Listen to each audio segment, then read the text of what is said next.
Chapter 458, If worse comes to worst, I'll just give her my babies. We can't do that. William shook his head firmly. Why not? Kusaganaga tapped its small foot on the ground. It's the perfect plan. The beautiful elf, who was seated beside William, nodded her head in agreement with Kusaganaga's plan. I also think this is a good plan, Celine said with a smile.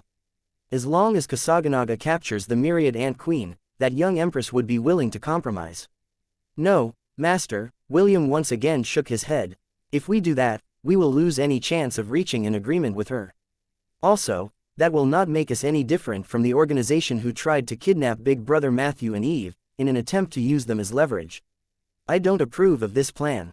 The three were currently having a casual meeting in the Thousand Beast domain while William made healing potions using the herbs that were gathered inside the dungeon of Atlantis and the sap of the dragon blood tree. Experience points gained, 500. While William busied himself in dividing the mixture into several bottle containers, Kusaganaga once again proposed something. Then let's just ally with them and crush the elves together, Kusaganaga proposed. This is a good alternative, no? William nodded his head. This was why he had decided to travel to the Xianxia dynasty to talk with Empress Sidoni. Right now, they had just landed on the ground to take a short break.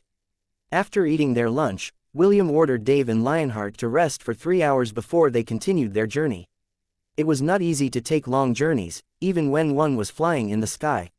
While Dave and his beast companion, Lionheart, rested, William returned to the Thousand Beast domain to craft potions. Ash, Wendy, Isaac, and Conrad returned to clearing the dungeon, while Celine decided to check on how good William was in doing alchemy. Kusaganaga saw the two near the dragon blood trees, so it decided to have a short chat with them to pass the time. However, due to the purpose of their journey, the small chat transformed into a strategy meeting with Kusaganaga proposing that they kidnap the myriad ant queen and use it as a hostage to force Empress Sidoni to cooperate. William knew that the Kusaganaga was only half serious in planning to kidnap the ant queen. What it really wanted to do was to eat the ant queen, so that it could increase its rank in the fastest way possible. How long before we arrive at the city of Veritas? Celine inquired. If we continue our pace, it will take us 3 more days, William replied as he once again threw the herbs inside the yin-yang cauldron to make another batch of healing potions. Celine nodded her head as she watched William use the flames of purification to start his alchemy. Will, do you have some kind of plan to convince Empress Sidoni to join our side? I don't have any concrete plans in mind. If worse comes to worst, I'll just give her my babies. Celine and Kusaganaga both looked at William with dumbfounded expressions on their faces. They didn't understand what the red-headed boy meant when he said that he would give the Empress his babies. I'm just joking. William chuckled as he controlled the power of his flames. To be honest, I don't know what kind of reception we will get from the Empress. I just hope she doesn't hold a grudge against me because of what I said before the two of us parted. What did you two talked about? Kusaganaga inquired. It had seen the princess before she became an empress. Kusaganaga was a deity that once stood on the side of humans during the era of the gods. Because of this, it had learned a few things from the humans and among them was forming good relationships with each other. She wanted to know what love is, William replied. I said, I cannot give her what she wanted. The image of the beautiful princess flashed inside his head. He could still remember how Princess Sidoni looked at him with a pleading gaze, and yet, he chose to turn her down because he felt that he couldn't return her feelings. Isn't love just mating? Kusaganaga tilted its head to the side. You humans procreate all the time. What's the big deal about making her your partner? I keep forgetting that you are a half-elf. Still, didn't the human part of you feel anything about her? Based on human standards, she's quite beautiful, right? Celine, who was just quietly listening to the side-eyed William with a calm expression. She had already found out that, aside from Wendy, Ash and Est were also her disciples' lovers. The beautiful elf was also shocked when she found out that William's first friends were not real boys, but girls who had been cursed by a goddess. When William showed Celine the gem embedded in his chest, as well as the story behind it, her impression of Ash grew by a good margin. She had heard that when mermaids give someone half of their heart, it meant that they had chosen that person to be their partner for life. Although the circumstances behind it were complicated, it didn't change the fact that Ash didn't hesitate to save William during his time of need. This was more than enough for Celine to approve of her as her disciple's lover. To be honest, Celine felt that William was growing too fast. Not only in strength, but his outlook toward life as well. A baby bird can't stay in its parent's nest for the rest of its life, Celine thought. Somehow, she felt a little sad because she felt that William was moving farther away from her. Perhaps, in the next few years, the boy would go on an adventure, where he would be away for several years before they saw each other again. This is the natural order of things. Celine sighed, but there was nothing she could do about it. This is how it should be. She had one last lesson to teach William, but that would have to wait until he had come of age. After that, Celine would leave Lant, and go to the demon continent to visit her master.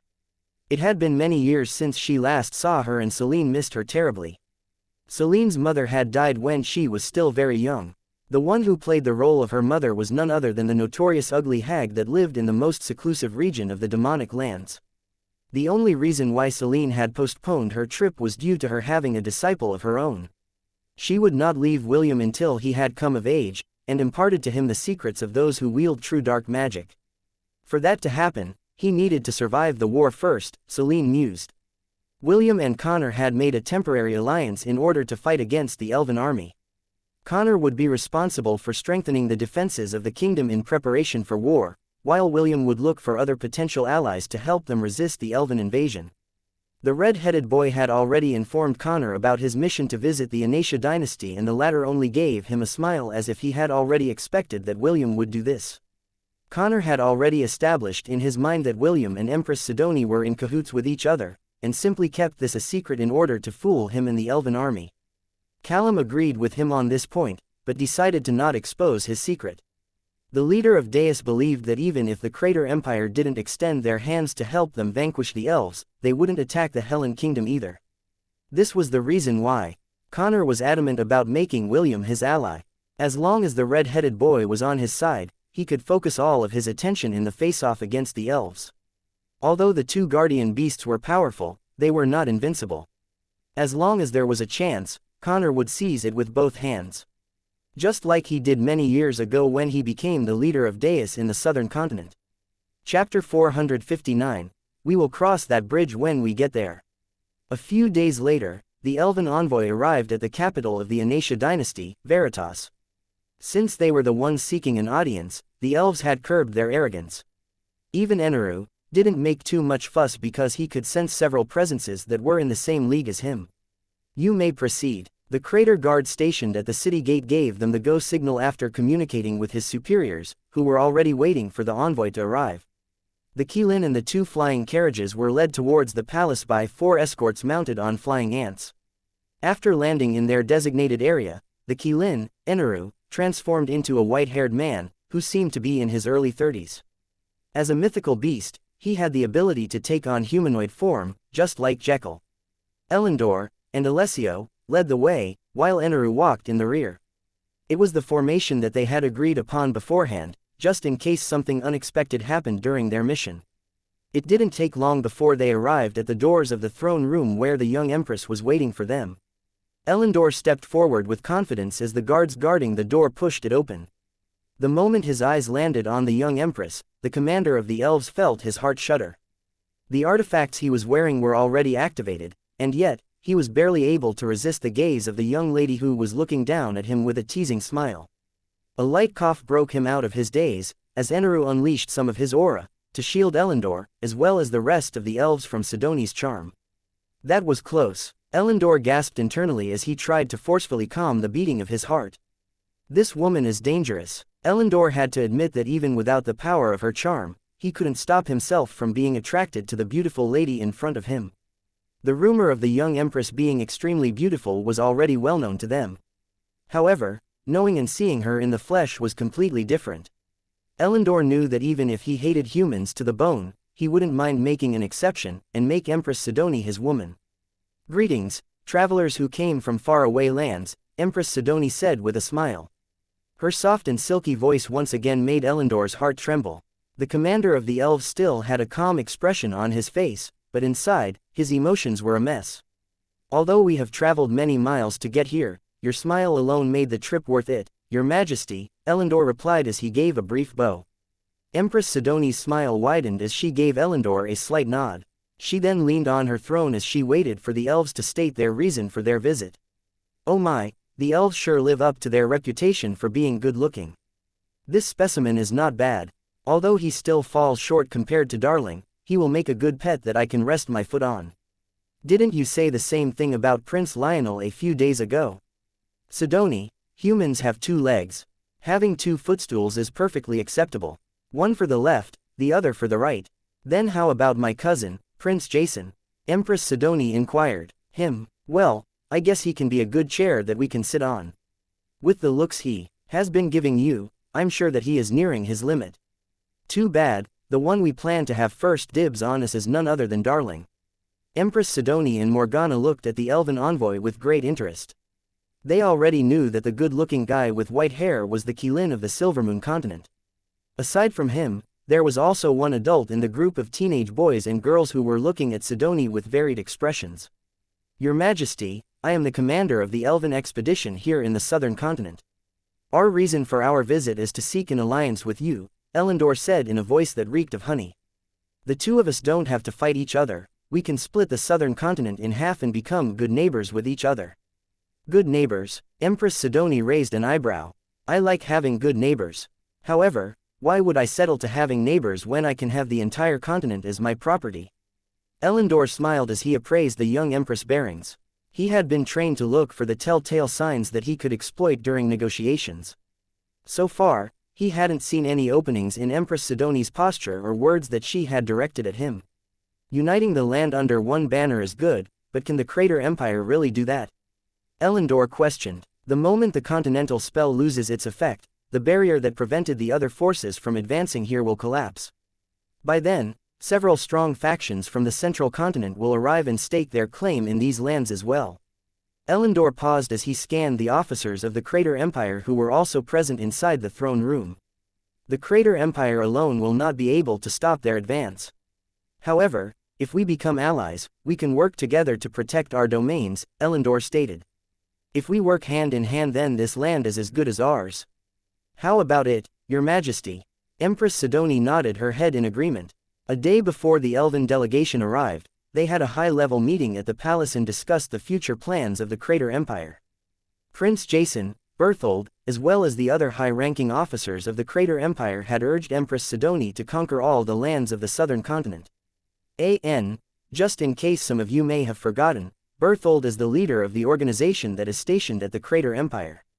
The young Empress listened to their proposal, but still shook her head in the end. The reason? It is because they would not be able to retain these lands once the continental spell lost its effect. Just as Elendor had said, it would be impossible for the other forces in the central continent to remain quiet. They would definitely feel the itch to try and grab some of the lands that belong to the Crater Empire. The worst-case scenario was for these factions to band together to form an alliance. Although the Crater Empire was strong, it was only one of the strong factions within the central continent. They, too, had enemies that would love to make things difficult for them. If these enemies had found out that an entire continent had become their property of the Crater Empire, they would face the united opposition of the factions that considered them an eyesore. Due to Empress Sidoni's wake-up call, Prince Jason, Berthold, as well as the officers of the Crater Army, realized that they had not thought about the aftermath that would follow when the continental spell lost its effect. True, they might have united the entire southern continent under their banner, but the repercussions they would receive afterwards were something that they might not be able to brush off like a passing breeze. Empress Sidoni covered her lips and gave an angelic chuckle that made the elves who had sensitive hearing almost prostrate themselves in front of her. If not for the constant aura that Eneru had been releasing to protect them, the elven delegation would have already succumbed to the young Empress' charm. What happens after the continental spell loses its effects is of no concern for me and the Crater Empire, Empress Sidoni replied. We will cross that bridge when we get there. Commander Elendor, tell me, are you confident that you will still be alive to see that day happen? Empress Sidoni's statement was like a guillotine blade that hung over the elven delegation's head. It was true that after the continental spell lost its effect, the other forces in the central continent would also make their moves. However, that was still a few years away from happening. At the present time, Empress Sidoni could conquer the lands and unite them under one banner because she had the strength to do so. Elendor understood that for that to happen, the Crater Empire would have to deal with them first. And frankly, he wasn't confident that their army would be able to endure her army's beating. They had already lost thousands of elves under William's hand, and more were lost under the surprise attack that was aimed at their teleportation gate. If not for the fact that the archmage guarding the teleportation gate had reacted in time and called for help, Aenarion and Drown wouldn't have arrived to turn the tide in their favor. Elendor stared straight at the eyes of the beautiful Empress, who was looking down on him with disdain. He knew that if he couldn't convince her into becoming their ally, then their desire to conquer the southern lands would meet its end. Chapter 460.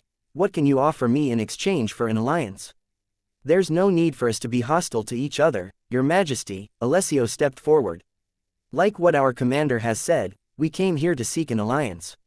Naturally, we are willing to agree to certain conditions and pay proper compensation to make this a reality. Alessio gave Berthold a sidelong glance before shifting his attention back to the young Empress, who had the entire negotiation under her thumb. He felt irate about the fact that he had to act submissive in front of humans, but this had to be done in order for his race to have a chance at survival. Your Majesty, do you desire something? Alessio inquired. Something you want the most in the world. Perhaps we can help you acquire it. Are you confident that you can give me what I want? Empress Sidoni answered. She was half tempted to tell them what Morgana had whispered to her inside their shared mindscape, and that was to bring a certain red-headed shepherd to her, all tied up, and ready for some whip-lashing. This thought almost made her laugh out loud, but she managed to hide it well by giggling like a little girl that was about to receive a present from her parents. Elendor sucked in a deep breath as Sidoni's giggle passed through his ears. He was starting to doubt if the artifacts he brought along to counter charm were working, because the young Empress' simple gestures were enough to make his heart skip a beat. Of course, Alessio nodded. We are more than capable of making this happen. Tell me, Your Majesty, what is it that you want the most? Before Empress Sidoni could even answer, the doors of the throne room opened wide. A handsome, red-headed boy swaggered inside with a dazzling smile on his face. Everyone in the throne room looked at the new arrival with curiosity.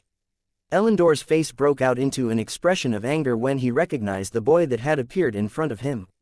The corner of Sidoni's lips curled up into a smirk as she gazed at the shepherd who had rejected her not once, but twice. Morgana, who was looking through Sidoni's eyes, was half tempted to take over her other half's body, and order the elves to knock William unconscious, so that she could tie him up on her bed. What are you doing here? Elendor roared in anger. His weapons had been confiscated before entering the throne room, so he could only glare hatefully at the half-elf who was not even paying any attention to him. Alessio raised an eyebrow as he appraised the half-elf in front of him. He had already heard of William's existence because Alessio had exposed his identity in the meeting they held before coming to the Aenarion's dynasty. So, he is the son of the Saintess as well as that human hero, Maxwell, Alessio mused as he eyed William from head to foot. He has his mother's eyes and that man's distinctive red hair. Alessio glanced at the seething Elendor by his side before shifting back his attention to William, who had his arms crossed over his chest, and was looking at Empress Sidoni with a fearless gaze. Well, this is an unexpected surprise, Empress Sidoni said in a mischievous tone. To what do I owe the pleasure of having Sir William personally come for a visit? Elendor's expression paled when he heard the subtle happiness in the young Empress' tone. With this alone, he could tell that William and Empress Sidoni knew each other and seemed to be on good terms as well. Prince Jason also didn't miss this subtle change in his cousin's tone and directed his attention to the handsome half-elf who was now busy looking at a hand mirror while combing his hair. If not for the fact that he had an image to maintain, he might have already grabbed the mirror from the boy's hand and smashed it on his face. The Grand Archmage, who was standing beside Sidoni's throne, glanced at the young Empress before staring at the red-headed boy who had stolen the limelight. His curiosity was instantly piqued because he had been paying attention to Empress Sidoni since she had arrived in the Kingdom of Frisia. Although Empress Sidoni hid it well, she was unable to conceal it from the Grand Archmage, who had already seen many things in his lifetime. This was the first time he had seen the young Empress struggle to contain her emotions when looking at a person. It was fairly easy for him to know that the half-elf in front of them was not someone ordinary in Empress Sidoni's heart. After making sure that his hair was properly combed, William faced Empress Sidoni and gave her a princely smile that made Morgana squeal inside their shared mindscape. Your Majesty, I have come to seek an alliance with you, William said in a suave voice that made everyone in the throne room want to drown him in their spit. Interesting, Empress Sidoni replied. The elven delegation has also said the same thing. They are even offering to give me what I want. How about you, Sir William? What can you offer me in exchange for an alliance?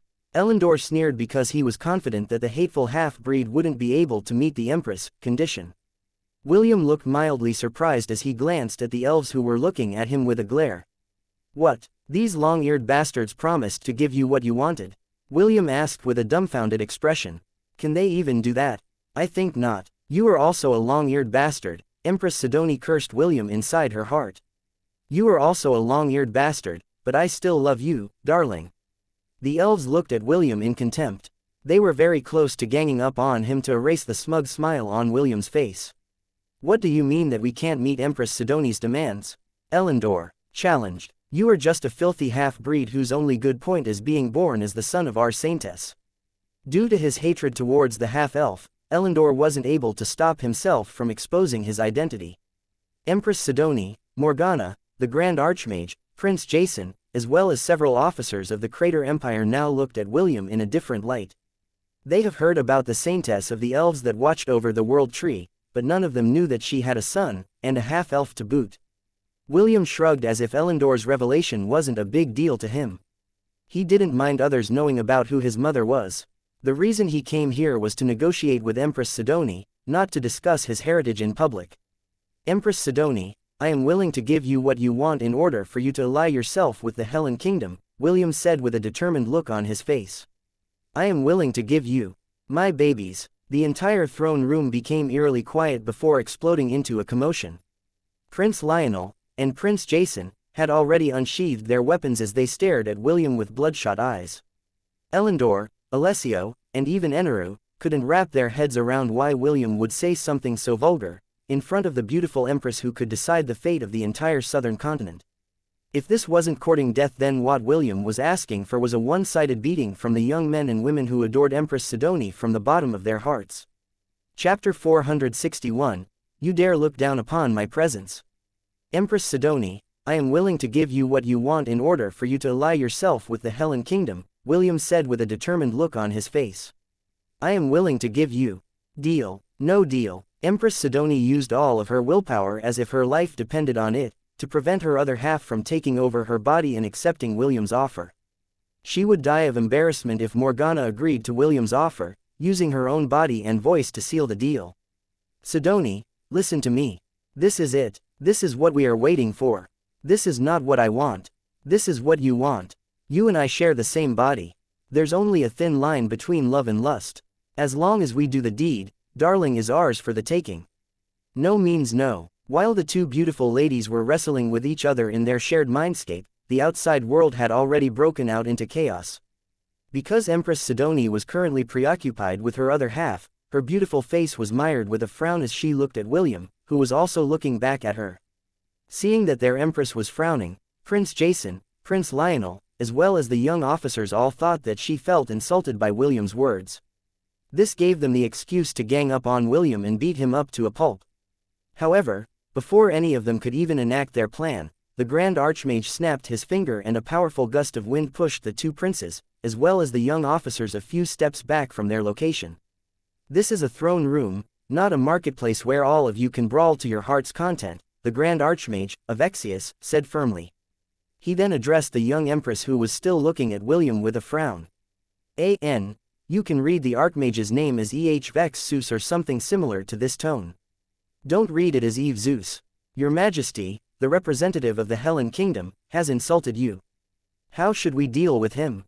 Avexius inquired. Empress Sidoni had just finished tying up Morgana inside their mindscape to prevent her from taking over her body when she heard Avexius' query. She immediately shifted her attention back to the throne room as she gave William a look of contempt. That was a funny joke, Sir William, Empress Sidoni stated in an ice-cold voice that made the hearts of those who love her shudder. I am not a loose woman. I would appreciate it if you don't mention those things again in the future. Otherwise, I will make you pay the price for insulting me. William pressed his palms together and bowed his head in apology. I apologize for my crude words, Your Majesty. It will refrain from saying the same things again in the future. The red-headed boy was only half joking when he gave his proposal.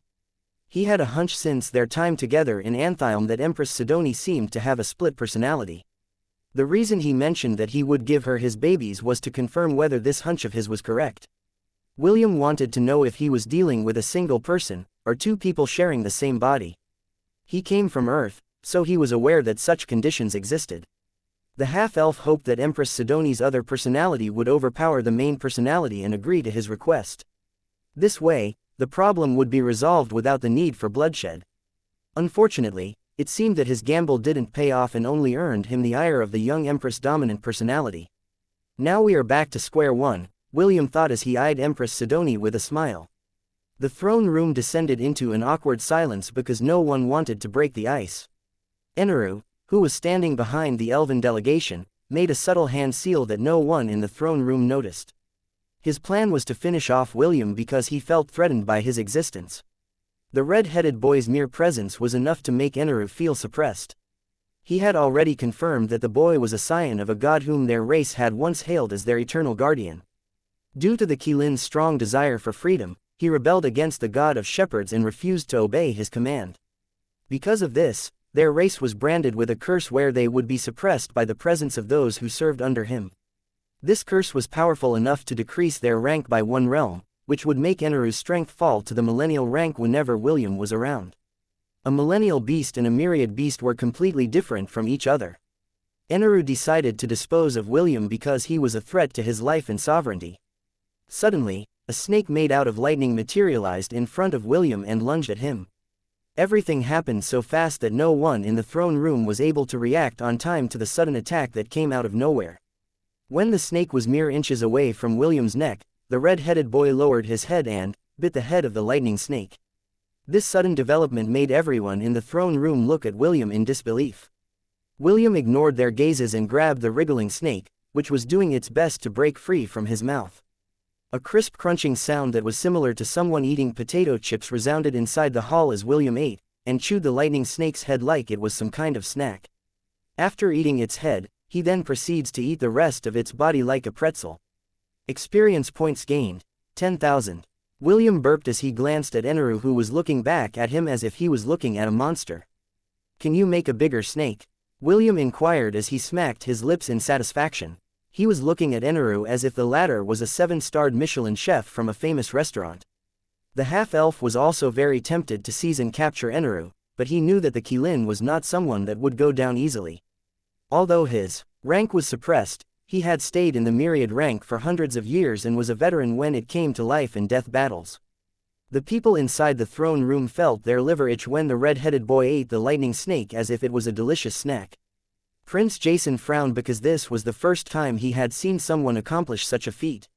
He even wondered if what William ate wasn't really a lightning snake, but an illusion that Aenarion had made on a whim. Prince Lionel had a dumbfounded look on his face as he stared at William as if he was some kind of rare creature. He had already investigated many things about him, but the information he got didn't tell him that he was capable of eating lightning. The Grand Archmage of Exius rubbed his chin as he contemplated whether or not he should also try eating one of the Qilin's lightning snakes to see if it was really as delicious as the boy proclaimed it to be. The one that was surprised the most was Aenarion, who was responsible for making the snake materialize and attack William. He thought that what had happened during Jekyll's escape was just a fluke, but it seemed that not only was the half-elf able to suppress his rank, his power was also ineffective against him as well. While everyone was staring at William with bewildered expressions, there was someone inside the throne room who was not amused by the attempted murder of the person she secretly loved. "You dare attack a guest of my empire inside my throne room?" Empress Sidoni said in a tone laced with killing intent. "You dare look down upon my presence?" Her heart almost jumped out of her throat when she saw the lightning snake lunge to bite William's neck. Morgana, who was currently tied up inside her mindscape, screamed in anger, and her anger was Sidoni's anger as well. For someone to attack the one she loved in her presence was tantamount to stepping on her pride and dignity. Her eyes glowed with power as the power of her sin broke out from her body. Elendor and the rest of the elves had to use all of their willpower to prevent themselves from being charmed by her powers. Aenarion immediately unleashed a stronger aura to shield the elves from the overwhelming power that flowed out of the young empress' body like a flood. "You disappoint me." Aenarion, a man who seemed to be in his late 20s, appeared beside the last step, leading to the Empress Sidoni's throne with his arms crossed over his chest. How could you sneak attack a junior like that? Don't you have any pride as a myriad beast? The man had broad shoulders, muscular arms and a heavy torso that seemed to have limitless strength. He looked at Aenarion in disgust, and his disgust was evident in his choice of words. Aenarion narrowed his eyes because he had recognized the person that appeared in front of him. You sure like to talk like you're someone important, Nero, Aenarion sneered. A little cat like you thinks you have what it takes to talk big in front of me. Nero, the white-haired man chuckled as he walked towards the elven delegation. He brushed off Aenarion's insult like it was the whining of a loser, and eyed the Qilin with eyes filled with ridicule. At that moment, 2 more people appeared inside the throne room, flanking Aenarion and the elves on both sides. The newcomers were a woman with long, purple hair, and a teenager boy who seemed to be in his late teens. Nero and his 2 acquaintances stood a few meters away from the Qilin, who seemed to be preparing to use its ability to escape and bring the elves with him. William felt a tingling sensation run down the base of his spine, because his appraisal skill had allowed him to see the names and the ranks of the 3 people who made Aenarion feel threatened. 3 myriad beasts, William thought as he, too, raised his guard. Although Nero and his colleagues were only looking at the Qilin, Aenarion, William could tell that they were also subtly paying close attention to him. The red-headed boy knew that if he were to do something stupid in their presence, the first one to be struck down would not be the arrogant Aenarion, but him. Chapter 462, Women held grudges as well. Drowning was right, Aenarion thought as he readied himself to take the elves and flee at a moment's notice. There were more than 2 myriad beasts here in the Xianxia dynasty. Nero smiled as he looked at the Qilin, who was trying his best to keep a calm expression on his face. They had concealed their presence in the throne room in order to protect the young empress just in case the myriad beast decided to attack the young empress, as well as the officers of the Crater Empire. The woman with the purple hair giggled as she winked at Nero. He said that you're just a little cat. Come here, kitty kitty. The corner of Nero's lips twitched as he pretended that he hadn't heard the woman's teasing. He stared at Aenarion with a serious expression, as if he was deciding what to do with him.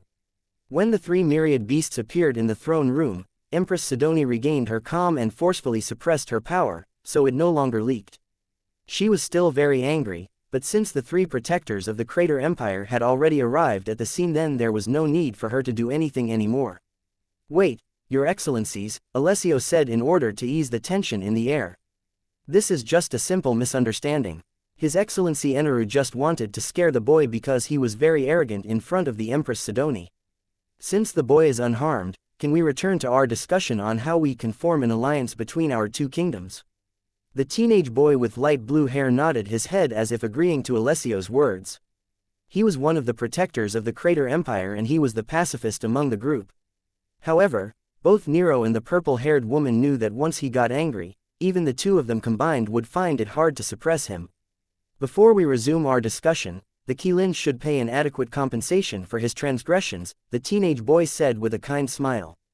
How about you give me one of your whiskers? I am very interested in crafting a whip made from the whisker of a Qilin. Aenarion glared at the teenage boy who wanted one of his whiskers. Qilins only had 2 whiskers. These whiskers grew when Qilins reached adulthood and symbolized their power and authority. Although these whiskers would regenerate after a month once they were pulled out, it would be a very painful experience for them. Such audacity, Aenarion growled. You dare mock me? Aenarion unleashed his full power as his eyes glowed with power. However, instead of being alarmed, the 3 myriad beasts looked at Aenarion as if they were looking at something amusing. Have you regressed or something? The teenage boy asked. Your current strength is only at the peak of the millennial rank. I thought you were a myriad beast. The teenage boy glanced at Nero, who just shrugged his shoulders. Nero's true form was that of a white tiger. His strength was on the same level as Aenarion, so he was also surprised when he felt that the latter's strength seemed to be lacking. Aenarion's face paled because he had completely forgotten that he was under William's suppression. A millennial beast bearing its fangs against 3 myriad beasts was just like a little puppy barking at a tiger. The teenage boy raised his hand and a powerful pressure descended upon Aenarion, forcing him to kneel on the floor. Elendor's, Alessio's, as well as the other elves, faces paled when they saw this scene.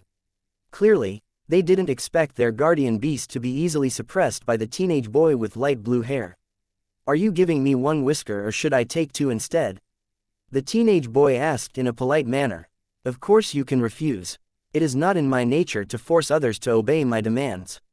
Although the teenage boy said this in a polite tone, the pressure that was pressing down on Aenarion intensified, making the latter's head press down on the floor, while in a kneeling position. Nero and the purple-haired woman didn't say anything.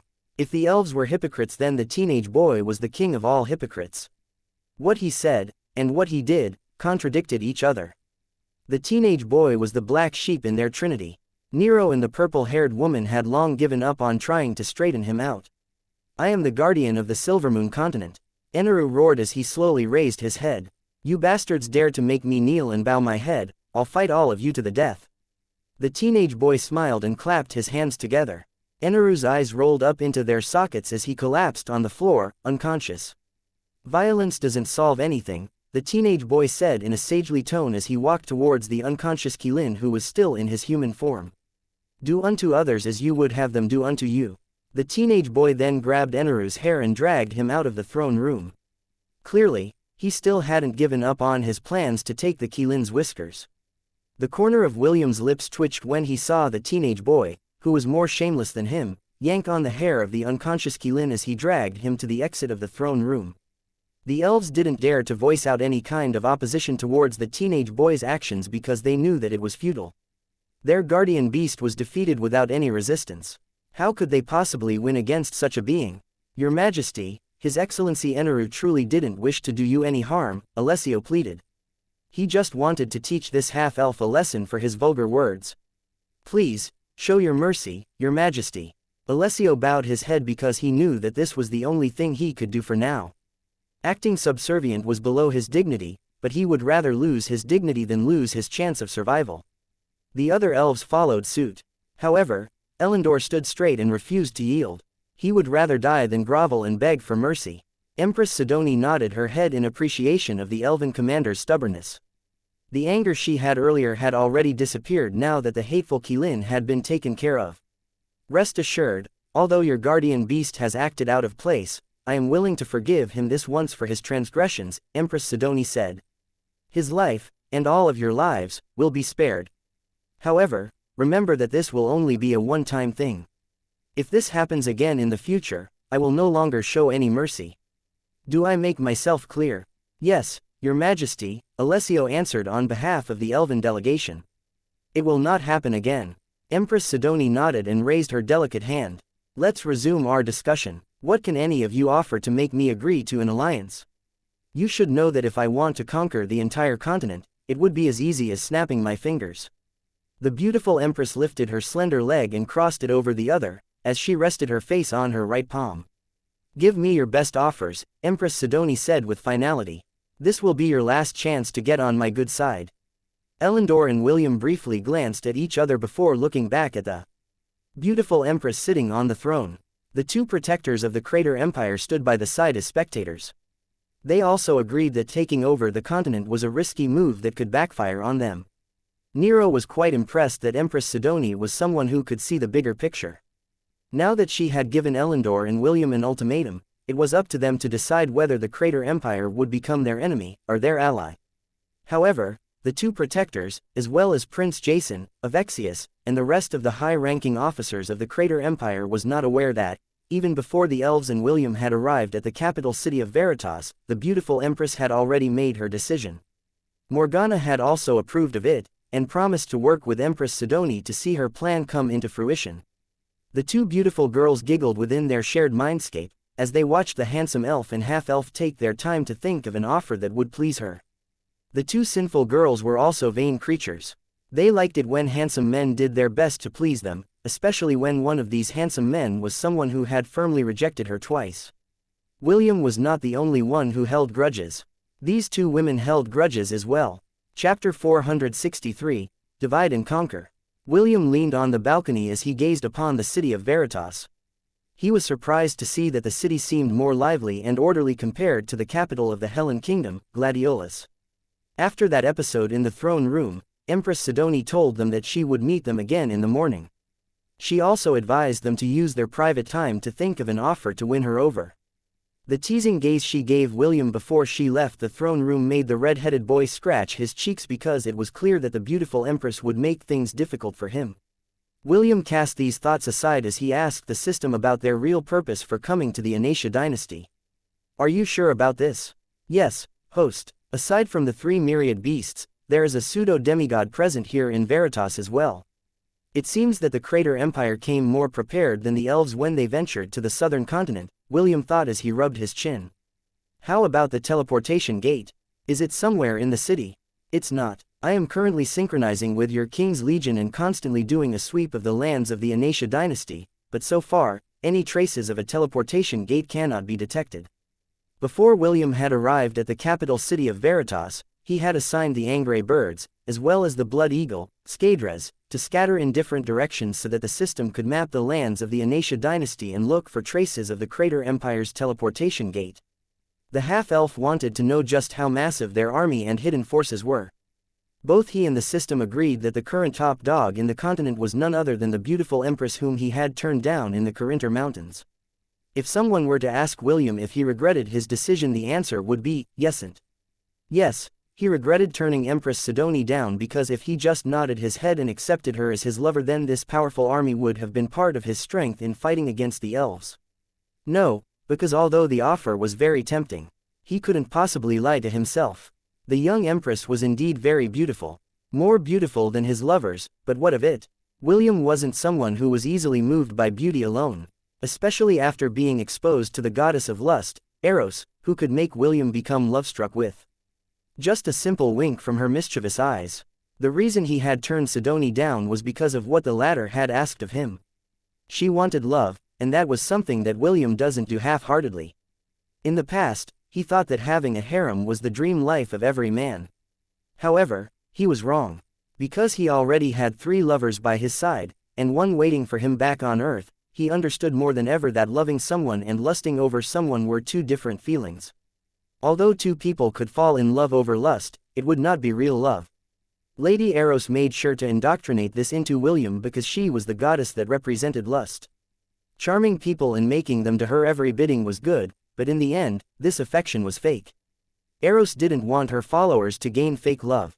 She wanted them to have real love that would make Sidoni and Morgana feel happiness from the bottom of their sinful hearts. How many forces does the Crater Empire have in the Aenarion dynasty? William inquired after organizing his thoughts and feelings. More than 30,000. I'm guessing that some of their forces are stationed in the kingdom of Frisia in order to maintain law and order. William nodded his head in agreement. In order to maintain the peace and order of the 2 kingdoms under Empress Sidoni's rule, it was only natural that they leave a part of their army to oversee the affairs of the kingdom in the east. Also, this was a safeguard against the elves who might also consider attacking the faraway kingdom in order to acquire more lands of their own. Obviously, although the Crater Empire had the upper hand, they still didn't underestimate their enemies and made sufficient countermeasures for the worst-case scenario. Skadres had reached the northern borders of the Aenarion dynasty. There's no sign, or any traces, of the long-distance teleportation gate in the route he took. B1 and B2 have also arrived at their destination, and still no signs of any structures that would resemble a long-distance teleportation gate. B1 and B2 wear the nickname that William had given to the 2 dumb birds that had imitated his and his lover's voices back inside the Atlantis dungeon. That episode was something that the half-elf would not forget anytime soon, so he grouped the 2 birds together and made them partake in this mission. Actually, it was not only B1 and B2 that had been mobilized for this sweep of the Aenarion dynasty. All of the angry birds were currently soaring over Empress Sidoni's territory, allowing the system to map it.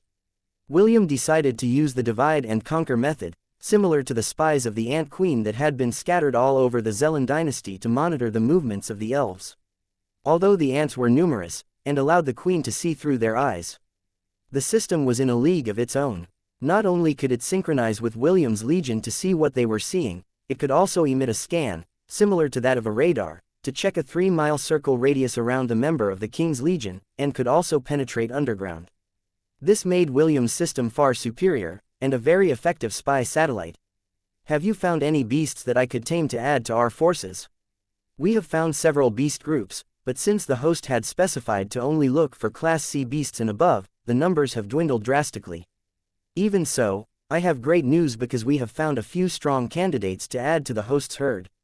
Excellent. William grinned. Mark their locations on the map so we can visit them once we have finished our business here in the capital. William knew that the beasts in the Helen Kingdom wouldn't be enough to increase his army. Because of this, he decided to smuggle some beasts from the neighboring dynasties and kingdom to add to his private forces.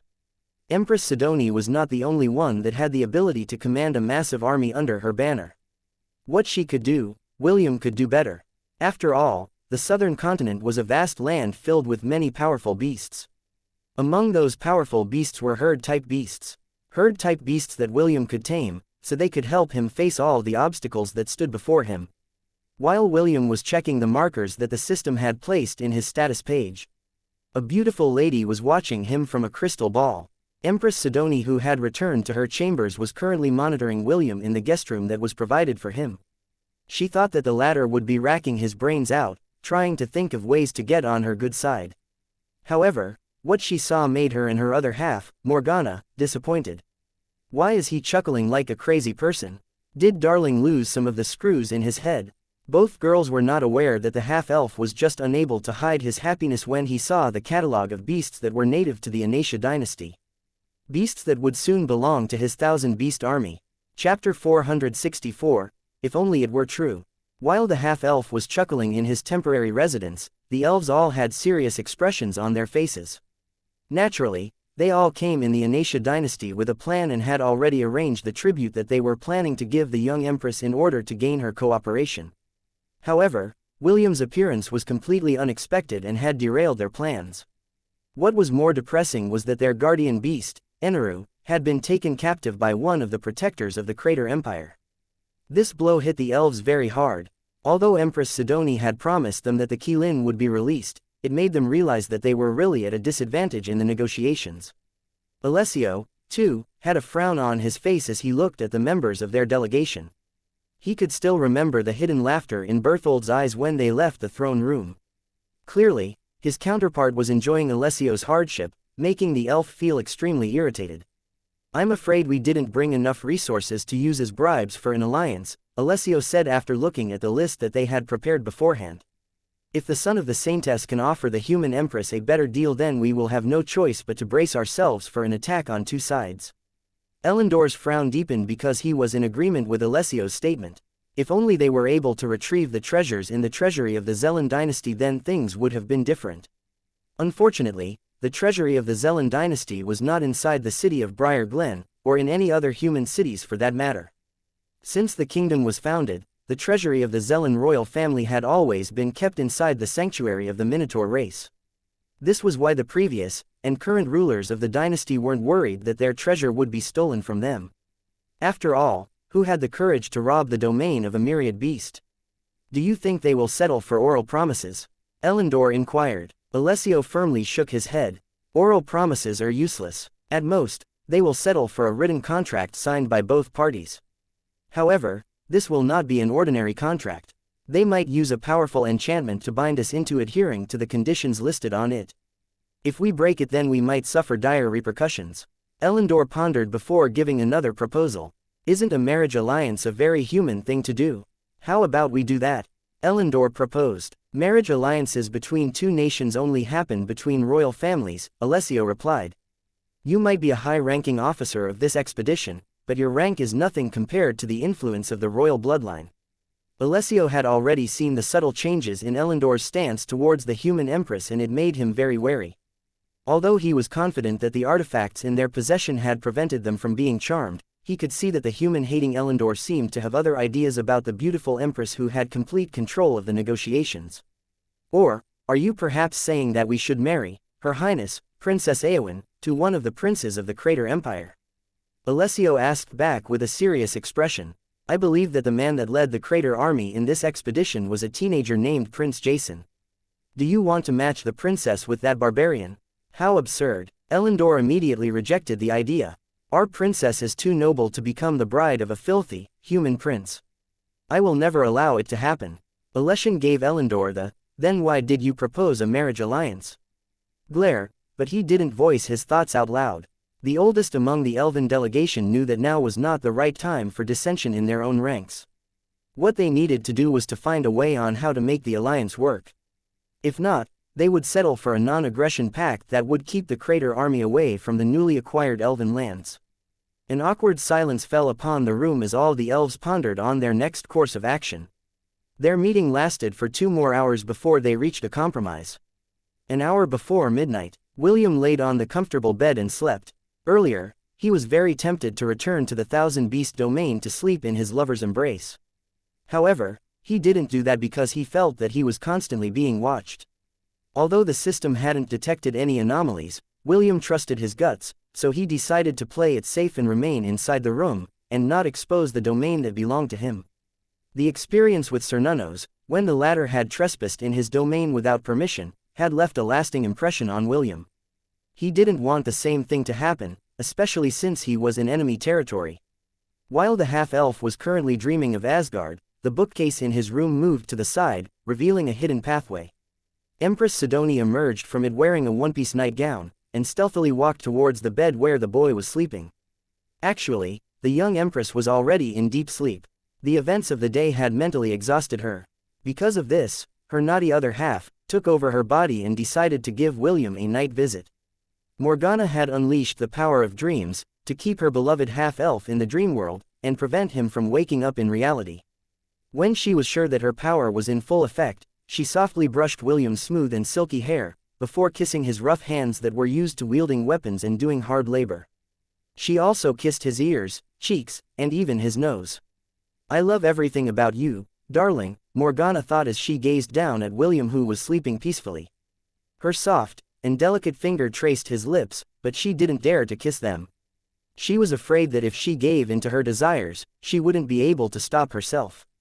Also, it might break the dream spell that she had cast and wake the half-elf prematurely. "If not for Sidonie, I would have already eaten you up," Morgana pouted as she laid beside William, pressing her body on him, and sharing his warmth. Suddenly, a thought appeared in her head. She blinked once then twice before a mischievous smile took shape on her sensuous face. She grabbed hold of William's hand and guided it towards her. Sidonie opened her eyes and stared dreamily at the space in front of her. Last night, she had a good dream. She dreamed that she was sharing a bed with William and the two of them were sharing a night of passion. All her sleepiness melted away as the images from her dream appeared to her one by one. The young empress blushed when she recalled a particular scene when William's hand. "No good," Empress Sidonie thought as she felt her body heat up due to the sensuous dream that she had last night. She reluctantly rose up from the bed, and headed towards the bathroom. The young empress still had to meet her beloved as well as the elven delegation in a few hours, in order to hear their proposals. If only it were true, Empress Sidonie thought as her left hand touched her chest, while the right hand moved downwards, stopping over her maidenhood. She needed to quench the heat that had taken control of her body.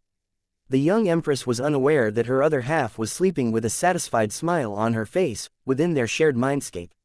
Dreaming of a wonderful dream, where her desires had partly been fulfilled. Chapter 465, Men's Intuition. The Grand Archmage of the Crater Empire, Avexius, looked at the list that was given to him by the elves, along with the ring that contained the items that they had brought beforehand.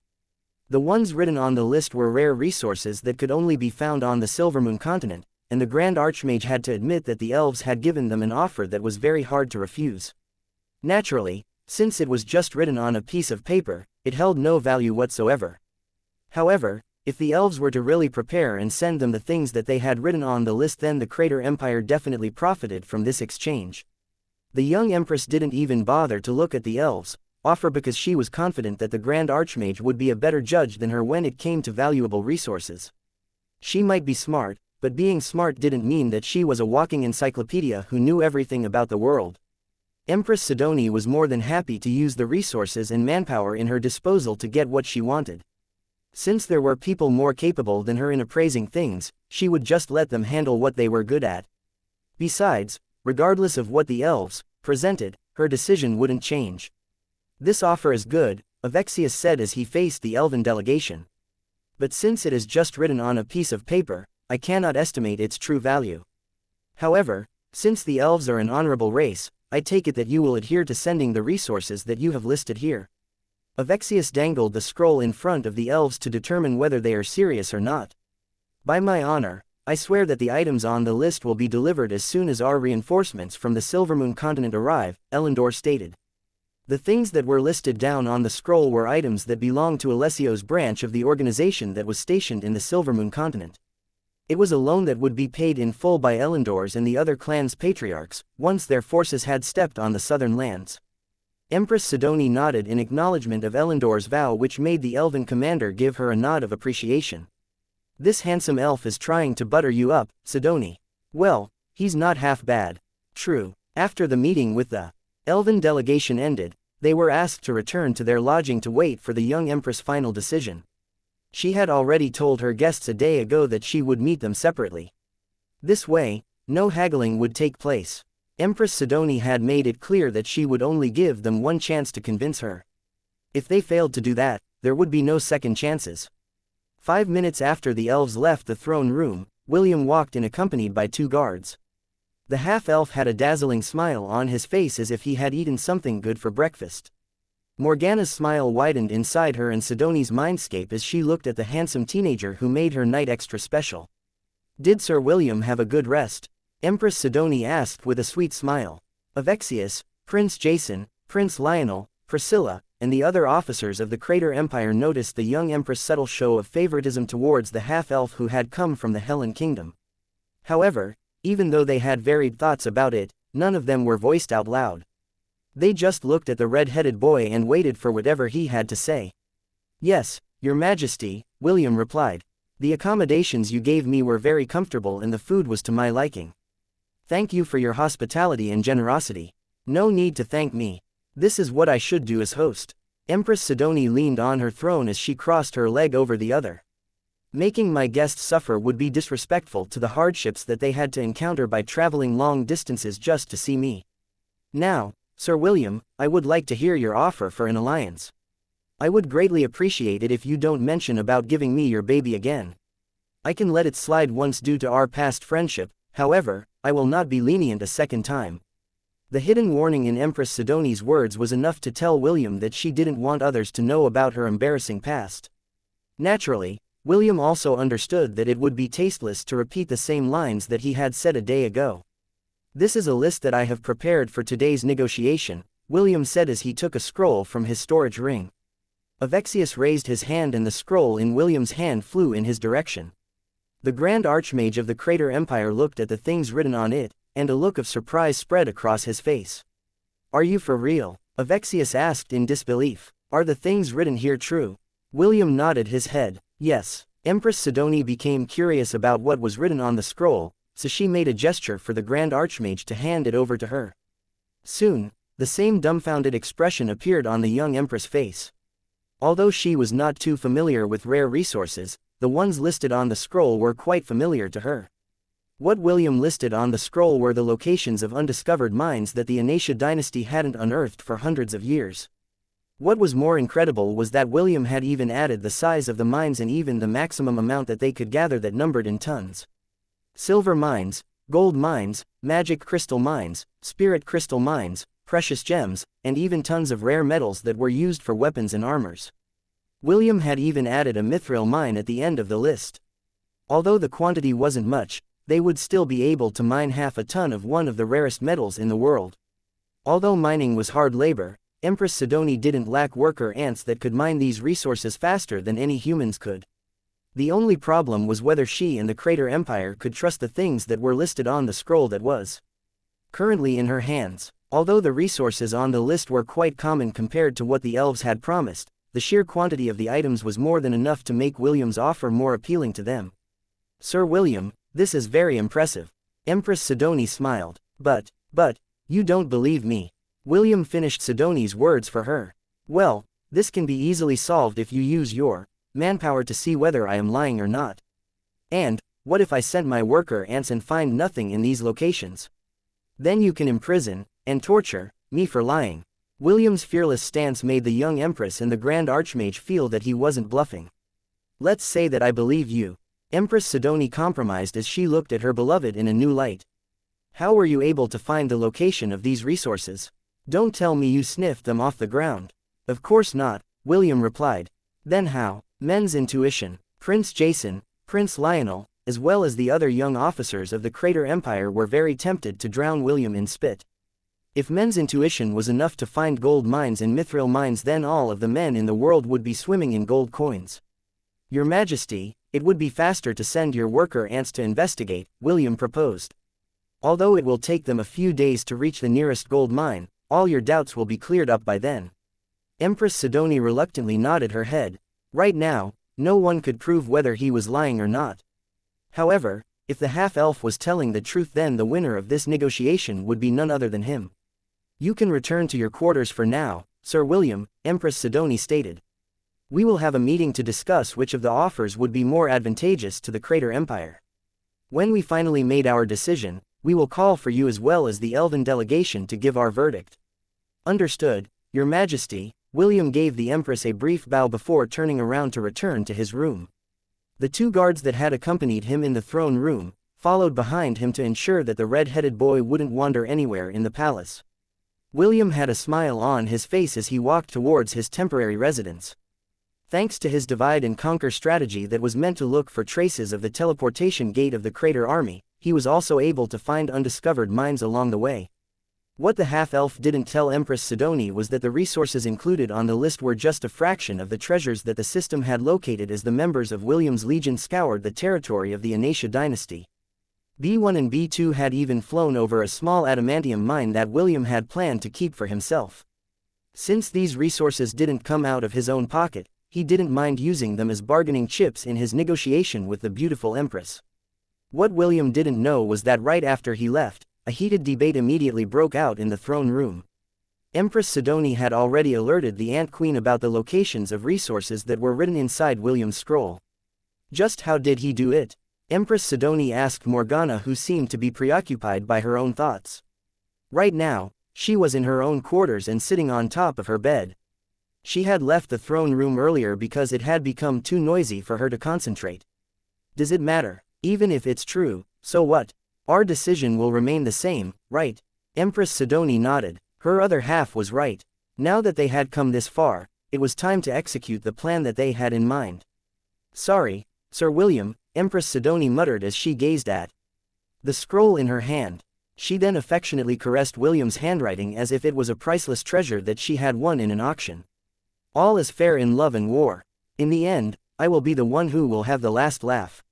Morgana nodded her head, because she believed this as well. Somewhere in the Temple of the 10,000 Gods, a sensual goddess chuckled happily. She was looking forward to how the romance between the three kingdoms would play out. Naturally, her bet would be on her followers. After all, blood is thicker than water. Chapter 466, Love is like a stretched rubber band. 5 hours later, the Elven delegation, as well as William, gathered at the throne room to hear Empress Sidoni's verdict. To their surprise, the Arwen Aenarion was also present in the throne room. He stood arrogantly, just like he did a few days ago, but clearly, something in him had changed. The teenage boy with light blue hair stood between Nero and the purple-haired woman. He had a very satisfied smile on his face, which could only mean one thing. William chuckled because he realized that the teenage boy had succeeded in taking the Arwen's whiskers. This act of ridicule earned him a hateful glare from Aenarion. This is all your fault. Aenarion wanted to gnash his teeth in anger, but he didn't want to add more insult to his injury.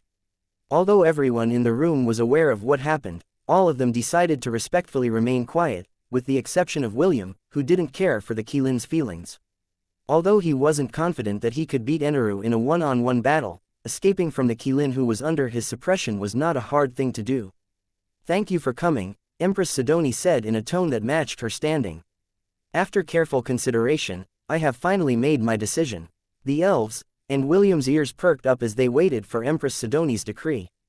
The decree that would decide who would become the second most powerful faction in the southern continent. The tributes I received from both parties are quite satisfactory. Because of this, I have decided to form a non-aggression pact with both parties. Elendor and William exchanged a glance before looking back at Empress Sidoni. Both of them had calm expressions on their faces. Although an alliance would have been better, having a non-aggression pact was the next best thing they could get from the current overlord of the continent. Of course, this non-aggression pact will only become effective if both parties are able to present the things that they promised, Empress Sidoni stated. If the things that you've promised this Empress are not delivered, then I will make you regret it. Empress Sidoni made a gesture and Avexius nodded his head. The Grand Archmage produced a scroll and tossed it in the air. The scroll unrolled itself and several words materialized in the air. Just like everyone suspected, the scroll was some kind of contract. The contract stated that everything written on the list, that was given by the elves, must be delivered in good faith to the Crater Army, a week after the Elven teleportation gate was operable. Failure to do so would lead to the immediate deaths of the people whose blood would be printed on the scroll. The powerful divinity that the scroll radiated was more than enough to tell everyone that this particular contract had the blessing of a god. A contract that had the backing of a god was something no ordinary mortal would dare break. Even pseudo-demigods and demigods would have no choice but to take this contract seriously. Please, offer a drop of your blood to this contract so that the deal can be finalized, Avexius declared. Elendor was the first to prick his finger to draw a drop of blood. He then flicked it towards the contract. A moment later, the contract glowed and a beam of light shot towards Elendor's chest. It was the proof that the contract had now taken effect and the Elven commander was obligated to uphold his part of the deal. Alessio followed suit. Since he was the one that revised the resources written in the list, he was confident that he would be able to procure it. One by one, the elves followed suit and similar beams of light shot out from their chests. Even the Arwen Aenarion wasn't spared, and he, too, was forced to draw his own blood. A Arwen's blood was very precious, especially a Arwen of Aenarion's rank. It had the power to strengthen a person's body, cure ailments, and was often used as an ingredient to make pills that helped warriors break through their bottlenecks in rising up the ranks. Not only that, it also had the power to ward off miasma for a brief period of time. The Arwen's purple blood glowed as it shot towards the contract, binding Aenarion to it as well. After the contract was finalized, Avexius took it back and presented another scroll, this time for William.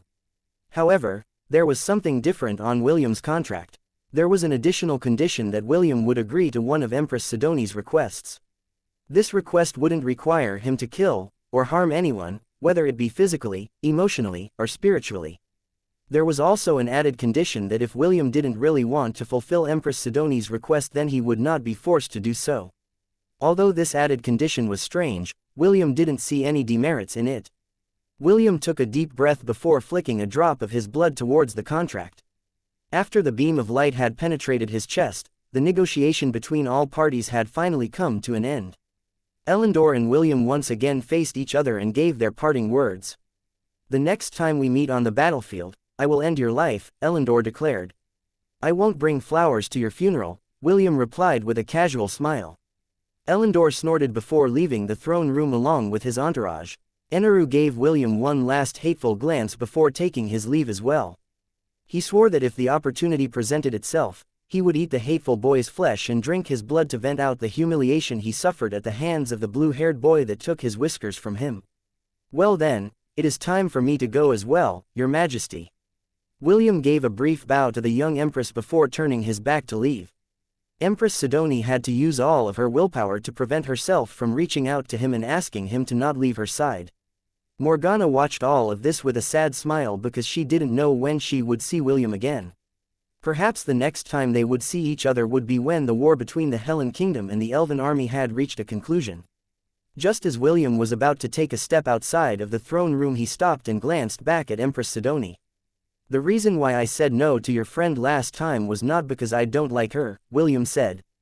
"It is because I was afraid that I would hurt her feelings." The red-headed boy sighed as he looked in front of him. However, he still didn't move from where he stood. Instead, he continued his explanation. "Love is like a stretched rubber band. If their feelings for each other are true, neither of them will let either end go. However, if only one is putting effort into the relationship, and decides to let go of the rubber band on their end, the one who is still holding on will get hurt. If I survive this war, and your friend's feelings haven't changed, after I reach my coming-of-age ceremony, tell her that I will consider giving her my babies. I'm sure that the smiles of our children would be enough to bring down a nation or two." Although he said this in a teasing tone, his words also carried a subtle promise. Empress Sidoni's gaze softened as she watched the person she loved walk away from her. Morgana, on the other hand, was grinning from ear to ear because William had subtly told them that he was willing to give them a chance. A chance was all they needed. A chance to make the narcissistic half-elf look at them with eyes filled with love. Chapter 467, Where do you think you're going? A few minutes after William left the throne room, the three protectors of the Crater Empire took their leave as well. They wanted to see the interesting event that would happen shortly. As myriad beasts, they fully understood that Aenarion wouldn't let William get away after he had suffered humiliation in his hands. He would definitely prepare to ambush him, as soon as he left the safety of the royal palace. Too bad, I kind of like that red-headed brat, the woman with purple hair said as she narrowed her eyes to observe the half-elf who was about to take his leave from the palace. Nero and the teenage boy with light blue hair didn't say anything and merely spectated from where they stood. Now that they had formed a non-aggression pact with both parties, they couldn't extend their help to either side. Still, the three myriad beasts had no doubt in their mind that Aenarion would be able to capture William and torture him to his heart's content. The young empress seemed to favor him, the teenage boy commented. Should we not tell her that the half-elf she is interested in is in danger? Nero shook his head. Let's stay out of this. Besides, isn't it more interesting this way? We get to see how a myriad beast bullies a child. Although I don't condone this behavior, Aenarion is pretty pissed now that you've taken his whiskers from him. The teenage boy smiled and nodded his head. He didn't think that he would be able to accomplish his goal so easily. Fortunately, Aenarion was under a powerful suppression and was unable to resist him. William walked without a care in the world and was even whistling as he headed in the direction of the main gate that led outside the city. Naturally, Aenarion and the elves were already waiting for him there. They had even formulated a foolproof plan in order to prevent the half-elf from escaping their grasp. When William was only a few hundred meters away from the gate, he took a left turn and entered an inn. Naturally, this inn was no longer in business, and only served as a place where the Crater army would spend their time leisurely when they're not on duty. Aenarion had already locked onto William's body using his powerful spiritual sense. As long as he was inside the city of Veritas, he wouldn't be able to escape his grasp. The brat is simply delaying the inevitable, Aenarion snorted. He was very tempted to capture the boy immediately, but he knew that the half-elf would fight back. If they were to rampage in the city, and destroy a few properties, then the Crater army would not sit idly and fight back. Aenarion didn't want to experience being handled by the teenage boy with light blue hair again, so he was willing to endure and just wait for the half-elf to leave the city before he moved in to put him in his place. I'll make sure to torture you first before I end your pitiful life. Aenarion vowed in his heart. William was an existence that threatened Aenarion's safety. Because of this, he had already decided to kill him as soon as possible, so that there would be no future complications. Although he would suffer a powerful backlash for killing the shepherd's scion, he wasn't afraid. He'd rather suffer a backlash than forever be suppressed by someone's presence. All of you can go back to the Zelan dynasty, Aenarion ordered.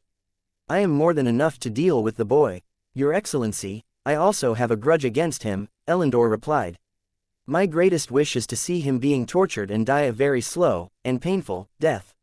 Let me accompany you in dealing with that filthy half-blood. Aenarion had felt Elendor's genuine desire to see William's suffering, so he agreed to let him stay. The other elves were also on the same page, including Alessio, who currently had his arms crossed over his chest. All of them were waiting for William to appear so that they could teach him a lesson that he would carry with him to the afterlife. A few minutes passed, half an hour passed, an hour passed, 2 hours passed. William had still not left the inn, and it was already making Aenarion, the elves, and even the three protectors impatient. Should I go in there and drag him out myself? The teenage boy proposed. I don't like waiting. Nero and the purple-haired woman frowned. They, too, were not too fond of waiting, and the boy had already been inside the inn for 2 hours. Fortunately, there was someone who was more impatient than them and decided to just get it over with. Aenarion entered the city and headed straight towards the inn that William had visited a few hours ago. After setting foot inside the inn, Aenarion scanned the crowd to look for the boy. However, he only saw the young warriors of the Crater Empire enjoying their food and drinks at their leisure.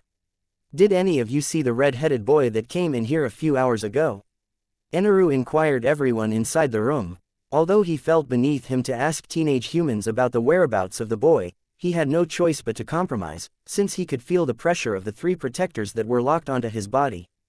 Are you talking about the boy who went to the bathroom to take a dump? One of the warriors answered. Now that you mention it, he hasn't ever come out of the bathroom since then. Aenarion nodded his head and hurriedly walked towards the bathroom. Tendrils of lightning crackled in his right hand as he pushed the door using his left. He was about to unleash the concentrated lightning bolt in his hand when he noticed that something was wrong.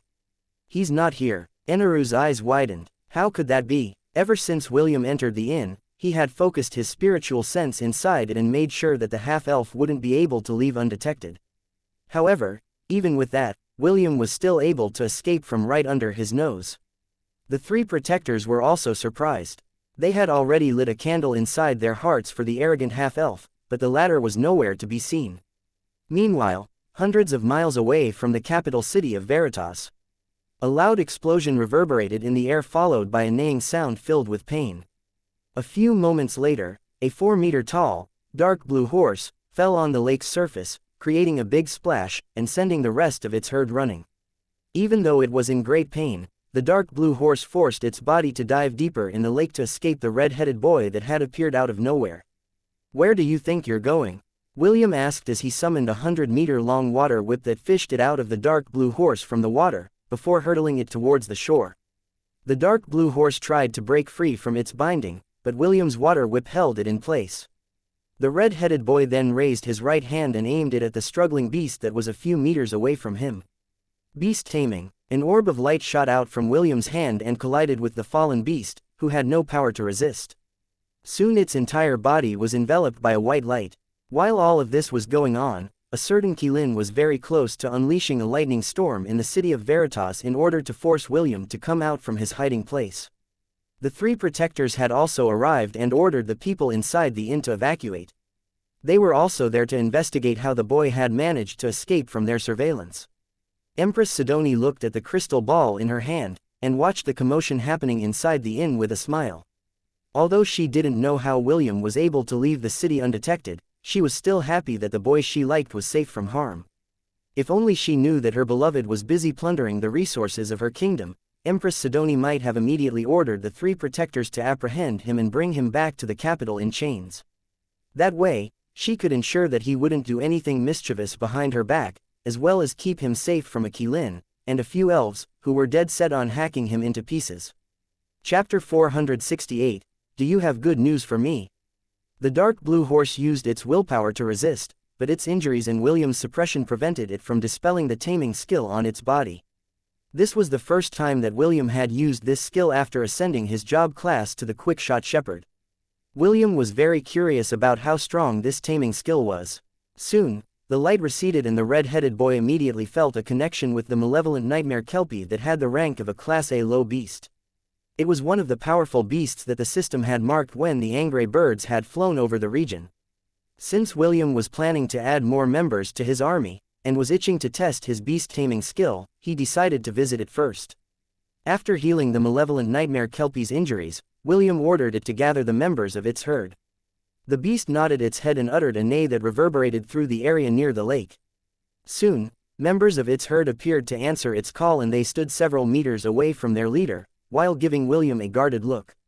"Welcome to your new home," William said as he opened his 1,000-beast domain to welcome the new additions to his herd. "I'm sure that you will find the Dungeon of Atlantis to your liking." The malevolent nightmare kelpie was the alpha of its own herd, which allowed William to automatically gain over 200 water kelpies to his king's legion. At first, the water kelpies were hesitant, but due to William's benevolent aura and the encouragement of their alpha, they all entered the portal as they were told. The malevolent nightmare kelpie was the last to enter the domain, and William followed behind it. There was already a lake inside the 1,000-beast domain, so he didn't have to buy another. Also, after teaching them how to travel to Atlantis, the water kelpies were like fish in the water. Even the malevolent nightmare kelpie was quite satisfied with William's arrangement because all of them were carnivorous creatures. The Seokois as well as the Nagas were the perfect beasts for them to hunt because neither of them couldn't outrun or overpower the water horses in any bodies of water. After making sure that the new members of his herd were satisfied, William returned to the real world and asked the system about the matter in the capital city of the Aenarion's dynasty. "Are they still looking for me in the city of Veritas?" William inquired. "Yes. The Qilin, Aenarion, is currently above the city, frantically looking for your presence." William chuckled before sending a telepathic message to his, ever-lively, spy that was currently inside the city. "Athon, good job," William praised the small bird who was always there to serve as his eyes during critical moments. You can leave the city now. Make sure to fly towards the east, so that the stupid Keelin won't get suspicious. After chirping its acknowledgement, Aethon flapped its wings and flew away. William would come to pick it up at a later time when he traveled to the eastern region of the Aenarion's dynasty. Before William entered the capital, he already knew that he would be facing danger. This was why he had thrown Soleil towards the sky, where it passed through the dark clouds and basked in the sunlight. Since the weapon was soul-bound to William, it allowed him to instantly teleport to wherever it was. This was one of the countermeasures that he had made beforehand just in case he needed a way to escape the capital undetected. After discovering the location of the malevolent nightmare Kelpie, in the northern region of the dynasty, William controlled Soleil remotely and ordered it to head in that direction. William knew that Aenarion and the elves would do everything in their power to capture him. Fortunately, he had already anticipated this scenario. The red-headed boy even thought of using this opportunity to piss them off further, and delay their return to the Zellan dynasty. William then activated the ring that was given to him by Connor as a means for the two of them to be able to communicate with each other over long distances. Since the two of them were in a temporary alliance against the elves, William decided to set aside their grudges for the time being, and collaborate with him to put an end to the war that they had started. "Do you have good news for me?" Connor asked as soon as the connection was established. William nodded his head and reported the things that happened in Veritas. Connor was surprised when he learned that the elves had also tried to form an alliance with the Crater Army. "Fortunately you have arrived in time," Connor commented after hearing William's report. Although he had already established in his mind that William and Empress Sidoni had a good relationship with each other, he still had misgivings about the Crater Empire's stance in regards to the Hellen Kingdom, and the elven army that was based in the Zellan dynasty. "How long do you think it will take before the elves build their teleportation gate?" William inquired. Connor pondered before giving a rough estimate. "At most we have a month's time. Although it is short, there's nothing we can do about it. I will continue to make arrangements for the defense of the city of Gladiolus. How about you? What do you plan to do?" "Recruit more allies to fight by our side. I will keep in touch in return before the war reaches the walls of Gladiolus." "Very well. If there is anything that comes up, I'll inform you right away." William nodded. "All right, I'll also keep in touch if anything happens on my side. Bye." The red-headed boy cut off the connection with a sigh. "After a month, the real thing begins. We don't have much time," William muttered as he looked at his status page. The markers where the tameable beasts were located flashed before his eyes. System, prepare for flight synchronization. Flight synchronization activated. William channeled his aura on Soleil and pointed its tip towards the east. "Host, please, raise Soleil to match your eye level." William did as he was told and held the weapon in his hand steadily. "Move its tip 3 inches towards the right." The half-elf followed the system's instructions obediently in order to prevent himself from flying in the wrong direction. Flight pattern is now in perfect sync. All green and ready for takeoff. "Quick shot war art fusion form," William said with a serious expression. William and Soleil merged as one and shot out towards the sky. Their next destination was the adamantium mine that the system had discovered. Although the possibility was low, he didn't want Empress Sidoni's worker ants to accidentally bump into the adamantium mine, as they traveled to the locations that William had written out for them. William knew that he couldn't possibly gather all the other resources located in the Aenarion dynasty during that 1-month period. Although he was traveling 5 times the speed of sound, he had no doubt in his mind that the Ant Queen would soon discover the smuggling expeditions he was doing around her turf. In order to prevent conflicts from arising, he decided to target the most important resources first, before shifting his attention to the herd-type creatures that he could capture along the way. William felt regretful about divulging the location of the mithril mine, but he also understood that it was needed to entice the young empress, as well as the high-ranking officers of the Crater Empire to look favorably at him.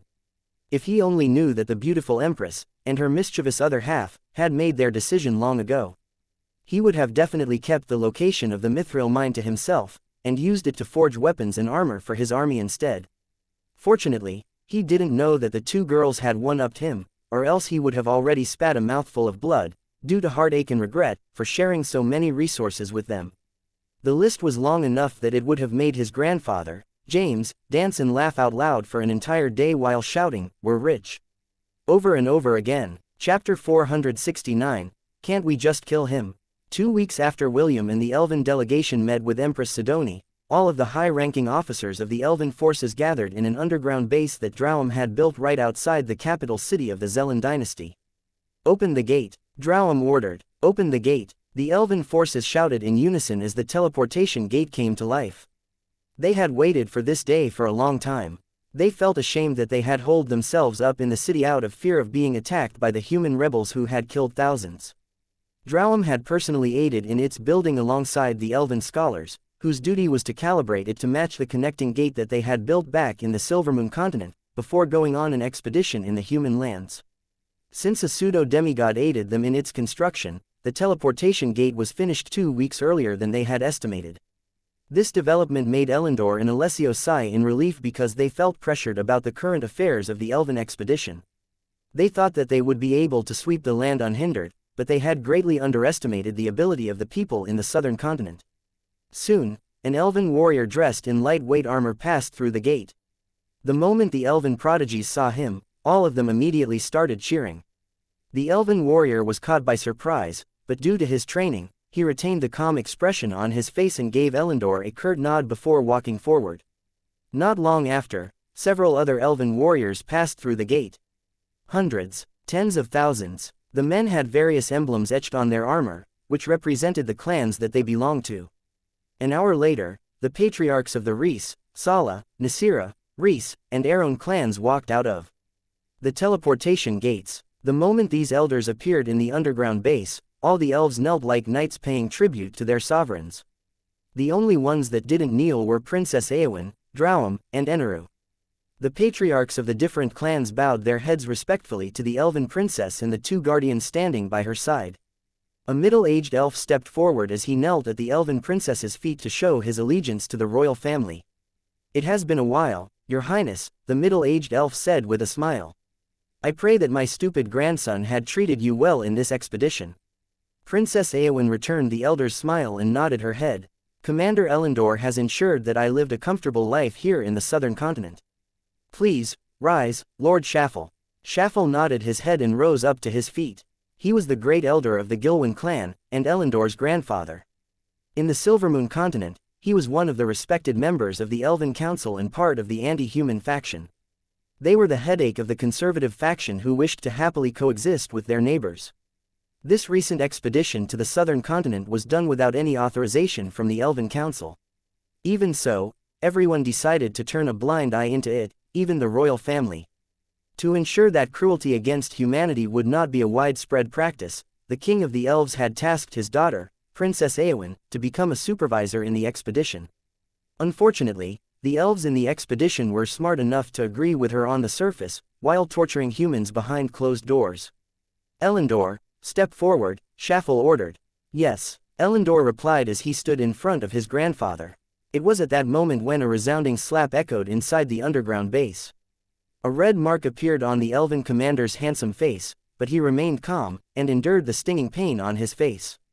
"Your mission was to conquer the human lands, and yet, you've only managed to acquire one human kingdom," Shaffle said in a cold tone as if he was talking to a servant instead of a family member. "I didn't raise you to be an incompetent commander. What do you have to say to yourself?" Elendor knelt on the ground and bowed his head in submission. "I have no excuse for my incompetence. I will accept any punishment that the Great Elder will bestow upon me. Since you admit to your incompetence, I hereby sentence you to." Princess Eowyn stepped forward and stood between Elendor and Shaffle. The elven princess stared at the Great Elder of the Gilwen clan with a fearless expression. "Great Elder, I have witnessed how hard Commander Elendor had strived to make this mission a success," Princess Eowyn said. "It is quite unfortunate that we have underestimated the humans that live in these lands. Even though we are far superior to them, their tenacity is praiseworthy. It is not the commander's fault that the expedition failed. Our fault lies in the fact that we underestimated our opponents." Shaffle smiled and nodded his head. "Since Her Highness is telling me to let this matter slide, then I will let it slide. Elendor, thank Her Highness. If not for her, I would have already excommunicated you from our clan due to your incompetence." Elendor raised his head and looked at Princess Eowyn with a guilt-ridden expression on his face. "Your Highness, I thank you for speaking on my behalf. From this day onwards, I offer my life to always serve by your side and protect you from any harm," Elendor vowed. "I swear this upon the blessing of the World Tree." Princess Eowyn nodded her head, as she offered her hand to the kneeling elf. Rise, Commander Elendor. You still have a role to play in this war. You can atone for your mistakes by leading us to victory. Elendor took the princess' hand and lightly kissed. It will be as you wish, Your Highness. That was a fine performance, Elendor, Shaffel nodded in appreciation. With this, you will be able to stay by Princess Eowyn's side as her personal guard after this war is over. You'd better not miss this chance. I will do my best, Grandfather, Elendor replied with a smile. The mark on his face had long disappeared after it was healed by one of the elven clerics. The two of them were currently inside the commander's quarters where Elendor relayed the current statues of the three factions in the southern continent. Having a non-aggression pact with the Crater Empire is good, Shaffel nodded. If we captured all the lands in the continent, the various powers in the central continent would not sit idle. They may even find an excuse to launch a crusade to liberate the southern continents from the elven invaders. Although our race is superior, the humans outnumbered us 1,000,000 to 1. We should not provoke them too much until we have found a means to threaten all of them. Elendor nodded his head. He agreed with his grandfather, which was why he had pushed for the talks between the elves and Empress Sidoni during their high-level meeting a few weeks ago. The Saintess' son, Shaffel muttered. If we can capture him, then he would be a good hostage to prevent the Saintess, and the Aenarion clan, from exerting pressure over this expedition in the human lands. We need to capture him at all costs. Grandfather, can't we just kill him? Elendor asked. I'm afraid that he will be a dangerous person when he grows up. Kill? Shaffel looked at Elendor as if he was looking at an ignorant fool. You dare kill the son of the Saintess and the hero of the elves? If you do that, even though I am an elder in the council, our clan would not be spared from Aenarion's wrath. Also, the elven king owes that bastard Maxwell for saving our heritage. If word gets out that you intend to kill the Saint's son. Forgive me, Grandfather, I wasn't looking at the bigger picture. Elendor bowed his head in apology. Shaffel was a man who specialized in schemes and deceit. This was why he had managed to become Alessio's backer as the latter built his connections in the Silvermoon continent. He could tell at a glance that Elendor truly wished for William's demise, so he decided to offer him an olive branch. We can't kill him now, but that doesn't mean that we can't kill him later, Shaffel said in a volume that was only enough for Elendor to hear. We can administer a slow-acting poison that will kill him within the year. This will prevent the Saintess and the others from tracing it back to us. It will be a slow and painful death, and I will give you the honor of personally administering the poison into his body. Thank you, Grandfather. Elendor bowed his head for the umpteenth time. Although I prefer to torture him myself, this is also good. At least, no one will be able to suspect our clan and we can still have a good relationship with the Aenarion family. As long as you understand, then all is good. Now, let us put this matter aside and discuss the war preparations. As you wish, Grandfather. Chapter 470, Diversionary Tactics. A black snake slithered out of the underground base where the elven teleportation gate was located, under the cover of darkness. When it felt that there was no one around it, it turned into a black mist and traveled outside the city. Half an hour later, Ezio stood on top of a tree while looking at the capital city of the Zelan dynasty. He immediately wrote a coded message on his wrist, before sending it to both of his disciples. After doing this task, he once again turned into a black mist and made his way back towards the city. He needed to gather more information about the current hierarchy of the elven forces. Ezio knew that this mighty army would head towards the Hellen Kingdom in a few days, and formally declare war on those that resided behind the walls of the city of Gladiolus. William felt an itch on his wrist, and knew that a message had arrived from his fourth master, Ezio. A frown immediately appeared on his face after reading the message. He thought that there would still be 2 to 3 more weeks before the elven reinforcements would arrive. Sorry, but I'm short on time right now, William said as he raised his hand and aimed it at the elusive mist wildebeest that was struggling to get back on its feet. Are you sure about this? Connor asked. This is not a good joke. He was currently looking at William's projection with a dumbfounded expression on his face.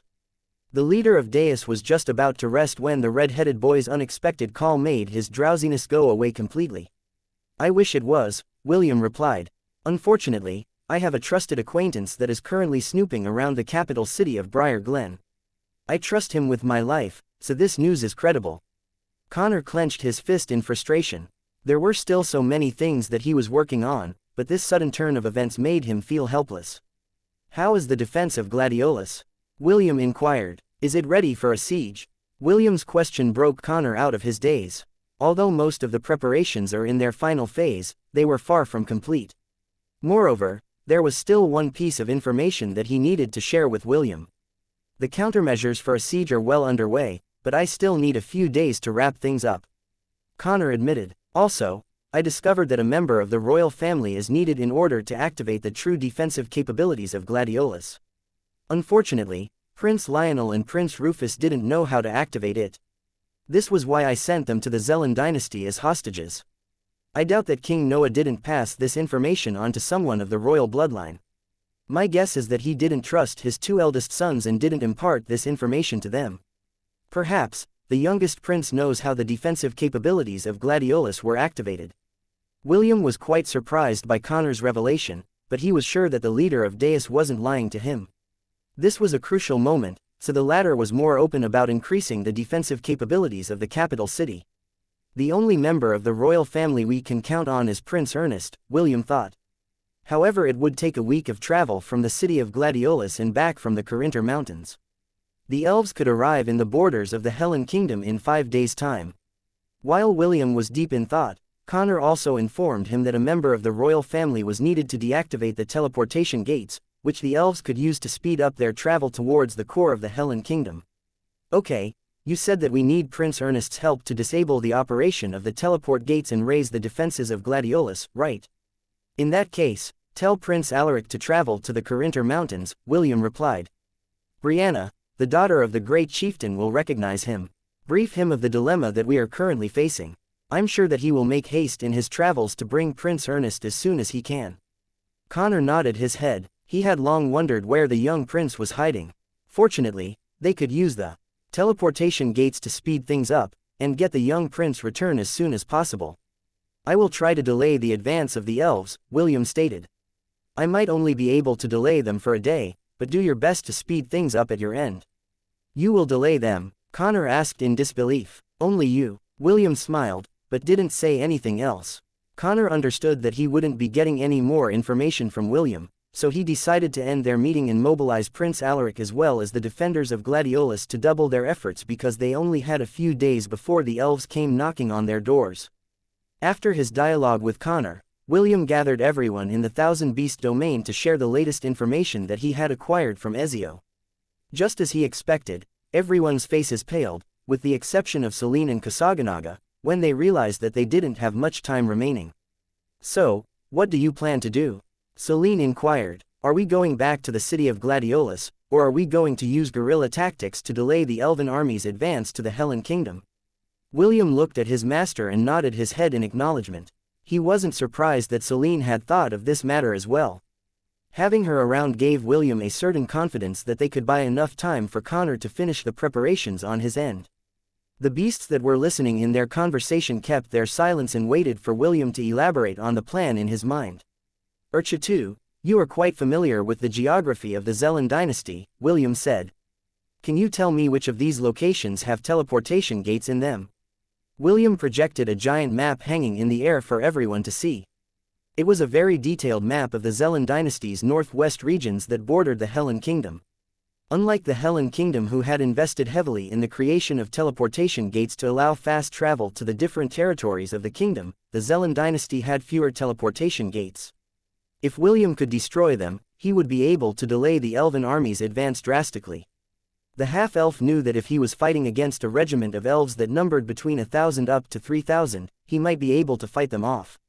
Any forces that exceeded that number would be avoided at all costs. If William had his way, he would just fight hundreds of elven soldiers at a time. That way, he would be able to overpower them with sheer numbers, and maximize the blessings of his quick-shot shepherd job class. Urchitu pointed at several cities on the map where he believed that teleportation gates had been built. They're quite spread out. William rubbed his chin. He wasn't worried if there would be elven defenders there or not.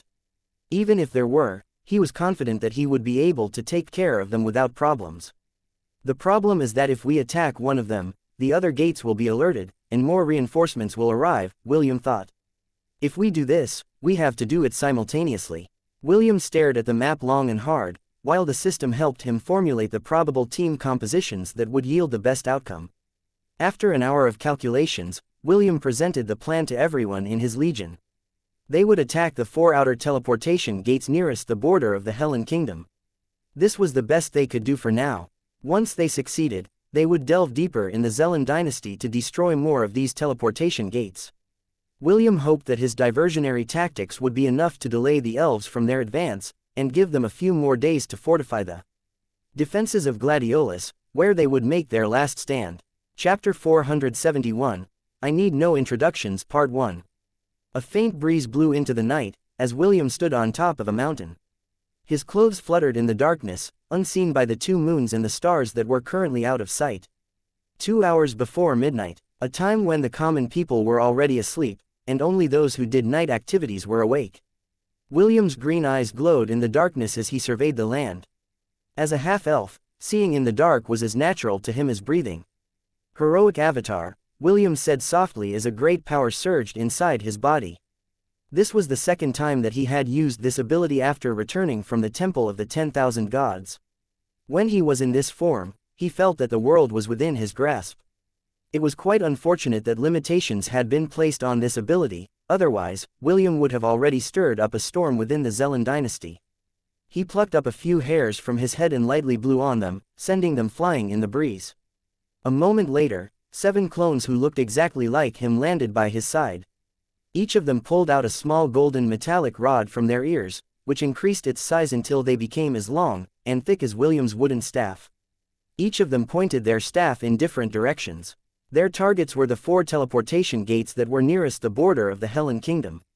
Quick Shot War Art, Fusion Form. Blitzer Railgun, inside the Zelen Royal Palace. Tomorrow, the Vanguard will start their advance, Elendor said as pushed a golden elven knight chess piece forward, using a customized wooden rake, on the map in the center of the conference room. According to our estimate, it will take us 3 days to reach the Azure Fortress. From there, we can use the humans' teleportation gate inside the fortress, to speed up our conquest of the Hellen Kingdom. Azure Fortress is the name of the fortress that James defended. According to our scouts, who have infiltrated the Hellen Kingdom, the majority of their forces are holed up in the city of Gladiolus, Elendor reported. They seem to have accepted their inferiority and decided to make their last stand at the Hellen Kingdom's capital. The patriarchs and other high-ranking officers of the Elven army nodded their heads. Although their reinforcements had arrived from the Silvermoon continent, Elendor retained his position as the commander of the expedition. Meaning, he had complete command of the 3 million-strong Elven army. With such a powerful army at his disposal, only the Crater Empire remained a threat to them within the southern continent. Also, aside from the Elven reinforcements, 1 more guardian from the Silvermoon continent appeared to aid them. It was none other than the Golden Elder Dragon, Escalar. 2 peak myriad beasts, and 1 pseudo-demigod. They were the trump cards of the Elven army. Because of these 3 guardians, that would serve as the overseers of the Elven conquest, the patriarchs and the Elven officers felt at ease. This was also why they allowed Elendor to keep his rank as commander, and allow him to command the Elven reinforcements. With such powerful beings by their side, the conquest of the Hellen Kingdom was mere child's play. I heard that you have faced the Saintess son. An intimidating presence within the room asked. What is he like? Escalar, the ruler of the dragons in the Silvermoon continent, stared at Elendor with a pressure that was enough to make the Elven commander uncomfortable. The Elder Dragon was currently in a humanoid form, but his draconic feature stood out among the elves that were gathered inside the conference room. Did you not hear me? Escalar asked because Elendor seemed to have frozen in place after he had asked his question. Your Excellency, the pressure you are radiating is too much for him to handle. Shaffle stood up and bowed respectfully to the Elder Dragon. Escalar frowned before suppressing the pressure that overflowed from his body. Elendor immediately took in a deep breath as if the invisible hand choking his neck had suddenly let go. After regaining his breath, he respectfully bowed to answer Escalar's inquiry. I have met the Saintess' son in a battle near the sanctuary of the Minotaur race, Elendor replied. I believe that he is the strongest among the prodigies here in the southern continent. So, you're saying that you lost to him, right? Elendor didn't dare to lie in front of one of the guardians that had protected the Silvermoon continent. Also, he was afraid that the Elder Dragon would punish him due to the death of his beast companion, the Silver Dragon, Dioldrios. How strong is he? Escalar asked. Is he really so strong that he managed to defeat not only you, but Dioldrios as well? Elendor could feel his cheeks burn due to the shame and embarrassment he was experiencing.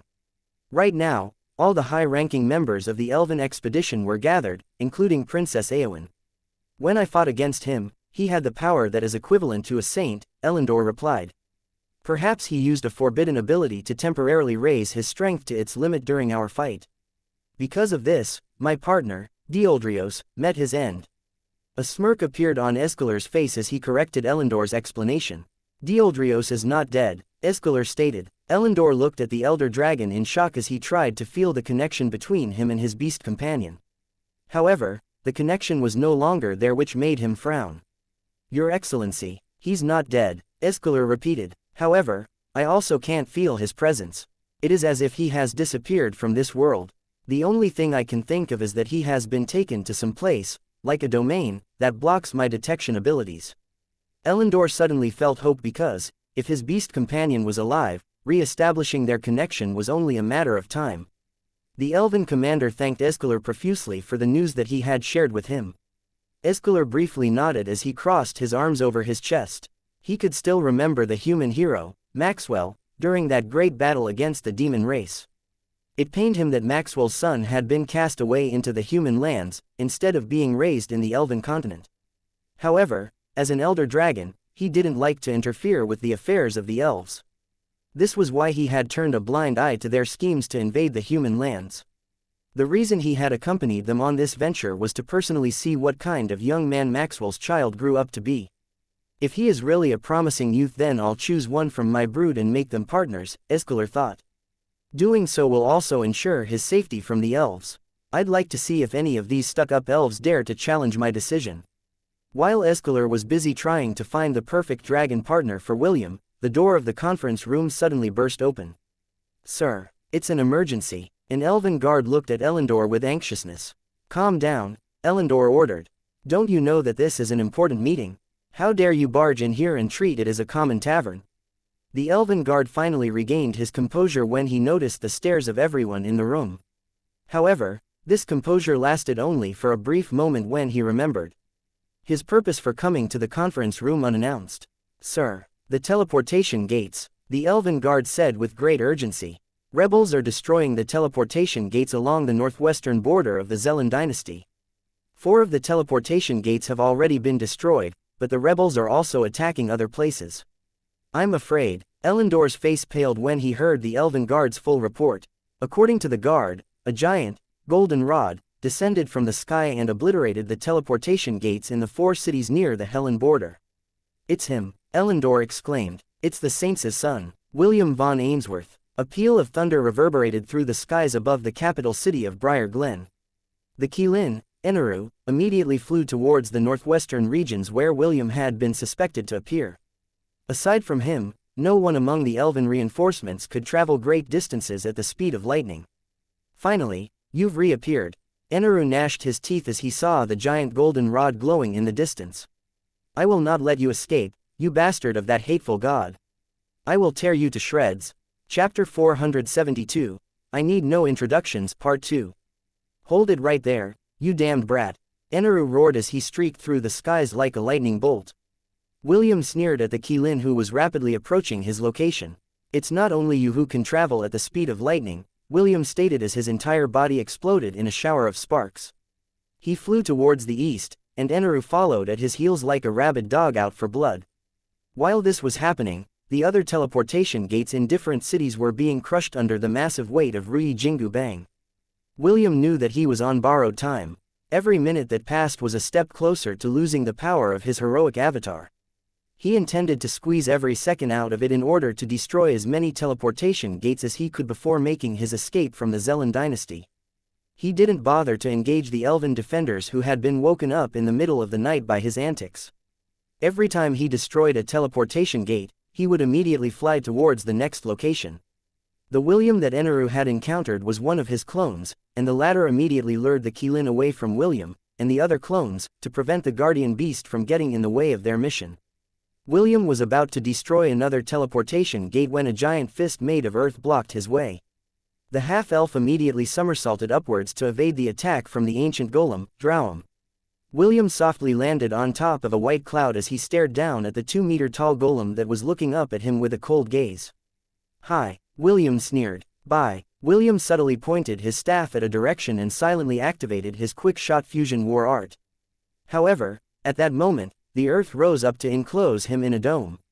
The half-elf immediately pointed his staff upwards and disappeared from his location. Drowum frowned because it couldn't sense anything in the earth prison that it had created to entrap William. Still, it didn't disperse the spell right away.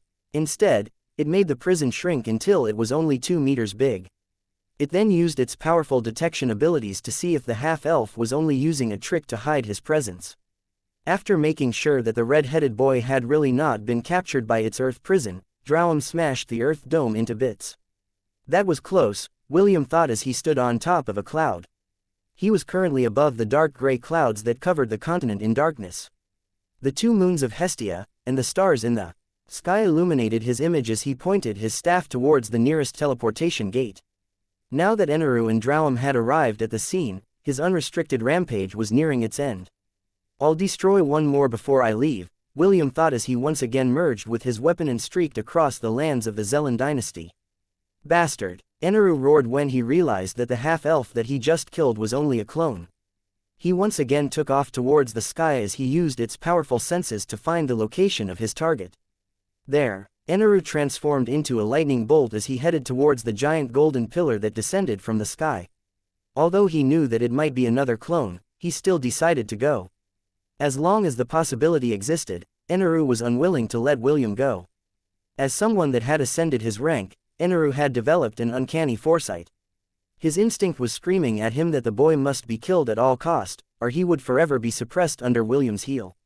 This was something that he couldn't accept. His hatred for William had already exceeded Elendor's.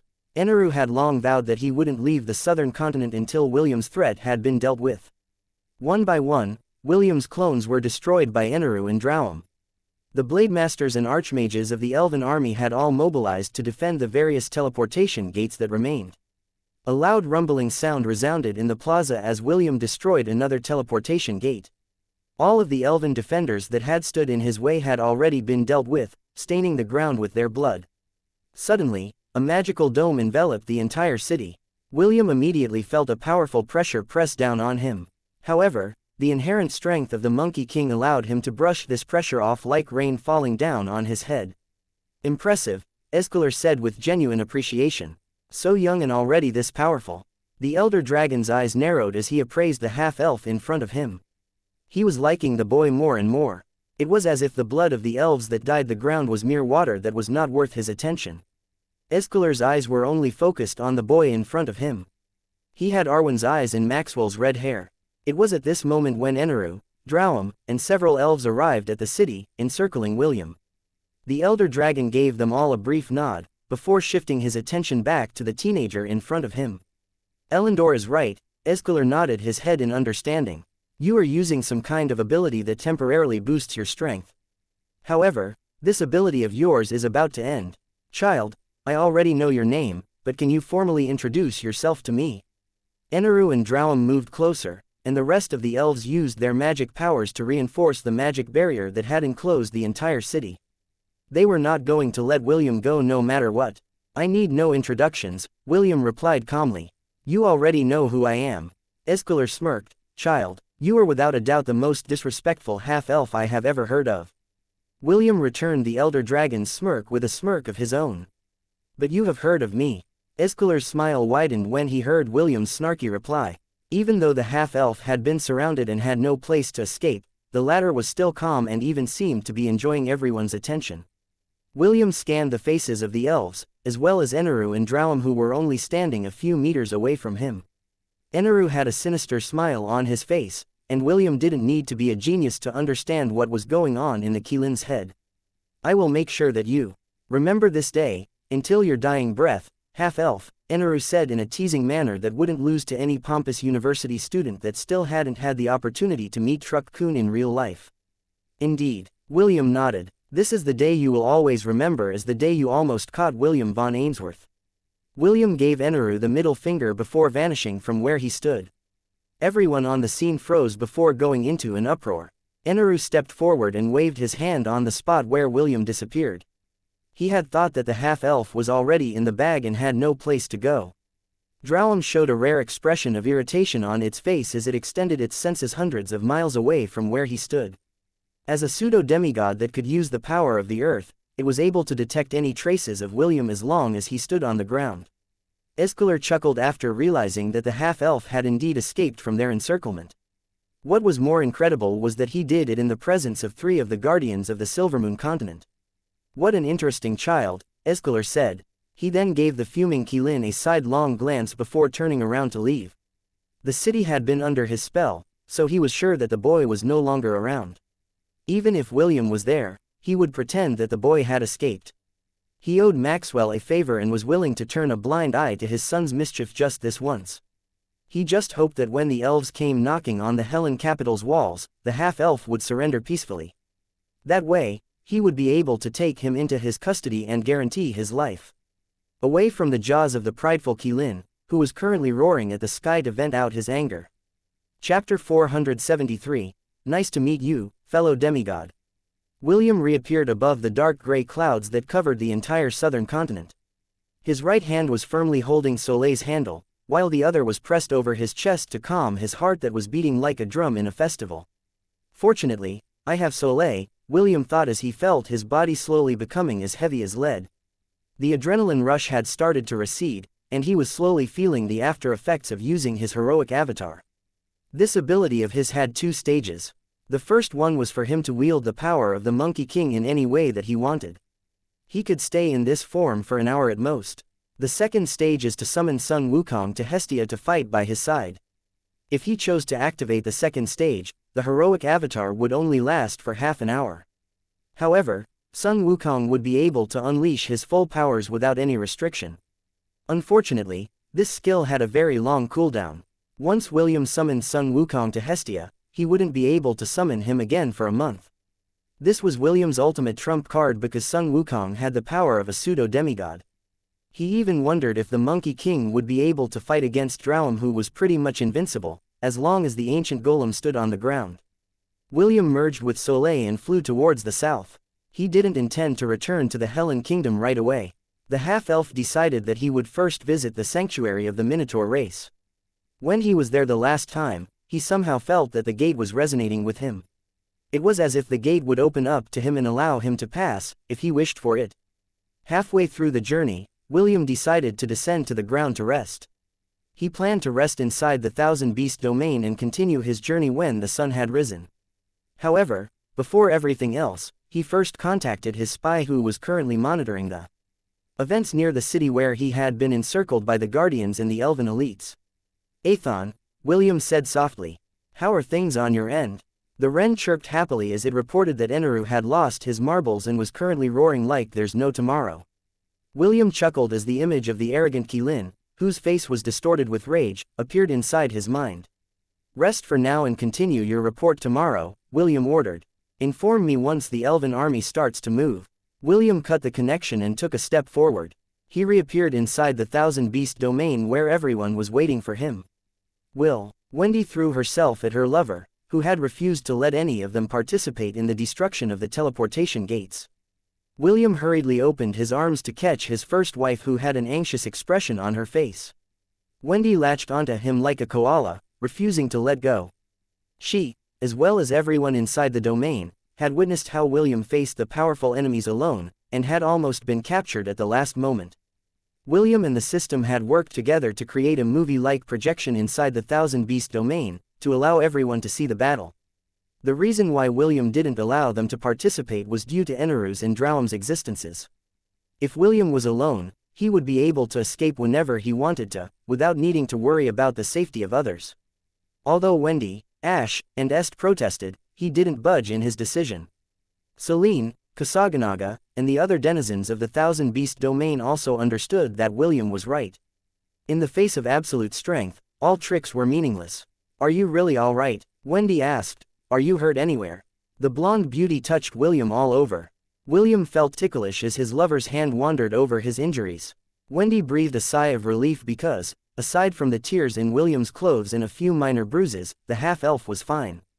"Heal," Wendy said as she used the power of the life mage to heal William's injuries.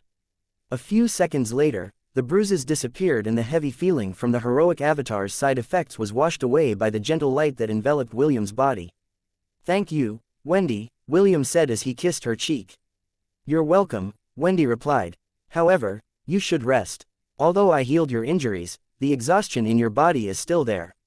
William nodded. He then faced everyone that had given him moral support from inside the Thousand Beast domain, while he was fighting against the elves and the guardians of the Silvermoon continent. "You have all witnessed what we will be facing in the future," William said with a serious expression. "The Qilin, Aenarion, the ancient golem, Drowum, and an elder dragon, Escalar. These three stand at the top of the elven hierarchy, and they are the foes that we cannot beat at this point in time." All the denizens of the Thousand Beast domain had solemn expressions on their faces. They understood that there was no way that they could contend with myriad beasts and a pseudo-demigod, even if they had the numbers. If only I hadn't regressed during my time of imprisonment, I would have easily stomped that golem under my foot. Kusaganaga stated hatefully. "You, stomp on a pseudo-demigod?" Soglav chuckled. "You sure say funny things, Kusaganaga. What's so funny about it? I'm a demigod." "Oh, what a coincidence. I am also a demigod. Nice to meet you, fellow demigod." Kusaganaga stomped its foot in irritation. It could tell that Soglav didn't believe that it was a former demigod. The rainbow-colored anteater was very tempted to roll up into a ball and flatten the grinning demonic dog like a pizza dough. William chuckled internally, but he didn't say anything. Kusaganaga and Soglav had, surprisingly, become buddies during their dungeon expeditions in Atlantis. At first, the anteater and demonic dog were at odds against each other, but now, they got along pretty well. He hoped that the beasts he had captured recently would also form bonds with the first residents of his domain and get along with each other as well. "You don't have to worry about the guardians of the elves," William stated. "There will be others who will face them head-on. What you need to worry about is the bulk of the elven army. They are the foes that we will meet on the battlefield." William paused as he scanned the faces of his lovers, his master, and his knights. All of them looked back at him with determination in their eyes. He knew that they would not hesitate to fight side by side with him when the elves arrived at the capital city of Gladiolus. The conclusion of this battle will be decided in Gladiolus, William thought. "Connor, I hope that you have made enough preparations." William found it ironic that he was wishing for the person that had started this whole mess to succeed in whatever preparations he was working on. Still, the half-elf knew that, even if he gave it his all, he alone would not be able to win this war. He needed Connor and his schemes. "Everyone, rest for now," William said with a smile. "Tomorrow is a new day, and a new set of challenges awaits us all." He then looked at Urchatu, who was standing in front of the members of the Minotaur race. William didn't tell him about his plan of trying to enter the Gate of Beginnings. He didn't want to raise the giant white ox's expectations. "I just hope that my hunch is correct." William clenched his fist in anticipation. "King Minos, I pray that I will get the chance to talk to you tomorrow." Chapter 474, The Kind-Hearted Yet Easily Offended Deity of the Sky. Don't open this chapter. I accidentally posted it while setting my timers. If you don't want to get spoiled, do not click this chapter. I will have the staff remove it ASAP. Unstoppable Million Beast Charge. When charging towards the enemies, all members of the Herd and King's Legion gain 80% resistance against ranged attacks. When charging towards the enemies, all members of the Herd and King's Legion gain 80% resistance against magical attacks. Each member of the Herd and King's Legion will receive a magical barrier that can endure up to 1 million health points of damage. Any member of the herd that receives damage that surpasses 1 million health points will immediately lose the effect of this buff. This skill can only be used if the herd has 1 million or more members. Drowum summoned thousands of earth spikes and hurled them at the charging beast army. Aenarion and the Qilins focused their lightning blasts at their target, the red-headed boy riding on the back of the Angorian war sovereign. Escalar gritted his teeth as he reluctantly summoned wind blades to attack, but he didn't target William. Instead, he focused his attack on the other beasts that were leading the charge. A mighty roar erupted from the city of Gladiolus as Jekyll transformed and flew over the city walls. He intended to join William in this charge to fight the elven army head-on. The Teoti had long been holding back and wanted to beat the crap out of Aenarion. If not for the fact that there were other guardians in the elven army's ranks, he would have already rushed ahead and rampaged to his heart's content. The combined magical attack of the elves and guardian beasts bounced off the bodies of the Angorian war sovereigns as they closed the distance. Drowum roared as he charged forward with the intention of trampling William and his beast army like ants. However, he had only walked a few steps before he was forced to stop. A black minotaur stood in front of the ancient golem with its arms crossed over its chest. Although King Minos was 3 meters tall, he was like a small bug in front of a 100-meter-tall golem. Even so, the sovereign of the minotaur race had a calm expression on his face as he hovered in the air. "Why don't you pick someone your own size?" King Minos challenged before transforming into a 100-meter-tall minotaur whose presence made everyone tremble. "Or is your dignity so low that you can only bully children?" "Shut up, livestock," Drowum shouted. King Minos chuckled and brushed away the ancient golem's taunt. "I think the Silvermoon continent has been too peaceful as of late," King Minos commented. "A puny little golem like you thinks that it can take on the world by itself." After having the final say, the giant black minotaur grabbed the ancient golem's body and threw him in the air. He intended to fight Drowum far away from the two armies because a collision of pseudo-demigods could cause friendly fire. King Minos didn't know if Drowum cared for the elves or not, but he cared for his people. The thought of accidentally killing them during his rampage would burden his heart. While King Minos accompanied Drowum to a duel, William's army had closed the gap by half. Ella then issued a war cry which further increased everyone's stats by 30%. Connor looked at this scene and clenched his fist. His blood boiled inside his body as he ordered the city gates to be opened. He knew that this was a crucial moment and he couldn't afford to hold back his forces. If William and his army fell in this battle, he would be the one to fall next. The gates of Gladiolus opened and the super soldiers and ash golems surged forward. Connor whistled and a black griffin landed beside him. He planned to join the battle and kill as many elves as he could in order to avenge the person whom he had lost. "Callum, I'll leave the city's command to you," Connor said. Callum nodded. "Be careful, sir." Connor gave him a brief nod before urging his mount to fly. The griffins and the hippogriffs also took flight and followed him to the battlefield. Over 100 lamases flew towards the city wall and landed beside Prince Alaric and the freedom fighters. The crown prince mounted the leader of the lamasus and the rest followed. They were not only fighting for the Hellen kingdom, but for their homeland as well. "Glory to the Zelen dynasty." Prince Alaric raised his weapon. "Glory to the Zelen dynasty." Prince Alaric then pointed his sword towards the elven army as he and the members of the freedom fighters descended onto the battlefield. "Kill." Elendor ordered the vanguard to brace for impact as the elven mages chanted their spells. The volley of arrows by the elven warriors fired non-stop, but all of these attacks were deflected by the barrier that was protecting the approaching beast army. "Raise the barrier," Elendor ordered. It was too late to cast offensive skills because William's army was almost upon them. The elven mages then unleashed a magical barrier that wouldn't lose to the barrier that protected Gladiolus from Drowum's powerful offensive. When the barrier took effect, the elves that were on the frontline sighed a breath of relief in their hearts because they weren't confident that they would survive a head-on collision with the beasts that seemed to be immune to any kind of damage. It was at this moment when a powerful shriek, followed by an adorable, yet hate-filled voice reached their ears. The blood eagle, Skadres, descended like a rocket. It was one of the fastest birds of prey that ever existed in the world of Hestia. On its back was a rainbow-colored anteater whose grudge against the elves had burned brightly for thousands of years. Kusaganaga turned into a rainbow-colored wrecking ball and slammed into the magical barrier of the elves. To the elves' disbelief, the place where the little anteater slammed its body cracked. Soon, this crack widened and spread across the magical barrier. "If you refuse to stop your daydreams, then I will shatter it," Kusaganaga declared. "Just like what happened thousands of years ago. I came here today to break all of your delusions. I'm Roolling." The magic barrier shattered into countless pieces as the deity of the sky rolled like it did thousands of years ago. The rainbow-colored rolling calamity. The kind-hearted, yet easily offended, deity of the sky who held grudges. The one and only, Kusaganaga. "I am possible," Shaffel exclaimed as the barrier disintegrated in front of him. Elendor froze for a brief moment before he gave his next order. "Brace for impact," Elendor shouted. The vanguard hurriedly summoned their shields and braced for impact. All the elves gritted their teeth as the ground trembled under their feet. The rumbling sounds of millions of hooves and paws created a deadly symphony that was similar to the rumbling of thunder. Time seemed to slow down, as Elendor watched the Angorian war sovereign, that was in front of the charge, lower its adamantium-reinforced horns to bulldoze its way towards the elven formation. He watched as the elves and forest wolves in front of the army crashed into the comrades behind them as the unstoppable beast charge's momentum carried them backward. Blood sprayed into the air as William's King's Legion mercilessly trampled all those who stood before them.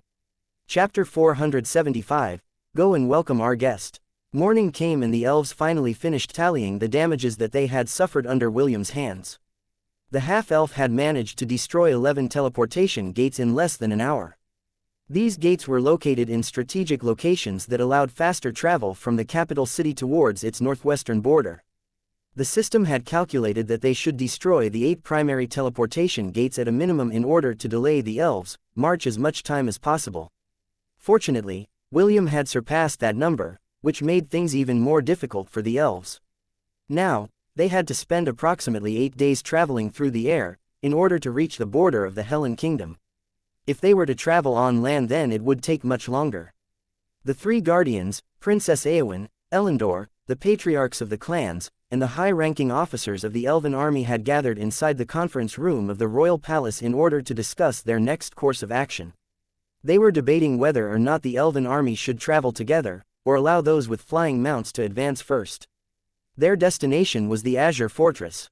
Elendor proposed that those with flying mounts should proceed first, in order to make the necessary preparations before the main bulk of the army arrived. Some agreed to this proposal, while others didn't. I think it will be safer if the army traveled together, one of the elven commanders said with a serious expression. The attack that happened last night seemed to have been a planned action. Although the reports say that the attacker was only a single person, that didn't mean that he didn't have any allies to serve as reinforcements. Indeed, the patriarch of the Aeron clan voiced his agreement. If you study the layout where the teleportation gates are located, you can tell that they had been carefully chosen in order to delay our advance to the human kingdom as much as possible. You said that the son of the Saintess was from the Helen Kingdom, and yet, he managed to accurately strike where it mattered the most. This knowledge should only be available to the local citizens of this dynasty. Obviously, he had helpers as well. Helpers whose numbers we are not aware of. The patriarch of the Aeron clan was about to say more, but Shaffel cleared his throat in order to divert everyone's attention to him. What happened last night won't happen again, Shaffel said with confidence. Even if that person has allies, so what? At most they are just human children. Shaffel then glanced at the elven commander who had voiced that the elven army should travel as a single unit. Are you saying that our mighty elven army is afraid of children? Shaffel asked. Your Excellency, that is not what I meant, the elven commander replied with a calm expression. When it comes to war, underestimating your opponent is a fatal mistake. Overestimating them is a fatal mistake as well, Drowam replied. Enaru and Escalar will travel with the vanguard, while I will remain to oversee the main army. Even if that half-elf returns with reinforcements, he will not be able to do anything. The elven commander sighed in his heart and reluctantly nodded his head. Since one of their guardians decided to step in the conversation, any further argument was pointless. The talks then proceeded to the next task, which was to choose the route that the army would traverse in order to reach their destination. Drowam, Elendor, and the other officers frowned when they discovered that the only path for those who would travel on land was through the mountains of the northern regions. According to the scouts that had been sent to gather information about the layout of the Zelen dynasty, the mountainous regions of the north had steep slopes, cliffs, and narrow passageways that would limit the movement of the army. Also, it was the perfect place for an ambush. The 3 guardians were already aware of William's ability to escape from their grasp, so they were sure that he would appear in the northern mountains in order to hinder their advance. Such a troublesome bastard, Enaru snorted. Escalar didn't say anything, and kept a calm expression on his face. He also felt that William was a very daring person, and the chances of him appearing in the mountains to ambush them were high. Even Drowam had to agree that the half-elf's escaping ability was top-notch. Even after it had scanned the lands hundreds of miles away from where they cornered William, it didn't yield any results. This discovery had led to another debate about which was the best solution for their problem. I think it is best that the army travel together. Princess Éowyn voiced her opinion since no one else could decide what to do. There is safety in numbers, and we are not familiar with the layout of the land, Princess Éowyn stated. It would be foolish to assume that we know these lands like the back of our hands when we've only been here for a very short time. There's no need to underestimate the son of the Saintess. His father is a hero, and his mother is the guardian of the World Tree. He already proved his capabilities when he had destroyed the teleportation gates and cornered us into taking only one route for our advance. Also, he was able to escape from our encirclement. This feat is not something that can be done by someone ordinary. The princess of the elves lowered her head after voicing out her opinion. Although she didn't say it out loud, she made it clear that William had been able to take his leave right under the noses of 3 of the guardians of the Silvermoon continent. The corner of Drowham's and Enaru's lips twitched because they couldn't refute Princess Eowyn's statement. Escalar, on the other hand, chuckled in agreement. Unlike his 2 comrades, the elder dragon was quite amused by William's daring escape. This had increased his impression of the boy whom he had met last night. Half an hour later, everyone came to an agreement that the army should march together. This was to keep the incident that had happened a few hours ago from happening again. Just as the elves finished their discussion, William had arrived at the Gate of the Beginnings. He had overslept, because his lovers didn't have the heart to wake him up and allowed him to rest properly. Even so, he felt thankful because he felt refreshed after he woke up. The past few weeks had been exhausting for him because he had been traveling non-stop in the Aenaryon dynasty in order to mine resources and to capture herd-type beasts to add to his army. As he walked towards the Gate of the Beginnings, he sensed a welcoming presence in the surroundings. It was as if the gate was meeting an old friend who hadn't visited it for many years. William stared at the gate for a while before placing both of his hands over it. Suddenly, a tingling sensation washed over his body and a notification appeared on his status page. Would you like to enter the Gate of Beginnings? William chose yes, and immediately he felt himself being pulled towards the gate. Soon, he found himself in what seemed to be at the end of a tunnel, staring down at a massive maze in the distance. Urcha, William said softly. A portal appeared beside the half-elf and a giant white ox stepped out of it.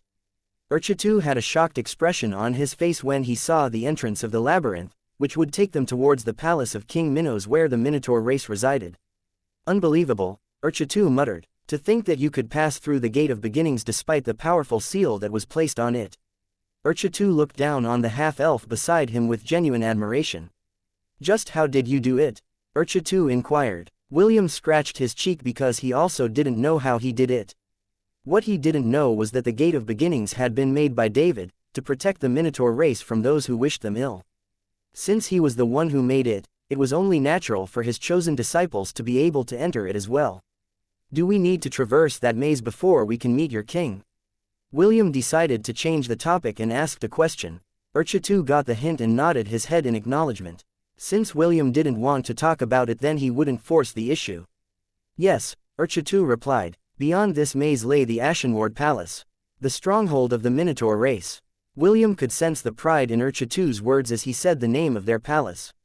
The half-elf could tell that the giant ox had missed his home after being unable to return due to his current circumstances. Well then, let's go, William said with a smile. If possible, I would like to have an audience with your king. Can you take me to him, Urcha? Urcha nodded his head as he lowered his hand to pick up William. He then placed the shepherd on his shoulder as he walked towards the entrance of the maze. The Minotaur race knew the route of the maze by heart, and none of them could get lost in it even if they wanted to. The giant ox had only taken a few steps inside the entrance when the walls of the maze started to shake. Urcha and William's eyes widened as the maze rearranged itself right before their very eyes. Instead of a series of twists and turns, the walls had arranged themselves properly, leaving a straight path forward. Is this normal? William asked. Urcha firmly shook his head. This was the first time he had seen this phenomenon after traversing the maze for so many years. Clearly, this was another privilege that was only available to David's disciple. Deep inside the Ashenward Palace, King Minos opened his eyes. He had clearly felt someone enter the Gate of the Beginnings, and knew that this was no ordinary intruder. The king of the Minotaur race raised his hand and 2 Minotaurs appeared in front of him. Go and welcome our guest, King Minos ordered.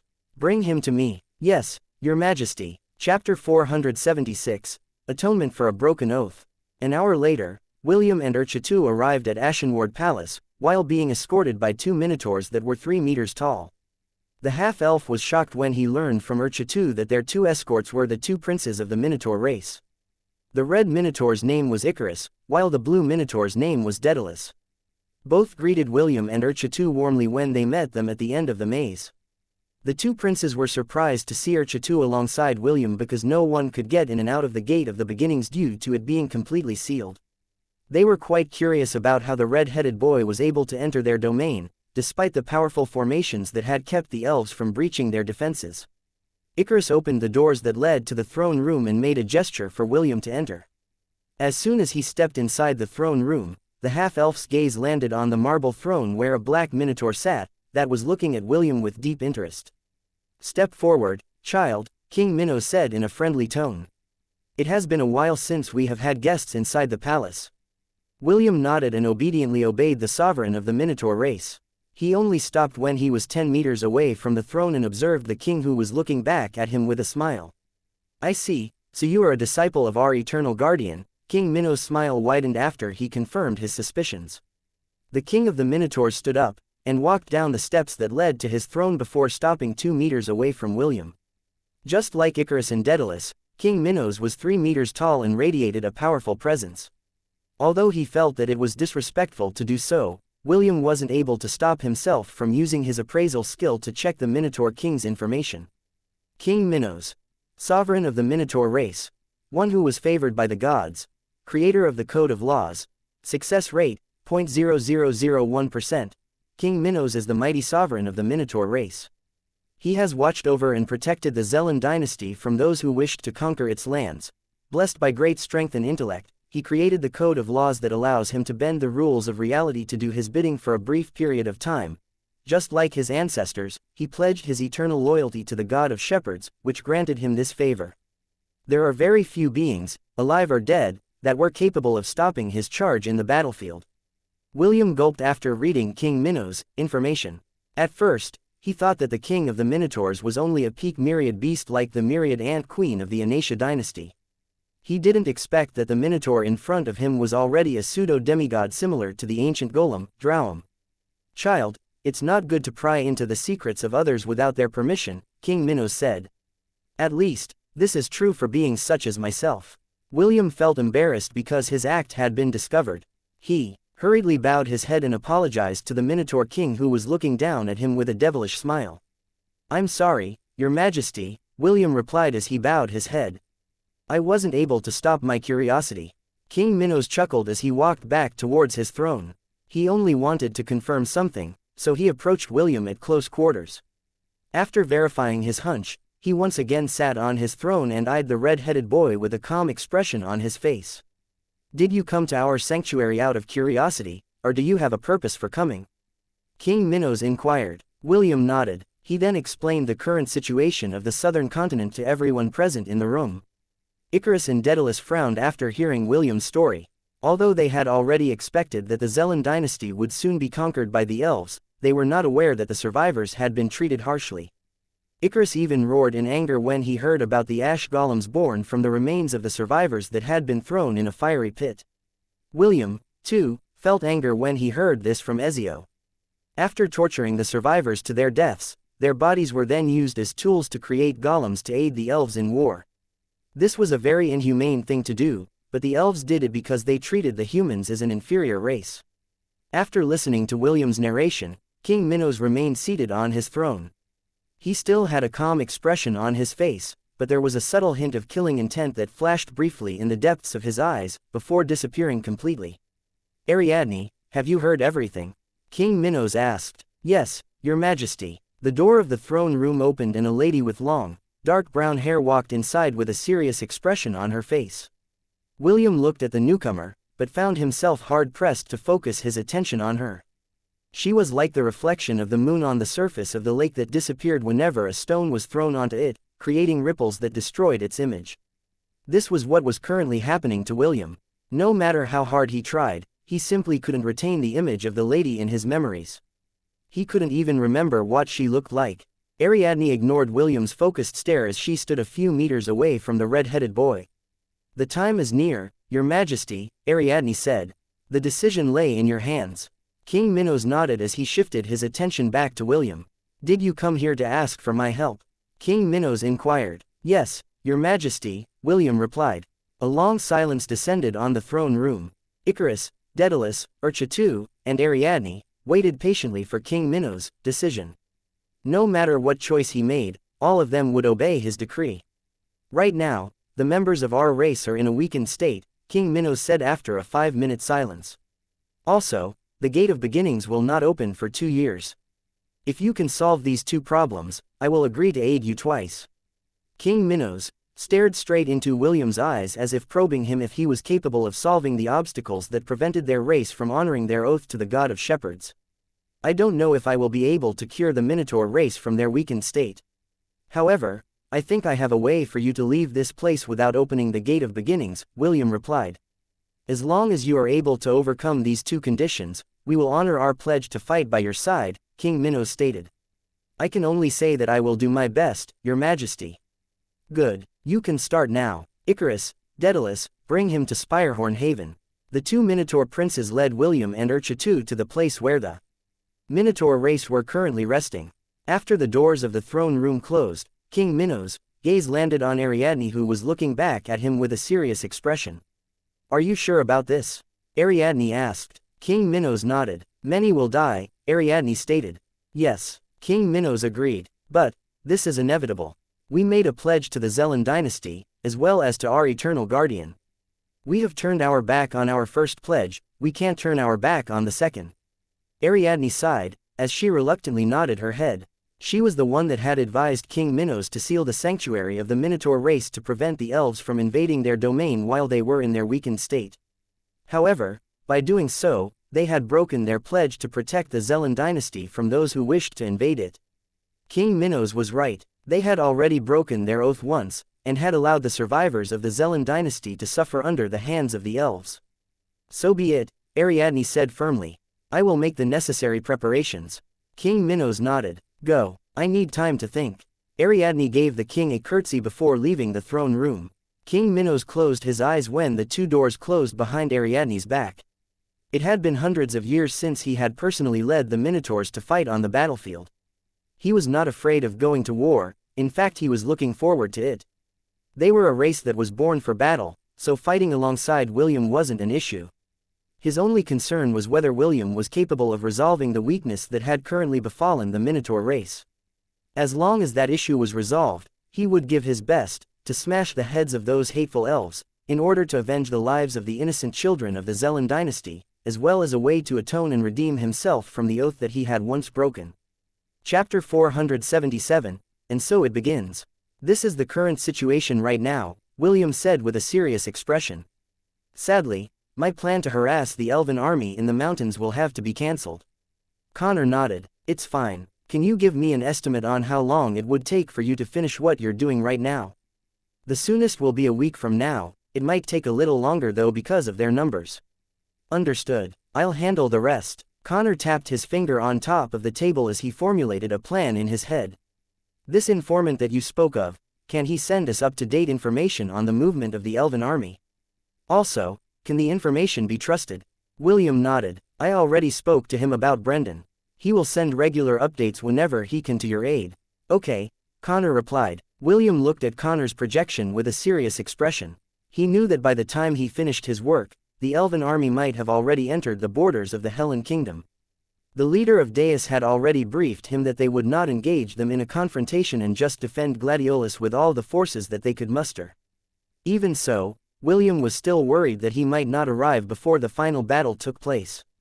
Just a glance and I can tell that you don't think that we will be able to resist the elven army, Connor snorted.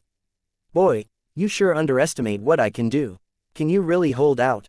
William inquired. Of course, if it's just against the elves then I can defend the city for a few days. William crossed his arms over his chest as he eyed Connor.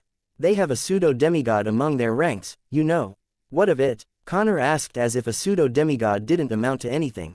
It's just an ancient earth golem that thinks too highly of itself. I've long wanted to put it in its place.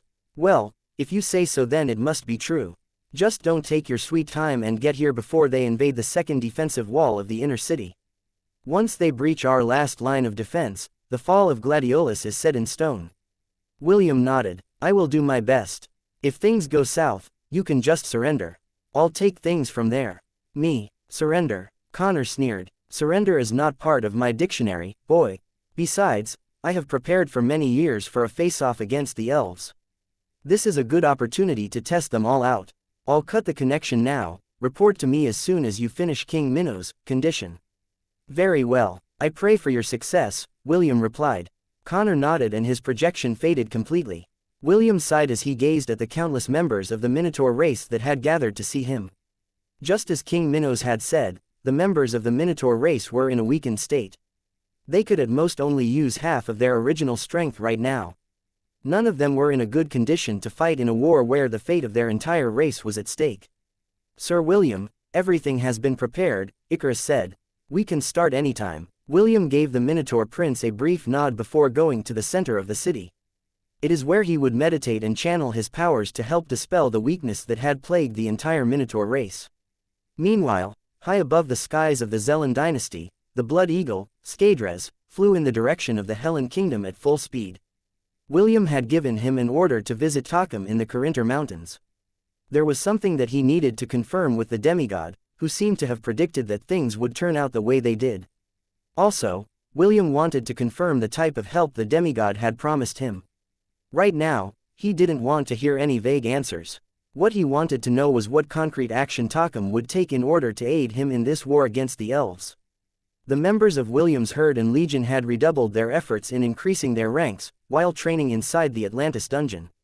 This was their last chance to get as strong as they could before they rushed towards the Hellen Kingdom to reinforce the defenders at the city of Gladiolus.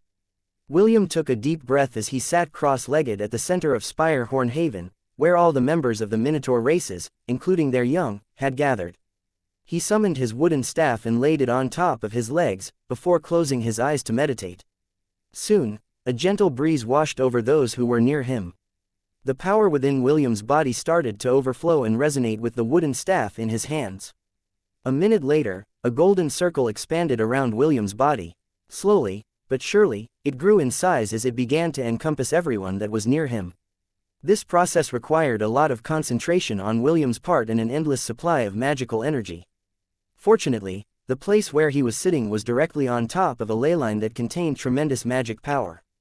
King Minos had given him permission to tap into this vast magical power and help the Minotaurs regain their strength. This was a long and tedious process, and William could only grit his teeth until his task was completed. He knew that if he really succeeded, then he would have the aid of a mighty army that would help tip the scales of battle in their favor. Advance, Elendor ordered. Advance. His order was repeated by the elven army as they started to enter the teleportation gate located in the capital city of Briar Glen. Although the majority of the gates found on the northern regions had been destroyed, there were still a few that were in good working condition. Even though they had no other choice but to traverse the mountainous path of the northwestern regions of the Zellan dynasty, Elendor, as well as the high-ranking officers of the elven army, weren't worried about any possible ambush along the way. Eneru and Drowum were currently guarding their planned route, and had already made adequate preparations, just in case William and his reinforcements appeared to delay their advance. They still didn't know how the half-elf managed to escape from their encirclement last time, but two of the Guardians were sure that there wouldn't be a next time. The two Guardians were even looking forward to William's appearance, so that they could capture him once and for all. Unfortunately, the half-elf was busy with other things and had no time to play with them. At the same time, the army of the Crater Empire also started to stir. The myriad Ant Queen had already reported the elven army's movement, and the young empress deemed that it was also the right time for them to head out. Although they had a non-aggression pact with the elves and the Hellen Kingdom, that didn't mean that they couldn't spectate and watch the battle between both sides. And so it begins, Empress Sidoni thought as she sat on her throne, which was mounted on top of a flying golden ant overlord that was at the peak of the millennial rank. The Grand Archmage of Exius, Priscilla, and the two sword saints of the Crater Empire, sat on their respective seats behind the throne of the Empress. Advance, Empress Sidoni ordered. Cheers and shrieks of approval answered her command as a grand procession of warriors ants began their journey to witness the final battle that would be fought in the southern continent. Empress Sidoni and her retainers wanted to see the outcome of this war. Naturally, the majority of the Crater army, including its high-rankings officers, had already assumed that the victors would be the elves. The young empress was not one of them. She didn't know why, but she believed that her beloved shepherd would somehow turn the tables around and give the elves a crushing defeat. I'll see you soon, Sir William. Show me the power of the man worthy of my love. You mean, our love, right, Sidoni? Empress Sidoni gave her other half a teasing smile before looking towards the west. She could still remember the words William had said before parting with her in the capital city of Veritas. The half-elf had said that if he survived the war then he would seriously consider her feelings. "Don't worry, no matter what, I won't let you die," Empress Sidoni vowed. She had already made her preparations, and would see them through to the very end. The only question that remained was whether the star of the show would make his appearance. If not, then Empress Sidoni had no other choice but to flip the tables and settle the matter with her own hands. Chapter 478, The Biggest Mistake of Their Lives. "Please, be safe, Ernest," Brianna said as she held the young prince's hand. "You better survive, or else I'll marry Big Brother when I grow up." "I will definitely survive," Prince Ernest replied firmly. "The one you will be marrying is me, big sister." "Okay, just don't die." "I won't die." Brianna pulled the young prince close and gave him a hug. Afterwards, she gave him a kiss on the cheek before running back inside the great chieftain's residence. She was afraid that if she stayed any longer, she would definitely be unwilling to let go of his hand and delay his return to the Helen Kingdom. As the current great chieftain of the tribes, Brianna knew how important it was to have a leader to guide the people during difficult times. Prince Ernest belonged to the Helen Kingdom, and it was his duty as the member of the royal family to protect his kingdom from those who wanted to conquer it. The young prince watched his fiancée run away with a sad expression on his face. However, he knew that he had to go no matter what. "I'm ready," Prince Ernest said as he faced Prince Alaric with determination. Prince Alaric nodded and made a gesture for the young prince to climb the carriage. He had traveled as fast as he could to arrive at the Corinter Mountains, in order to escort the third prince back to the capital city of Gladiolus. Soon, the Lamassu flapped its wings and soared towards the sky, pulling the flying carriage behind it. Prince Ernest looked outside of the window and watched as the third peak of chivalry slowly disappeared from his sights. He didn't know when he would be able to see Brianna again, or if he would get the chance to see her again. "I won't die," Prince Ernest said softly. "I promise." Prince Alaric pretended that he didn't hear the young prince's words and closed his eyes to sleep. He hadn't been able to sleep for the past few days due to constant worrying about whether he could convince the prince to come with him. Fortunately, Prince Ernest loved his kingdom, and readily agreed to his request to return to the Helen capital. According to Connor, there were certain things that only members of the royal family could do. Just like William, Prince Alaric didn't like Connor because he was the one responsible for all of this mess. However, he had no choice but to cooperate with him for the time being in order to fight against the invaders that had occupied the Zelen dynasty, and forced him to flee to distant lands. Their journey back towards the city of Gladiolus would take at least 4 days. Prince Alaric hoped that in those 4 days, the elves would still be far away from the walls of the city.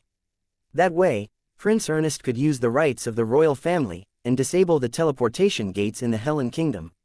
This would give them a few more days to prepare their defenses, and evacuate the survivors who didn't have the ability to participate in the war. Also, according to the leader of Deus, Prince Ernest may also know how to activate the true defensive capabilities of Gladiolus. Enaru clicked his tongue as he stared down on the ground. He was currently hovering above the mountainous region where the elven army was moving in an orderly manner. Escalar was also monitoring everything from the sky to ensure that no danger would befall the elven army. Drowum, on the other hand, stood on the highest peak of the mountain.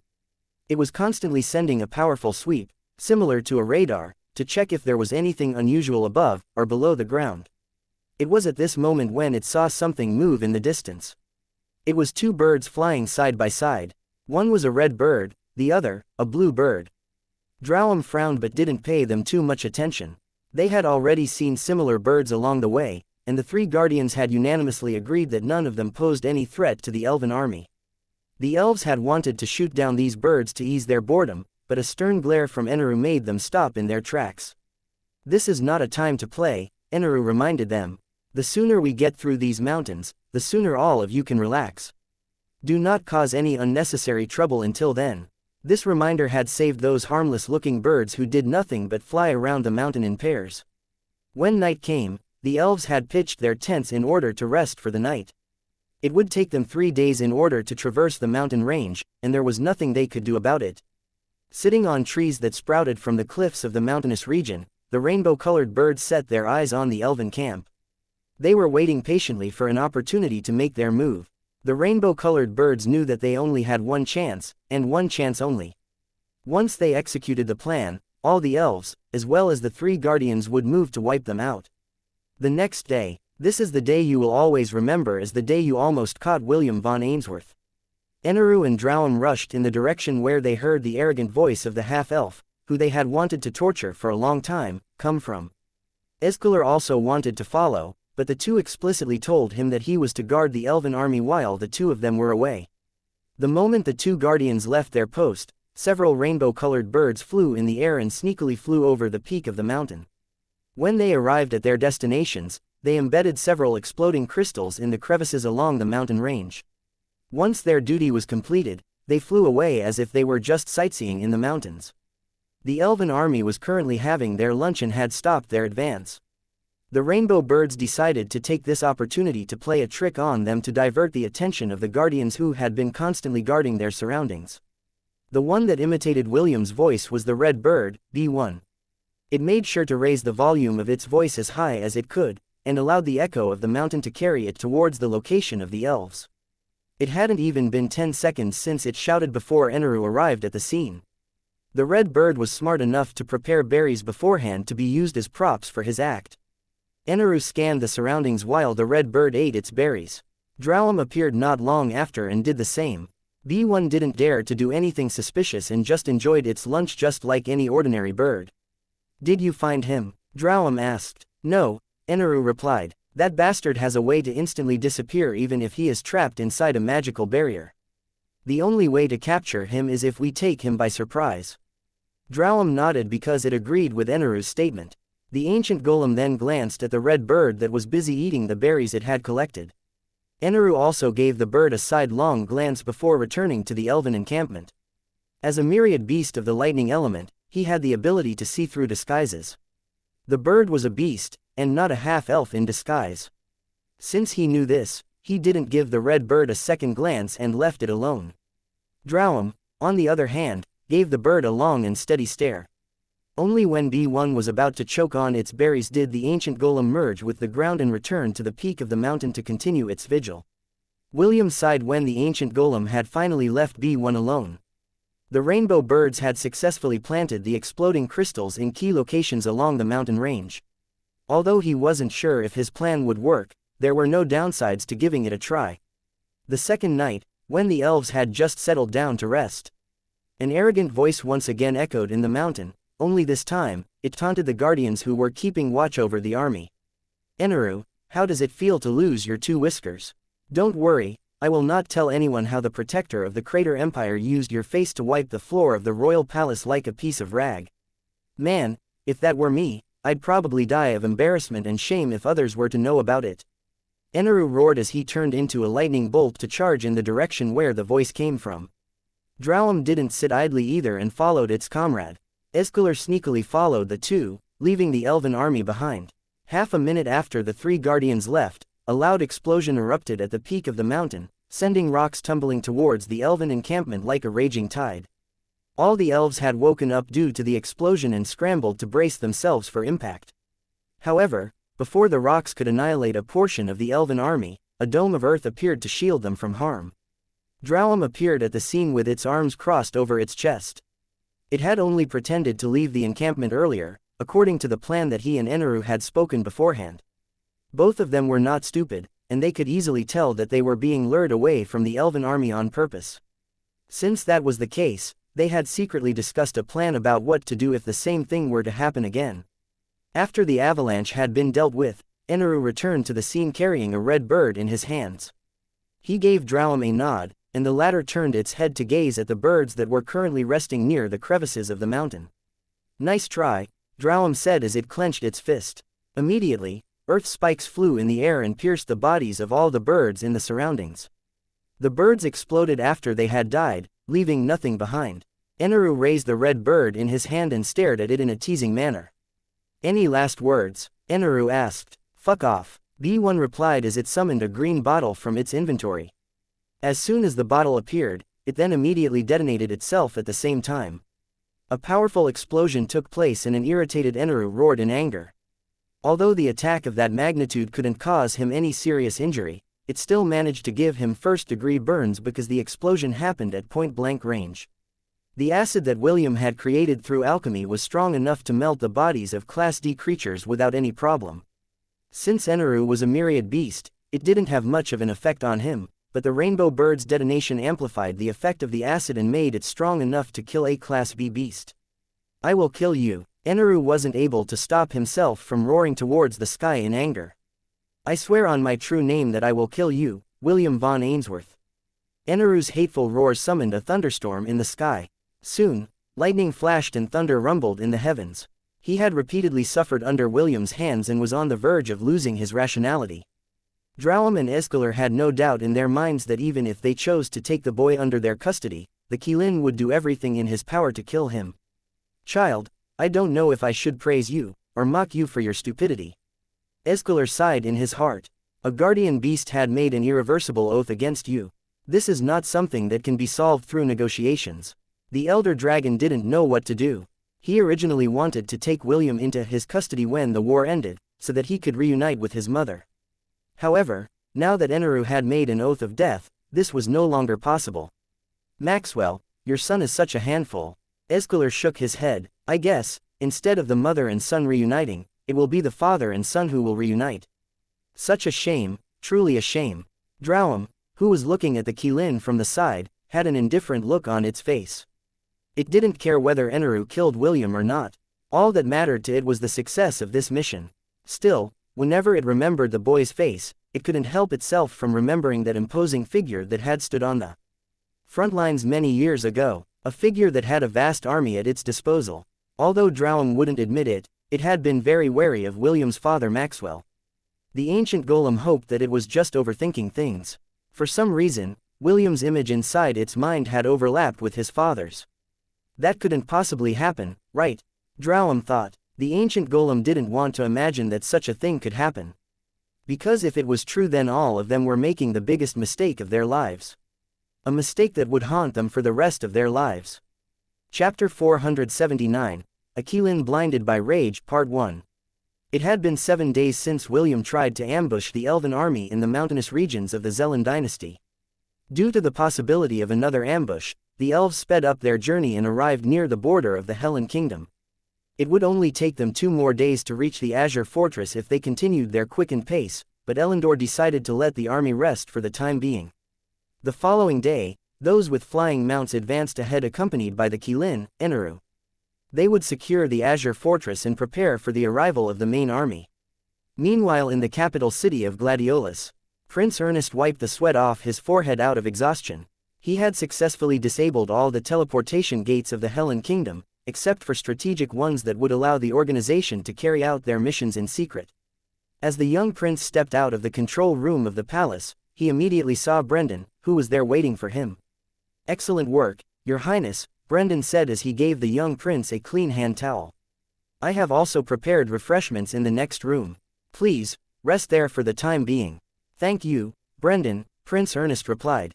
The son of the Prime Minister bowed his head as he moved to the side to open the door.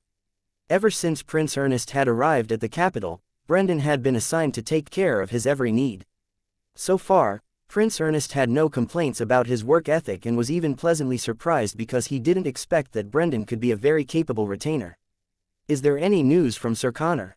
Prince Ernest asked. The young prince understood that now was not the time for infighting, so he decided to compromise with the Deus and cooperate with them to defend his kingdom.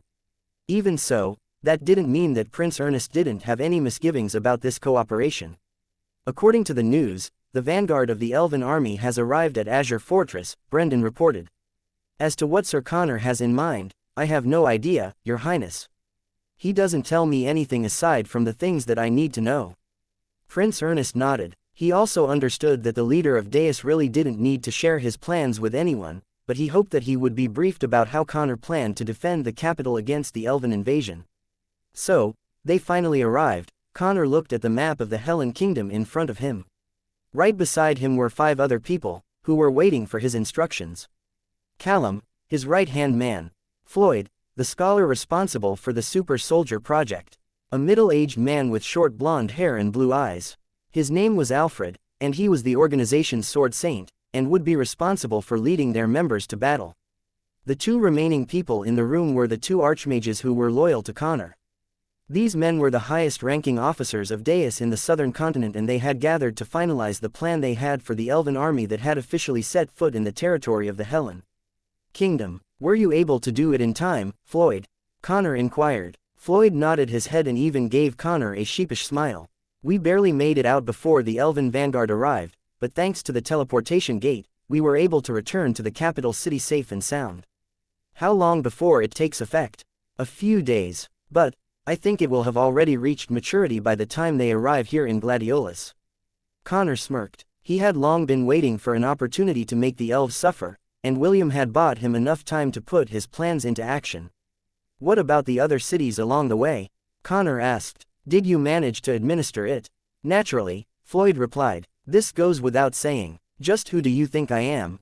The two archhomages inside the room chuckled when they heard Floyd's arrogant reply. The scholar had always had an attitude, and regardless of who he was talking to, he acted as if he was just talking to a commoner. Connor, Callum, and the two archhomages were now used to Floyd's antics, so they turned a blind eye to his attitude. "How about the altars? Are they ready?" Connor asked while facing the two archmages. Both archmages nodded at the same time. "For a simple spell of this caliber, we didn't need many offerings," one of the archmages replied. "The souls we didn't use last time are more than enough to activate the spell you had in mind." Connor nodded. "Good. This is the first time we're going to do this, but I am quite confident that we will see great results." The leader of Deus then looked at the sword saint who had his arms crossed over his chest. "Alfred, are the men ready?" "As ready as they'll ever be. However, I don't think they can do anything against that pseudo-demigod." The existence of Drowum made things difficult for the organization. They were not afraid of Aenarion, and the new addition to their ranks, Escalar. However, Drowum remained a great threat to the plans they had in mind. Connor frowned. "You don't need to worry about Drowum. I will handle it if it makes a move. We just need to land a decisive blow on the elves to break their morale. As long as we do that, we will be able to control the pace of the battle." The people in the room nodded their heads. "What about that boy, William?" Floyd asked. "Are you sure he will arrive on time, bringing reinforcements with him?" Floyd's body unconsciously shuddered when he remembered the events that had happened in Lant. Although his men returned to his side, as per William's agreement with Connor, all of them seemed to be very different from how they used to be. This is especially true for the triplets who had the unique ability to merge with the earth. They seemed to be more reserved, and only talked when someone asked them a question. "I don't know if he will arrive in time or not," Connor admitted. "However, if he arrives late, the only thing that he will see is a city in ruins." Connor had already had a proper talk with Prince Ernest about what they would do as a last resort. Although both of them didn't want to do it, they both agreed that this would ultimately lead to the elves' annihilation. "According to my estimate, they will arrive at the capital in 10 days, Connor stated. "Of course, if a certain Qilin decides to attack us on its own, then we will have no choice but to put it in its place. I doubt Aenarion will be that stupid to face us on his ow." A hateful roar reverberated in the air, followed by a powerful explosion. The men in the conference room exchanged glances before hurrying to leave the room. A few minutes later, Connor stood outside the palace as he stared at the Qilin who was currently fighting against a Teoti. The two beasts wrestled in the air, vying for supremacy. Connor sneered because he didn't expect that Aenarion would be stupid and arrogant enough to dare to challenge him on its own. What he didn't know was that Aenarion was merely scouting ahead and checking the defenses of the Helen capital. Also, he wanted to know if the irritating half-elf was present in the city. He had made a blood oath against William and he was keen on ripping him to shreds. However, before he could even call out the boy's name, Jekyll had appeared out of nowhere and engaged it in combat. If it was the usual Aenarion, he would have definitely chosen to flee and regroup with Drowum and Escalar. However, right now, he was so blinded by rage that he decided to vent out some of his anger on Jekyll. The two myriad beasts fought tooth and nail in order to kill each other. While this was happening, Connor was already making his arrangements on the ground. Although he expected that there was a chance for Aenarion to appear, he didn't expect that the arrogant Qilin would really arrive to serve himself up on a silver platter. Chapter 480, A Qilin Blinded by Rage, Part 2. Jekyll lashed out with his tail and sent the Qilin tumbling hundreds of meters through the air. Aenarion then transformed his body to a lightning bolt and shot towards the dark gray clouds in the sky. Soon, These clouds darkened, followed by peals of thunder and flashes of lightning. "Where is that bastard half-elf?" Aenarion roared as he summoned a thunderstorm over the capital city of Gladiolus. "Come out and face me." William Von Ainsworth. Jekyll looked at the enraged Keelan in disdain. "Have you no shame? Challenging a child? Why don't you pick someone your own size?" "Shut up, Teoti. Bring that bastard boy over, and I'll spare your dog's life." "Spare my life? Ha! Keep your daydreams for when you're asleep." The Teoti flew towards the Keelan with the intention of pulverizing his face. However, Aenarion zigzagged in the sky and passed him, flying directly towards the city of Gladiolus. Aenarion opened his jaws and a concentrated ball of lightning appeared. He was planning to use a lightning blast in order to devastate the city and force the half-elf out of his hiding place. Connor stood with his arms crossed over his chest before he raised his hand. Now, Prince Ernest, the statue of the goddess Astrid, that stood in the center of the city, glowed. The sword that was pointed at the sky shimmered as a faint layer of light appeared to cover the city. Aenarion saw it, but didn't bat an eye and unleashed his most powerful move, which was strong enough to wipe out an entire city. Gigavolt Breaker. A thunderous explosion ensued as the lightning blast collided with the layer of protection that enveloped the city. Instead of canceling the attack, the barrier absorbed the magic power behind the Keelan's attack and transferred it to the tip of the sword of the goddess statue. Blood seeped out of the corner of Prince Ernest's lips as he channeled the overwhelming power that was meant to destroy the city of Gladiolus. He was currently seated on a white throne that controlled all the special functions of the Hellen Kingdom. His small hands balled into fists as he endured the pain that racked his entire body. When the full attack of Aenarion had been properly absorbed, the sword on the statue's hand turned golden. "Time for you to have a taste of your own medicine," Prince Ernest said internally as more blood flowed out of the corner of his lips. He then looked at the projection of the Keelan in front of him as he punched his right fist forward. Immediately, a 100-meter projection of a golden knight appeared over the city of Gladiolus. It then raised the golden sword in its hand and prepared to strike down the arrogant Keelan that had dared to challenge its sovereignty. Aenarion, who had been raving out of anger, shuddered as he felt a powerful force locked his body in place. He struggled in order to break free from the invisible shackles that bound him because he had a feeling that if he didn't manage to flee now, he wouldn't be able to do so for the rest of his life. "Face the retribution of the divine, and bow to our goddess will." Prince Ernest roared. Heaven's fury. The golden knight slashed its sword with a vengeance towards the Keelan whose body shone like a bright star. Jekyll had already retreated hundreds of meters away the moment the golden knight had appeared. He was a chimera beast and the divine power that overflowed from the golden statue was enough to tell him that he would lose his life if he got caught in the path of its attack. Aenarion roared at the same time that the blade slashed over his body. A crisp sound reverberated in the air as a bloody claw-tipped arm fell from the sky, followed by a peal of thunder. Prince Ernest fainted as his body fell back on the white throne. Blood had stained his clothes and tears slid down his face. The attack was too much for a mortal child to handle, and he received serious injuries from forcefully carrying it out. Brendan immediately ran to his side and shouted for help. He could feel that the young prince's heartbeat was growing weaker. If a cleric didn't appear in time, Prince Ernest's life would scatter in the wind. Jekyll unceremoniously grabbed the bloody arm from the ground and ate it.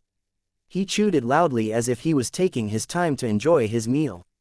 Too bad the bastard managed to escape, Jekyll thought as he swallowed the food in his mouth. Still, he won't be able to recover from that anytime soon. Serves him right. Connor recovered himself as the intense light dimmed and surveyed the surroundings. This was the first time that he had seen the rumored divine strike of Gladiolus, and he was awed by how powerful it was.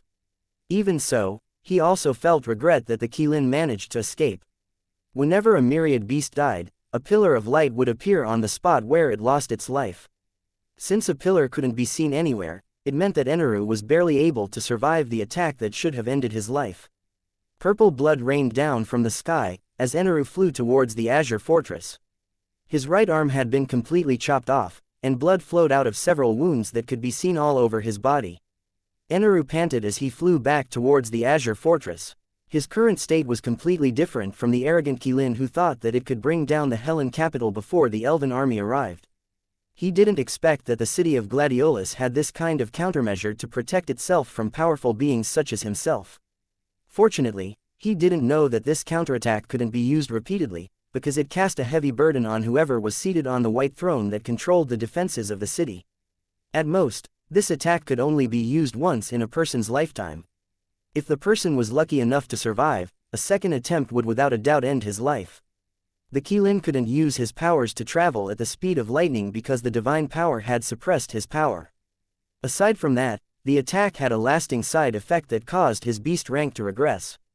Instead of an imposing myriad beast at the peak of his powers, Aenarion had fallen to the rank of a millennial beast at its peak stage. However, he could still recover his rank if he recuperated for a decade, something he had to wait to do until he could safely return to the Silvermoon continent. In order to preserve his life, he used a forbidden skill and sacrificed his right arm, cutting it permanently from its body. This arm would also need a decade to regrow, and no amount of healing or restoration potions could mend it completely. It's all your fault, Aenarion said hoarsely, this is all your fault. A strand of red thread descended from the sky and penetrated the Qilin's body. Aenarion was too injured, and too occupied with his thoughts to notice the changes that had happened around him. He was only barely able to retain his consciousness as he traveled back to the Azure Fortress, and had no strength to worry about anything else. If he was only paying attention, he would have heard the chuckle that was being softly carried by the wind. A chuckle that was filled with amusement and anticipation for the things that were about to come. Chapter 481, Will We Make It in Time? Brianna was currently having tea inside the great chieftain's residence when the cup she was using emitted a loud crack. Before she could even react to the sound, the cup in her hand had broken into several pieces. Fortunately, she had just finished drinking its contents, or else the tea would have splashed on her body. Big sister, Ernest's faint whisper reached her ears and it made her body shudder. A feeling of dread immediately enveloped the young lady's heart as it beat wildly inside her chest. Ernest, Brianna muttered as she placed her hand over her chest. She didn't know why, but she was feeling anxious. If possible, she wanted to see if the young prince was safe. However, the two had no way to communicate with each other over long distances. Ernest, please be safe, Brianna pressed her palms together as he offered a silent prayer towards the sovereign of the Corinter Mountains. She hoped that their god would hear her prayers and take notice of the young prince that played a very important role in her heart. William slowly opened his eyes. He was currently resting in a room that had been assigned to him in Spirehorn Haven. His goal to dispel the weakness that had plagued the Minotaur race was halfway finished. The half-elf didn't expect that it would be a slow and exhausting process. Although there was a ley line where he could harness magic power, and use it to activate the blessings of his shepherd job class, the exhaustion that followed burdened him. Because of this, he was only able to do the cleansing ceremony for 3 hours every day. When those 3 hours were over, William would be like a dried-up husk, deprived of the strength to even lift a finger. The one who took care of him during this time of weakness was Ariadne. She would let him drink a rejuvenation potion, and lay him on the bed, so that he could rest properly. This routine continued for a week, and it was now about time for William to head to the plaza to continue the cleansing ritual. He hoped that by the time the ritual was over, he would still be able to arrive in time to help Connor defend the city of Gladiolus. Good morning, Lord William, Ariadne said as she placed a rice porridge on a table beside the bed. I have already prepared your bath for you, so feel free to take it easy after you finish your breakfast. We can go to the plaza 2 hours from now. William nodded. Thank you, Ariadne. No, Ariadne shook her head. It is we who should be thanking you, Lord William. A smile appeared on William's lips as he walked towards the table to eat his breakfast. To this day, it had been a mystery to him why he couldn't seem to grasp, or remember what Ariadne looked like even though she spent a lot of time with him. Even the sound of her voice seemed to elude him. The only thing that he could remember was her long, dark brown hair that shimmered when light was reflected over it. In the end, William decided to just go by the flow. It was no use trying to remember something that disappeared from his memories every 5 seconds. Lord William, all the women and children of the Minotaur race have been healed thanks to you, Ariadne said in a respectful tone. Starting today, it will be the warrior's turn. Understood, William replied. How many warriors does the Minotaur race have? Around 3 million, Ariadne replied. William nodded and continued eating his breakfast. After spending a week inside Spirehorn Haven, the half-elf discovered an incredible secret. The labyrinth where the Minotaur race resided wasn't just an ordinary domain, but a high-ranked domain that was as big as the Zellan dynasty itself. Here, the Minotaur race thrived just like any other kingdom on the continent. They had their own culture, and laws that they followed. Trade between the Minotaurs and the citizens of the Zelan dynasty was quite normal. One could even find shops, and stalls, in the various cities, where special products of the Minotaur race were being sold. Naturally, the sellers were members of the Minotaur race as well.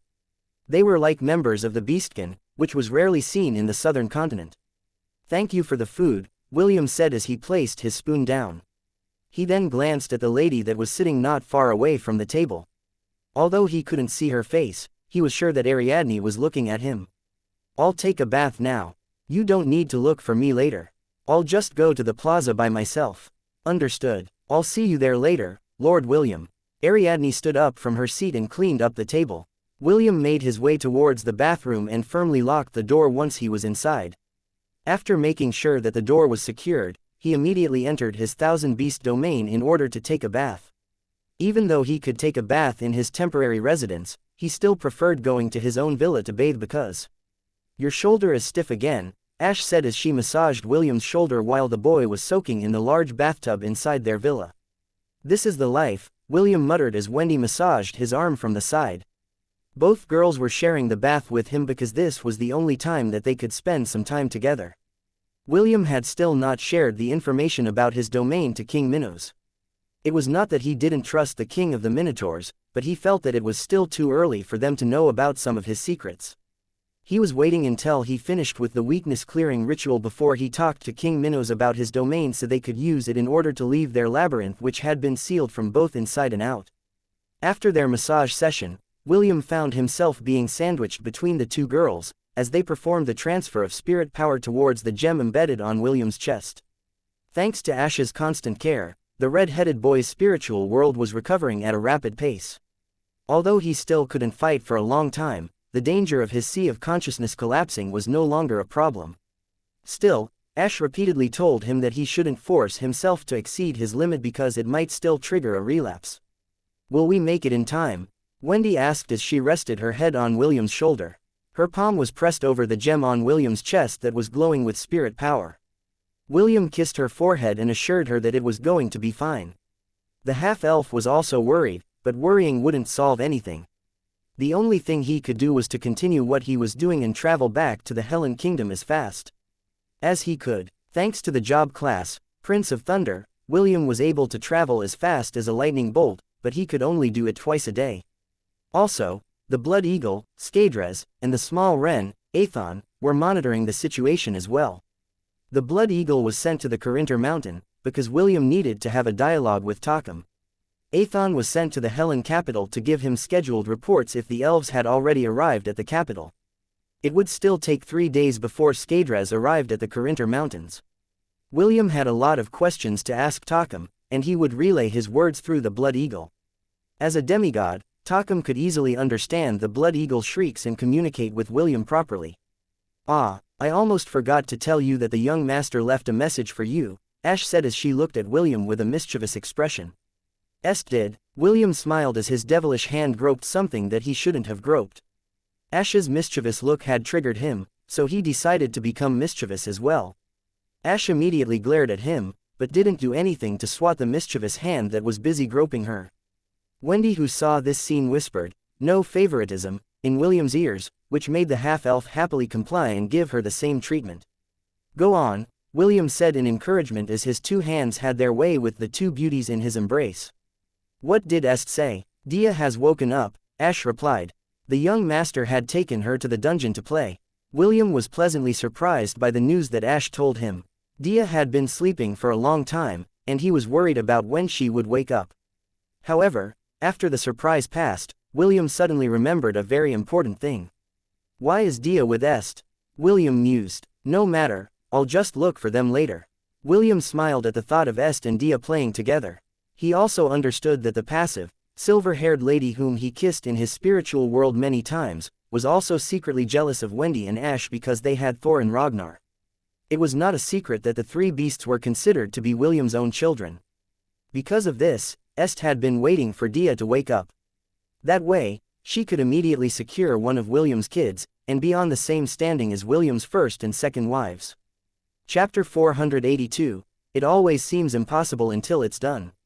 12 hours earlier, Est visited the magic crystal cavern like always to see if the golden snake was still sleeping. Dia, when are you going to wake up? Est asked as she lightly rubbed the golden snake's head with her finger. Suddenly, the body of the golden snake glowed faintly. Dia opened her eyes and raised her head to look at the person that was looking at her with a shocked expression. As a beast that had been born from William's blood, Dia, Thor, and Ragnar shared William's memories. This was why Thor liked Wendy, and Ragnar disliked Ian. This was before Ian had saved William's life by transforming into her true form. After Ragnar had awakened, William's memories passed through him, so his attitude towards Ash also had a complete reversal. Dia also knew that Est was William's first friend outside of Lant. The golden snake already had a good impression of him before, but when William's memories flowed through her, Dia's perception of Est changed as well. "Mama," Dia asked telepathically. The sound of her voice was like a 2-year-old girl calling out to her mother. Est immediately felt a ticklish sensation in her heart as she caressed the top of Dia's head with her finger. "Yes," Est replied, "I'm your mama, he's not here." The golden snake then crawled on top of Est's hand and slithered towards her shoulder. Est had already seen how the snake loved to coil itself around William's neck and rest her head on the boy's head. Dia was now longer compared to before and was now 3 feet long. However, for some reason, she decided to revert to her former size, as she coiled herself up around Est's neck. "Mama, let's go find Thor and Ragnar," Dia said. "I want to see them." Est then happily went to find Thor and Ragnar inside the dungeon of Atlantis, where the 3 siblings were finally reunited. The 3 of them played together, and that was the reason why Thor and Ragnar weren't with Wendy and Ash, who had gone to the villa's indoor bath with William. Going back to the present time, as much as William wanted to go and look for Dia and Est, he knew that finishing his task was his current priority. After enjoying some skinship with his 2 lovers, William returned to the real world and headed for the plaza earlier than planned. The warriors of the Minotaur race saluted him when he made his appearance. William gave them all a brief nod before heading to the center of the plaza and sat cross-legged. Just like last time, he channeled the power of his shepherd job class. Particles of green light flowed out from his body, which in turn flew towards the minotaurs that surrounded him. Ariadne looked at this scene from a distance, and nodded her head in appreciation. Just like her promise to King Minos, Ariadne had already given the orders to prepare for war. Those that had been cured had already mobilized to procure the materials and equipment that they would need for the battle that would commence as soon as William finished his promise to King Minos. The king of the Minotaurs was right. They had already broken their oath once, they couldn't break it again. "It always seems impossible until it's done," Ariadne said with a smile. "I'll see you later, Sir William." Ariadne gave William one last glance before turning her head to leave. She would return when William had reached his limit and bring him back to the residence to rest. According to her estimate, it would take 7 to 10 more days before all the warriors of the Minotaur race were ready for battle. Inside the Azure Fortress, "How is he?" Drowlam asked as it stared at the unconscious Aenarion who was lying on the bed. "He suffered a serious injury," Escalar replied. "Also, his rank has regressed." Drowlam clicked its tongue as it looked down on Aenarion with contempt. "He was a fool to go there all alone," Drowlam said. "However, this also gave us a piece of vital information. The Hellenians have some sort of trump card that can injure us to this extent." Escalar nodded. Although he didn't like Aenarion's arrogance, the fact remained that both of them were on the same side. They were waiting for Aenarion to wake up in order to ask him a few questions. Knowing how he received his injuries was the first step in understanding the abilities of their opponent. "Should we continue our march when the main army gets here?" Escalar asked. This was the most pressing question at hand. It had already been a day since Aenarion was brought back to the fortress and the bulk of their army was expected to arrive the next day. Drowlam became silent as it pondered Escalar's question. After a few minutes, it finally came to a decision. "We will let the army rest for a day before continuing our advance towards the capital city of Gladiolus," Drowlam answered. "Don't tell anyone about Aenarion's regression, but you can disclose that he got injured when he went to scout out the enemy's capital. This will allow the elves to think of countermeasures for whatever those puny mortals can throw at them." Escalar wanted to say that it was a puny mortal that had saved the entire Silvermoon continent from a demon invasion.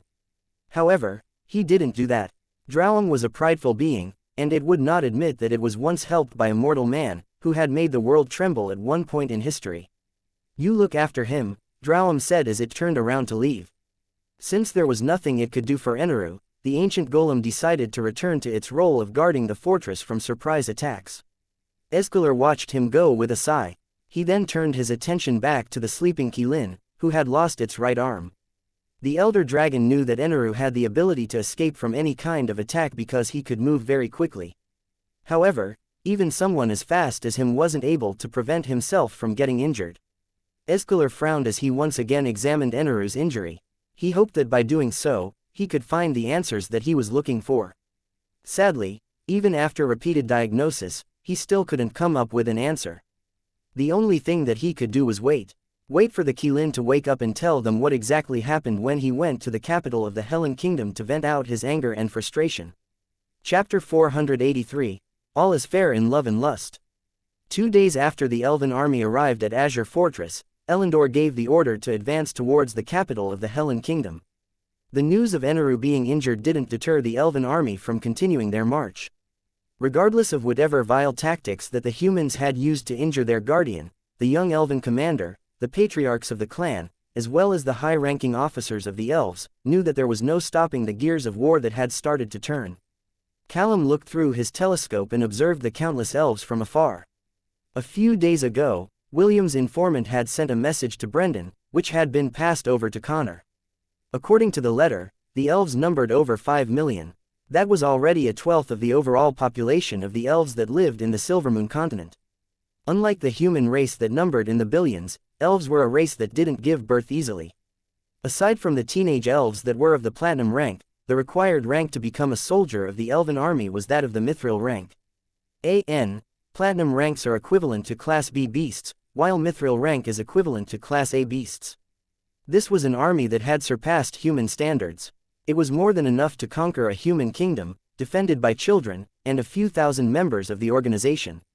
Hundreds of giant eagles, that were more than 5 meters tall and had a wingspan of over 20 meters, soared in the sky. They were the aerial cavalry of the elves and all of them were Class B beasts. These beasts had been summoned by their riders from the Silvermoon continent to participate in this war. They were notorious for being on par with griffins in one-on-one combat, and were known to take down wyverns as a group. On land, the elves rode on forest wolves that were 2 meters tall. They were Class C beasts and were very agile in their own right. They were sought after not because of their speed, but for their endurance. Also, they had the natural ability for tactical combat when they attacked in packs. Over 1,000 ash golems that were born from the ashes of the survivors from the Zelen dynasty advanced steadily under the command of the branch leader of Deus in the Silvermoon continent, Alessio. These 3-meter-tall ash golems would serve as the cannon fodders of their army in their battle against the Hellenians. Elendor and the patriarchs of the different clans sat in armored carriages that were being pulled by dire bears. Princess Eowyn's carriage was at the rear of the elven army protected by 6 silver-haired unicorns. When the elven reinforcements arrived, several royal guards from the elven palace also came to serve as the princess's bodyguards. Among them were the 6 unicorns that lived in the lands that were the personal property of the elven royal family. These silver-haired unicorns were of the centennial rank. Only members of the royal family had the privilege of being protected by these noble beasts. Of course, since Escalar and Aenarion were part of the army, dozens of Qilins and dragons had also arrived from the Silver Continent to participate in this war. These powerful beasts were of the millennial rank. This was why Elendor was confident that even though one of their guardians had been injured, it would not change the outcome of the war. With such a powerful army at his disposal, Elendor believed that only the Crater Empire was their match. Callum eyed the elven army for a few more minutes before retreating from his location. He knew that if he stayed any longer, the scouts of the elves would find him. The war hasn't started yet and he couldn't afford to be captured at this point in time. After a brief flash of light, Callum reappeared at the plaza of the city of Gladiolus. He immediately rushed towards the palace where Connor and the other officers of Deus were waiting for him. According to his estimate, it would only take the elves a week before their armies could be seen from the top of the walls of Gladiolus. Instead of feeling anxious, the second-in-command of Deus had a calm expression on his face. Just like Connor, he believed that they could still win this war if things went according to their plan. Although the elven army was strong, and had the advantage in numbers, the members of Deus were no pushovers. "What a grand sight," Avexius said in admiration. "I've never seen this many elves before." The Grand Archmage of the Crater Empire was holding a crystal ball in his hand, as the army of the Crater Empire continued their march. According to his estimate, their own army would arrive at their destination 2 days earlier than the elves. Just like their agreement, the Crater Empire wouldn't participate in the war. They would only be there to spectate, and watch who would emerge as the victors between the two parties. Naturally, Avexius was leaning towards the side of the elves. He didn't believe that a ragtag group of children and outlaws would be enough to defend a city against millions of elven warriors. Empress Sidonie was currently resting on her own carriage, and had given an explicit order not to disturb her at all cost. Because of this, Avexius and Prince Jason took charge of the army as their young empress got her beauty rest. "Sir, are we really just going to spectate?"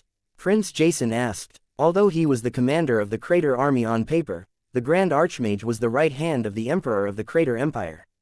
He didn't dare to act superior in front of this man who had ensured that their empire would remain as one of the strongest factions in the central continent. "That will depend on our empress," Avexius replied. "If she orders us to spectate, then we can only watch from the sidelines.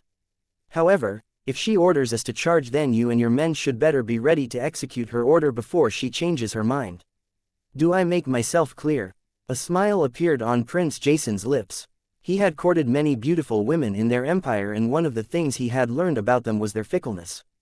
Even if their lips say no, their body says yes. Inside a spacious room, a sensuous lady sat on a couch. Her slender and delicate hands were brushing the hair of 2 beautiful girls that were resting their heads on her lap. "I have prepared gifts for the 2 of you. I will also tell you later the function of the special enchantments inscribed to them," the sensuous lady said affectionately. "Make sure to wear them at all times. Do the both of you understand?" "Yes, Lady Eros," Empress Sidonie and Morgana said in unison. "You are quite daring, Sidonie," Lady Eros said with a smile. "Well, you will need this kind of boldness if you want to profit from this war. Use the second gift that I have given you wisely. If used at the right moment, its effect will have a more dramatic result." Sidonie nodded obediently and allowed the goddess of lust to play with her ears.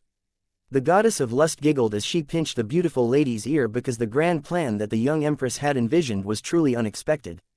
"I helped her, too," Morgana protested. She felt left out because Lady Eros was only spoiling Sidonie. Lady Eros chuckled as she patted the other beauty who was looking at her with a face filled with injustice. "You did well, Morgana," Lady Eros praised. "As long as the 2 of you are together, all the men in the world will kneel and grovel at your feet." "Except for one," Morgana corrected. "Yes," Sidonie agreed. "However, I prefer that our charm doesn't work on him. With this, I found someone that can come to love me, not because of my charm, but because of who I am."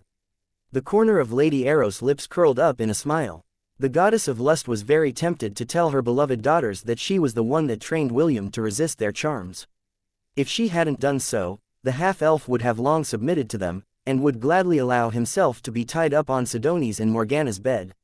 "All is fair in love and lust," Lady Eros said with a mischievous smile. "The boy you chose is a very sentimental person. As long as you manage to worm yourselves in his heart, he will go to hell and back to protect the 2 of you from harm." Sidonie and Morgana glanced at each other. Although what they planned was a little underhanded, it was something that needed to be done. Even so, they were still worried that not everything would go their way. Lady Eros sensed their anxiousness, but there was nothing she could do, except give them words of encouragement. She had already given them her gifts to be used at their discretion. Even a goddess like her wouldn't be able to predict how this war would play out. Only the fates who weave the destiny of mortals could catch a glimpse of its outcome. Chapter 484. The stage had been set. At the first peak of the Corinter Mountains, a loud shriek announced its arrival.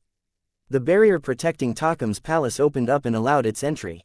The Blood Eagle flew in and landed on a balcony where the sovereign of the Corinter Mountains was having afternoon tea. "Nice to meet you, Skadres," Tocum said with a smile. "Well, this sure is an ingenious way of talking to me, right, little Will?" Skadres shrieked once, which translated to Will's message of, "Good afternoon, Your Excellency." "Good afternoon, to you too. From this point onwards, it will be Will and Tocum talking. Since I don't want to bore you with the Blood Eagle's shrieks, I'll just translate them for all of you." "Ahem, no need to thank me, wink. Your Excellency, please, tell me. The reason why you asked me to go to the Goblin Crypt," as well as to acquire 5 centennial beasts for my personal army was to prevent myself from forming an alliance with the Titanic Trollhound, was it not? Prevent? No, I merely gave you an option. You are the one that made the choice, right? The blood eagle remained silent as if pondering Tocum's words. A few minutes later, it raised its head as William took the initiative to restart the conversation. Although I don't like working with the dais, I need them more than the help of a centennial beast with hundreds of trollhounds under its command. If I chose the Titanic Trollhound, I would have had no choice but to fight against the organization, leading to mutual destruction. By then, the elves wouldn't have to do anything.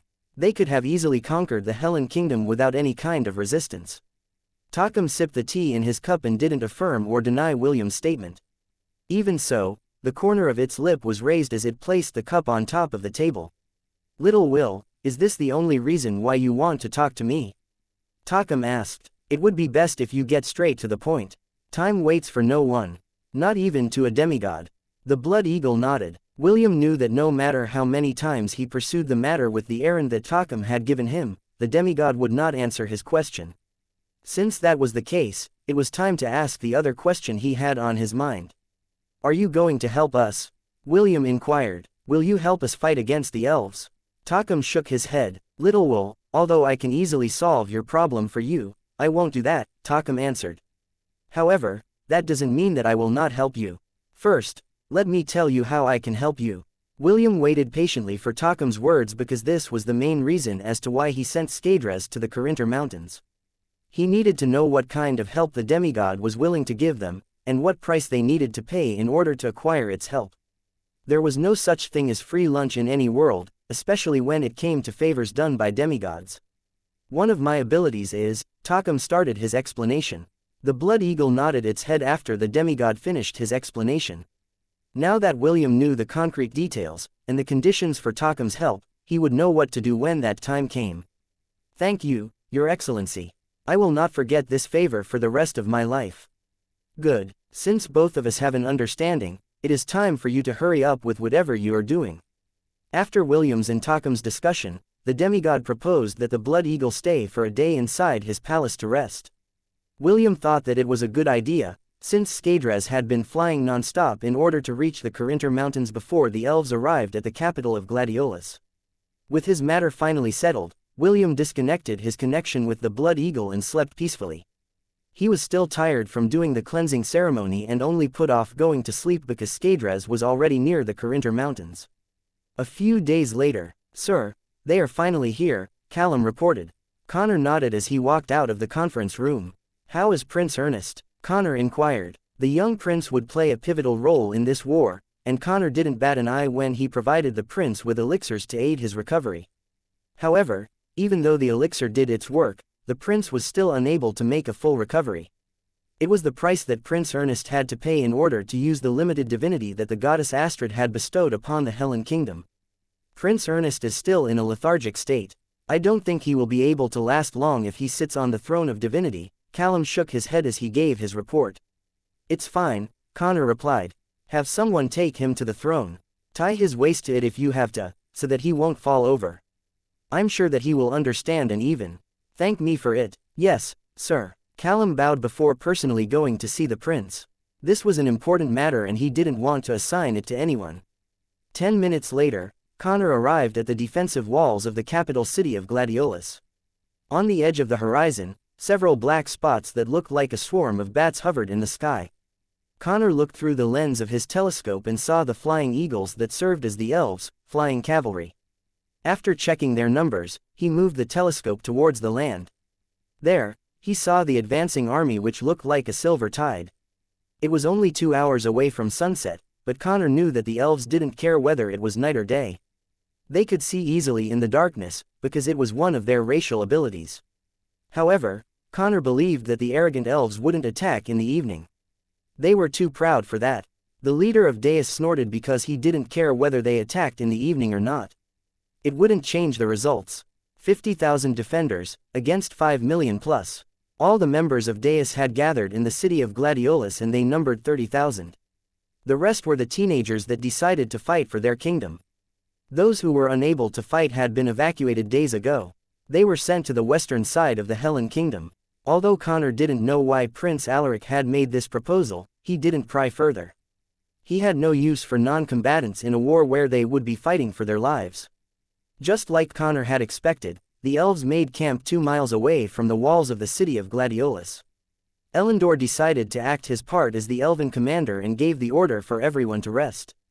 The elven army was very tired from many days of traveling, so they happily obeyed his order. That night, a lively discussion erupted in the elven encampment. Most of them were bets on who would be able to kill the most humans, or who would be able to take down the flag that fluttered at the highest peak of the city. All of them were thinking that the Hellen Kingdom was already in the bag.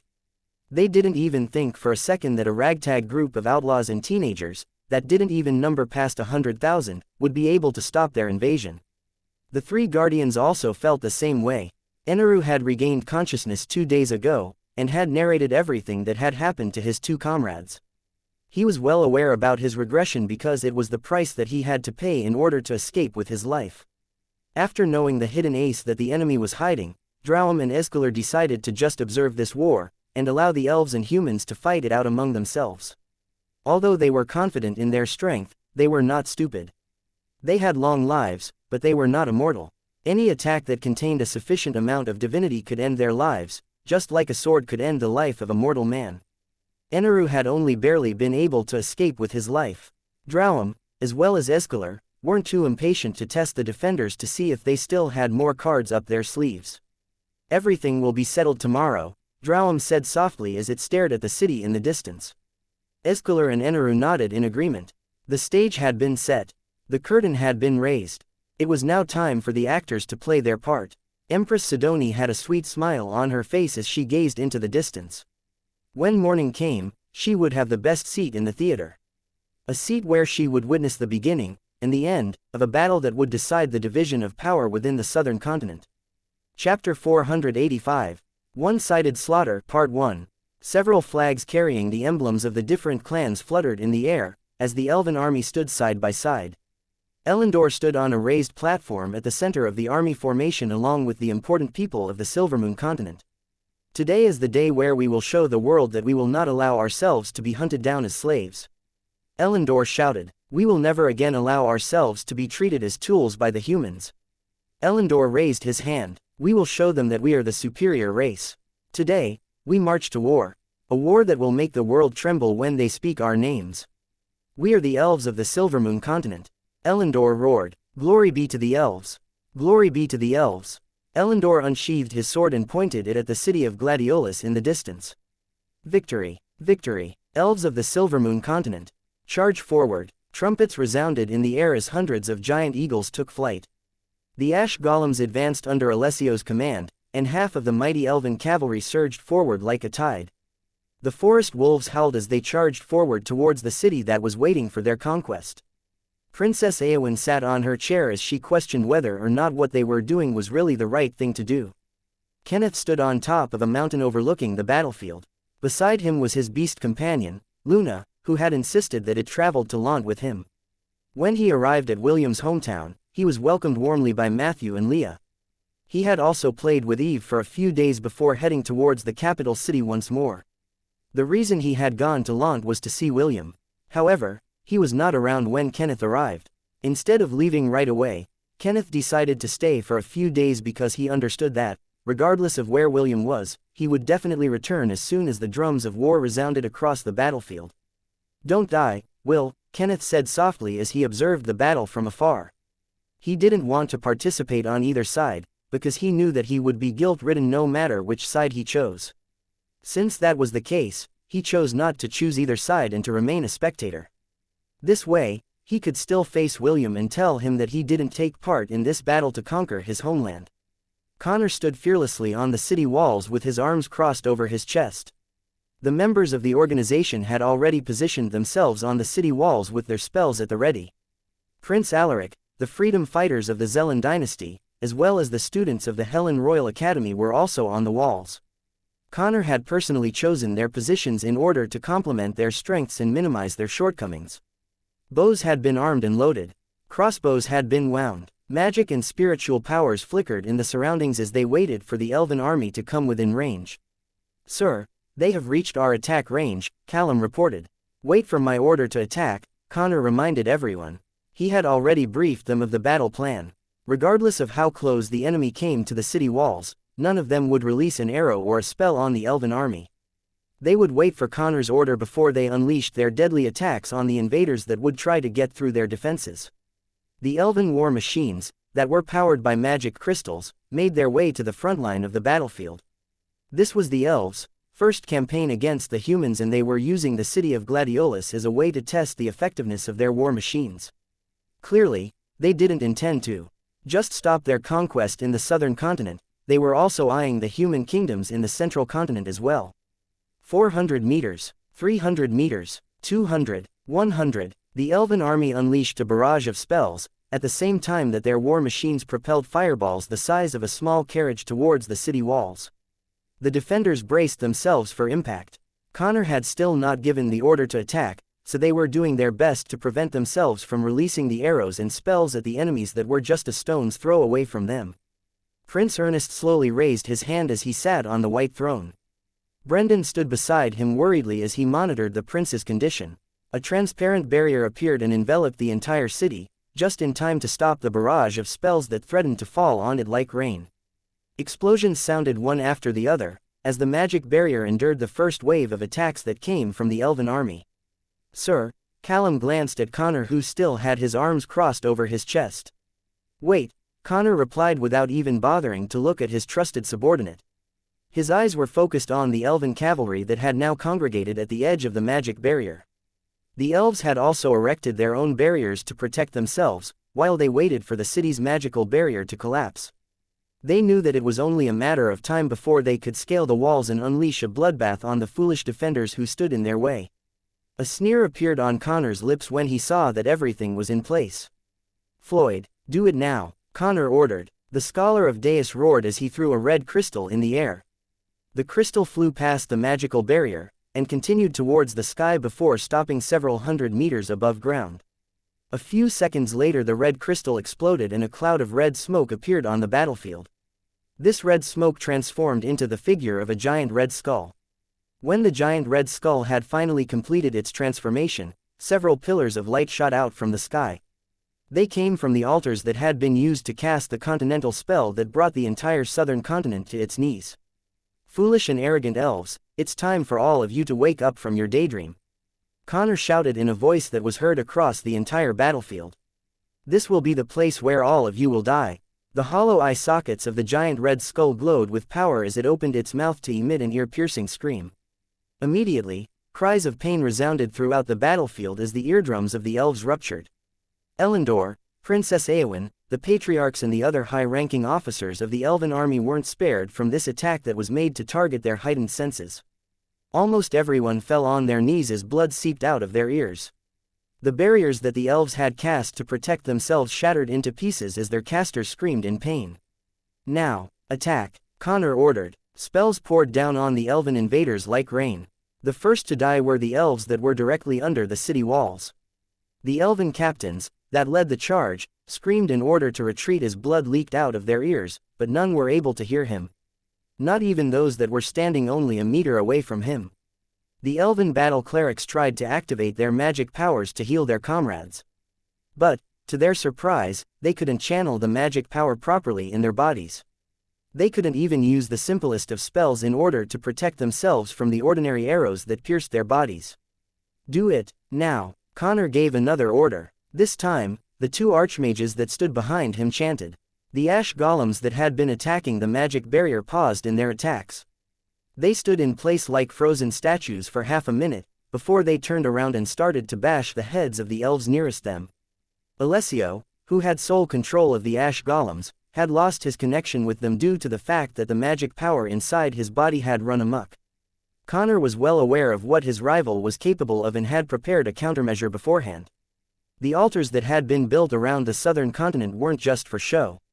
They automatically absorbed the souls of everyone that had died since the continental spell had taken effect.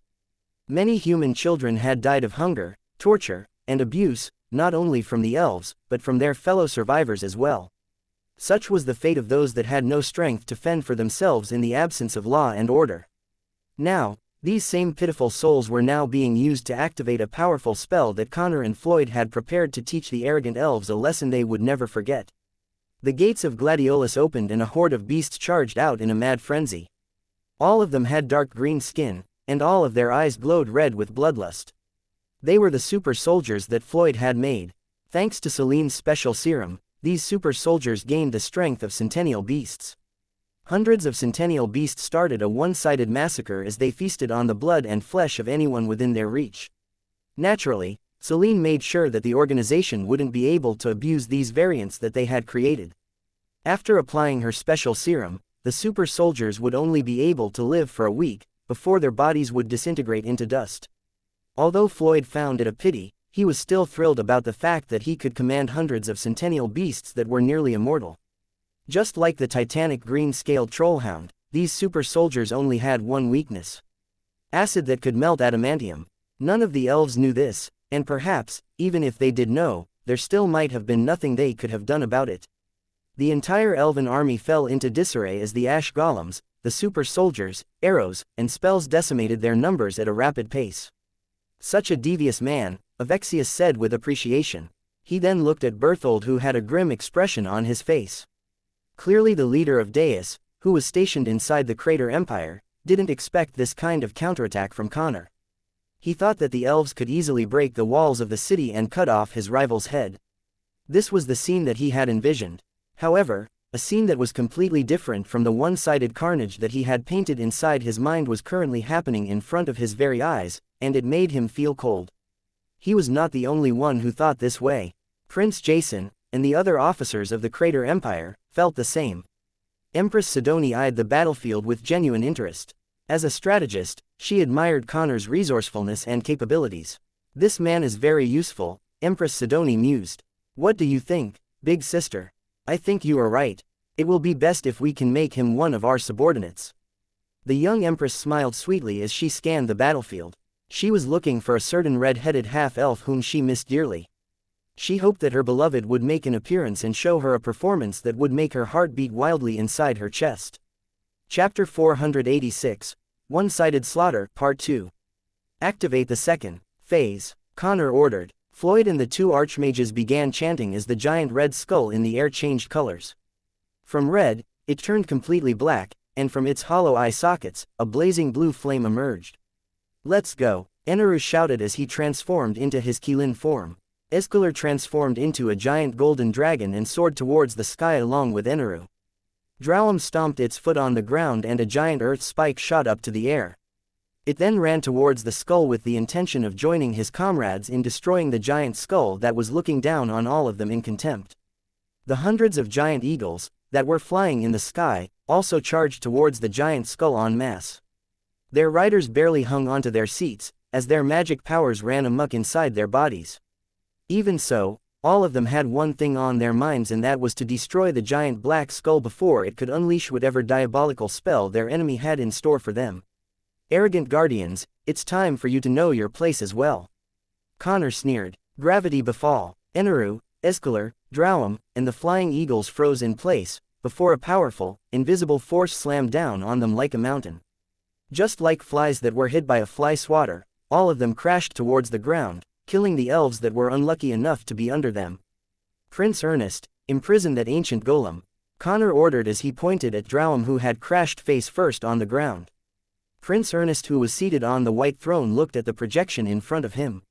He gritted his teeth as he reached out to grab the image of Drowum with his right hand. Iron, maiden, Prince Ernest said with pained breaths. The sword on the statue of the goddess Astrid glowed brightly as it shot a beam of light towards the sky. This beam of light transformed into a golden chain that descended towards the ancient golem that had just risen to its feet. Immediately, the golden chain wrapped around Drowum's body and pulled the ancient golem towards the sky, where it was enclosed in a solid golden statue with a spiked-filled interior. These spikes pierced into Drowum's body, holding it in place, preventing the demigod from using its ability, and imprisoning it completely. Prince Ernest looked at the imprisoned pseudo-demigod once, before losing consciousness. He had already forced himself to the limit, and he could no longer participate in this war. Even so, he had done enough. Connor had only tasked him to do one thing, and that was to capture Drowum. As long as the pseudo-demigod was out of the picture, their chances of victory increased drastically. The dragons and Qilins, that had also been flying a while ago, crashed on the ground as well. The leader of Deus had gotten this idea from the Undying Lands, where the concept of flight was restricted. He knew that as long as the aerial cavalry of the elves was disabled, they would have no choice but to scale the city walls of Gladiolus, where they would meet the fierce resistance of the defenders who had no intention of letting them have their way. A powerful roar echoed from within the city of Gladiolus as a teoti flew past its walls. He was followed by hundreds of griffins and dozens of hippogriffs that had belonged to the Griffin Brigade and Order of the Angorian War Sovereign. Jekyll opened his mouth and immediately sucked in the elven war machines, as well as the elves manning them. As long as these war machines were secured, the elves would have to use a different method to break down the city walls. He was only able to fly for a limited period of time, so he chose to prioritize them as his targets. "Stop, you damn Toti!" Aenarion roared as he fired a lightning blast at his second most hated enemy. Escalar also fired a dragon breath to prevent Jekyll from finishing his goal. Jekyll had already taken 10 out of the 18 war machines whose sole purpose was to break the rune-enforced walls of Gladiolus. He managed to evade Aenarion's attack, but Escalar's dragon breath grazed him. Even so, he didn't stop. The other dragons and Qilins focused their magical attacks on the teoti, giving him several injuries all over his body. Jekyll didn't stop because he couldn't afford to stop. While the teoti was enduring the brunt of the magical beast's onslaught, the griffins, hippogriffs, and their riders targeted the fallen giant eagles. The freedom fighters from the Zellan dynasty weren't idle either. Prince Alaric led the charge while riding on a war horse, as the prodigies of the Zellan kingdom poured out of the city gates to join the fray. Their role was to clean up as many elves as they could within the perimeter of the city walls, for as long as the elves were still unable to take full control of their bodies. The super soldiers, ash golems, and even the Deus, Sword Saint, Alfred, swarmed upon the giant eagles and their riders, who were gravely injured like ants, killing them without mercy. This was all part of their strategy. Jekyll would be the bait and lure the concentrated fire of those who were still capable of casting magic, while the rest of the defenders would hack the giant eagles to pieces. The elves had finally regained a semblance of order, despite the fact that they weren't able to hear each other, or use their magic. They knocked their arrows and open fired at the damned humans that had taken them completely by surprise. Connor eyed the battlefield and raised his hand. Floyd and the two archmages once again chanted a different verse of magic, and the black giant skull in the sky opened its mouth wide. It emitted a soundless scream that repelled the projectile attacks of the elves, and sent them back into the elven army. Howls of pain reverberated in the air as the elves did their best to protect themselves from the rain of arrows. Escalar was forced to stop his attack on Jekyll as he used his wind magic to help shield as many elves as he could from the unexpected counter that Connor had prepared for them. Jekyll used this lull in the beasts' offensive to devour the remaining war machines before rising up into the air to fire his own breath of darkness. "Sound the bells," Connor commanded. This was the order for the defenders to retreat and return to the safety of the city. The tolling of bells spread across the battlefield, alerting the Alliance that it was now time to return to the safety of the city walls. Alfred cut off the head of the last giant eagle before shouting the order to retreat. One by one, the defenders flew towards the safety of the city in haste. "Die!" Jekyll roared as he fired a full-powered darkness breath at the bulk of the elven army. Escalar and Aenarion hurriedly unleashed their attacks to counter Jekyll's move, but they didn't have enough time to gather enough magic power to match it. Suddenly, a bright beam of light, that came from the rear of the army, fused with Escalar's and Aenarion's attack, and met Jekyll's breath attack midair. The unicorns that were guarding the princess had worked together to fire that beam of light to fight off Jekyll's attack that was meant to reap thousands of lives if it hit its designated target. A loud explosion took place, sending powerful shockwaves in every direction. Jekyll was pushed back, but instead of resisting, he used it to propel himself back towards the city. Although he was regretful that his attack was cancelled, he knew that there was nothing he could do about it. As the teoti flew past the city walls, a loud cheering took place. They had won the first clash against the elves, and it was an overwhelming victory. The giant black skull stared down at the elves as it laughed a soundless laughter. It was as if it was mocking the elves for their arrogance and stupidity. The elves retreated 3 miles away from the city of Gladiolus in a disorderly manner. Escalar, Aenarion, as well as the other beasts guarded the rear, just in case the humans tried to launch another surprise attack on them. They had never anticipated that they would lose so badly in the first clash between the two races. They didn't know how many casualties they suffered, but Escalar estimated that it was over 300,000. Jekyll's gaping mouth had indiscriminately swallowed countless elves, along with the war machines that were meant to bring down the walls of Gladiolus. None of the giant eagles had survived because they received the concentrated attack of the allied defenders.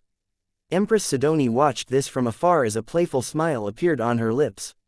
She was truly impressed by the one-sided trashing that happened not long ago. However, she also understood that the defenders wouldn't have it easy the next time. They used the arrogance and confidence of the elves to their disadvantage, Empress Sidoni praised. A truly brilliant move. Even if the city fell, this achievement will certainly be written down in history.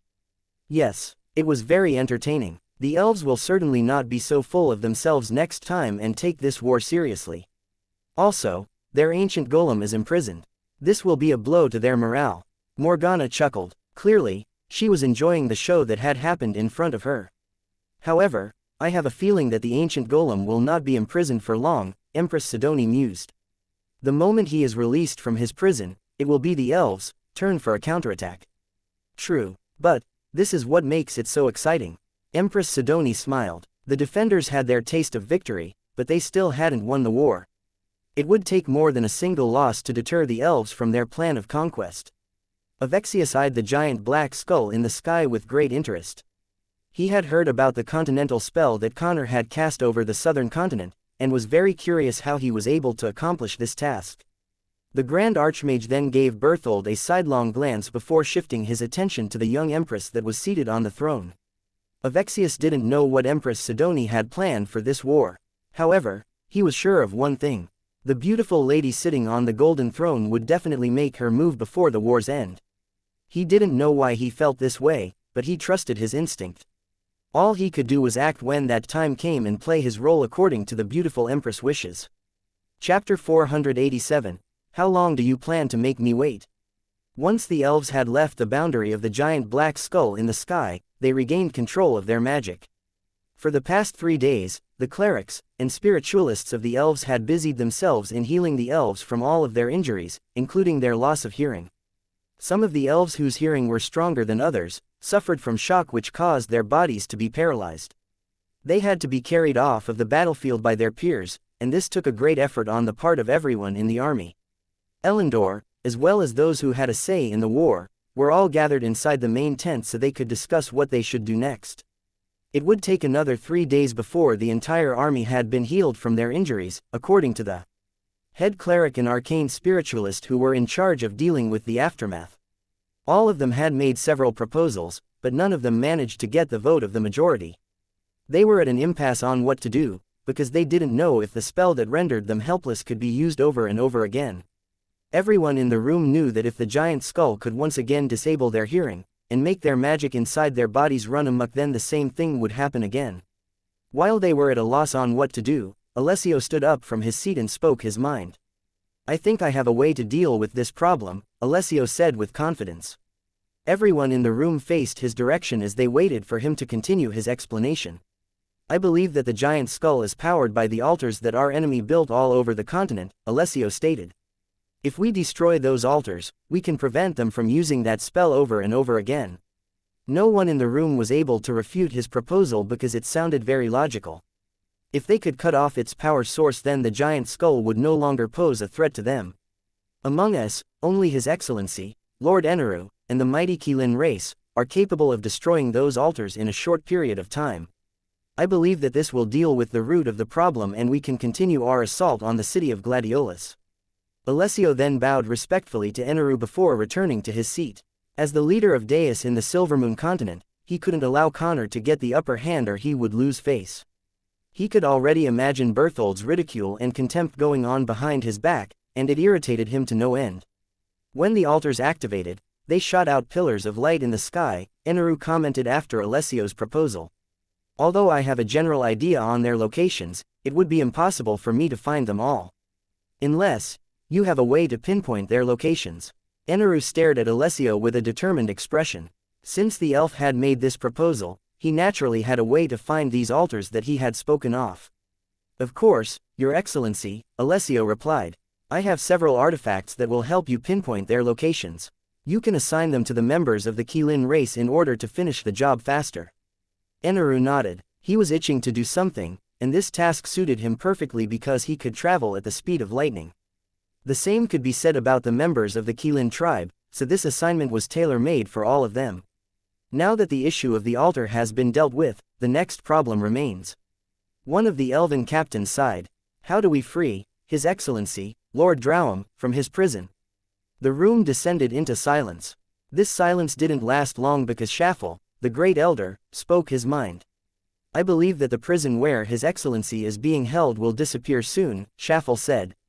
A spell that can trap someone of his caliber cannot be maintained for a long time. Perhaps, it might even break at any moment from now. Everyone in the room looked at the great elder with a dumbfounded expression. Even Alessio didn't say anything, because he was not aware of the kind of method that the humans had used to trap a pseudo-demigod. All he knew was that whatever it was, they must have paid a high price for it. Escalar had his arms crossed over his chest, but didn't participate in the discussion. He also believed that if the humans had a way to kill Drowham, they would have already done that, instead of imprisoning it. Since they chose to imprison it, it meant that they had no way of dealing with it, which was very different from how they tried to kill Aenarion when he challenged them alone. Seeing that everyone had quieted down, Elendor scanned the faces of everyone in the room before he ended the conference. Princess Eowyn wasn't present in the talks because she was one of the elves that had a very strong auditory perception. The silent scream had knocked her unconscious as her ears bled due to her ruptured eardrums. Fortunately, her life wasn't in danger and had been personally attended to by the head cleric after she had regained control of her powers. Meanwhile, inside the city of Gladiolus, Connor eyed the golden iron maiden in the sky and saw faint signs of cracks appearing on its surface. He knew that the spell was only a temporary one, and the young prince was currently out of commission. Even if he fed him all the elixirs in his possession, Prince Ernest wouldn't be able to activate the city's defenses when the elves came knocking on their doors. Connor had made a workaround for that, and used the remaining power of the giant black skull to reinforce the magical barrier of the city. He also used the power of the altars that they had built inside the city to gather the souls of those that had died during the battle. Connor knew that Alessio would think of targeting the altars that were scattered all over the continent, but he was already one step ahead of him. Those altars no longer served any purpose, because he made sure that all the souls that they had gathered had been absorbed by their trump card. We can only use the skull one more time, Connor thought as he eyed the giant black skull hovering in the sky. We need to get a decisive win next time. The leader of Deus in the southern continent caressed the pendant that hung on his neck. Memories of the distant past flashed inside his mind. Happy memories when he was still young and innocent. Those days were the happiest days of his life. Unfortunately, they didn't last long. Many years later, that young and innocent half-elf now commanded outlaws, just like him, and was currently the commander against the elves that were responsible for taking his beloved away from him. Connor then shifted his attention to the city where the newly formed ash golems, that were born from the corpse of the elves and the giant eagles, stood in formation. Since the dead bodies of the elves and the eagles were of high quality, Connor was able to create over 100,000 ash golems. The knowledge to turn corpses into golems was an open secret among the leaders of the organization. It was one of the pieces of knowledge that had been shared with them by the Supreme Pontifex of Deus that lorded over them all. To this day, Connor hadn't seen the face of their Supreme Pontifex. In fact, he believed that none of the leaders of Deus actually knew what their lord looked like. Connor chuckled as he pushed away these thoughts at the back of his head. Now is not the time to think about His Excellency, Connor sighed as he eyed the elven encampment in the distance. If possible, he would like to crush the elves all at once. Sadly, he was lacking in manpower and the resources needed to make this wish a reality. It was also at that moment when the image of a red-headed boy flashed inside his head. Connor snorted as he looked at the southeast where the Zellan dynasty was located. Just how long do you plan to make me wait? Connor muttered. Where are you? Chapter 488, I am never alone. Part 1. Several new cracks appeared in the golden statue that hung in the air. It had been 5 days since the elves made a strategic retreat, and an unnerving peace settled on the land. However, that peace was about to end as the cracks on the statue widened. Connor had been resting in his room when his bed started shaking violently. It was still 2 hours away from sunrise, and yet everyone, who had not been on guard duty, all woke up from their slumber as the tremors intensified. He managed to break free sooner than expected. Connor had a grim expression on his face as he hurried towards the command station on the ramparts of the city wall. When he arrived, he was just in time to see the golden statue shatter into hundreds of pieces. Drowlam descended on the ground and glared hatefully at the city in front of it. "You dare to imprison me?" Drowlam roared. "You dare?" The ancient golem raised his hand and a 10-meter wide fist made of earth materialized behind him. The ancient golem was so enraged that he decided to annihilate all the humans inside the city of Gladiolus. "Die!" Drowlam punched forward and the giant fist slammed on the magic barrier. A loud breaking sound resounded in the air as the earth fist shattered into pieces. However, Drowlam wasn't perturbed. This time, he summoned not one, but 2 fists made of earth, and they were twice as big as the first one he created. He punched the magic barrier hatefully with the intention to break it apart. With every punch, the city of Gladiolus trembled. With every punch, the anxiousness in the defenders' hearts grew. Soon, cracks appeared in the magic barrier and a sinister smile formed on Drowlam's face. It knew that it was only a matter of time before the barrier broke, and when that happened, it would massacre the hateful humans who dared to imprison it. Connor raised his hand and the eyes of the giant black skull in the sky glowed brightly. The cracks that had appeared on the magic barrier immediately disappeared as the power that supported it was reinforced. Drowlam snorted, but it didn't relent in its attacks. A few minutes later, several cracks appeared once more, and Connor had no choice but to use the power of the giant skull to reinforce it once again. No good. Connor clenched his fist. If this continues, the power of the souls that we have gathered will slowly be consumed by the magic barrier. Suddenly, a lightning blast collided with the barrier. Seconds later, powerful breath attacks by the Qilins and dragons rained down from the sky. Aenarion and the Qilins had just returned after destroying all the altars that were scattered across the continent. They didn't need to destroy many, because most of them had been destroyed after the continental spell was activated. When Aenarion felt Drowlam's presence, he immediately went to investigate and saw the ancient golem trying to break the magic barrier that protected the city. He immediately returned to the elven encampment to tell everyone what was happening. Elendor immediately gave the order to advance, but told the army to remain a mile away from the city. Escalar took off along with Aenarion, as well as their kin, to support Drowlam's attempt to break the barrier. The unicorns on the other hand stood in front of the elven army and channeled their magic in their horns. Their target was not the barrier, but the giant skull that hung in the sky. After much discussion, they came to the conclusion that the skull could be dispelled by holy power. Only the unicorns had such ability in the elven army, so Princess Arwen asked them to help them deal with the current threat. Naturally, the unicorns complied to the princess's request and began to weave a spell that was strong enough to destroy the giant skull that tormented all of them. Connor gritted his teeth when he saw that the elven army had stopped their advance. They were too far away for him to activate his trump card, and the skull's magic reserves were slowly being drained by the combined attacks of the 3 guardians and the magical beasts that accompanied them. Suddenly, a bright beam of light illuminated the darkness.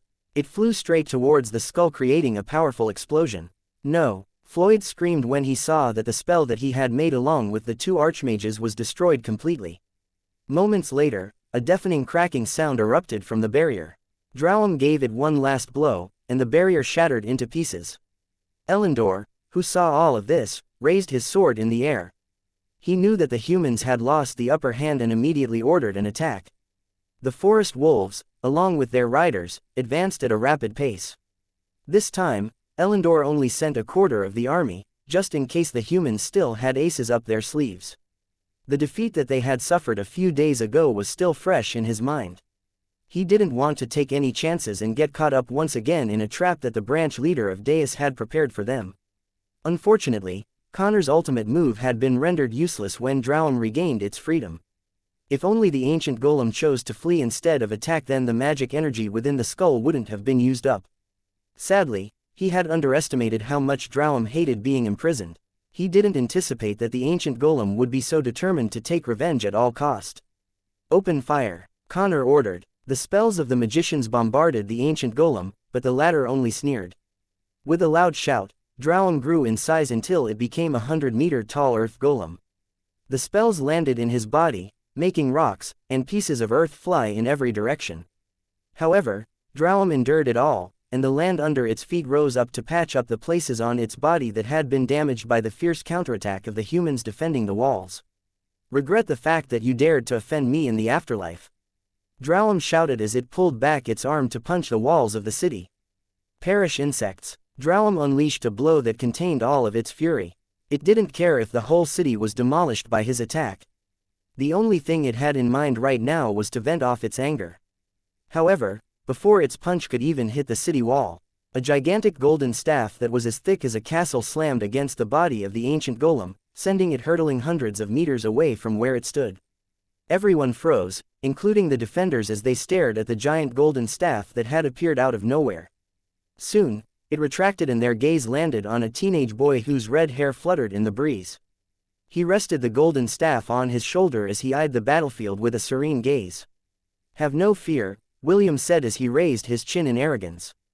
"The most handsome half-elf in the world is here." Drowlam stood up as it, too, looked at the arrogant half-elf whom it hadn't seen for a long time.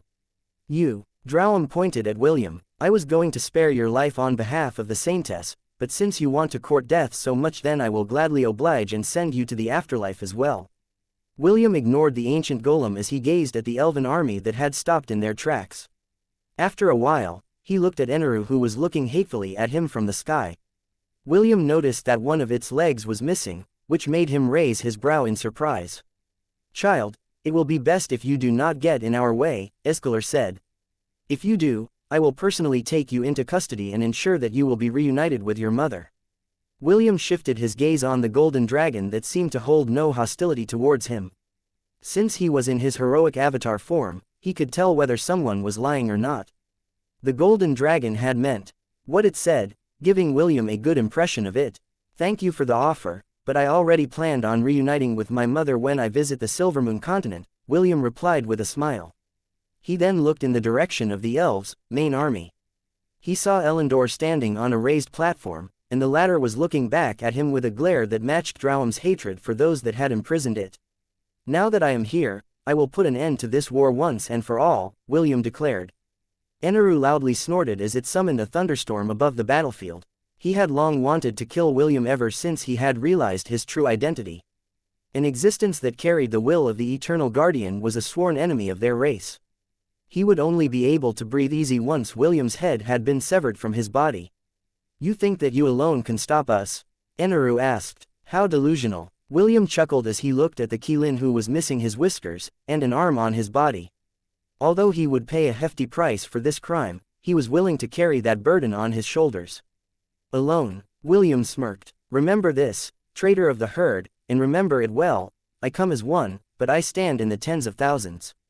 I am never alone." Chapter 489, I am never alone. Part 2. Two portals appeared behind William and 14 goats stepped out from it. They positioned themselves in a line in front of the boy, with Ella taking the lead. More portals appeared and the Trollhound Cavaliers, led by Fenrir, flanked William's right side. Mohawk and the Cercops monkeys flanked his left. The centaurs lined up behind William, and hundreds of rainbow birds circled the sky above them. Soglav whistled as he saw the massive army in front of it. "The rewards should be worth all of this effort," Soglav muttered as it grinned. It had accompanied William for a very long time, and had gotten used to all the ups and downs of being with him. Soglav knew that this time, it would be risking its life, but it was also looking forward to the rewards it would gain after the battle was over. Skadrez, the blood eagle, shrieked mightily as it hovered in the air. Kusaganaga sat on its back and eyed the elves with killing intent. A beautiful elf stepped out of the portal and stood beside William as she gazed at the elves in the distance. She was wearing her black, latex, armor that highlighted the curves of her body, that would make any man look at her with infatuated faces. Celine summoned her death scythe as she stared fearlessly at the army in front of her. Oliver landed on her shoulder, as it too, looked at the elven army with a smirk on its face. Not long after, Wendy also appeared and stood at William's right side, followed by a husky with a lightning bolt stripe on its fur. She held her spear firmly on her hand, and a determined look could be seen on her face. Est stood beside Wendy and held a plain-looking sword in his hand.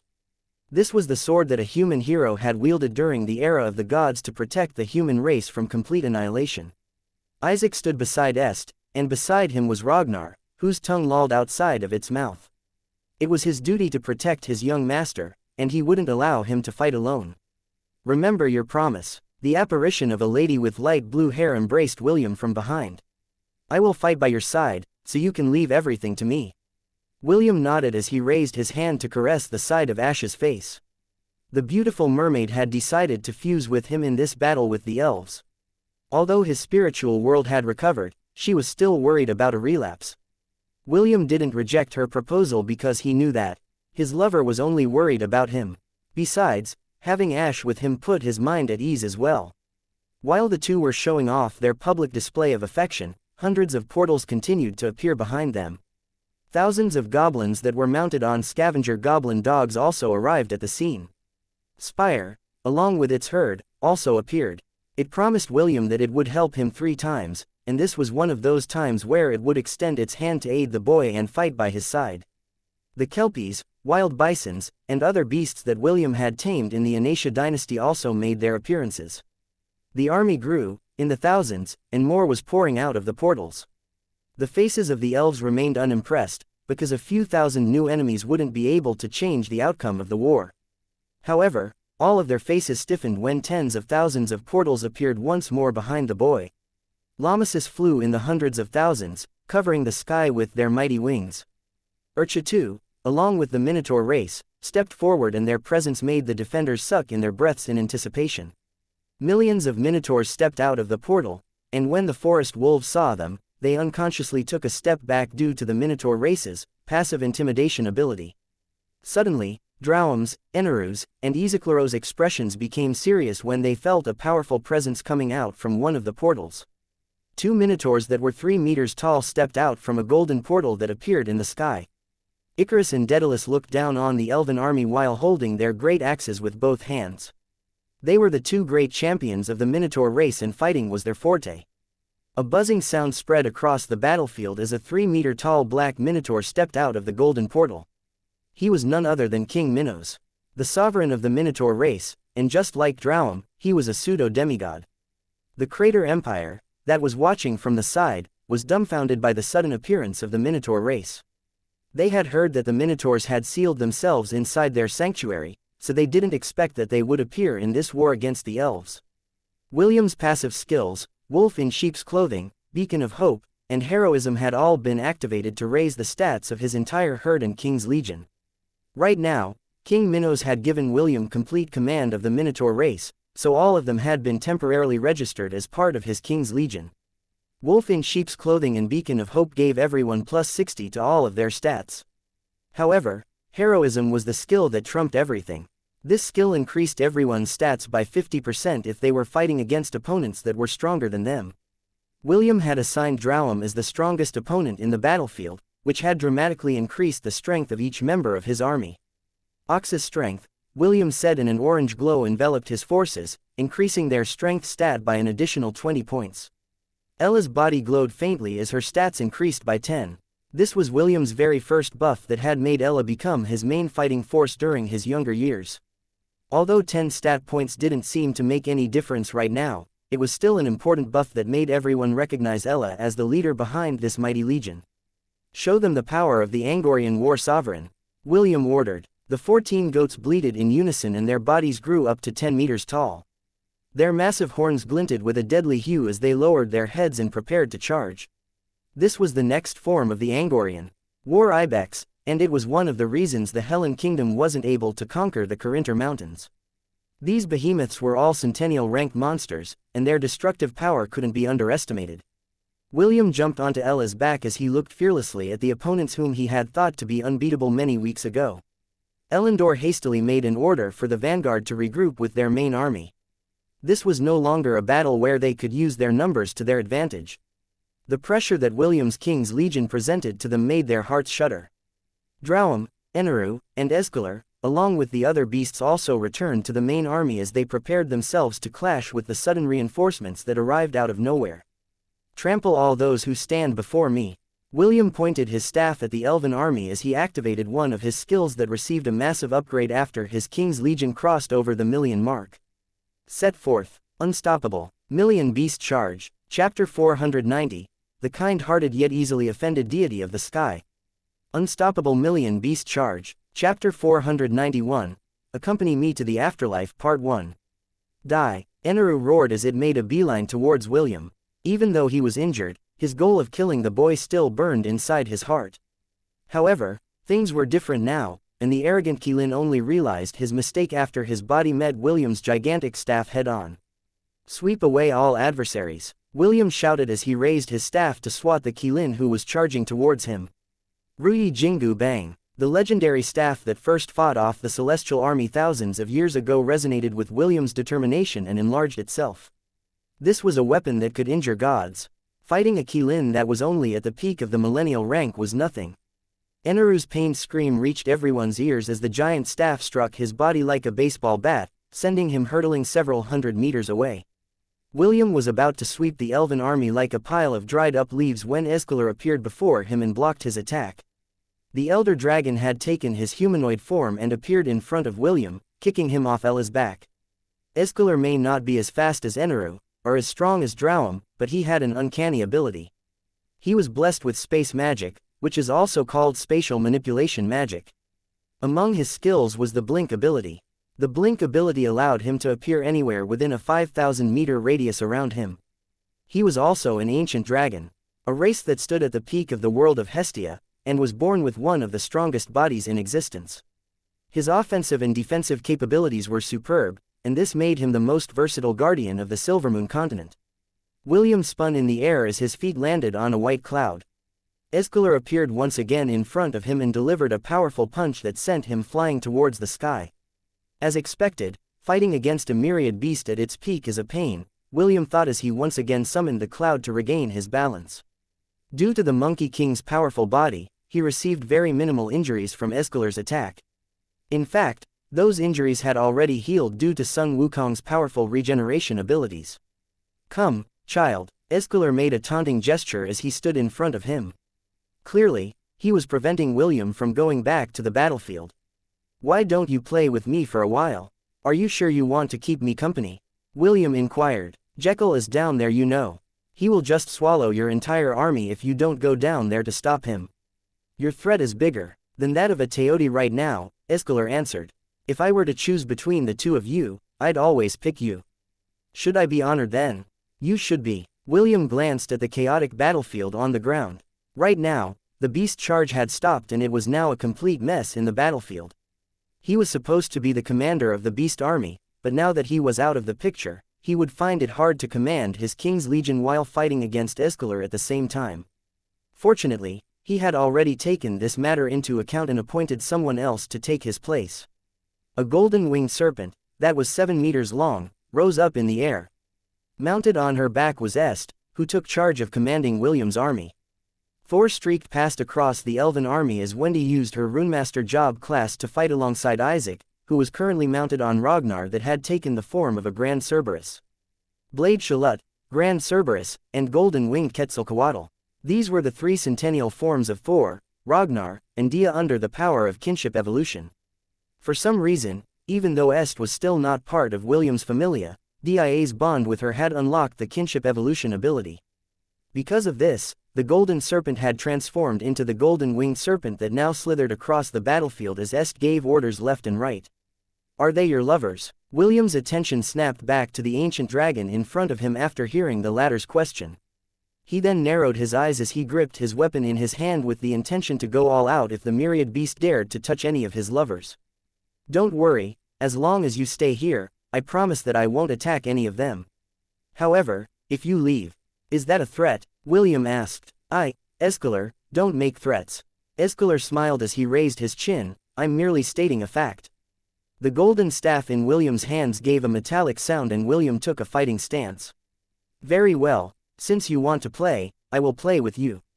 Don't regret it later." Escalor smirked as he summoned a red blade that glowed faintly.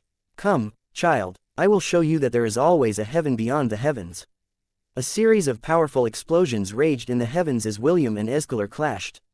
The ancient dragon was holding a weapon that was on par with Ruyi Jingu Bang, and that was none other than the Dragon God Sword. Exceed Break, activate. William's extrasensory perceptions became heightened as he fought against Escalor. He had no choice but to go all out because his enemy was a whole rank stronger than him. Aside from his blink ability, Escalar was able to solidify the space around him. He had tried to trap William in a spatial cube, but the latter had used brute strength to break through his invisible prison. William managed to arrive at the blind spot of the annoying blinking dragon and executed a killer strike. However, to his disappointment, the latter just blinked away, effectively evading his attack. The two crisscrossed across the sky as they fought against each other. William was at a disadvantage because of Escalar's rank, but thanks to Sun Wukong's strong abilities and weapon, he was able to fend off most of the ancient dragon's attacks. Stupid anteater, don't go too deep into the enemy lines. Soglav shouted as he parried and pierced the eye of a forest wolf that had tried to sneak attack it from the back. Oi, come back here you dumb Kusaganaga. The battlefield was in chaos, and although Soglav shouted with all of its might, its voice was drowned out by the shouts, roars, yells, and pained screams that spread across the battlefield. Kusaganaga wasn't able to hear the demonic dog's warning. However, even if it did, it wouldn't stop. It was too blinded by rage and the only thing in its mind was to kill as many elves as it could. This is the payback you owe me for thousands of years. Kusaganaga screamed as it shredded everything that blocked its path. After regaining a bit of its powers, it was able to add sharp spikes to its wrecking ball form. Still, the elves weren't pushovers either. After the rainbow-colored anteater had gone deep within their ranks, they bombarded it from all sides with magical attacks, and those that had strong physical abilities confronted it head-on. If the sky deity had been at its peak, only the demigods could stop his rampage. Unfortunately, it had regressed and the elves were able to finally stop the anteater from its advance. Kusaganaga then experienced a magical bombardment from all sides which made it grit its teeth in frustration. Thanks to its rainbow-colored platings, the damage it received was mitigated to a certain extent. However, after being bombarded by hundreds of magical spells at the same time, the anteater was starting to suffer from internal injuries, despite its solid outer shell. When the anteater was about to reach its limit, a powerful warcry stopped the elves from their magical bombardment. Sharks, the goblin marauder along with its mount, Sparky, broke through the enemy lines along with its goblin cavaliers. Urchitu was at the front of this charge, with Soglav riding on its shoulders. Soglav saw how the anteater was being suppressed with its demonic eye and hurriedly went to find Urchitu to ask for help. Upon hearing that their friend was in danger, Urchitu called out Sharks and asked for its powerful goblin cavaliers to help it break through the elven formation.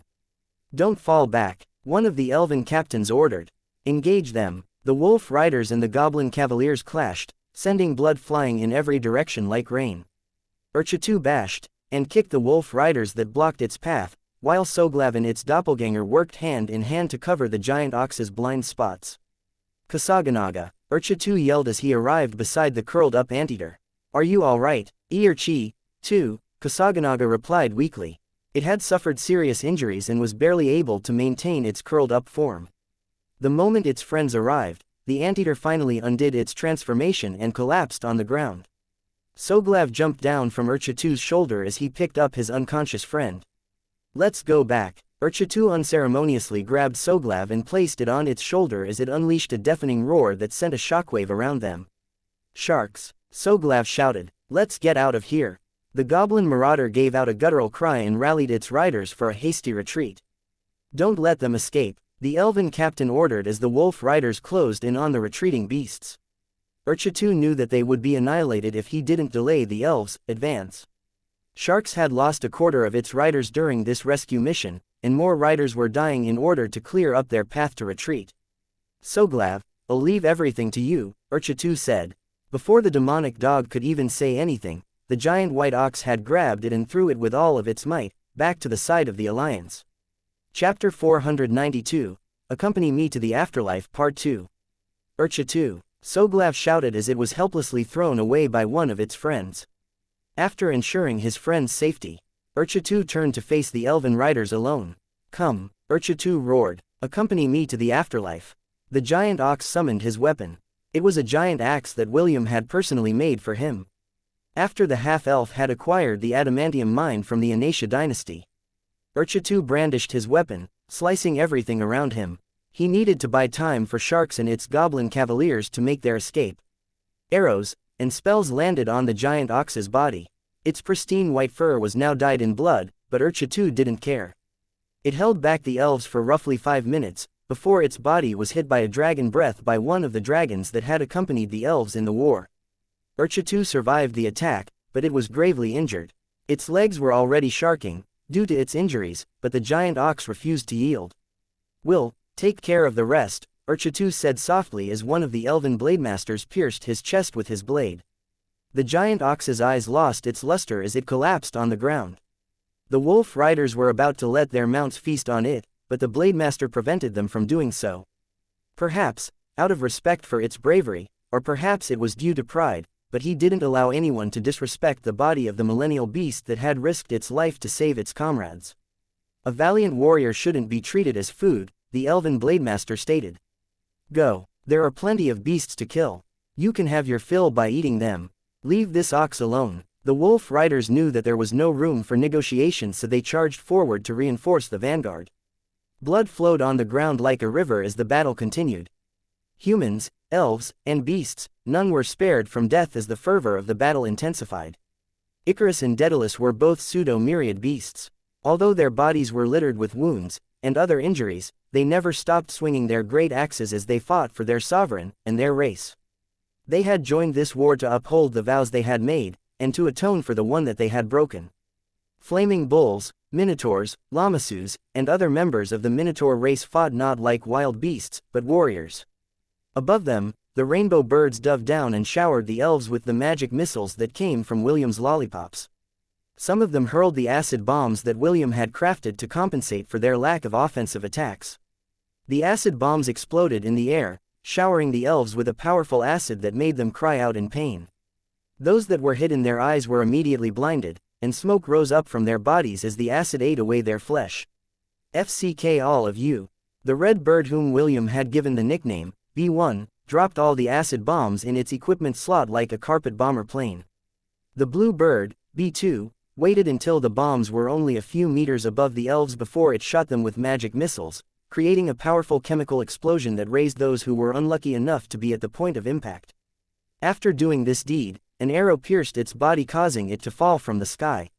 "FCK, you," B2 said as it unleashed the acid bombs in its possession before detonating itself, causing a powerful explosion that scorched everything within a 20-meter radius.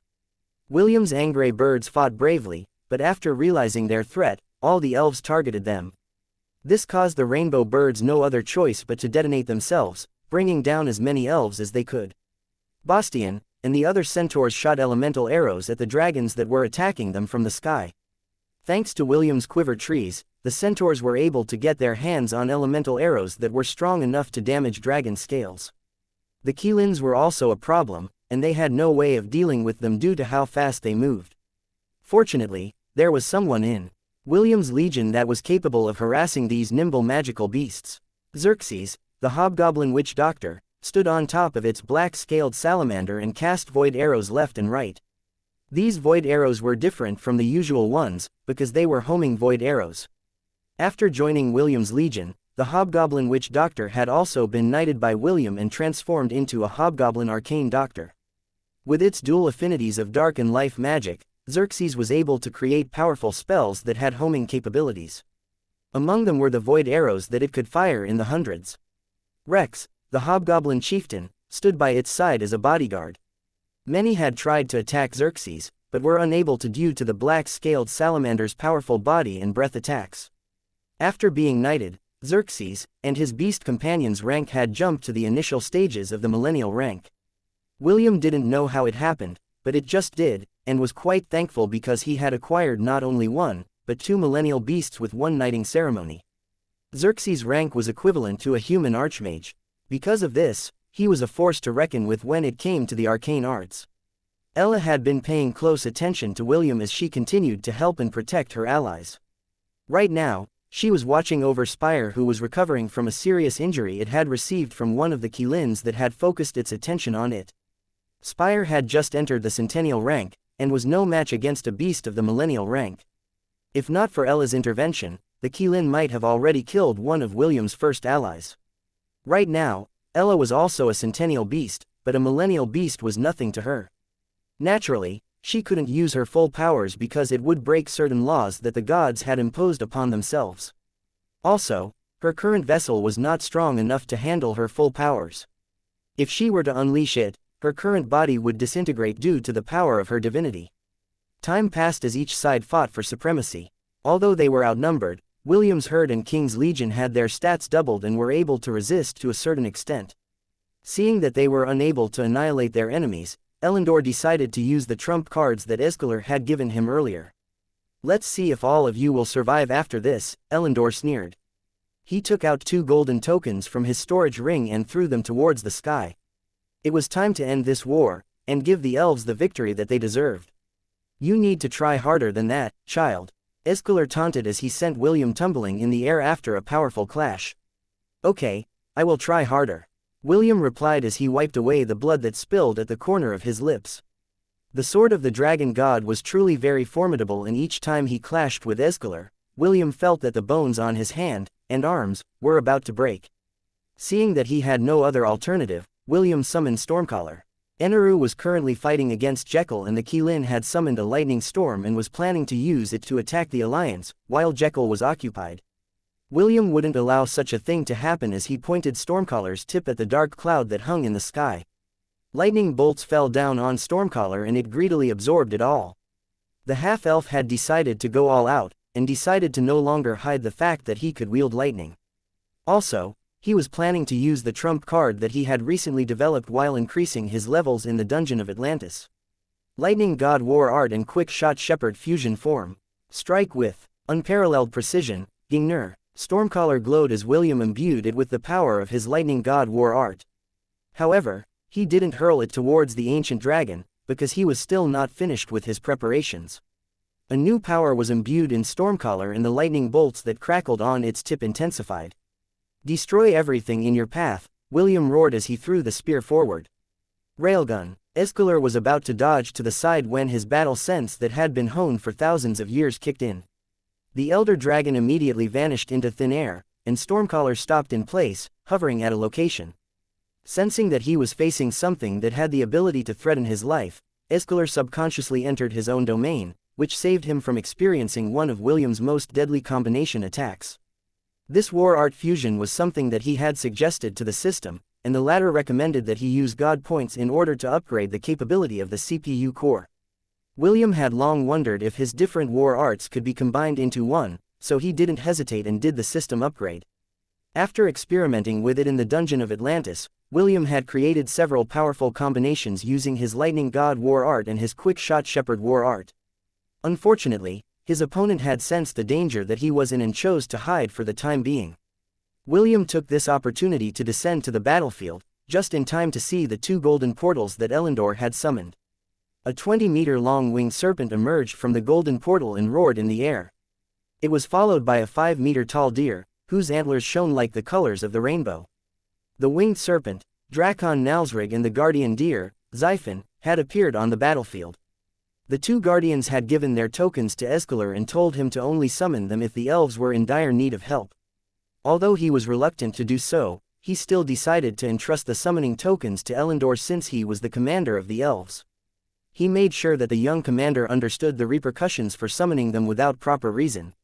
Since the elves were currently at a disadvantage, Elendor didn't hesitate and used the 2 tokens of the guardian beasts to allow them to be summoned from the Silvermoon continent and make an appearance on the battlefield. Jekyll was busy fighting off against Eneru, while Icarus and Daedalus fought alongside their brethren and dealt with the magical beasts of the elven army.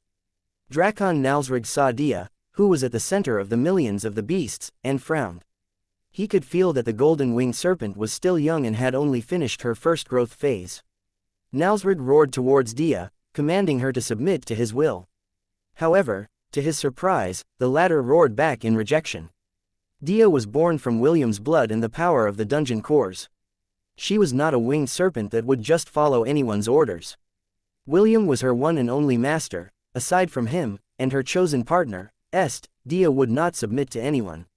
"Foolish child," Nalsrig bellowed. "Allow me to educate you."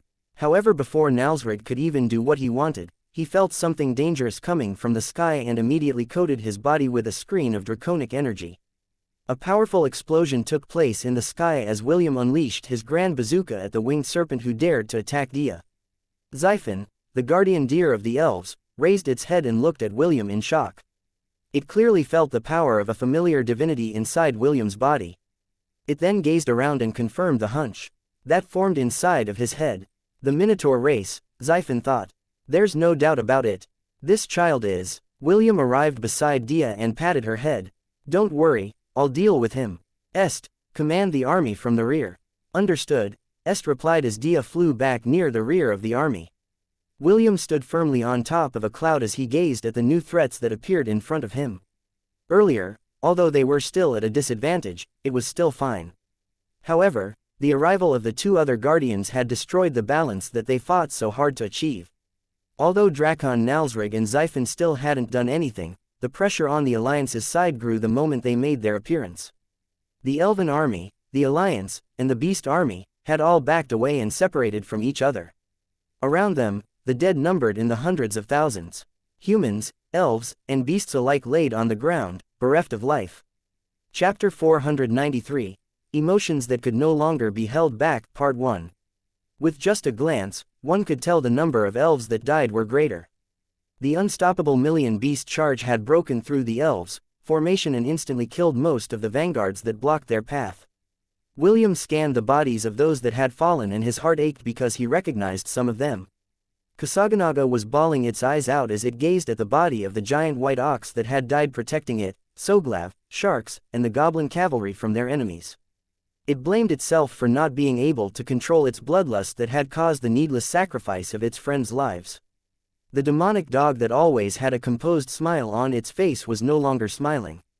Instead, its bloodshot eye gazed at the Blademaster that was standing beside its friend's dead body in the distance. If IIS single eye could kill, then Soglav had already killed the Blademaster, who had taken its friend's life 1,000 times over. Well, I guess this is what you call checkmate, boy. Escalar appeared beside Nalsrig with his arms crossed over his chest. Surrender while you still can. Enough blood has already been spilled, no. Stormcaller returned to William's side because the effect of his combined fusion art had lost its effect. The half-elf stared at the three myriad beasts in front of him with a serious expression. The initial advantage they now had was gone, and the battle once again leaned in favor of the elves. That was an unexpected development. Morgana chuckled as she gazed at the giant deer and winged serpent that had been summoned out of desperation. Poor darling, I guess he is in serious trouble now. Empress Sidoni looked at this scene calmly. Drakon Nalsrig's and Xiphon's appearance was indeed unexpected, and was not part of her plan. Even so, she still believed that the outcome that she had envisioned would still become a reality. What are you going to do now, Sir William? Empress Sidoni thought as her eyes focused on the half-elf who stood at the very front of the allied army. King Minos and Drowum had also stopped their battle and returned to their normal sizes. Drowum was surprised to find a being that it wasn't able to beat using brute force. King Minos didn't even bother to look at the ancient golem as he returned to the side of his people. A unicorn landed in front of the elven army. Seated on its back was Princess Eowyn, who looked at William with a complicated gaze. Sir William, we don't need to continue this war, Princess Eowyn said. Like I said before, we can reach a compromise.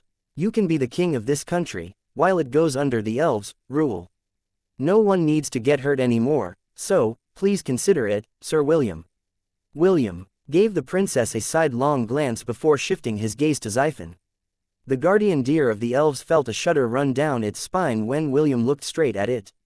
Princess Eowyn, your offer is good, but I already said that I do not wish for dominion, William replied. Also, you're not the one that has the final say in this negotiation. What you wish for is not what those who have instigated this war wish for. I would appreciate it if you would just stand to the side and not involve yourself in useless politics. Princess Eowyn felt her cheeks burn from embarrassment after hearing William's reply. She was still the princess of the elves, and for the red-headed boy to tell her that she didn't have the final say in negotiations made her heart ache. Elendor, who saw this, found it the perfect opportunity to get into the princess's good graces. He immediately stepped forward and berated William for his crashness. How dare you insult Her Royal Highness? Elendor asked. She is our princess, naturally she represents us all. William frowned as he shifted his attention to Elendor. Can you stop talking? William pointed his finger at the young elven commander. I don't know what kind of idiot placed you in your position, but you are as useless as that princess in this negotiation. What you say doesn't matter. Why you? Elendor couldn't believe that William had the guts to tell him that he was as useless as the princess. I am the commander of this expedition. So, William snorted. He then raised his chin arrogantly and pointed it at Shaffle, who was standing not far away from Elendor. Then tell me, can you order that old elf beside you to go to the back of your army while you handle the negotiations? Elendor was about to say more, but he almost choked when he heard William's words. The old elf that the red-headed boy referred to was the patriarch of his clan. Even if you gave him a bottle filled with courage, he didn't dare order his patriarch to go to the back of the army while the negotiations were being held. See, William sneered, you're just a prop to make your clan look good. Since you don't have a say in this matter, then shut the fuck up. Connor, who had his arms crossed over his chest, laughed out loud at William's statement. Although he and William were only temporary allies, he liked how the boy made the princess and the stuck-up commander of the elves know their place. Elendor used all of his willpower to prevent his expression from distorting. The half-elf had announced that he was merely a prop commander. Although he wanted to refute his words, he felt that William would say something else that would make him lose face even more. Instead of saying anything, Elendor raised his hand and the elves parted to make way. Urchitu's body, that was stained with blood, was carried by magic and placed beside Elendor. The young commander sneered at William as he stabbed his sword into the head of the beast that sacrificed its life to protect his comrades. William's eyes widened because of Elendor's action. Xianxia shouted, and Soglav growled. The residents of the Thousand Beast domain glared at Elendor hatefully, but the elf didn't bat an eye and continued what he was doing. After a while, a core that was as big as a bowling ball had been dug out from Urchitu's head. It was purple-colored and contained vast amounts of energy that people used to increase their ranks in the world of Hestia. Shaffle smirked from the side because he approved of his grandson's counterattack. William's face that had contorted with anger was the perfect proof that Elendor had succeeded in making him angry. This beast core is good, Elendor said with a smile. I'm sure that my rank will increase after I have absorbed all of its energy. Icarus and Daedalus gripped their weapons and were about to take a step forward, but King Minos grabbed both of their arms and shook his head. Do not do anything, King Minos said. Someone else will do it for you. Elendor patted the beast core in his hand and gave William a smug smile. Killing intent overflowed from William's body, but the elven commander wasn't scared. There were 5 guardians of the Silvermoon continent around him, so there was no reason for him to be scared. Aenarion smirked because he hated William with every fiber of his being. Anything that would make the half-elf mad was welcomed in his book. You just had to do that, didn't you? William said through gritted teeth. Yes, what's wrong? Elendor chuckled. Isn't it the victor's duty to enjoy the spoils of war? Everyone, tonight we will be having beef jerky. There are so many freshly slaughtered cows here. I'm sure that we will all have our fill. The elves cheered in unison to back up their commander's words. They then eyed the tens of thousands of flaming bulls and llamasses that had died. The beast cores inside them were still in place, and the elves would process them later after their important parts had been dismantled and stored properly. William's face returned to its normal expression as he looked at Elendor as if he was looking at a person that was about to die. There were things that he could brush off, and things that he couldn't. He had almost lost control when he saw how Elendor desecrated Urchitu's body and was now even thinking of eating the members of the Minotaur race that had fought hard, and died fighting for him. Unforgivable, William muttered as he plucked out a few strands of his hair and blew on it. Immediately those strands became 7 clones who somersaulted in the air and landed on white clouds. William pulled a few more strands of hair, then more, and more. He blew on them all and now, 30 clones floated in the air above William. With a loud shout, these clones released their aura, which made Drowm frown. All of the clones had the rank of a saint. This rank wasn't a match to any of the guardians beside it, but somehow, he felt that something was wrong. Drowm and Aenarion, do you remember the first time we met? William asked as he gripped the staff in his hand firmly. Do you remember the parting gift I gave both of you last time? Drowm's and Aenarion's expressions immediately turned serious. How could they possibly forget that scene when William had left a 2-mile-wide scorched earth when he made his escape with Jekyll? Quick shot war art, 4th form. All the clones aimed their staff at the elven army in front of them. Drowm roared and stomped its feet on the ground. Several walls of earth stood in front of the elven army. Quick, cast your barriers now, Aenarion ordered. William pointed his own staff at the earth dome that had risen up to protect the elves from his overflowing emotions. Emotions that could no longer be held back, for his heart screamed in anger. The tip of the golden metallic staff in William's and his clone's hands glowed brightly. They were about to unleash William's answer to the Elendor's provocation. Grand Bazooka, Chapter 494, Emotions that could no longer be held back, Part 2. A series of loud explosions erupted as Drowham's Earth Dome blew up. William didn't let his clones fire all at once. 6 clones fired one grand bazooka every second, which resulted in a non-stop barrage of one of William's deadliest attacks. William had already messaged King Minos to take everyone to safety before he fired his first shot. Just like William and Escalar, King Minos had his own domain. He forcefully teleported everyone inside it before vanishing from where he stood. He reappeared seconds later on the ramparts of Gladiolus and watched William's answer to Elendor's vile action. William could create clones, but making them had a price. It would lessen the duration of his heroic avatar drastically.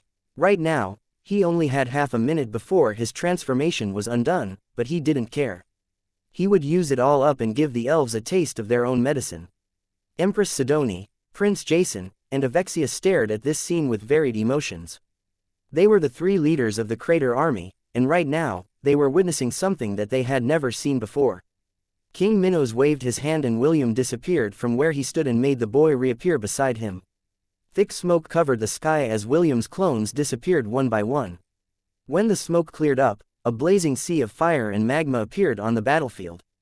Drowham's Earthdom had shattered, but the combined effort of the 4 other guardians had kept the elves safe, or at least, kept them from dying. Drowham, Nalsrig, Escalar, and Xiphon then worked together to deal with the magma that had formed around the elven army. William looked at the body of the giant white ox, and raised his hand. Legion recall. Urchitu's body turned into a beam of light and shot toward William. Suddenly, more beams of light that numbered in the hundreds of thousands shot out from the elven formation and flew towards him. Although it was only temporary, all the beasts that had joined him in this battle were now members of his king's legion. Even though they were dead, William was able to recall their bodies and send them back to his 1,000-beast domain. King Minos looked down at the half-elf beside him with gratitude. No decent sovereign wanted to leave their brave and honorable warriors to be treated as freshly slaughtered meat in the market, and be cooked at a later time to fill one's hunger. When the last beam of light pierced William's chest, the elves had also finished stabilizing their surroundings. "Did you run out of steam?" Aenarion sneered. "Is that all you've got?" William looked at him indifferently as his gaze landed on the elves. "Yes. That's all I got," William replied. "Did you like it? Relax, there's more where that came from. Let's see if you will always be there to protect these elves from my wrath." Princess Eowyn, who had just experienced a bombardment that could have easily wiped out the entire elven army if their guardians weren't there, shivered at William's words. If the half-elf wasn't lying, then they would really be in big trouble if they were to step out of their guardian's protection. A week. William could only use Sun Wukong's power an hour every week. However, in that 1 hour, if he wished for it, he could deal catastrophic damage if he threw his morals to the wind. Scheffel frowned when he heard William's words. His ears were still ringing from the explosions that had continued non-stop for half a minute. At first, he looked down on the boy because he didn't think much of him. He even wanted to capture William, and use him as a hostage to blackmail the half-elf's family in the Silvermoon continent. Now that he had seen what he was capable of, he changed his mind and wanted to nip him in the bud to prevent him from growing up and becoming a threat, just like his father. "Do you think that we will allow you to leave?" Drowham asked. William snorted. "Do you think you can catch me? Come, I'd like to see you try." He had already made adequate preparations. If Drowham really did make a move to capture him, he would immediately open his domain and hide inside. If the ancient golem, or anyone else was foolish enough to follow him inside his domain, then they would be in for a nasty surprise. After that episode with Cernunnos, William had prepared a trap for those who attempted to enter his domain without his permission. The half-elf then stared at Elendor and marked him. He would be the one to personally kill the bastard elf who dared to commit that vile act to his friend. "Talking is futile," Aenarion stated. "Go, let's finish what we started." The elves looked at their guardian, then back at Elendor, who was their appointed commander. Elendor took a deep breath as he stored Urchitu's beast core inside his storage ring. He then raised his sword and ordered the elves to attack. At least, that was what was supposed to happen. 4 beings stood in front of the elven army, and blocked their path of advance. "What are you doing?" Aenarion snapped. He glared at the teenage boy with light blue hair that had forcefully taken his whiskers from him. We had an agreement. Why are you getting in our way? The teenage boy chuckled as he crossed his arms over his chest. This battle ends today, the teenage boy replied. You can continue it tomorrow. Our empress is now tired and wants to take a nap. And what does your empress taking a nap have to do with our war? Xianxia asked. Surely, she can continue to nap while we finish our business here, right? The teenage boy shook his head and gave Xianxia a weird look as if the old elf lacked IQ. Orders are orders, Nero, the white tiger replied instead of the teenage boy. Our empress wants to see the entire battle unfold. How can she do that if you fight against each other while she is taking a nap? This won't do. You should do as our empress wishes. And why must we follow your empress' desire? Drowum challenged. This isn't part of our agreement. Our agreement stands only because our empress agreed to it.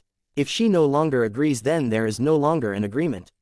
The purple-haired lady beside Nero giggled. She then glanced at the ancient golem with a teasing smile as she supported his colleague's statement. Because, if you continue to fight today, our crater empire will have no choice but to stop you by force. Our empress gave her orders, and they must be followed. Since you don't want to follow, then we have no choice but to make you follow by force. The purple-haired beauty then glanced at William and waved at him. William played along and waved back at the girl, which made Drowum and Aenarion exchange glances. Well, if you think your elven bones are strong enough to handle our combined armies, then we can continue this war, the teenage boy with light blue hair proposed. Clearly, he was itching to fight after watching William's dominating performance. Escalar stepped forward to face the three protectors of the Crater Empire. As for who the last person was, he had no idea. The man or woman was covered in a black robe, and their face was hidden from sight. Even so, Escalar could tell that the latter was a pseudo-demigod, just like Drowum and King Minos. Let me confirm something, Escalar said before his colleagues accepted the Crater Army's provocation. Although they could fight them in a one-on-one battle, William and his army were still very much alive. If these two armies were to ally themselves with each other, then they would be forced to make a hasty retreat back to the Zelan dynasty, and their campaign would end as a failure. You said that the battle ends today, but we can continue tomorrow, is that right? Escalar inquired. Yes, Nero replied, that is what Her Majesty wishes. Then, if we continue this battle tomorrow, you will no longer interfere? Drowum asked. No, the teenage boy answered. You can fight all you want and we will not lift a finger to stop it. Escalar then raised his head to look at the half-elf who was standing on top of the city walls. When the sun rises tomorrow, this fight will continue, Escalar declared. Use this time to think about our princess's offer. Although she might not hold any authority in this expedition, she is still the daughter of the Elven King. Escalar turned around because he had already said what he wanted to say. He wished that William would come to his senses and just accept Princess Eowyn's compromise. Xiphon stared at William long and hard before it turned its head to return to the elven encampment along with Escalar. If possible, it didn't want to fight against William because it had already determined who he was. Drowum stared at King Minos before merging with the ground. Although it didn't show on its face, the battle against the Minotaur King had exhausted it. It never thought that a mere beast king would be able to fight it on even ground, even though the ancient golem had already been using the power of the earth with all its might. Elendor reluctantly gave the order to return to the elven camp. He knew that William wasn't going anywhere, and the Guardians had already made their stance clear. Fighting was no longer an option, so he decided to give the order to retreat. King Minos waved his hand and released all those that he had forcefully taken inside his domain. They had all seen what happened outside because King Minos allowed them to see it. Connor snorted as he returned to his temporary residence inside the palace. They had been given a day to prepare for the next fight, and he would use that time to scheme and find a way to get the upper hand. Ian materialized behind William and supported his body. The half-elf was only barely able to stand due to her support inside his spiritual world. He didn't want to show the enemy any signs of weakness, so he endured and stood tall until they had safely returned to their camp. Rest for now, Ian said. I'll wake you when it's time for dinner. William weakly nodded as he closed his eyes. Frankly, he was still exhausted from dispelling the weakness that had befallen the Minotaur race. Doing it day after day had taken a toll on his body and mind. Even though he was able to rest, the exhaustion never went away completely. Ian sighed when her lover had finally fallen asleep in her embrace. To be honest, she was tired as well, but her exhaustion was nothing compared to William's. Wendy, Est, and Celine checked his condition in turns to see if he was seriously injured during the battle. Fortunately, that wasn't the case, so they decided to bring William to one of the rooms in the palace to rest. King Minos watched as the red-headed shepherd was carried away by his loved ones. Ariadne, what are our chances of winning? King Minos asked. What is the possible future that you see? A portal appeared beside him and the young lady that took care of William inside the Minotaur's sanctuary stepped out of it. There are several possibilities, and all of them lead to one ending except one, Ariadne replied as she stared at the dark gray clouds that hung in the sky. However, that future is only a possibility, and the price that needs to be paid for that future will affect the entire world. Is it that bad? King Minos asked once again. Ariadne smiled faintly and shook her head. She didn't see that far in the future. More like, she couldn't see that far in the future. The only thing she knew was that before morning came, a decision had to be made. A decision that only the sleeping shepherd could make. Chapter 495, The Thing That May Destroy the World. Within the crater army encampment, the young empress tossed and turned on her soft bed. For some reason, she was feeling anxious. She had asked the protectors of the Crater Empire to interfere with the war in order to give William some breathing space. This would allow the half-elf to feel indebted to her, and would become the foundation with the follow-up she was preparing when morning came. Although the elves had acquired 2 more powerful guardians by their side, she was confident that the plan she had in mind would still be doable. However, a sudden feeling of anxiousness crept over her heart, and she didn't know where it was coming from. Can't sleep. Morgana hugged her other half who seemed to be feeling restless. Both of them shared the same body, so it was only natural that she could sense Sidoni's current mood. I'm feeling restless, Sidoni replied. I feel like something unexpected is going to happen tomorrow.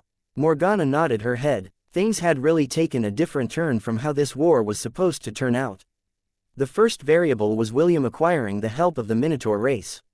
The second one was the arrival of the 2 guardians of the Silvermoon continent. Everything that happens once can never happen twice. But everything that happens twice will surely happen a third time. Big sister, you're not helping. Morgana chuckled and lightly pinched Sidoni's ear inside their shared mindscape. Worrying about things outside of your control is a waste of time. Just focus on the things that you can control. Regardless of what happens, we will know when morning comes. For now, rest. You will be able to think clearly once you are properly rested. Big sister, take over for me. Okay. Morgana took over Sidoni's body while the latter weaved a cocoon inside their shared mindscape.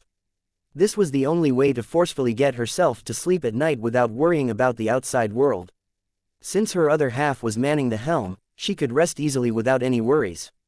Morgana hummed a lullaby as she lay on the soft bed. It was not only Sidoni who was feeling anxious.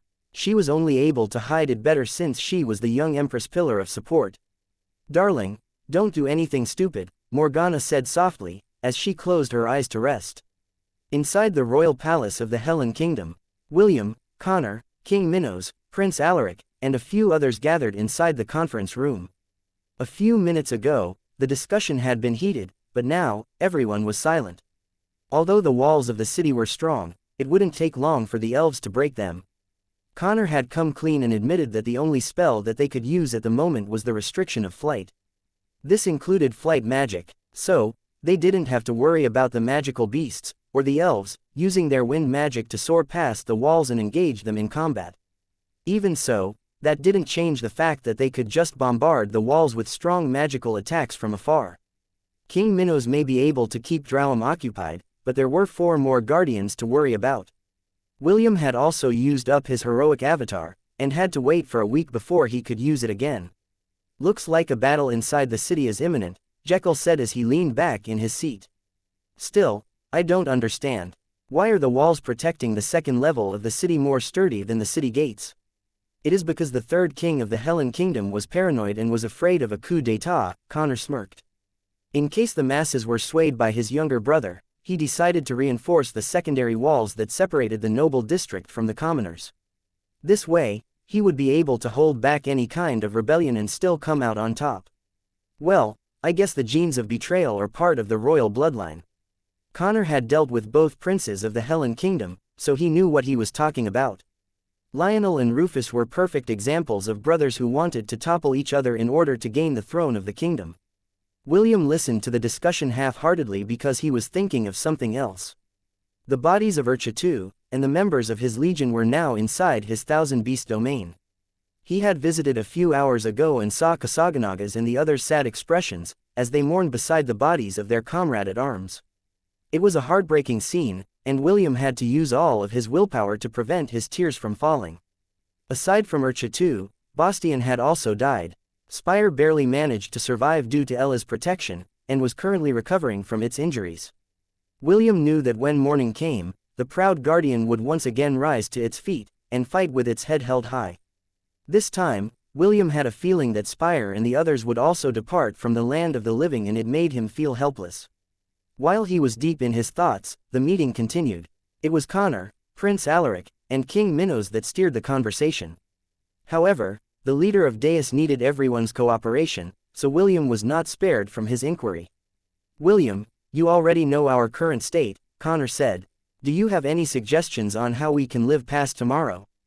If you don't have any, then that girl seated beside you might be the next one to die." Wendy glared at Connor, and the latter just smirked. She was seated on William's right, and Est was seated on William's left. Since Connor didn't know Est's secret, the leader of Deus was referring to no one else but her. "Next to be dead," William muttered softly. It was at that moment when an idea materialized inside his head. An idea that he had buried for the time being because he was too busy for the past few weeks. William knew that what he planned to do might come back to bite him in the future. But, would there still be a future if he didn't survive when morning came? "I need to go somewhere," William said as he raised his head to look at Connor. "It might take a while before I return, but I promise that I will return." "Meaning, you want us to buy you some time?" Connor frowned. "How much time do you need? An hour after sunrise? 2 hours? The leader of Deus smiled wryly as he eyed William. He was hoping that the boy still had other tricks that he was still saving for tomorrow's battle, but the latter only said that he had to go somewhere. As someone that had climbed up in his position, Connor was not unfamiliar with betrayal. Although he knew that the possibility was small, he still couldn't shake the feeling that William was just saying these things so that he could escape. Right now, the elves wanted him dead, except for a few like Escalar, Xiphon, and Princess Eowyn. All of them wanted to get their hands on William, so that they could torture him and lock him up. "I don't want to say this, but, are you planning to escape?" Connor inquired. "William is no coward," Est replied as he stared fearlessly at Connor. "You don't know the battles that he has fought. Battles where his chances of winning were next to nothing. Hold there, young man, I'm not saying that William is a coward." Connor stopped Est on whatever he was about to say next. "I just want to know what he plans on doing while we die to buy him some time. Am I asking for too much?" "I think not." Connor didn't care about William's accomplishments. He had seen many upright individuals that had turned coat in order to save their own hides. In Connor's eyes, no one was innocent, not even the Saintess of the Silvermoon continent. "I'm sorry, but I can't tell you," William said after organizing his thoughts. Connor nodded his head. "I see. Well, in that case, we don't have anything more to talk about. If you want to escape, then go ahead. I will not stop you. My men and I won't die for your sake." Connor stood up from his seat and prepared to leave the room. But, before doing so, he gave William one last glance and left his parting words. "I expected more from you," Connor stated. "Looks like I overestimated a child." He then walked towards the exit of the conference room and never looked back. Connor had spent hours thinking about how they could win against the elves, but nothing came to mind. In truth, he was just looking for an excuse. The leader of Deus had already made up his mind before he gathered everyone to have a meeting. Since there was no chance of victory, then he would just do what he needed to do, and that was to survive. "Humans are truly interesting," King Minos said a minute after Connor had left the conference room. "They like to put on an act in order to justify themselves." That man had already decided to leave from the start. He is a very smart person. The king of the Minotaurs then raised his hand to cast a soundproofing barrier inside the conference room. No matter what was discussed inside, no one would be able to hear, nor see it, even if they used scrying magic. "Tell me what you have in mind," King Minos said. "We have already made an oath to you. Regardless of what happens, we are on your side. William stared long and hard at the king of minotaurs before nodding his head. However, he didn't say anything inside the conference room. Instead, he asked for the two of them to talk in private. Prince Alaric was also inside the room, and there were things that William didn't want to share with his distant cousin, who was also the crown prince of the Zelen dynasty. Are you serious? King Minos looked at William with a dumbfounded expression. The two of them went to William's private quarters. There, the half-elf told the king of the Minotaurs about the Undying Lands, and the floating island where Avalon stood. I am serious, William replied. However, I don't know if I will be able to succeed. If I fail, our plan B is to return to the Minotaur sanctuary. We don't need needless sacrifice anymore. If the walls of the city are breached, gather everyone to the second level of the city. King Minos didn't say anything and simply stared at William with a serious expression. Are you sure about this? King Minos inquired. That thing may destroy the world, you know. William sighed. He also didn't want to do this. The only reason why he was doing so was due to Takum's advice when the two of them had communicated through his blood eagle, Skadres. As long as a possibility existed, William was willing to take it. Chapter 496, You finally returned. Halt. The guard that was keeping watch on the Crater Army's camp stopped a dozen black-robed men from entering their encampment. State your business. The leader of the black-robed men removed his hood, and smiled at the guards who had their weapons aimed at him. My name is Connor, and I would like to have an audience with Her Majesty, Empress Sidoni, Connor said politely. Can you please, pass the word that I am here to see her? The guards exchanged glances at each other. Their captain then stepped forward to appraise Connor from head to foot before giving his reply. Wait here, I'll inform Her Majesty, the guard captain replied before turning around to leave. Earlier, one of the aides of their young empress, Priscilla, had given him a handwritten letter from the Empress. The letter had said that if anyone named Connor, William, or Elendor came to ask to meet her, then they should inform her right away. The guard captain thought that this message was weird, but still decided to stay vigilant just in case the message of the Empress came to pass. He just didn't expect that these unexpected guests would arrive at midnight, when almost everyone in their camp was asleep. Meanwhile, back in the royal palace of the Hellen Kingdom. Do you really have to go? Wendy asked. I do, William replied as he hugged the blonde beauty in his arms. Don't worry, I will definitely come back. William then stared at his lovers who were looking at him with anxious expressions. Ash was more worried than the rest because she had ventured in the Undying Lands with William. She had proposed to go with him, but William firmly rejected her offer. What he was about to do was dangerous, and he didn't want to bring Ash along, just in case something unexpected happened. He had already asked King Minos to look after his lovers and make sure that they were safe from harm. William added that if he was not back before the second wall of the city was breached, King Minos would take everyone and return to the Minotaur's sanctuary. The gate of the beginnings were still shut tight, but William had created a small gap that allowed a single person to pass. This was the backup plan that they had prepared if ever they failed in their war against the elves. William was about to go when he heard a knock on the door of his room. Est opened it, and frowned. Ariadne stepped inside the room to tell William that Connor and the members of his organization had left the city. Connor left this letter for you, along with the command token for the super soldiers and the ash golems, Ariadne said as she handed Connor's letter and two black tokens with different markings embedded on their surface. William thanked her and read Connor's letter. The letter from the leader of Deus was brief and only told William that he had joined the Crater Empire. Connor also mentioned that since they were in a hurry, the altar that they had built inside the palace had not been dismantled. He even joked that the souls of the Minotaur race might still be there, since no more than 2 days had passed since the battle. Lastly, the leader of Deus wished him luck in the fight against the elves and told him that the red-headed boy was lucky enough to survive the war. He would like to collaborate with him more in the future. What a vile person, Wendy said after reading Connor's letter. I knew I should have planted a lightning rune inside his room. William chuckled as he patted the head of the raging Wendy who had thrown the letter in the fireplace. Actually, I think this is a good idea, William said. You all should leave this place as well. Return with King Minos to their sanctuary. After I'm done here, I will follow all of you there as well. I won't go, Wendy replied in a heartbeat. I already told you that I will fight by your side. I will only go if you leave with me.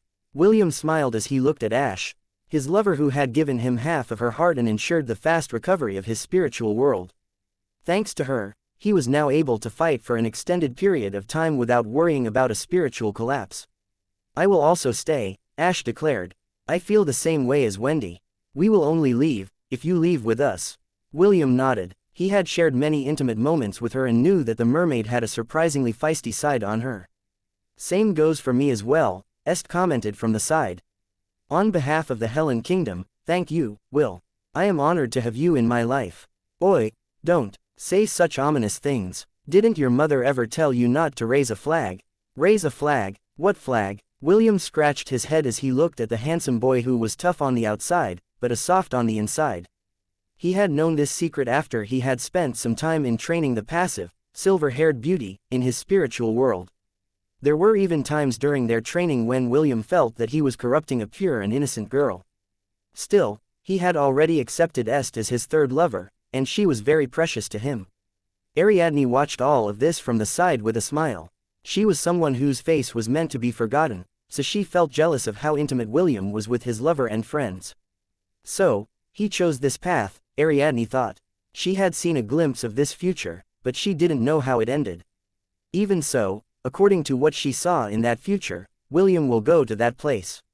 And she would be waiting for him there. Are you sure about this, partner? Oh, I'm your partner now, of course, Soglav said. I'm still waiting for more juicy rewards in the future. You still haven't paid me for my participation in this war. I expect that I will be rewarded handsomely for my efforts. William eyed the demonic dog with an understanding gaze. Although Soglav was joking, and even smiling, its smile never reached its eye. There was sadness and hurt in Soglav's single eye that looked at the world for what it truly was. What do you want as payment? William asked. He knew that Soglav wouldn't approach him without a good reason. This is what I like about you, Soglav replied as he patted William's shoulder. You're fast on the pickup. Spill it out. I want Elendor's head. William narrowed his eyes. Elendor was someone he had planned to kill, but it seems that the demonic dog was also thinking of the same thing. After a staring contest that lasted for 2 minutes, William closed his eyes as an internal battle waged inside his heart. In the end, he sighed and reluctantly nodded his head. Fine. But, on one condition, William said. Soglav crossed its arms over its chest. What is it? Don't make it swift. I have no intention of doing that. It is not only me that wants a piece of him. I'm afraid that Kusaganaga might call dibs on him first, so I decided to talk to you before our rainbow-colored friend finished mourning. William nodded as he placed his hand over the monument that would take him to the Undying Lands. However, he didn't leave right away. He glanced at the demonic dog who still had its arms crossed over its chest. Do you eat elves? William inquired out of curiosity. I don't, Soglav replied. He then grinned and showed his razor-sharp teeth to make a point. But this time, I will make an exception. William smirked as he took out the relic of the Oathkeeper from his storage ring. A few moments later, he vanished without a trace. Unlike the darkness in the real world, the Undying Lands were blessed with sunlight and clear skies. William stood in front of Avalon, as he took in the scenery of the ancient fortress. The last bastion of mankind. The fortress that withstood the era of the gods. Avalon, you, finally, returned. A hoarse voice said from within the depths of the fortress.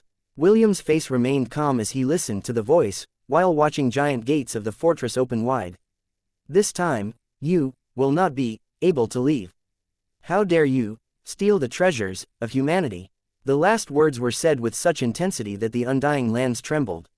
Soon, the sky darkened as bone dragons, bone wyverns, and other flying beasts that had died thousands of years ago came to life.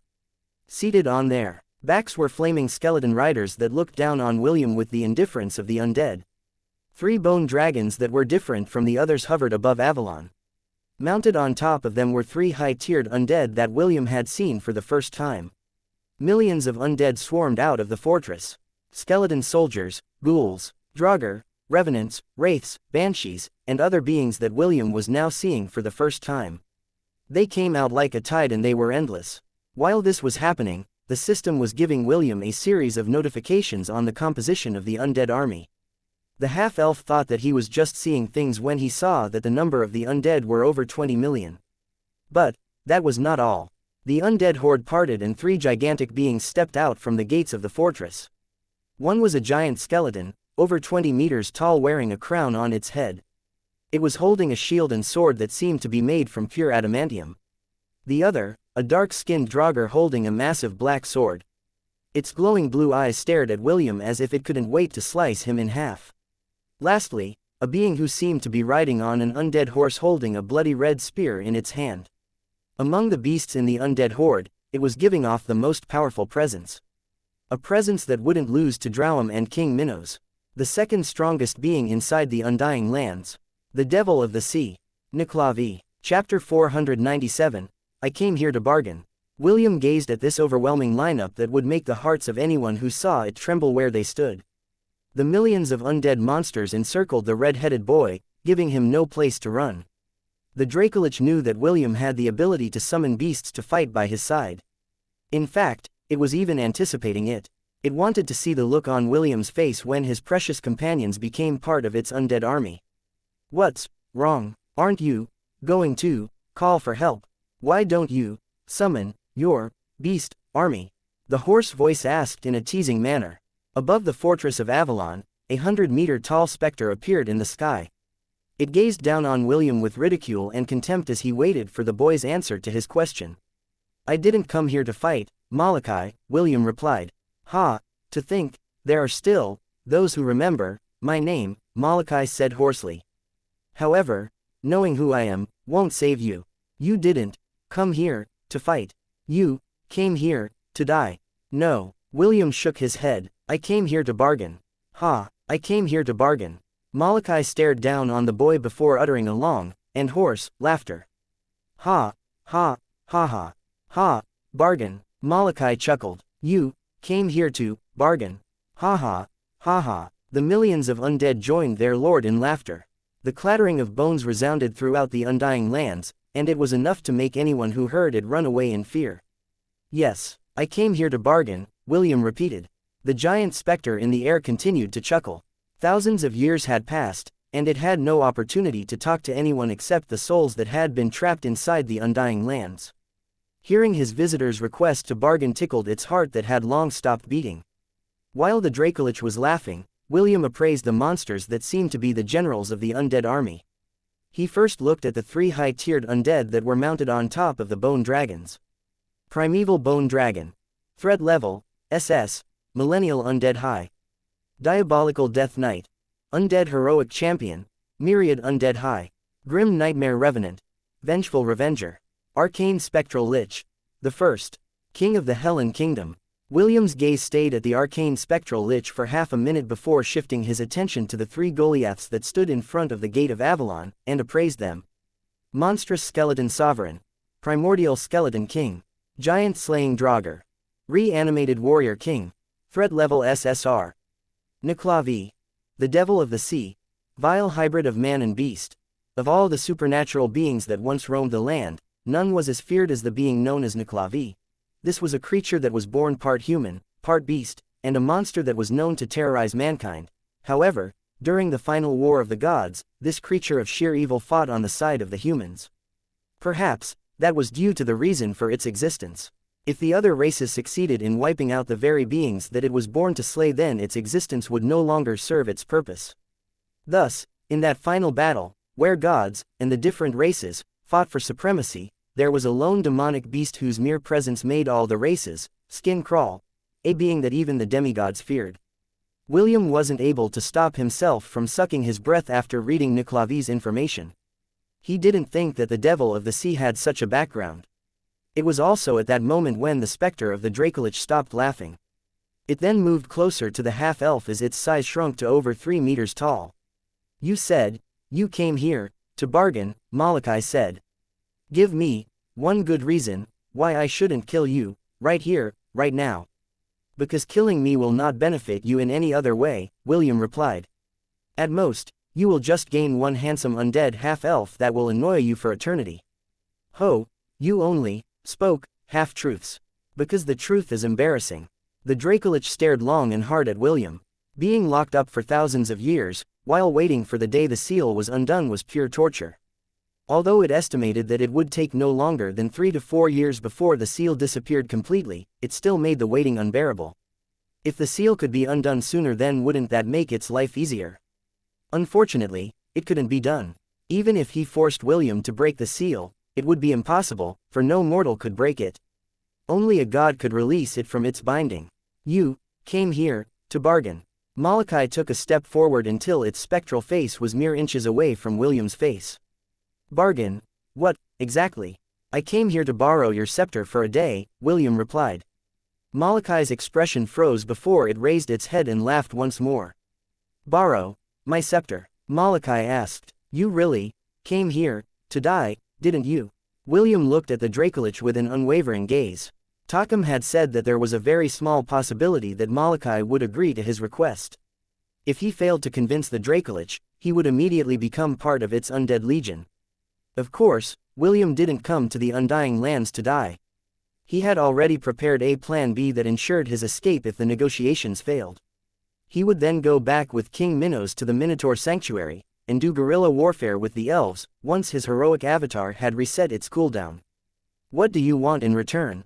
William asked. Right now, this was the only option he could think of to finish this war, once and for all. The Dracolich extended its spectral hand and reached out to grab William's heart. The red-headed boy didn't resist, because his heart had been linked with the jewel embedded in his chest. Right now, that jewel had been hidden.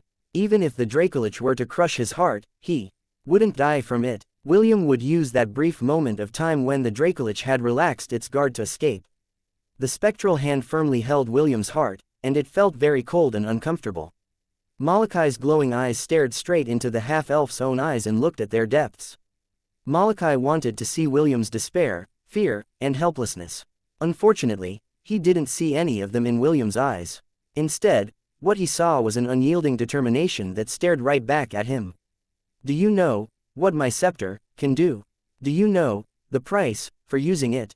Malachi released William's heart, and the half-elf sucked in a cold breath. Traces of the specter's touch lingered inside his body, and it sent shivers down his spine. My scepter can only be used by the dead, Malachi said. If you want to use it, you need to die first. I don't intend to die. I have lovers waiting for me. Ha, ha, ha ha. Very funny. The specter raised its hand and a scepter made of bones appeared in front of it.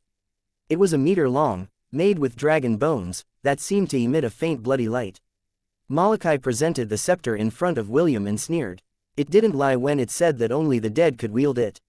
Malachi's scepter would literally suck up the wielder's entire life force, forcibly changing their body into the undead. A mortal's body wouldn't be able to wield such power. Not even Malachi had escaped from its fate when it used the staff during the era of the gods. William looked at the scepter in front of him and back to the spectral Dracolich that was eyeing him with a devilish smile. Only the dead can use it, Malachi said in a teasing tone. Would you like to try dying once? Chapter 498, Elven Bombardment. Est stood at the ramparts holding the two tokens that commanded the super soldiers and ash golems that Connor had left behind. Although his decision to side with the Crater Empire at the last moment made the Alliance curse his name, Est had to admit that he was someone that could come and go as he pleased. At least he still had a bit of conscience, Est thought as he looked at the hundreds of super soldiers, and thousands of ash golems that were gathered near the main gate of the city. Their purpose was to engage the elves once they got past through their defenses, and be used as cannon fodders as they escaped to the second level of the city. What Est didn't know was that Connor did it this way, so that he wouldn't burn the bridge between Deus and Selene. Naturally, the leader of Deus also didn't want to burn his bridges with William, just in case the latter miraculously managed to make a comeback against the elves. Est watched the elven army stir in the distance. It was only an hour until sunrise, and although the sun couldn't be seen due to the clouds that had blanketed the continent, it could still be felt by the defenders, who were about to face a battle that they had no hope of winning.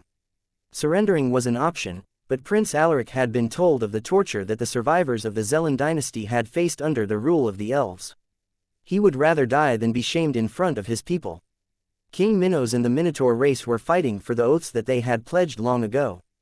They would only leave if William had left the battlefield.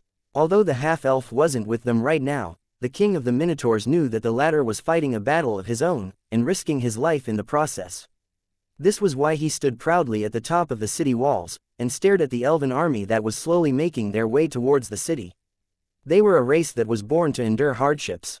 A race that had stood with the god of Shepherds against all adversities when the world was still newly born and uncertainties plagued the land. Wendy, Ash, and Isaac stood beside Est as they looked at the enemies they would face. William had given them a promise that he would return. In order for that promise to come true, they must survive and live to see one more day. Selene and Jekyll stood not far away. They were the oldest among the defenders, if King Minos and the rest of the Minotaur race were excluded. I hate to say this, but I wish James was here. Jekyll chuckled. If he was here, I'm sure that this war would be more interesting. Selene smiled and nodded her head in agreement. If the old Coot of Lant was here, the elves might be running away for their lives right now. Mistress, should I remove my limiter? Oliver asked through telepathy. That way, I can at least block one of those guardians for a period of time. No, Selene replied, we can always return to Lant if things turn out for the worst. I doubt the elves would have the guts to annoy a demigod. Selene didn't want Oliver to remove his limiter because that would make her loyal retainer shorten his lifespan. Oliver had accompanied her all the way from the Silvermoon continent. She couldn't find it in herself to let the parrot monkey sacrifice himself when they could escape and hide under the protection of Vlad. Understood. Oliver nodded his head. The parrot monkey glanced at the elves with an indifferent gaze. The only elves he cared about could be counted on one hand. He had no guilt in killing them as long as they dared to hurt the mistress he served. It's almost time, King Minos said. Everyone, brace yourselves. King Minos threw a crystal towards the sky where it exploded. It was one of the parting gifts that Connor had left them, aside from the tokens that controlled the super soldiers and ash golems. It was the crystal that contained a spell that restricted everyone from using flight, including any form of magic that allowed flight. A powerful pressure descended on the battlefield as the spell activated. Connor, who was watching all of this from the Crater Empire's encampment, smiled. He didn't regret his decision because he was someone that valued his life more than others. Empress Sidone had accepted his allegiance, which made Berthold resentful. However, Avexius supported her decision and was quite happy with having a capable subordinate serving under their empress. The elves had come to know about Connor's desertion and it made them sneer internally. It was the sign that the alliance had an internal feud among their members, which proved that they were fearful of their inevitable demise. Now that the troublesome man was gone, Elendor felt more confident in dealing with the remnants of the alliance. Drowam appeared at the very front of the elven vanguard and summoned a giant boulder, which it held with both hands. Since their war machines had been devoured by Jekyll, it decided to break the walls of the city itself. It didn't want to get too close because it knew that King Minos wouldn't allow it to do as it pleased. Since that was the case, it would join the elven archmages in a magical bombardment until the walls of Gladiolus had turned to rubble. Break! Drowam shouted as he hurled the giant boulder towards the city wall. King Minos was about to make his move when he noticed a black mist head towards the giant boulder. The mist then turned into a black-robed man, who fearlessly extended a hand to grab hold of the giant boulder, which had been thrown by the second strongest guardian of the Silvermoon continent.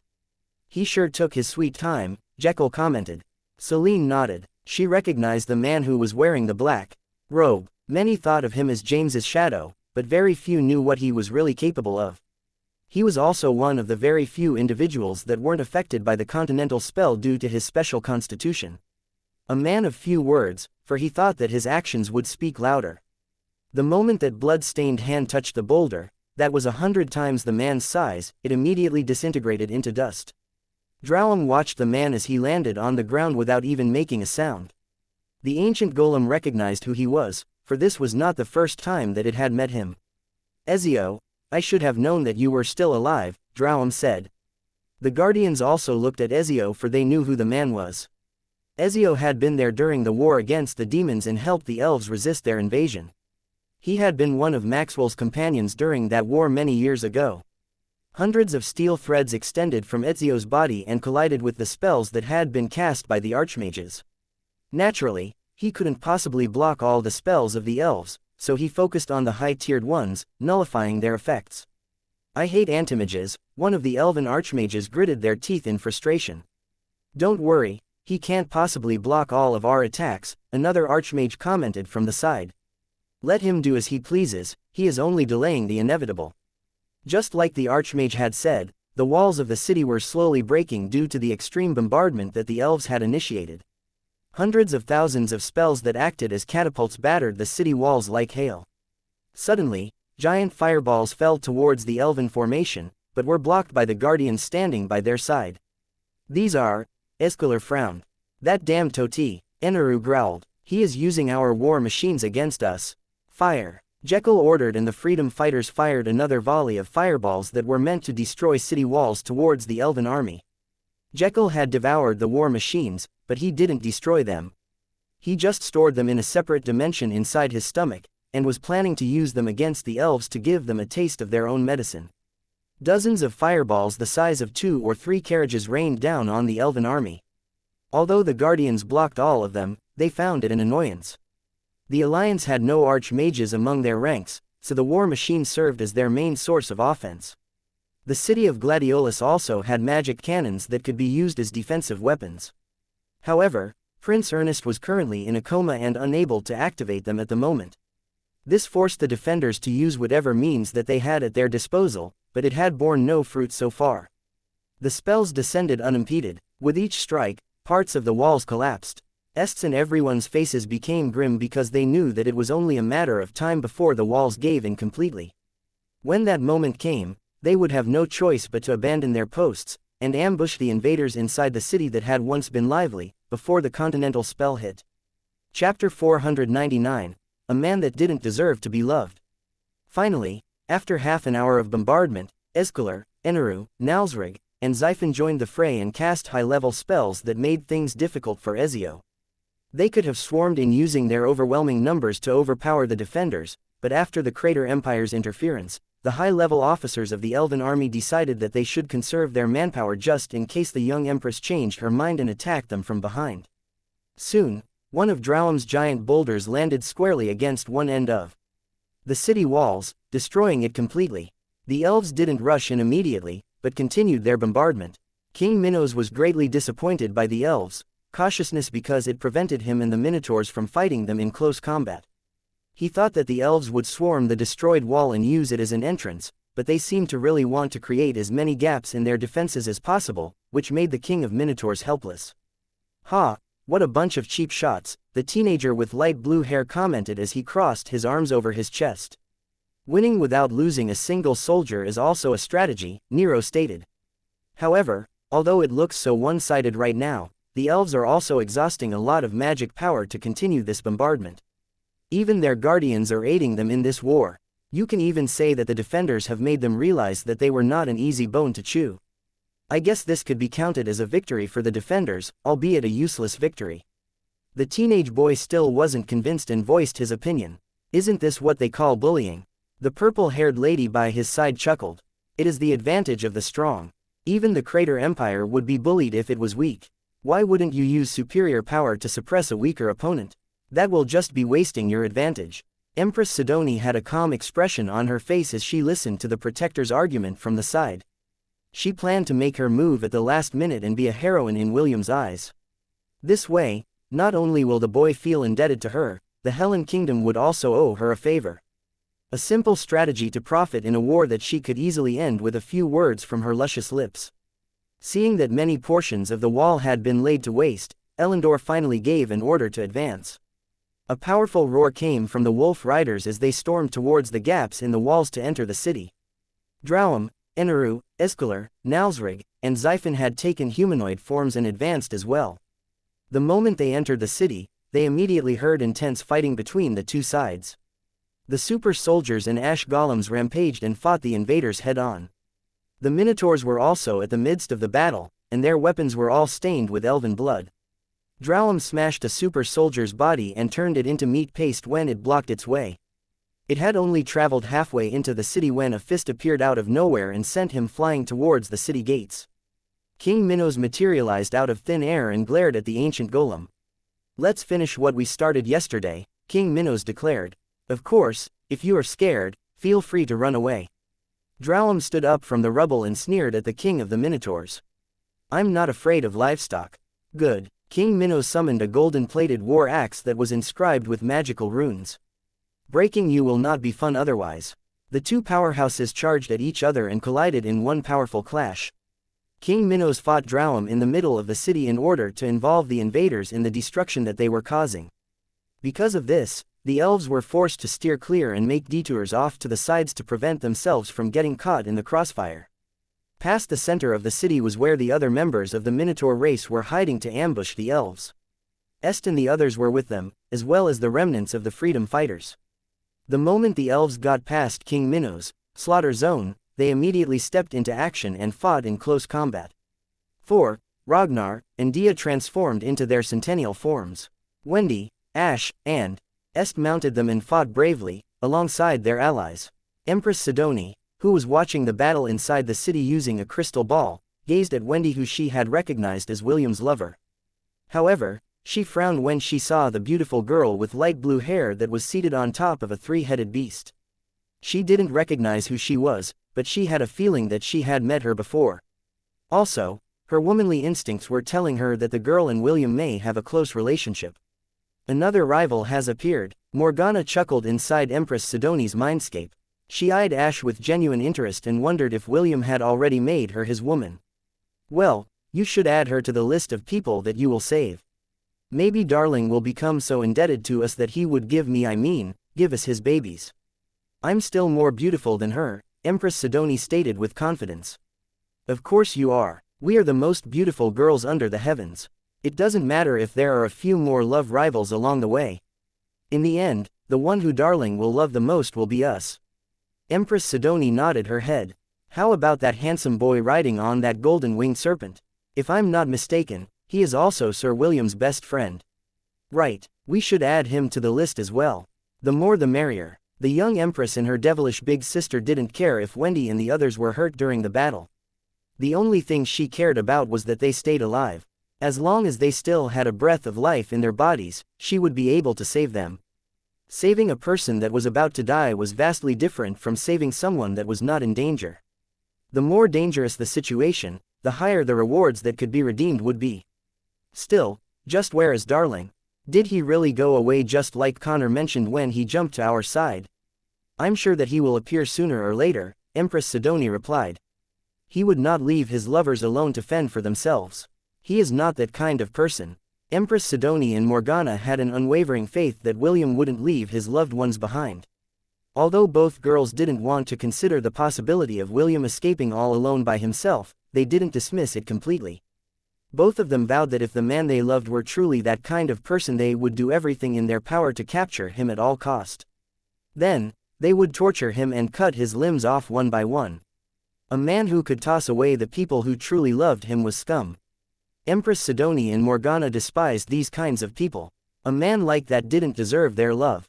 A man like that didn't deserve to be loved. Chapter 500. Give me the honor of being your first. A house shattered as Thor crashed down on it. Wendy, who was riding on its back, got thrown off and fell down a few meters away from the gravely injured beast, unconscious. Blood spilled at the side of her lips, and injuries riddled her body. Thor forced himself to stand up, and walked shakily towards her. He then used his body to shield her from the spells that were flying in every direction, not caring if they hit friend or foe. The only thing that was on his mind was to protect Wendy, for he knew that William would be sad if she lost her life in this battle. Ash was the first to fall after she had shielded Est from the attack of Drakon Nalsrig. The King of Serpents had zeroed in on her after Dia appeared on the battlefield. The mermaid had unleashed her full powers, but against the might of a myriad beast at its peak, she was like a puppy challenging a full-grown tiger to a biting contest. Icarus and Daedalus came to Est's rescue and pushed the winged serpent back from its one-sided bullying. Although neither of them were myriad beasts at the moment, their ranks were half a step away from it. Aenarion had once again fought against Jekyll, while Escalar and Xiphon watched from the side. The two guardians felt distaste at the current state of things and refused to participate in the fight. They were myriad beasts, so no one could order them to do anything. Besides, Xiphon didn't want to antagonize William because both of them had a unique relationship, due to him being the disciple of the god who ruled over them. Escalar had never wanted to participate in the war in the first place, so he was fine with watching from the side. He only joined last time due to William's threat. Now that the half-elf couldn't be seen anywhere, the ancient dragon simply spectated and watched as blood flowed freely like a river. The protectors of the crater army were no longer at their encampment. Empress Sidoni had sent them to the city to look after the people that were important to William. All of them had been tasked to protect Wendy, Est, and the girl with light blue hair. The purple-haired woman was assigned to Wendy. Nero was the one that looked after Est, and the teenage boy with light blue hair was assigned to Ash. Empress Sidoni only told them to interfere if their wards were about to die.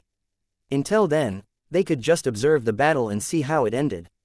Among the three, only Est remained. Dia flapped her wings and summoned powerful wind blades that cut through the bodies of the elves that tried to target Est, who was riding on her back. Celine and Oliver reaped lives like cutting grasses, but they stayed near Est's vicinity so they could come to his aid if ever someone decided to attack him. Right now, the handsome boy was the only one that was commanding the defenders in the siege that was happening all over the city. "Stay out of my way, bastards!" Nalsrig shouted as he transformed into his true form. Icarus and Daedalus had managed to push him back for a quarter of an hour in his humanoid form. Although the King of Serpents didn't want to admit it, he couldn't overpower the two unless he took on his true form. A 10-meter-long white-winged serpent roared in fury as he lashed his tail towards the two champions of the Minotaur race. Icarus and Daedalus deftly evaded this attack and even managed to do a counter-attack that pushed the winged serpent back a few hundred meters in the air. Although they still hadn't reached the rank of myriad beasts, Icarus and Daedalus were equipped with mythical ranked equipment that allowed them to fight those that were a realm above their ranks. Feeling humiliated by his failure to get the upper hand, Drakon Nalsrig finally decided to get serious. He soared towards the sky where he opened its mouth in preparation for a dragon breath attack. However, before he could even unleash his attack, King Minos managed to throw Drowum in his direction. The ancient golem collided with the winged serpent's head, cancelling its attack. Nero laughed when he saw the disgruntled look on Nalsrig's face, and Drowum's irritation as the ancient golem landed on the ground. Clearly, he was enjoying the hardships that the two guardians of the Silvermoon continent were experiencing. "I finally caught you," Alessio silently declared as he cast a fireball in Est's direction. Due to the chaos that was happening in the surroundings, he managed to sneak right next to Dia, using a special invisible spell, and unleashed a fireball at Est's blind spot. The fireball exploded and almost dismounted Est from Dia's back. Due to the bond that Dia had shared with him, Est managed to acquire the skill union of man and beast. This allowed him to stay mounted on Dia's back even with the fireball's explosion. If Est hadn't been wearing any special kind of armor that resisted magical attacks, he might have become a charred corpse by now. However, William didn't skimp on their protection and forged lightweight mithril armor that resisted both physical and magical attacks. Caught in the unexpected attack, Dia angrily turned around and fired a dragon breath in Alessio's direction. However, the leader of Deus in the Silvermoon continent dodged to the side as he activated his invisible spell. Dia screeched angrily as she flew high in the air to prevent Alessio from taking her by surprise again. "Don't worry, I'm fine," Est said through gritted teeth as a burning sensation spread across his back. Although his armor had mitigated the damage, it still left him with serious injuries. He hastily drank the elixir in his possession, and the pain on his back immediately disappeared. However, at the same time, Nalsrig successfully broke through Icarus and Daedalus' defense, and charged towards Dia, whom he had labeled as a traitor to the winged serpent's race. Dia tried to outfly Nalsrig, but it was to no avail. In the end, the older winged serpent lashed out its tail and sent Dia crashing near the royal palace of the Helen Academy. Est was almost crushed by Dia's body, if not for the fact that the golden winged serpent managed to flip her body to the side at the last minute. "It's over," Drowum declared. "Surrender, and I will spare your life, livestock." King Minos glanced at his people and the humans that were still fighting with everything they've got. All of them were riddled with injuries, but the fire in their eyes still burned with determination. Seeing that they would fight till they breathed their last, the King of Minotaurs once again faced the ancient golem and gave a powerful war cry. Surrender was not an option. They would fight to the death, down to the last man. Inside the palace, William walked slowly and used the wall to support his body. He could hear the sounds of battle ringing just beyond the empty hallways of the palace, and it urged him to increase his pace. However, instead of going to the battlefield, he was headed to a place that had been abandoned by everyone. When he arrived at his destination, he was surprised to see a single person standing there. A person that he had seen countless times, and yet, he still couldn't remember her name. "Welcome back, Sir William," Ariadne greeted as she walked towards him. William took in a deep breath before replying to the young lady that had kept him company back at the sanctuary of the Minotaurs. "Stop," William said, "don't come near me." It isn't safe. His legs were already shaking, and was on the verge of bending over. However, he firmly held the wall to give him support because there was still something that he needed to do. I know that it isn't safe, Ariadne replied. That is why I am here. She then walked towards William and held him in a firm embrace. It is fine, Sir William, Ariadne said as she gently pulled the back of his head towards her. Give me the honor of being your first. Use me, to win this war. Ariadne pressed William's head over her chest as she whispered words of encouragement in his ears. It's fine, Sir William, Ariadne whispered. I am here because I need to be here. Please, end this war. End the suffering of our people. William's breath grew ragged and his heart started to beat wildly inside his chest. It was not the young lady's softness, her fragrance, her words, or the warmth of her body that caused this reaction to William. It was the powerful and rich blood that flowed in her veins. William opened his mouth as his fangs extended. He had been fighting the extreme bloodthirst ever since he returned from the Undying Lands. His thoughts had started to grow hazy, and yet, he was still aware of the situation. Right at the moment when he was about to draw blood from Ariadne's body, William paused. Although the young lady whom he couldn't remember had given her permission, he still needed to ask. This was his way of confirming that he was still in control of his thoughts and emotions. Are you sure? William asked in a ragged voice. Instead of answering, Ariadne used both of her hands to pull William's head in. Just like a parched man being offered a glass of water, William finally accepted the gift that was being presented to him. Blood spilled, and the young lady shuddered due to the pain that briefly made her draw a sharp breath. Even so, she didn't move nor push William away. William's fangs had penetrated deep into her neck and drew blood. He drank the sweet nectar, and felt himself come alive again. He didn't dare waste a single drop, as he forcefully controlled his urges. William could feel Ariadne's life force flowing inside his body, and with it, came a surge of power that he had never felt before. Ariadne sighed as William pulled back. Her sigh was full of relief, with a tinge of regret. It was as if she had wanted William to drink more of her blood, but was also afraid that he would drink to the point where her life would wither away, like a flower that had grown past its prime. Thank you, Ariadne, William said softly as he gently laid the young lady on the floor because she had lost the strength to stand. Sleep. When you wake up, I promise that this war will have already ended. Ariadne glanced at William's handsome face that was now brimming with life. It was vastly different from the paled face half-elf, who had struggled to reach the altar that the organization had built. I believe you, Sir William. Ariadne reached out to touch William's face one last time before she closed her eyes to rest. William sent her inside the villa of his thousand-beast domain. That was the safest place right now, and William didn't have to worry about her safety if she was there. The half-elf then walked towards the altar that was currently absorbing the souls of those that had died on the battlefield. William summoned Molochai's scepter and gripped it firmly using his left hand. If one were to look closely, the skin tone of this hand, up to the arm, was different compared to the rest of his body. His right hand pressed over the surface of the altar as he searched for the souls that he was looking for. Finally, I found you guys, William said with relief as he exerted his power on the altar, drawing out the souls that he had searched for. System, it's time to play some music. Now playing the background music of the final boss. Chapter 501, I thank whatever gods may be for my unconquerable soul. Big brother. Princess Aila screamed as she rushed towards Prince Alaric that had been blown away by a spell that had been cast by an elven prodigy. You're the crown prince of the Zelen dynasty. The elven prodigy sneered. Pathetic. Don't be like that, another elven prodigy commented from the side. He is still the crown prince. If we capture him, we will get merits from the commander. Also, that girl beside him is not half bad. I call dibs on her, you get the crown prince. Haven't you had your fill of human girls yet? You have almost bedded over 100 of them. How can those women compare to a princess?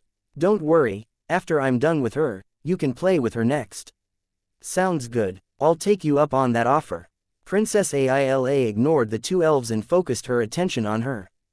Big brother. She used her life magic to cure his injuries, and ensured that his life would no longer be in danger.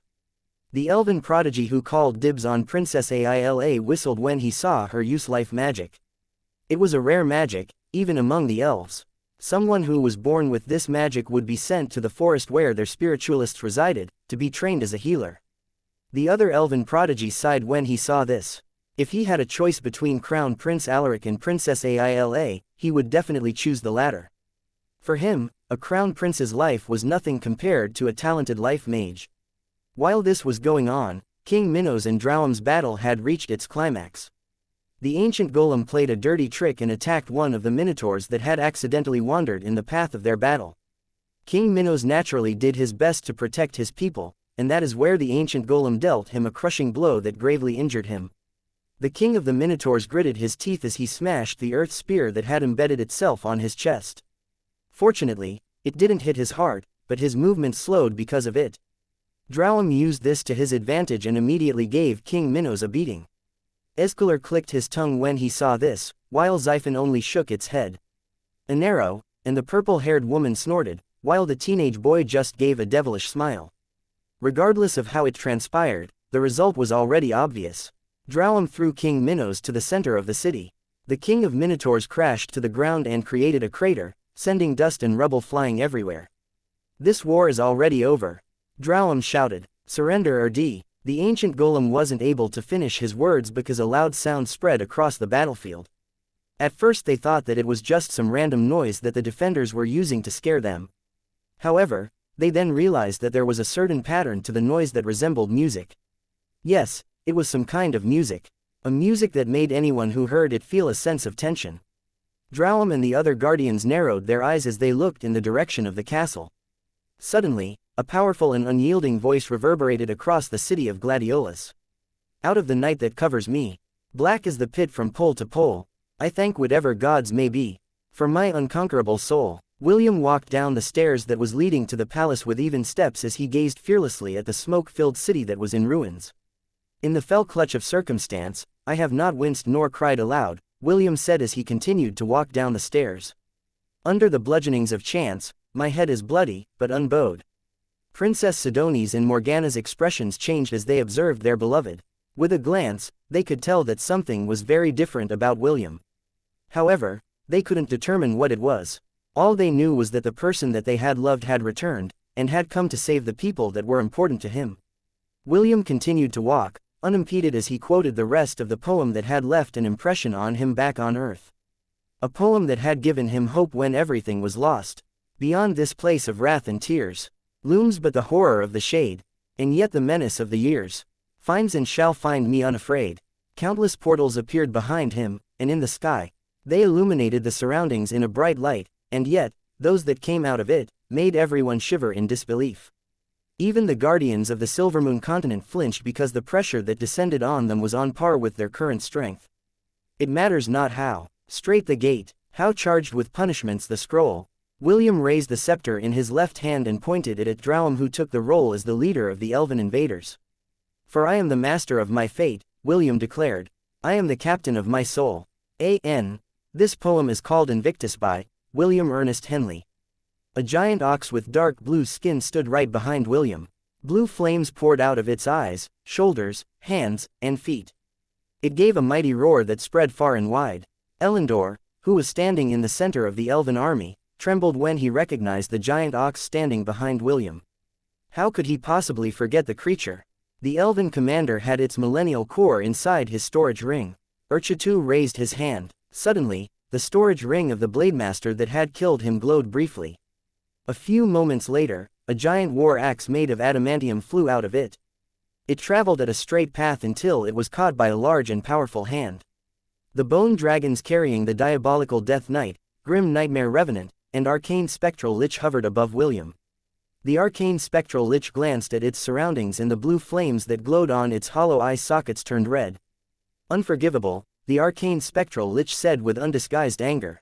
He was the first king of the Hellen Kingdom, so it was impossible for him to not recognize the kingdom that he had built. The Lich glared at the elves, but it didn't attack them right away. He was not the commander of this army. The one who would give the orders was the one holding the scepter that commanded the entire undead legion. Niklavi chuckled evilly as it raised its spear and pointed it at the elves. One of the races that it had fought during the era of the gods were the elves. They were among the races that had ganged up against the humans, thousands of years ago. Seeing his old enemies, the devil of the sea that had been trapped in the Undying Lands was now feeling giddy. Just like the Arcane Spectral Lich, it was holding itself back for the massacre that was about to occur. William raised his right hand, and 4 colorful lights flew towards his body. He had recalled Wendy, Ash, Thor, and Ragnar back to the Thousand Beast domain where they would be safe from the second round of battle that was about to ensue. Although they were injured, the system had assured him that their lives weren't in danger. For this, William was thankful. The half-elf then glanced at Dia, who had weakly called out to him from afar. Est leaned against her body as he looked at William with a relieved expression. "Do you want to stay?" William asked. Est nodded his head. "I want to see its end." William gave her a brief nod before shifting his gaze back towards his adversaries. He didn't try to dissuade Est's decision. Since his lover wanted to see how this war would end, he would let her witness it all, while sitting in the front row seats. William scanned the faces of the elves before stopping on the ancient golem. William had to admit that Drowum had given him a lot of headaches in the past. That was how strong the guardian of the elves was. Then, 2 more guardians appeared which had completely flipped the scales of the battle in the elves' favor.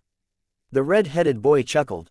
The once scary existence that had forced him into a corner was now like a bug in his eyes. A bug that he had long wanted to crush beneath his foot. "You said a while ago for everyone to surrender, or die, right?" William sneered at Drowum. "Don't worry, I won't ask you to surrender." William channeled his will into Molochai's scepter before a devilish smile appeared on his face. "Tell me, you bastard elves," William said, in a teasing tone, "would you like to try dying once?" Chapter 502, The Wrath of the Righteous, Part 1. The 3 Goliaths, monstrous skeleton sovereign, giant-slaying Draugr, and Niclavi, towered beside William. They simply stood there, like 3 tall mountains, but that was more than enough to make the expressions of the elves turn pale.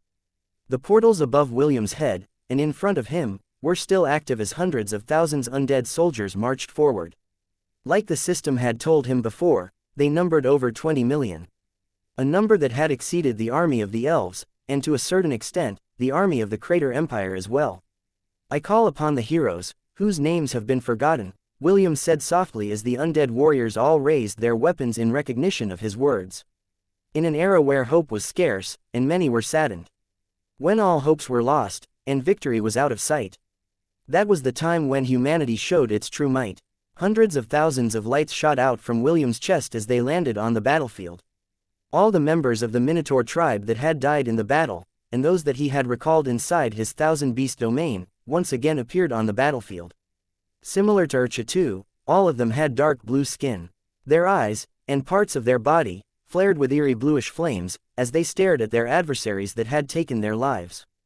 Surprisingly, it was not only the Minotaurs that appeared. Elves, and humans were there as well. They had turned into undead revenants, and shared the same features as the Minotaur race. The elves shivered as they recognized some of their fallen comrades had once again risen up from where they had fallen.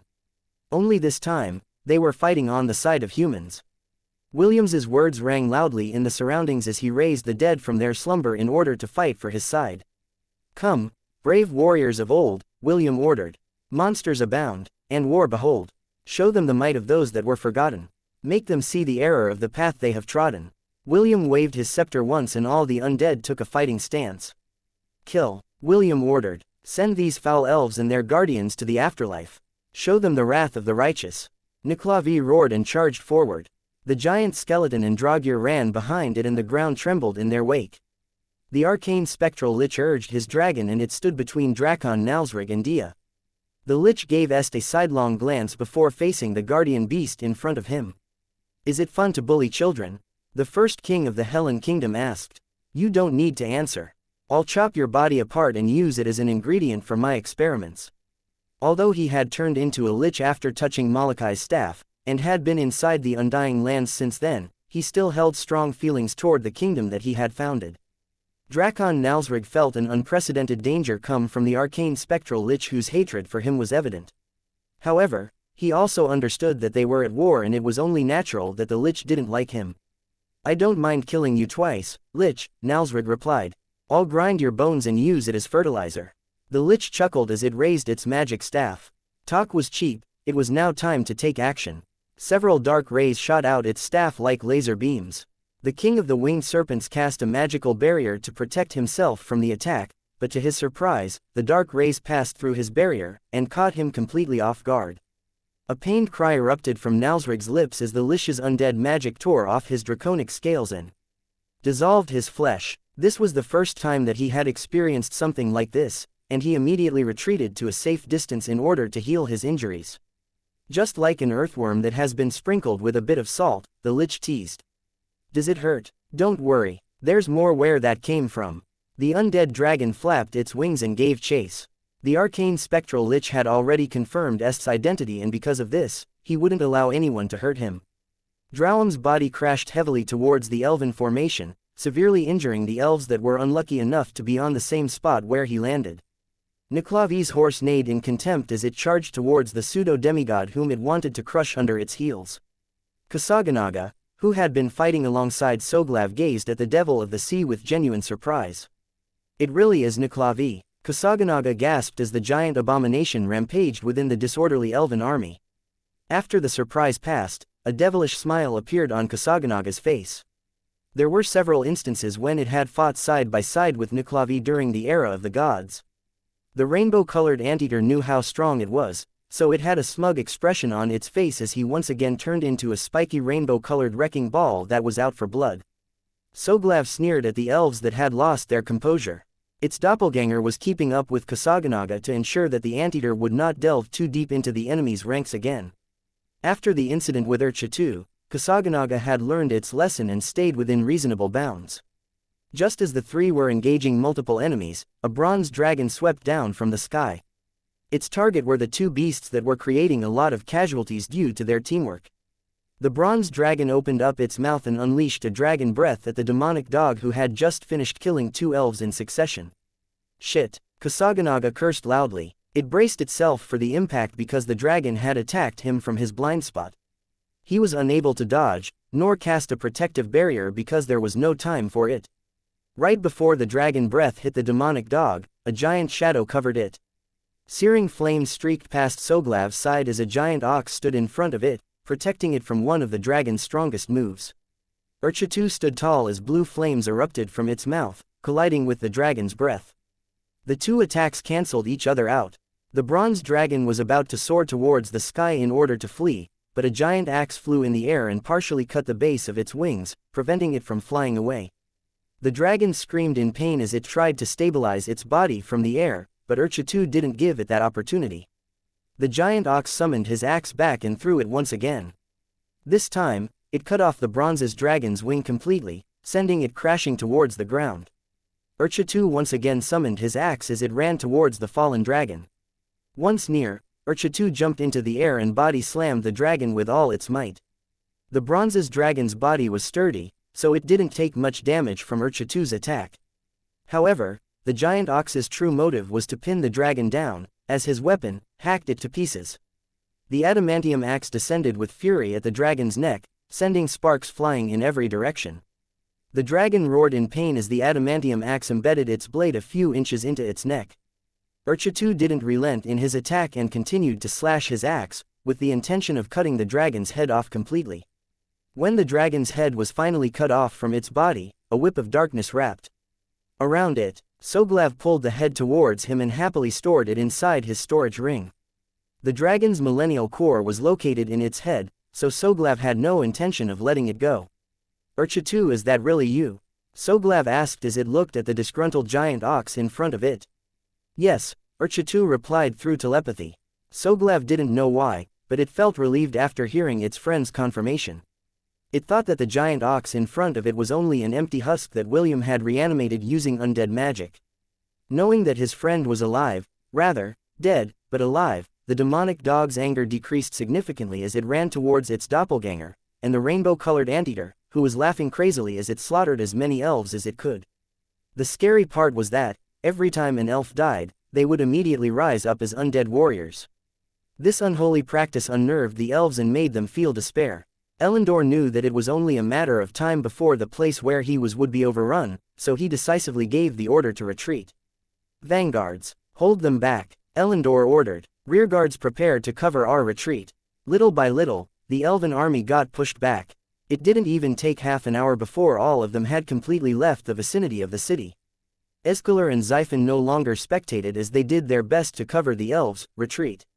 Unfortunately, the grim nightmare revenant and diabolical death knight engaged them in one-on-one combat, giving the two giants, the monstrous skeleton sovereign, and the giant-slaying Draugr free rein to massacre the elves as they pleased.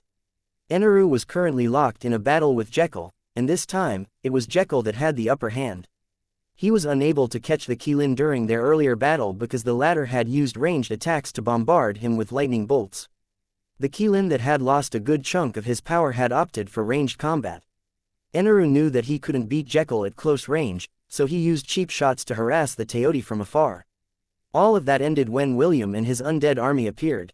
For some reason, the Qilin was unable to use his incredible speed to escape, and only flew at his normal speed. Aenarion glared hatefully at William because he knew that this powerful suppression was coming from him. The half-elf noticed that the Qilin was glaring at him, so he did what he had to do and waved back at Aenarion with a smile.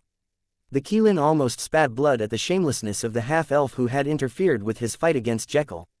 Due to the slight loss of concentration, a massive tail slapped the side of its head, and sent it crashing towards the houses near the eastern part of the city. King Minos had already received treatment from William and had rejoined the battle against the Qilins and dragons that posed a threat to the Minotaur race. Although he felt disgruntled that Niclavi had taken his prey, he also didn't want to mess with the devil of the sea. He had seen with a single glance that he was not the devil's match. Since that was the case, he then focused his attention on the other threats of the battlefield and plucked their lives one by one. For every Qilin and dragon that fell, the sneer on William's face widened. With a wave of his scepter, these magical beasts were revived and bared their fangs at the elven army. Every minute that passed, thousands died. Every minute later, thousands of undead were born. The staff of Molokai glowed eerily in William's hands as he stood on the back of a bone dragon. William's beast legion wanted to join the battle, but William prevented them from doing so. Only King Minos, the Minotaur revenants, Kusaganaga, and Soglav had been given the permission to continue to fight. Minotaur revenants are the Minotaur races that William had once again brought back to life in order to fight for his side. Urchatu is one of them. The half-elf didn't want to see any members of his legion to risk their lives now that the undead army was under his command. Although he could bring them back to life as an undead, William knew that they wouldn't be the same as when they were alive. Besides, even if the skeleton soldiers were smashed to bits, as long as he held Molokai's scepter, those broken bones would reattach themselves and continue to fight. Simply put, there was no need for William's herd and legion to risk their lives in a battle that was dominated by the undead, whose numbers were steadily increasing, as the life of elves, and their magical beasts, were culled like grasses on the open plains. Chapter 503, The Wrath of the Righteous Part 2. This is no longer a war, this is a massacre, Princess Éowyn muttered fearfully as she gazed upon Niclavi, who was like a god that swung its spear to smash the ancient golem into broken pieces of stone. The elves forced themselves to not scream in fear as their guardian was smashed in front of them. They then gazed at the monstrosity that towered over them, who had now set its sights on new targets, namely the elves. "Stop him," Princess Éowyn ordered, "stop him at all costs." The two Blademaster that served as Princess Éowyn's bodyguard glanced at each other before resolving themselves. They summoned their weapons and armors before charging towards the pseudo-demigod that had just obliterated their guardian. Although both knew that they were not its match, they just couldn't possibly stand by and do nothing as members of their race were slaughtered without mercy. "Die, monster," one of the Blademasters shouted as the sword in his hand glowed brightly. Crescent flash, a 5-meter-long blade of light slashed down on the devil that had its back turned on the Blademaster. The blade cut off Niclavi's right arm from its body, which made the elves that encircled it cheer. However, what happened next immediately brought them despair. The severed right arm that laid on the ground casually flew in the air and reattached itself to Niclavi's body. The devil of the sea then turned its head to look at the Blademaster with a teasing smile. The Blademaster's body became stiff and unmovable due to Niclavi's devilish stare. Even though the Blademaster had the rank of a saint, it was nothing compared to an existence that had fought against demigods during the era of the gods. With a simple thrust, Niclavi's spear pierced through the Blademaster's chest, killing him instantly.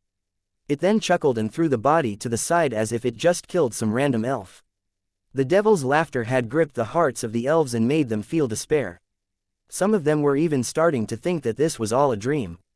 A terrible nightmare that they should wake up from, or else they would die in their sleep.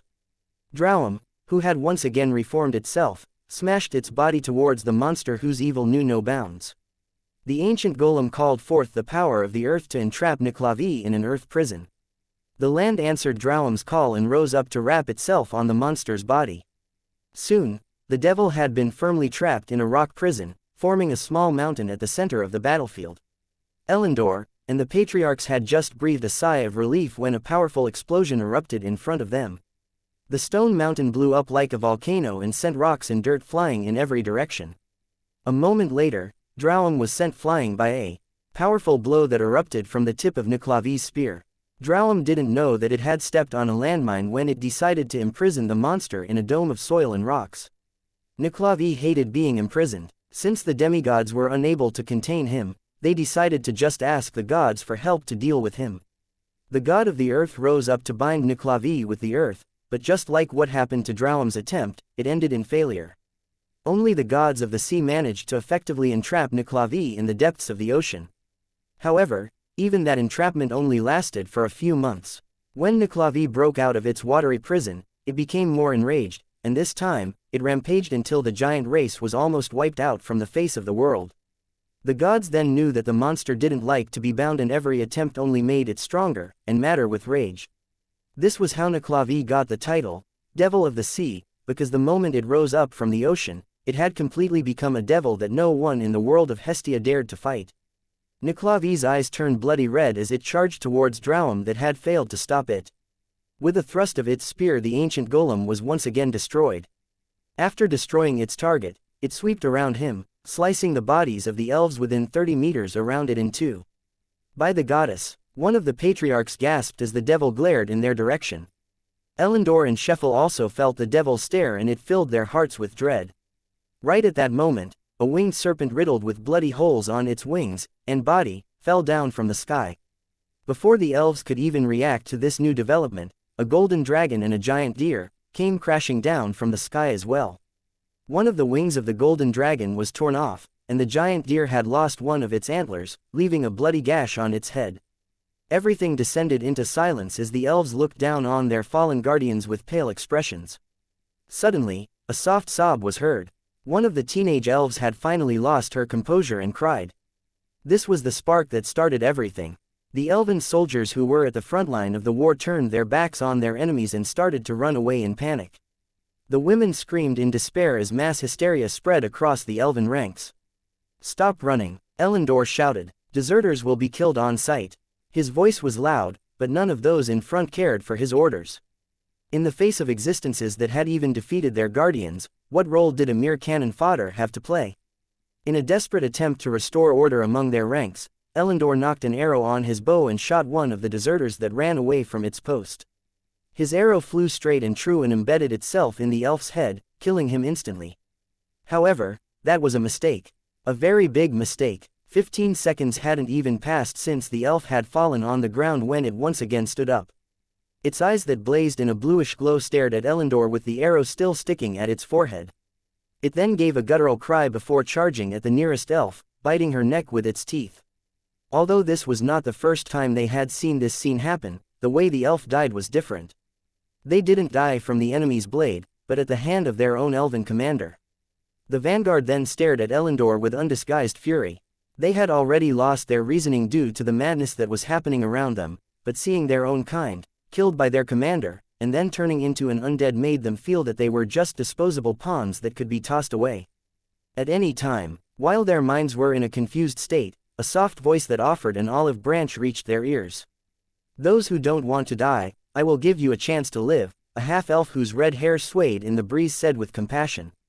"Anyone who can bring Elendor to me alive will be spared. Not only him, but the patriarchs of the elven race as well. I promise on my handsome face that those who heed my order will not die today. This is a first-come first-serve basis. For every patriarch that you capture, I am willing to spare 20 people. As for the elven commander, I am willing to spare 50 people. There are 6 patriarchs here, so that sums up to 120 people. If you add Elendor, that would bring the total to 170. According to my rough estimate, there are still over 2 million elves remaining. Among those 2 million, I will only spare 170. William chuckled like an innocent teenage boy that had just received a kiss from a beautiful girl. However, instead of spreading happiness, it spread despair to the entire elven race who was on the verge of a mental breakdown. "Stop, we surrender," Shaffle shouted. "You won this war. We accept our defeat." William stopped laughing and stared at Shaffle, who was standing at a raised platform. "So, what if I won?" William asked back in a teasing tone. "What of it? There is no need for us to continue this bloodshed," Shaffle said in a respectful and polite manner. He also bowed his head in apology. "We are willing to heavily compensate you for our transgressions. If anyone from the Elven Council could see the domineering elder of the Gilwen clan, they would probably rub their eyes in disbelief." Shaffle had never bowed his head, and acted in a respectful manner except when he was in the presence of the king. Even the head of the Elven Council, and Arwen's father, Theoden, didn't receive any polite words nor acts of respect from the proud elder of the Gilwen clan. It just proved how dire their situation was. William looked indifferently at the bowing old elf as he raised his head arrogantly. "I believe that I mentioned earlier that I will not ask any of you to surrender." The half-elf paused as he let his words linger in the air for a few moments before continuing his speech. "Meaning, I have no intention of accepting any form of negotiations or surrender," William said coldly. "What I want to see is for all of you to die." "You can't do that," a familiar voice reached William's ears. The half-elf turned his head to the side to look at the elven princess whose tears were falling down the side of her face. "This is not something the son of the Saintess would do," Princess Éowyn shouted. "This is not something that the son of our hero would do." William chuckled for a brief moment before shaking his head. "Princess, do you think attacking the kingdom of the hero that saved your race is something that the elves should do? Do you think it is something that those who owe our family a favor would do? I think not." The half-elf stared down at the entire elven race with disdain from on top of his bone dragon. "You are the invaders and oppressors. You conquered our lands due to your greed and arrogance. Did you even stop to think that those whom you conquered would one day rise up and point their weapons at you? Did you not even think of the possibility that they would rebel and conquer you back? Did you ever think that a repeat of the demon race's invasion would not ever happen again?" William shook his head. "If you think that way, then all of you are fools. Now, enough talk. Those who want to live, you know what to do. Those who don't want to live, you can just stand to the side and wait for your death." The undead legion encircled the elven army, leaving no room to escape. On William's order, the countless skeletons and undead soldiers stepped forward, in order to herd the elves and make them compress against each other. "Only a few will live. Are you one of those select few?" William's devilish words spread across the elven army as their willpower wavered. One by one they stared at Elendor, as well as the elven patriarchs who were standing at the raised platform at the center of the army. No one wanted to die. If there was a way to live, then why not take it? Chapter 504, The Wrath of the Righteous, Part 3. As the elves were thinking these things, a golden portal appeared above the center of the elven army. "Enough!" A powerful voice forced the undead legion to stop their advance. A giant bird clad in flames flew out of the portal and hovered above the elven army. "Know your limits, half-elf. If you do not cease your arrogance, I will be more than happy to teach you a lesson." The proud and majestic voice gave hope to the elves as they looked up at the blazing bird that hovered above their heads. The demigod phoenix, Sephirin, that served as the protector of the elves in the Silvermoon continent had forced its appearance using the teleportation gate of the elves. It felt the aura of the guardians weakening and knew that they were in danger. Because of this, it hurriedly crossed the distance in order to save them from certain demise. The elves regained their confidence and cheered for the arrival of their demigod. A few moments ago they were already feeling despair. Now that the head of the guardians had arrived, they had once again regained their courage that had been nearly snuffed out like the flame of a candle. William gazed at the majestic phoenix that burned brightly in the sky. It was like a beacon of hope amidst the darkness that would shine for eternity. Big words from a flashy chicken that dares to barge into someone else's house and even have the audacity to tell the owner what to do.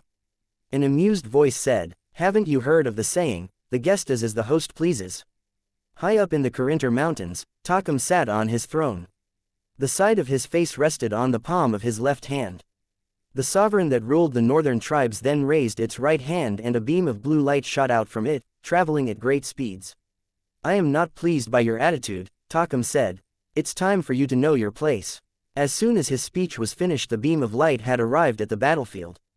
The phoenix opened its wings wide and created a fiery magical shield that protected its entire body. The moment that beam collided with the shield, no explosion happened, or any of the sort. Instead, the beam spread across the magical shield, enclosing the demigod of the Silvermoon continent in an icy prison. Soon, magical chains descended from the sky and bound the Sephirin. Several cracks immediately appeared on the ice that were currently holding the demigod in place. At a glance, one could tell that the ice prison wouldn't hold for long. However, what was even more surprising was that they saw an individual standing on top of it with a smile. William took out a pocket cube from his storage ring and dropped it on the ice prison. The cube immediately expanded and covered the entirety of the cage.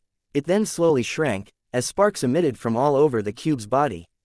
System, I'm on it, sacrificing 100,000 god points to bind the demigod for a few seconds. The sparks appearing on the pocket cube disappeared as it shrank to the size of a carriage. William stood on top of the cube, with a serious expression on his face. This was a critical time, and even the air around him seemed to be at a standstill. This was a decisive moment, and William waited with bated breath for the result of his gamble. Drowum, which had just reformed itself, shouted at William and fired a massive earth spike at the cube that had imprisoned Sephirin. He didn't know why, but he had a bad feeling about the weird cube that had imprisoned the demigod that protected the Silvermoon continent. William jumped off from the cube to evade Drowum's attack. The moment the earth spike hit the cube, a loud cracking sound was heard. Parts of the cube started to shatter, emitting a fiery blaze that was threatening to burn it down. Soon, more cracks appeared, and burning beams of light shot out from those cracks, which made William frown. "You fool who dared to entrap a demigod, I will burn you to ashes." Sephirin's mighty scream resonated through the sky as the cube trembled violently. It started to break apart, and the top part of it burst open, as if it was hit by a cannonball. "I will end you," Sephirin shrieked. The cube now expanded, threatening to explode. Drowum had a satisfied look on his face as he sneered at the half-elf that was standing on top of the bone dragon. Once Sephirin had broken out of its cage, they would work together to annihilate the pesky undead warriors and display William's severed head on a sharp pike, as a warning to everyone that dared to oppose them. However, before the demigod was about to break free, the cube disappeared from the sky, taking the demigod along with it. A series of notifications appeared on William's status page which made the half-elf laugh out loud. His laughter was like the sound of fingernails scratching a blackboard, which irritated Drowum's and the elves' ears. "What have you done?" Escalar, who had somewhat recovered, asked out loud. "Where is Sephirin?" William stopped laughing. However, a very domineering smile spread across his face as if he had won the lottery 1,000 times over. Demigod Sephirin had been successfully sent to the auction house of the gods. Auction will begin in 2 days. Host had been given a special token to watch the auction at a VIP seat. You might be wondering where he got those god points, right? Then let me remind you about a certain millennial dragon that disappeared in the story. Yes, he was sold in the auction house for 100k god points. Now you know. You don't have to worry about him, William replied with a smug expression. You won't be seeing your precious demigod ever again. This is the price you elves have to pay for trespassing on our domain. At first, Drowum didn't believe William's words. Sephirin and the Guardians had a strong connection to each other. Although it was certain the Sephirin was very much alive, since it was an immortal creature, the ancient golem couldn't sense the demigod's location no matter how far he extended his senses. "What have you done?" Drowum demanded. "Where is he?" William narrowed his gaze as he looked down at the annoying golem on the ground. "Do you want to meet him so badly?" William asked back as he took out another cube from his storage ring, and shook it in his hand. "I can do that." Drowum unconsciously took a step back when it heard William's threat. It still didn't know where Sephirin was, but it was sure that the demigod was no longer in the southern nor in the Silvermoon continent. Sephirin simply vanished, as if it was thrown into a domain that it couldn't escape from.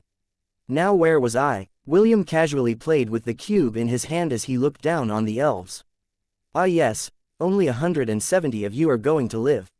You better act quickly, my patience is limited." As if agreeing to William's words, the 3 monstrous beasts, and the 3 sovereigns riding on top of the bone dragons advanced towards the elves. Niklavi chuckled as it thrust his spear forward, killing a dozen elves without warning. The arcane spectral lich also fired a cone of cold energy that froze several elves in place. It then snapped its fingers, causing the frozen elves to shatter into hundreds of pieces. "As you can see, I don't have all day," William commented from the side. "Well, I suppose I can let my legion kill to their heart's content until only a handful of you are left. I guess I'll spare 20 people at most." Hearing William's words, the skeleton soldiers rushed towards the elven army like a swarm of locusts. Their intention: complete annihilation of the elven army. "Don't you have any compassion?" Xiphon the deer tried to stand up as it gazed pleadingly at William. "The elves have already surrendered. This war is over," William snorted as he stared at the guardian deer of the elves that reminded him of Spire. "It's not over until I say it is over," William answered crisply. "I can still turn a blind eye to your actions since you didn't play any active role in this war. However, if you get in my way, I swear upon my name that I will exterminate your entire clan when I go to the Silvermoon continent. Do not test my patience." Xiphon lowered its head dejectedly because it could tell that William didn't want to negotiate. The officers of the Crater Empire clicked their tongue because they thought that it was a waste to kill the elven women who were known for their beauty. If they could have them, they would definitely profit from this expedition to the southern lands. Prince Jason was of the same mind. However, after seeing what William did to the demigod of the elves, he was forced to keep his idea to himself. Even the protectors of the Crater Empire felt threatened by what William had done to the one and only demigod of the Silvermoon continent. They didn't dare to gamble with their lives to see if William could do it a second time. Empress Sidoni had a serious expression on her face as he observed the half-elf from afar. This had gone beyond her calculations, and flipped the plans that she had prepared on their head. Morgana, however, was different. After William had made his appearance, Sidoni's other half became silent. She just looked at William with a sad expression. Her eyes could see things that Empress Sidoni couldn't see. After seeing William's current state, she knew that the boy had paid a high price in order to obtain the power he had now. A price that saddened her. Alessio, who was standing at the center of the elven army, gritted his teeth as he made a decision. He used the special invisibility spell that he was proficient in and vanished in place. A minute later, he reappeared behind Elendor and gave a quick jab to the young elven commander's jaw, knocking the lights out of him. "I captured Elendor," Alessio shouted. "Anyone who sides with me will be part of the 50 people that will be spared from death." "Who is with me?" The elven warriors froze in shock at Alessio's sudden betrayal. However, some of them were relieved. They didn't dare make the first move because they didn't want to be seen as traitors of their race. However, since someone had already seized their elven commander, it was now time to switch sides in order to live. "I will go with you." "I will, too." "Me too." Several elite warriors stormed towards Alessio and surrounded him. They raised their weapons and pointed it at the elves who were planning to save Elendor from Alessio's grasp. "Okay, you and 50 of your men will be saved," William declared. He then sent a mental message to Niclavi, which sent the monstrous devil to where Elendor was held. The elves screamed as they hurriedly parted to give way to Niclavi. However, the monster didn't shy away from killing anyone within its spear's reach.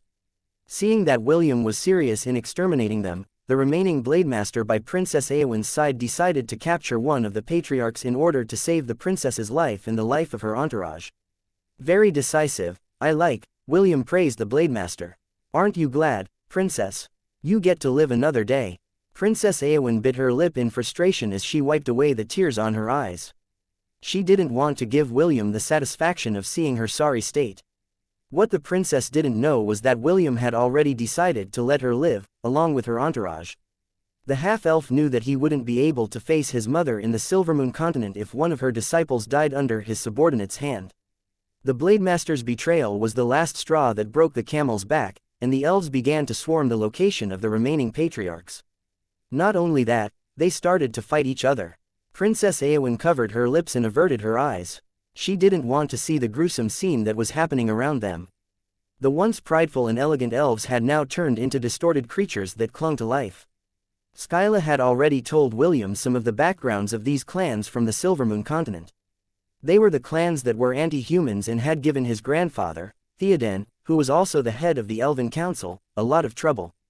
Since that was the case, William decided to eradicate all of them since they were making things difficult for his family. Nero clicked his tongue as he watched the elves kill each other as if they were fighting against their most hated enemies. The undead didn't stop killing either as the ranks of the elven army thinned. William didn't bat an eye and raised the dead that had fallen on the ground, over and over again. He wanted the elves to experience fear and despair before their lives ended at the hands of their own comrades. Chapter 505, The Darkest Places in Hell, Part 1. I will give you a little reward for this victory, Malachi said through the scepter in his hand. Since your current state is still unstable, I will allow you to spare the elven women. You will need a constant supply of blood, right? The blood of the elves is rich in magic and spirit power. It will allow you to regain your strength sooner. William nodded his head and told his legion through telepathy to focus on killing the men and spare the women for the time being. Frankly, he didn't want to drink the blood of his lovers, so this alternative was fine too. The thought of sinking his fangs on their tender bodies and drinking their blood had already crossed his mind. But, right now, he wasn't confident that he would be able to stop once he started. He was afraid that he would suck them dry if he got lost in his bloodthirst. For the time being, he needed to get used to drinking blood and controlling his urges first. Soon, the millions of elves that had invaded the southern continent shrank to only tens of thousands. All of which were women that William had spared for the time being. Skyla, who had not participated in the war against the elves, stood indifferently on top of the Helen royal palace. Secretly it was relieved that William didn't go through with a full extermination and allowed the women to live. Although a tens of thousands was nothing compared to several million, it was still better than mere hundreds. The elven women cowered in a corner as their comrades, who had been turned into undead, looked back at them. With blank stares, William raised his staff and the millions of undead elves vanished from where they stood. They were sent directly to Avalon where they would stay for eternity. The next time they would leave that place was when Malachi emerged from his prison. That wouldn't be happening for a few more years, and William no longer needed to think about the consequences that the Dracolich would bring to the land. The two of them had made a bet, and William barely won that bet. Once Malachi had been freed from his shackles, the Dracolich wouldn't antagonize William or any of those who were important to him. And for that price, William had almost lost his humanity and his life. The defeated guardians looked on helplessly at the remaining survivors who seemed to be on the edge of losing their sanity. Escalar sighed as he closed his eyes. This was not the ending that he had envisioned, and the current circumstances left him helpless. Half of the dragons had been reanimated and turned into zombie dragons. The remaining half, now cowered behind Escalar in the hope that their sovereign would protect them. The Keelins had all been wiped out, and turned into undead Keelins. Enaru could only grit his teeth in frustration when he saw his clan members' current forms. Right now, he was being pinned down by Jekyll. The Teoti had long wanted to end Enaru's life, but he couldn't. Killing a Keelin would bring extreme bad luck to his killer, so the Teoti couldn't kill him even if he wanted to. As for William, the curse of the Keelins couldn't affect him. This was why he didn't bat an eye when he ordered his undead army to wipe them all out, except for Enaru. The undead warriors dragged Elendor and the patriarchs to William's location. They were currently captives and were forced to kneel in front of the half-elf whom they referred to as a filthy half-breed. Naturally, William wanted to personally deal with them. However, before he could even say anything, a loud slap resounded in the air. Elendor's body flew to the side as Soglav hatefully gave him a slap on the face. How dare you desecrate Urchatu's body? Soglav growled in anger. How dare you do that to my friend? The demonic dog stepped on Elendor's leg, crushing the bones completely. The young elven commander cried out in pain, but his suffering was far from over. My turn. Kusaganaga stepped forward and turned into a spiky wrecking ball. I'm roll, oi. Soglav hurriedly grabbed the spikes of the rainbow-colored anteater, before Kusaganaga could start rolling. Idiot, if you roll now, wouldn't he turn into meat paste?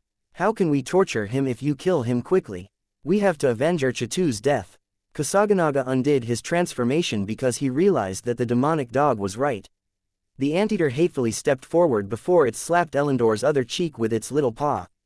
You scum, you're lucky that I was reminded not to kill you right away. Kusaganaga shouted as he angrily stepped on Elendor's forehead. I will make sure you die slowly after killing Urchatu. Elendor wanted to scream that he wasn't the one that killed Urchatu, but Soglav had already used a spell on his body to prevent him from speaking. It then suffered Kusaganaga's one-sided cursing and slapping. William had promised Soglav that he would give Elendor to him. Although he had hated the elf for what he did to Urchatu's corpse, the giant ox was now very much alive, rather dead but still alive in a way. Since he couldn't touch Elendor, William then focused his attention on the patriarchs of the elven clans. They were the ringleaders of the elven invasion, so William didn't plan to go easy on them. He would make sure that none of the elves would dare attempt to invade the human lands a second time. Do you know your sin? William asked the patriarchs who had been forced to kneel before him. Yes, the patriarch of the Reese clan replied in a defeated voice. It was a mistake coming here to the southern lands. The other patriarchs except Shaffle bowed in apology in an effort to pacify William's anger. Fools. It's too late to ask for forgiveness, Shaffle snorted. Do you think he will spare your lives just because you apologized?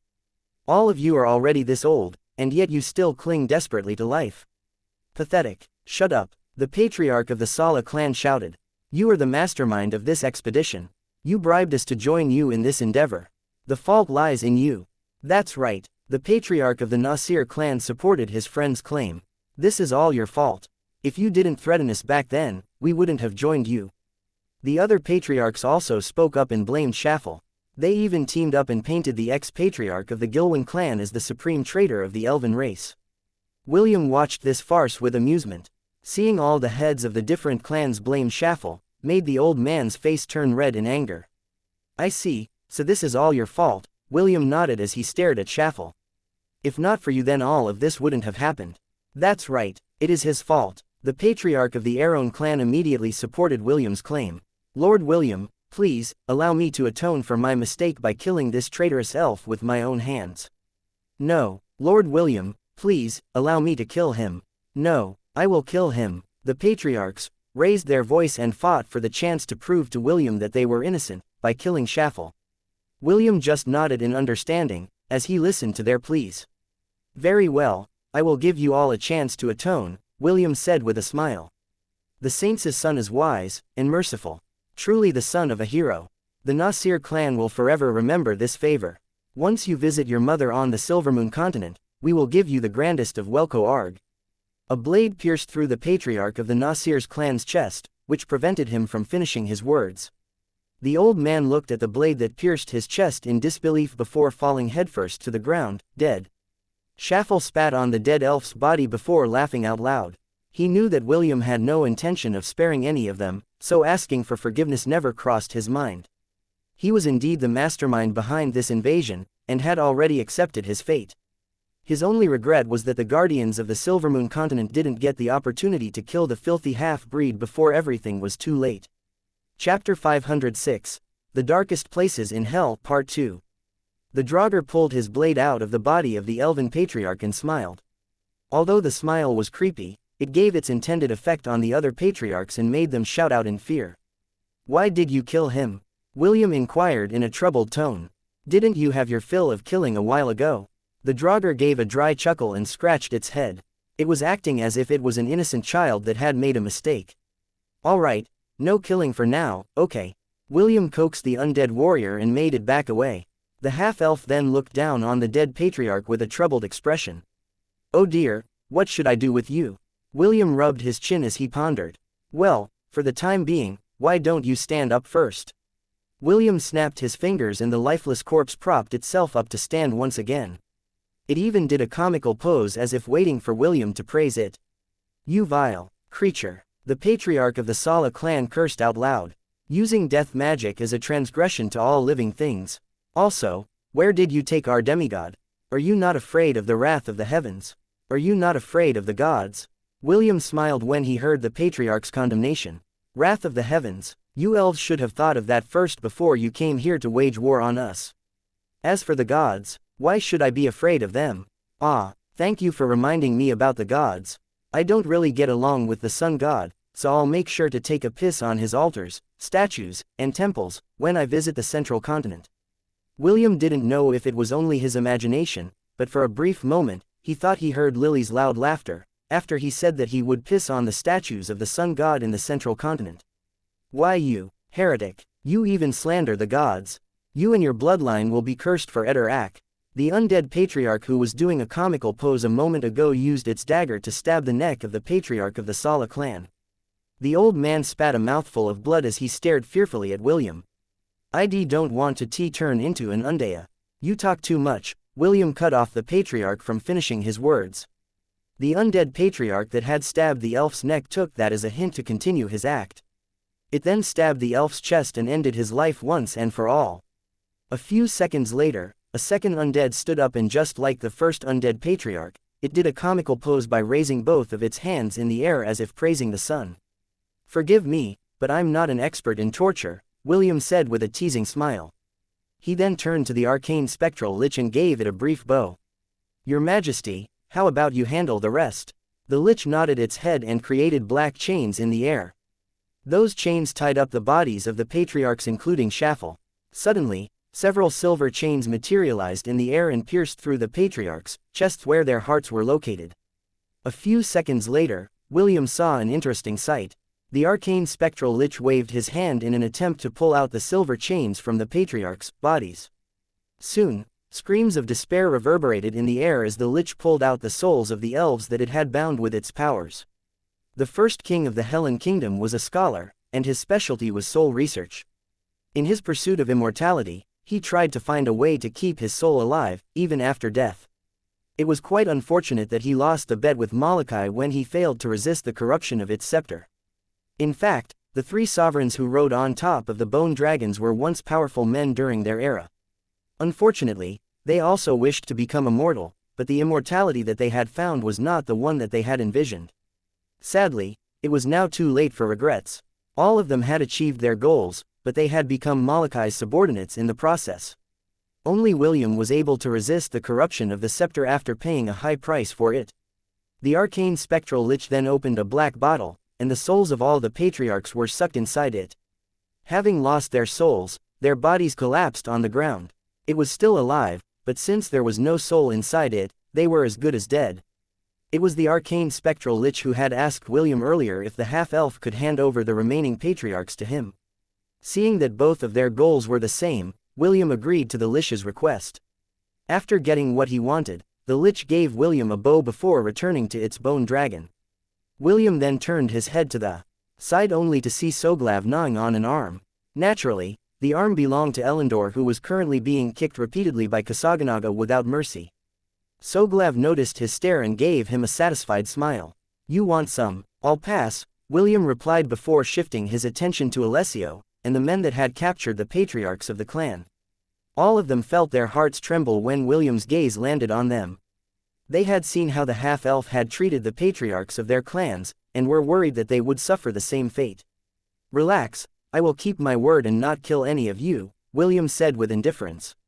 Alessio and the other elves internally breathed a sigh of relief. Since William had already said that he wouldn't kill them, then it must be true, right? "All of you go over there," William ordered as he pointed in a direction, over 100 meters away from the elven women. "I don't want to see your faces." Alessio and the elves hurriedly obeyed their command as they cursed William in their heart. If they could only speak out loud, all of them would also be saying that they didn't want to see his face either. Arslan, who was part of the elven princess's entourage, clenched his fist as he eyed Alessio and the elves from a distance. The corner of the young man's lips curled up into a smile as he channeled his magic to the ground. Moments later, a loud explosion took place in Alessio, as well as the elves near him howled in pain. The leader of Deus that was stationed in the Silvermoon continent had his lower half blasted to pieces. The other elves that were near the area of explosion had their legs destroyed as well. Panic immediately ensued among the remaining survivors as they ran towards the place where the elven women had huddled themselves. "Why, you lied," Alessio said hatefully as he glared at William. His lower half had been completely obliterated. Unless a powerful restoration spell was cast on him, he would die in less than 5 minutes. "What are you talking about?" "I didn't lie," William replied with a frown. "You should probably ask him, instead of me." William raised his chin and pointed it in the direction where Princess Eowyn and her entourage was stationed. Arslan and William exchanged a glance, and the prodigy of the Zelen dynasty placed his arms over his chest and gave William a respectful bow. Princess Eowyn and her wards noticed this exchange and connected the dots together. Arslan was well known for his undetectable earth bombs that could instantly kill any elves of the platinum rank. However, it was not only one, but 3 earth bombs that exploded at the same time. It was more than enough to end the life of anyone, but the latter decided not to kill Alessio instantly. He wanted the hateful elf to suffer first before his life ended. Arslan had sneakily planted the bombs in a location and asked William to lead Alessio to that place in order to have his revenge. The half-elf had rejected Arslan's condition to kill the elven princess, so the latter compromised and asked for Alessio's life. The elf was the one responsible for the creation of the ash golems, and for Arslan, that was an unforgivable act. Due to their need to increase their fighting force, Alessio had ordered the elves to torture the survivors of the Zelan dynasty, while Princess Eowyn was not in the capital. Some of the children were not strong enough to endure the torture and died right away. These dead children were then thrown into a pit where Alessio conducted a vile ceremony and transformed them into ash golems. Frankly, Arslan only wanted to kill Princess Eowyn because it would be a great blow to the elven army. He knew that the princess was innocent, so when William rejected his offer, he shifted his attention to his original target, which was Alessio. The half-elf readily agreed to his request, and tweaked the slave collar that was on his neck. Arslan would be able to use his powers, and send William some crucial information about the movements of the elves, while spying on the elven princess. "Why you?" Princess Eowyn looked at Arslan in disbelief. "Why?" Arslan looked at the elven princess with pity. "You're far too naive. You must have grown up a sheltered lady. A flower in a greenhouse that had no idea about the horrors of the outside world." Arslan removed the collar on his neck and threw it on the ground. The blade master that guarded the princess stood in front of her and raised his sword in Arslan's direction. "Don't you dare harm the princess." The blade master growled. He wouldn't be able to face the elven king if something happened to Princess Eowyn. His comrade had already died under Niclavi's strike, and he was the only one that remained to protect the daughter of his king. Arslan ignored the blade master's words. He just eyed Princess Eowyn as he continued his words. "You asked me why, so I'll give you an answer," Arslan said as he raised his hand and pointed it at Alessio, who was miraculously still alive and howling in pain. "Because this is the will of the victors of this war." Arslan once again snapped his finger, and the ground underneath Alessio's head swelled up. Princess Eowyn closed her eyes and averted her gaze, just in time to hear a loud explosion take place. She didn't need to see the result of the explosion, because there was no need to see anything. This was how the leader of Deus in the Silvermoon continent had met his end, but Arslan was not finished, at least not yet. Arslan once again glanced in the princess's direction before saying a few more words that the latter would remember her the rest of her life. "The darkest places in hell are reserved for those who maintain their silence at times of crisis," Arslan said before walking away towards Prince Alaric and the members of the Freedom Fighters. "Nothing in all the world is more dangerous than sincere ignorance and conscientious stupidity.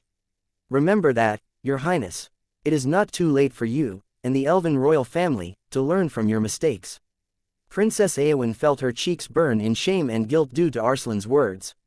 She had silently turned a blind eye to the things that were happening in the Zelan dynasty, thinking that it was the elves' way of venting out their frustration due to sufferings that they had experienced in the hands of humans. She thought that after venting it out for a while, the elves would change their views and treat the humans more kindly. However, she was wrong. And now, the elven race had paid the price for the consequences of their actions. Chapter 507, Making a Mark in the Pages of History, Part 1. "Do you regret it?" Avexius asked Connor, who was standing behind him. The leader of Deus who was assigned to the southern continent didn't give an answer. He merely stood there, and looked at William with a calm expression on his face. Avexius didn't pry any longer, because it would be uncouth. Since Connor had already made his decision, he had to accept the results of his actions. Whatever Connor thought of the current situation, none of that mattered anymore. Right now, he was part of the Crater Empire, and Avexius had no intention of letting a capable man like him escape from their grasp. William gazed at the Crater army that had been watching their battle in the distance. Their flags fluttered in the wind, creating an imposing sight. However, right now, they were no longer feeling as composed as they were when the battle had started. Empress Sidoni met William's gaze with a smile. She then gave a silent command to the flying golden ant, where her throne was enshrined, to move. Opening its wings, it flew towards the sky, carrying the young empress with it. The protectors of the Crater Empire, as well as the person wearing a robe, followed behind her. Avexius and Prince Jason remained because they understood what Empress Sidoni wanted to do. The Crater Empire had no desire to expand their conquest of the southern continent. Doing so would only cause trouble for them. Empress Sidoni had known this beforehand, so she didn't give out an order to attack the Zelan dynasty or the Hellen kingdom. Also, after meeting William, her perspective had also changed. She also no longer cared for dominion. Her pursuit now lied elsewhere. When she reached the halfway point between the Crater Army and William's undead legion, she ordered the flying ant to land. William mounted his bone dragon and headed to where the young empress was. Urcha II, the diabolical Death Knight, Grim Nightmare Revenant, and the arcane spectral lich accompanied the half-elf as well. The bone dragon landed 50 meters away from the flying golden ant. William and Sidoni exchanged glances before simultaneously dismounting their mounts and walked towards each other.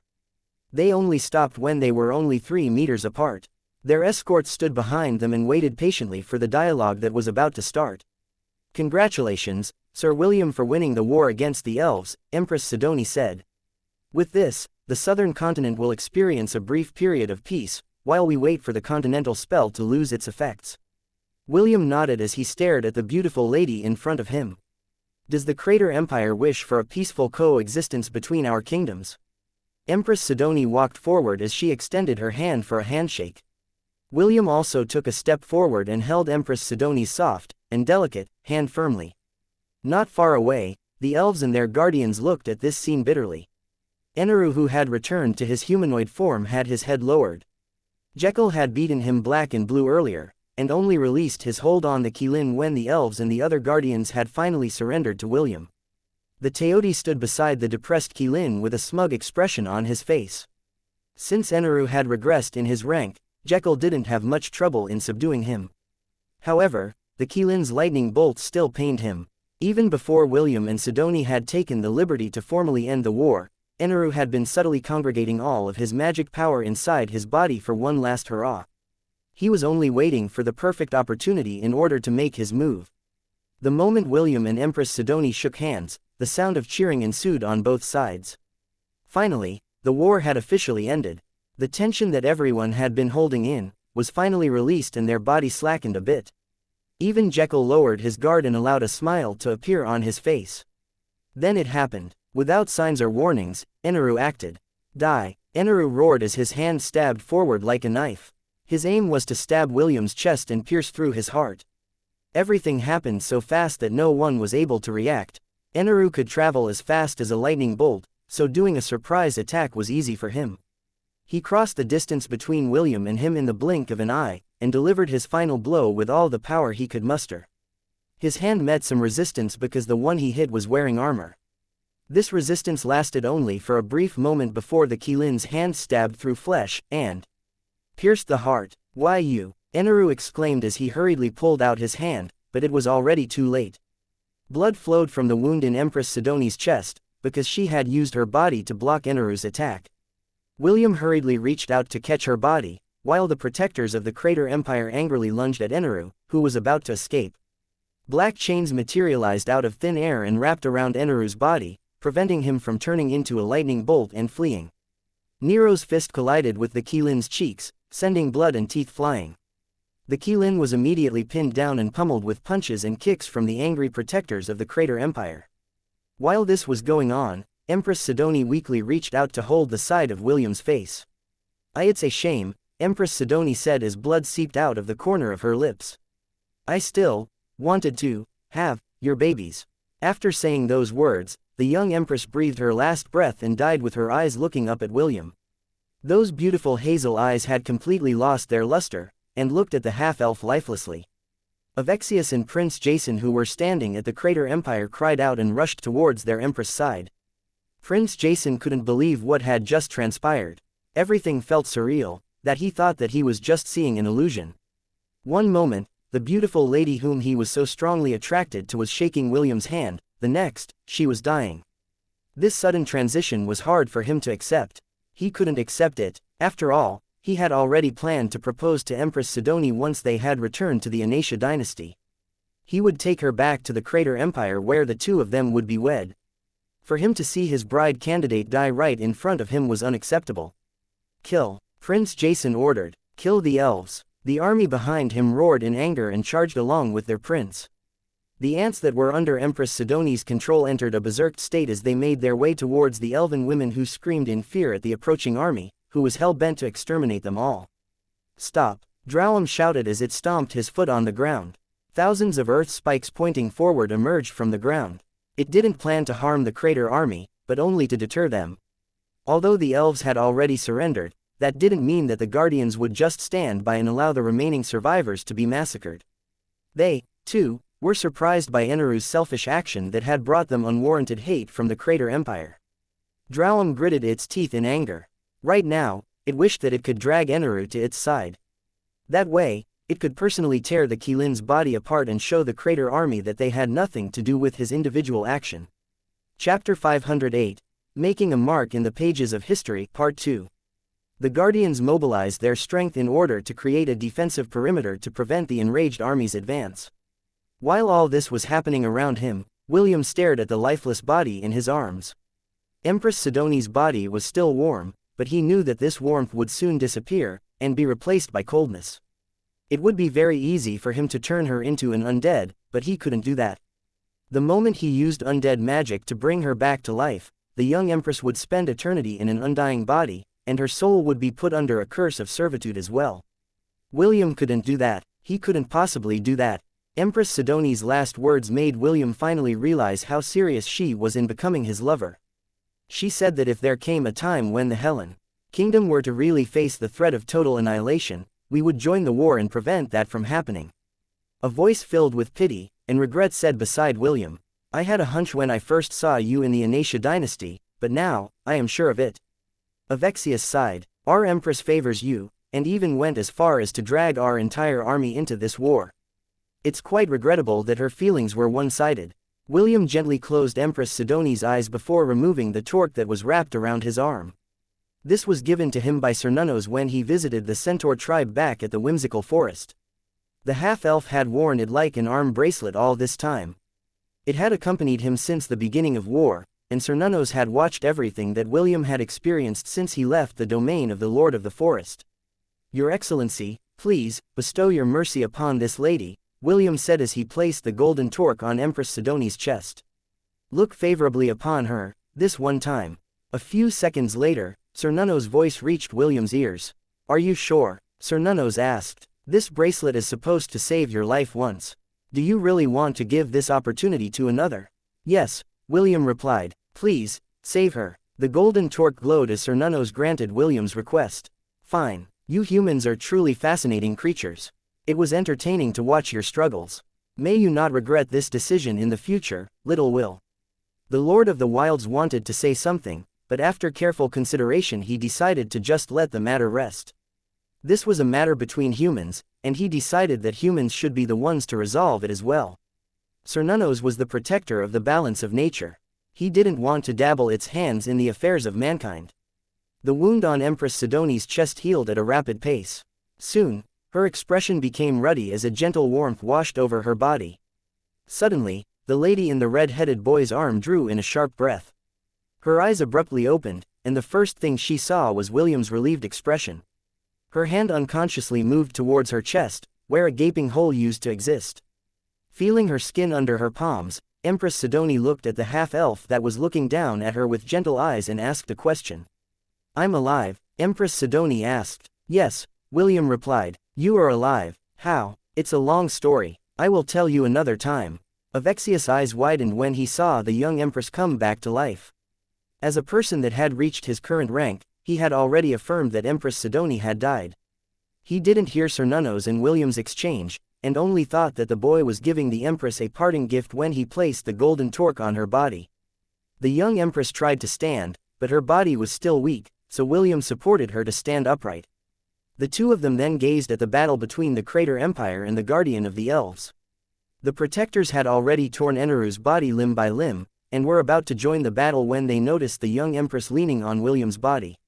"Stop the war," Empress Sidoni ordered. "Much blood has already been spilled.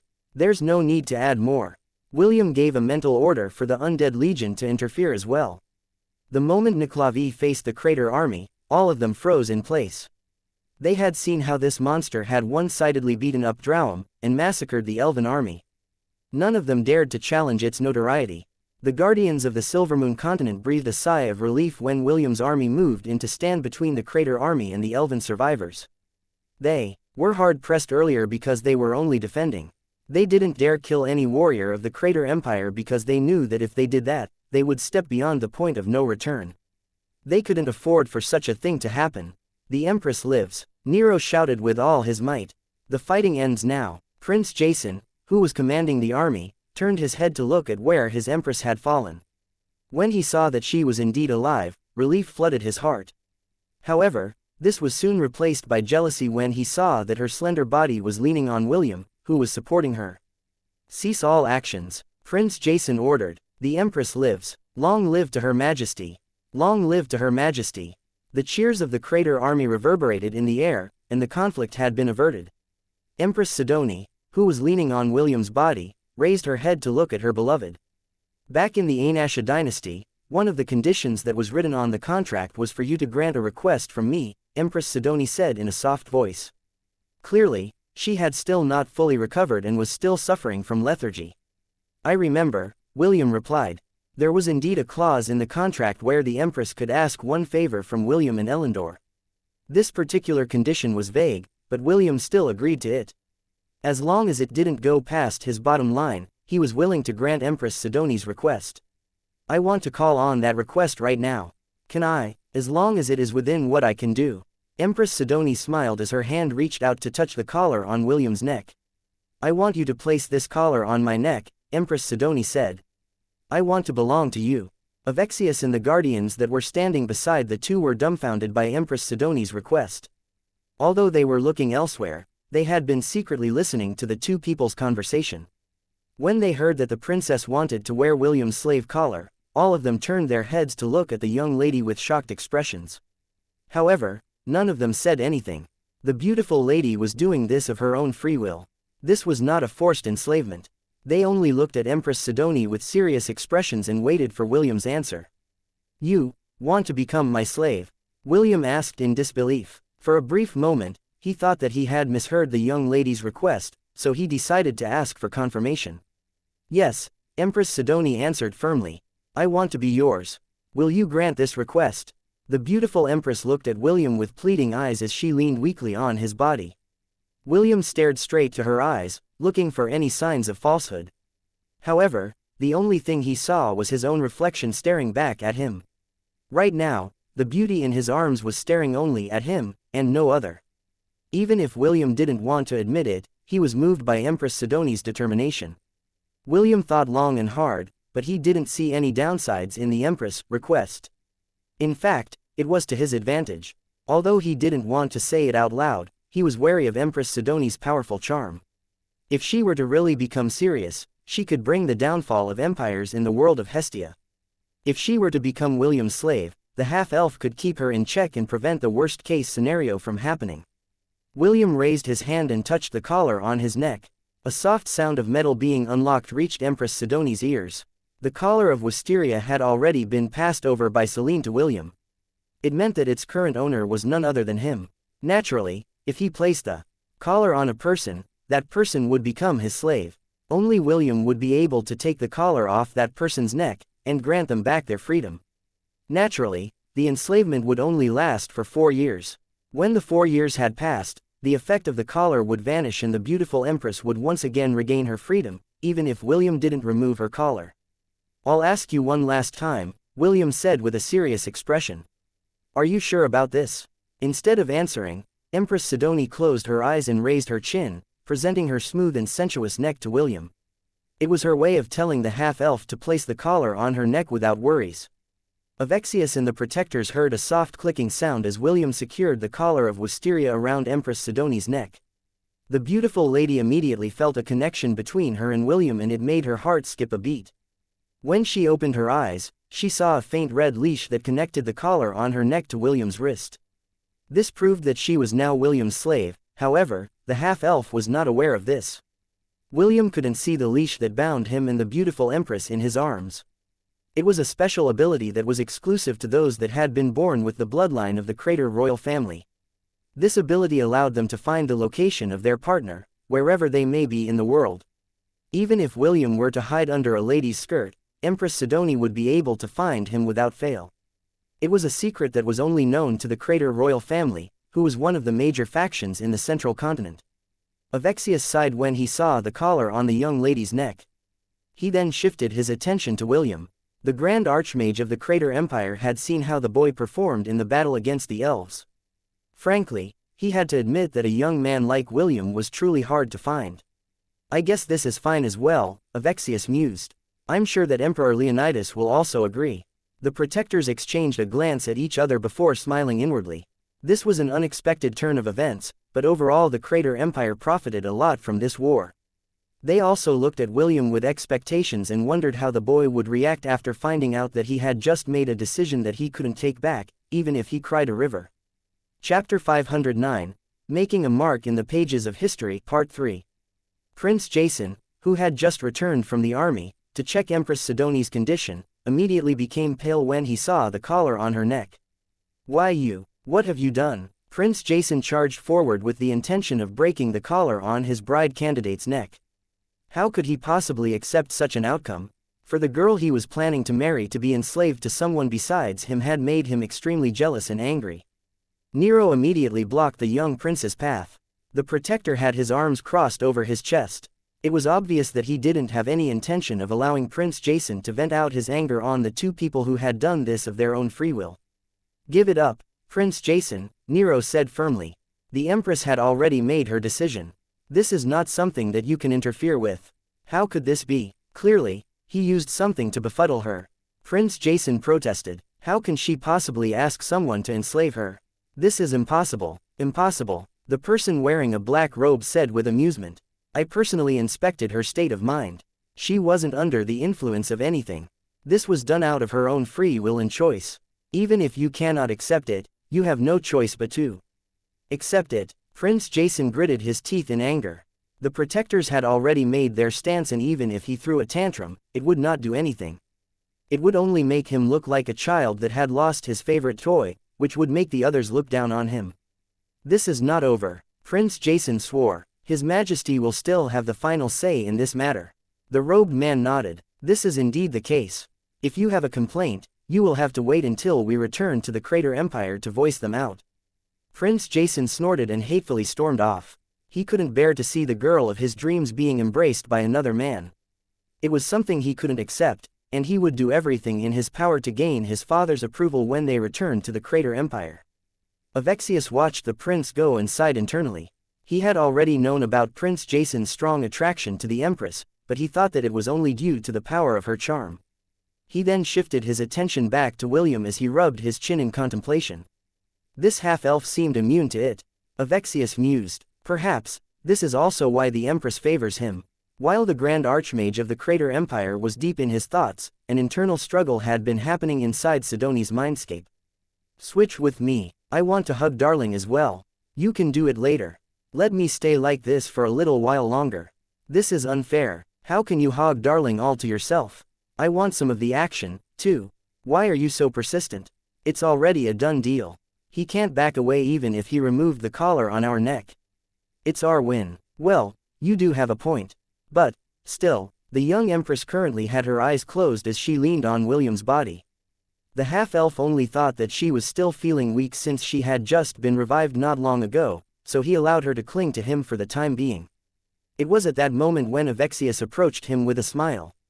"Congratulations to you, William, and to you, too, Empress Sidoni," Avexius said with a smile. "I'm sure that the grand wedding that will take place a few years from now would be talked about, not only in the Crater Empire, but through the entire central continent as well." William, who heard Avexius' words, tilted his head to the side in confusion. "What wedding?" William asked. "Your wedding, of course." Avexius' smile widened. What are you talking about? Don't you know? Placing a slave collar on a member of the royal family of the Crater Empire is akin to putting a wedding ring on their finger." William's body shuddered. He was about to grab the collar from Empress Sidoni's neck, when the lethargic Empress sprang to life and backed away hurriedly. She then hid behind the back of the purple-haired protector, to prevent William from taking the collar off her neck. The corner of William's lips twitched when he saw how agile the once-dead Empress was. He then shifted his attention to the smiling Archmage by his side and was very tempted to slap Avexius' face. "What do you mean wedding? I'm not aware of this custom," William protested. "Well, you're not the first, nor will you be the last person to say that," Avexius replied. What do you mean, I'm not the first nor the last person?" William inquired. Avexius moved close to William and whispered something in his ears. The half-elf's expression immediately changed as he realized that he had been set up by the succubus empress. Well, don't worry, Avexius patted William's shoulder. You're still young and the wedding has to wait for a few more years. Besides, the Emperor of the Crater will have the final say in the marriage. You just need to visit him in the Crator Empire and convince him that you have been duped. William was about to protest again when he remembered that he still had matters to settle in the Crater Empire. Est's, Ashes, and Isaac's curses could only be lifted after he had a meeting with Lady Astrid's brother, Amun. His base of operation was in the Crater Empire, so burning his bridges here would only make things difficult for him in the future. The half-elf just stared at the dark clouds that hung in the sky in resignation. He knew that he still had to explain himself to his lovers about his shotgun wedding with Empress Sidoni, who had successfully hoodwinked William by using his conscience against him. Avexius chuckled internally as he looked at the half-elf's resigned expression. Having a son-in-law like William would be a huge boon to the Crater Empire's prestige. Not only was he the son of the Saintess of the Elves, he was also the son of the human hero that had fought off the demon invasion. His lineage was solid, and the merits that he had performed during this war were also noteworthy. With such an imposing resume, it was practically a done deal that William would become a son-in-law of the Crater royal family. The only thing that would seal it completely was Emperor Leonidas' imperial decree. As long as that was issued, William wouldn't be able to escape, even if he grew wings and flew away. After lamenting his current situation, William sighed and looked at the Empress, who was peeking out from behind the purple-haired woman. Empress Sidoni looked back at William with a teasing smile on her face. However, her eyes were filled with love. This made the half-elf sigh once again before walking towards the bone dragon that would take him back to the Hellen Kingdom's camp. The undead that had escorted William in this endeavor glanced at the young empress before following their vampire prince back to the city of Gladiolus. Although they had been dead for thousands of years, they still appreciated the young empress' boldness in ensnaring the only person that managed to win against Molochai's bet. Although there were a lot of twists and turns, the war had finally come to an end. A few years in the future, the battles between the elves and the Hellen Kingdom would be compiled and sent out to the various factions, kingdoms, empires, and academies across the entire world of Hestia. Although many things would be omitted, like Molochai's scepter and the Undying Lands, the story would remain true to how the events had transpired.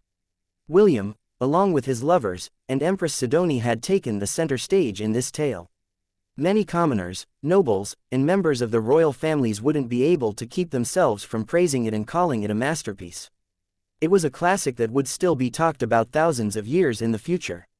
A tale that would serve as the first among several sagas of the legendary shepherd who had made his mark in the pages of history in a world of swords and magic. Chapter 510. On behalf of humanity, please accept my sincerest gratitude. This is mine, Kusaganaga declared as he held Urchitu's beast core in a vice grip. You already got that dragon's head. This is mine. Soglav chuckled as he moved closer to the anteater, who was looking at him with a determined expression. What are you talking about? I caught that dragon's head fair and square, Soglav said in a calm manner. Also, I was the one that secured the storage ring from Elendor. Not only did you have that dragon's head and its beast core, you also ate that bastard elf as well. You've already profited, so this is mine. The anteater was adamant on keeping Urchitu's beast core for himself. He planned to eat it in order to raise his ranks, and reach the peak of the millennial rank as soon as possible. How about we talk about this? Let's negotiate like civil beasts. Scram. The corner of Urchitu's lips twitched as he watched his two friends started to wrestle in order to gain possession of his beast core. The leader of William's revenants was very tempted to slap the two annoying creatures and say, "Am I a joke to the two of you?" A few minutes later, Kusaganaga happily gnawed on Urchitu's beast core. Soglav laid on the ground unconscious, because the demigod resorted to violence and rolled all over the demonic dog until his eye rolled up in its socket. This was the scene that William saw when he arrived to check on Urchitu's condition. Kusaganaga waved at him as crisp sounds came out of its mouth. It was eating Urchitu's beast core as if it was eating a bag of potato chips. Urchitu, are you sure you don't want to cross over? William asked. I will be performing the ceremony of purification in an hour. You can still change your mind. Urchitu shook his head. No, I will continue to serve until you have crossed to the afterlife. This is what I, and the rest of the other revenants, decided during our meeting. Understood. However, if you ever change your mind, just tell me, okay? William gave Kusaganaga a sidelong glance before heading outside of the city. The rainbow-colored anteater had a blissful expression on its face as it continued to eat Urchatu's beastcore. The half-elf found this sight comedic, but since Urchatu had no qualms with it, he didn't say anything as well. An hour later, William stood outside the city where the super soldiers and the ash golems gathered. The millions of skeleton soldiers that had been in the Undying Lands for thousands of years were also there. Even though they were only bones right now, the blue blaze within their hollow eye sockets burned with anticipation. William looked at this impressive army and sighed. The Undead Legion had protected the last bastion of humanity for thousands of years. It was now time for them to rest. Malachi had also given his silent approval of William's actions. Although no words were shared between the two of them, the Dracolich kept mum on what William was about to do. Instead of humans, the undead elves now resided inside Avalon. They were the replacement army that would serve as the fortress, protectors for many years to come. On behalf of humanity, please, accept my sincerest gratitude for your bravery. Without you, we would not be enjoying the things that we now have today. William bowed respectfully. May all of you pass safely through the cycle of reincarnation and be blessed with new lives that are worthy of your sacrifices. The skeletons raised their weapons in salute to William's words. The 3 Goliaths, and the 3 sovereigns who were now mounted on undead Keelins looked at their comrades. They had refused to cross over to the afterlife, and wished to remain in the world of Hestia. William respected their decision, and was even glad that they planned to stay. As long as they were around, the guardians of the Silvermoon continent wouldn't dare to renege on their promise of surrender. Then the half-elf looked at the ash golems and the super soldiers that stood beside the Undead Legion. I also wish for all of you to find happiness in your new lives, William said softly. Rest assured, this land is now at peace. Your sacrifices will not be forgotten. I will see to it that none of you will be forgotten. The ash golems and the super soldiers made subtle movements. It was their way of thanking William for giving them a chance to cross over. William raised his right hand, and it was soon covered with a white blaze. The flames of purification burned brightly as its blaze rose over 100 meters into the air. If fate permits it, let us meet again, William declared. Goodbye, everyone. William waved his hand and the white flames fell over the Undead Legion, ash golems, and the super soldiers. The flames spread quite fast, enveloping all of them as if they were dried leaves. The elves, the Crater Army, the Minotaur race, and the survivors of the Hellen Kingdom witnessed this amazing scene with solemn expressions. Soon, a joyous laughter rang out from the flames. As if a spark was ignited, more laughter followed until it became the sound of cheering. Hundreds of thousands, millions of souls rose up and circled around the skies of the capital. Some approached William and thanked him. Others wished him well, and some told him that they would return the favor if ever they crossed paths again in the future. It was a joyous scene, and yet, William wasn't able to stop his tears from falling. He had locked the emotions inside his heart after witnessing the darkness of humanity. The darkness inside his heart hadn't disappeared. It was still there, and yet, after hearing the champions of humanity, who stood against the armies of the gods, thanked him for letting them find true rest, he wasn't able to stop the tears from falling like rain. They were heroes in an era that had been long forgotten, and now, they would embark on a new journey, somewhere out there. Not even the dark clouds that hung over the southern continent could block their path. The surroundings had already turned dark, but the millions of souls shone like countless stars in the sky. William waved his hand to see them all off, and they waved back at him before ascending towards the heavens. Beautiful, Wendy said softly. Celine, Ash, Est, and Isaac, who were standing beside her, nodded their heads in agreement. It was indeed a beautiful sight, a sight that they would never forget for the rest of their lives. A few hours after William finished his purification ceremony, Empress Sidoni looked at her reflection in the mirror and giggled. Her hand caressed the slave collar on her neck that marked her as someone who belonged to William. According to the customs of the Crater Empire, members of the royal family that had been given a slave collar, out of their own free will, would become the lifelong partners of the one that placed the collars on their necks. Although this may sound like a weird tradition, it was actually a rule that was passed down by the first emperor of the empire when it was first founded. It was more like a game. Every member of the royal family in the world of Hestia was protected from the effects of a slave collar. Meaning, even if they were forced to wear collars on their necks, they could disobey the orders of their so-called masters. This also held true for the members of the Crater royal family. However, Amun's condition, before he became their protector god, was that this game must be added to their tradition. Naturally, he also imposed a requirement for it. The slave collar must be worn on their own free will. If anyone dared to place a slave collar on the royal bloodline of the Crater Empire, they would be cursed by Amun himself and their souls would be dragged down to hell, to suffer eternal torture, when they died. As long as this rule was honored, one of the gods from hell who wouldn't lose to Cernunnos when it came to mood swings would remain the Crater Empire's protector deity. Since then, members of the royal family had followed this rule. Even the reigning emperor of the Crater Empire proudly wore a slave collar on his neck. This proved how inviolable this custom was. Although there were a lot of mishaps, we still did it in the end, Morgana, Empress Sidoni said as she looked at her reflection in the mirror. The reflection on the mirror smirked. Morgana then caressed the collar on her neck and sighed. The moment the elves decided to come here to negotiate, their fates had already been sealed. Morgana smiled sweetly at her other half, who was looking back at her with a devilish smirk. Contrary to what the elven delegation thought, Empress Sidoni had successfully planted her charm spell inside their consciousness, the moment they laid their eyes on her. From the beginning, Elendor and Alessio had already fallen into her hands. However, she didn't exert her control over them until the last minute. The only one that managed to resist her charm spell was Aenaru. A myriad beast was not very easy to subjugate, however, when he was injured during his solo attack on the Hellen Kingdom, Prince Ernest was forced to use Heaven's Fury. This attack had not only cut off Enaru's arm, but also cut dimensional space.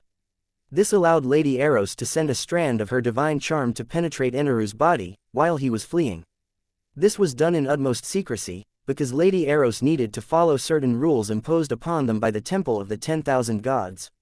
If Prince Ernest hadn't used that attack, Lady Eros wouldn't have been able to place a charm spell on Enaru's body, that she could use to manipulate him anytime. Everything that the elves planned was known to Sidoni, because she could see, and hear, what her charmed ones could. This allowed her to gain full access to confidential information that was known only to the elves. Empress Sidoni also gave subtle commands to Elendor, which had prevented the elven commander from issuing critical commands at the right moment. Still, Lady Eros should have told us her plan. Enaru suddenly attacking Darling was not something we knew beforehand. If we've only known what our goddess was planning, we might have made our own preparations. True, but, if we knew about her plan, I'm afraid that the outcome would not be the same. Perhaps Lady Eros knew that we would overthink things and decided to keep us in the dark. Enaru's attempt to kill William was orchestrated by the goddess of lust. It was her way of helping her girls form a deeper connection with the red-headed boy whom her daughters loved. Empress Sidoni and Morgana knew that William was someone who cared about people important to him. They were quite touched when the latter used his life-saving artifact in order to bring them back to life. The armor they were wearing was called Immortal Empress Armor. It was Lady Eros' gift to them to ensure their safety. Anyone who wore the armor would be revived from death after an hour passed. This ability could be activated once every 3 days. The young empress took a calculated risk, and it paid off. If William hadn't revived them, then their feelings towards William might have changed. Princess Sidoni was looking for someone that would be willing to love her with all of their heart. William's selfless act had made her love for the half-elf burn even brighter inside her heart. With this, Sir William will be our fiancé. Yes, now, we just need to have a good relationship with his other lovers and it will be perfect. Also, he mentioned that he is planning to visit the Crater Empire in the central continent. Once he's there, we can immediately make the wedding preparations. We'll be on our home turf. Empress Sidoni smiled and nodded her head. She was sure that William would resist with all of his might, but if he really needed to do something inside the Crater Empire, he would have to gain the permission of the royal family first. The beautiful lady blushed as she heard Morgana's devious plan to milk William dry and get his babies. Although she had gotten used to her other half's lustful nature, she didn't mind having William's children. She had long decided that she would only give birth to the children of the man that would capture her heart. Chapter 511. When the past no longer illuminates the future, the spirit walks in darkness. Part 1. 20,000 God points. 25, 30. William looked at the noisy surroundings as he sat in his VIP box inside the auction house of the gods. This was a place where the followers of the gods, as well as the gods, bid for items that caught their fancy. Naturally, there were restrictions placed on the gods that forbade them from bidding on any item that they saw. Since the currency used were god points, the gods were clearly at an advantage. In order to balance things out, a clear-cut rule was made, so that certain items could only be bought by their followers. The auction of the gods was separated by two schedules: the morning auction, and the evening auction. The morning auction is an exclusive auction for their followers. The evening auction, on the other hand, allowed both the gods and their followers to bid for the items that they wanted. Right now, William was seated on an expensive couch, with Lily's head resting on his lap, as he waited for his auctioned entry to make an appearance. Yes, this was also a place where the gods, and their chosen candidates, could mingle and see each other freely. Issei and David were also in the VIP room with William, and seated on special seats beside his couch. William lightly patted Lily's hair as he listened to the bidding war that was happening right now. If the disciples of the lowly goddess could see the adorable lowly right now, they would, without a doubt, raise a ruckus and conspire for William to get stabbed to death by kitchen knives. 60,000 god points. Going once. Going twice. Sold to bidder number 69. The beautiful auctioneer smiled as she lifted her small wooden mallet and hammered it on her desk, which signaled the end of the deal. Right now, William was a beggar. He had used up all of his god points in order to seal Sephirin for a few seconds. This had given the system ample time to send it to the auction house to be auctioned. After receiving the confirmation of his entry, the auction house gave him his own VIP room because the item that he had sent them for auction was a very hot commodity. Naturally, the gods who favored William wouldn't miss out on the fun and would participate in the war to buy the demigod of the Silvermoon continent, Sephirin, the Fire Phoenix. The atmosphere inside the auction house was very lively. There were times when William was tempted to bid for an item, however, he didn't have any god points with him right now. Although Issei, Lily, and David were with him, his skin wasn't thick enough to ask them for another loan. William still owed them 200,000 god points each, and he didn't want to abuse their kindness.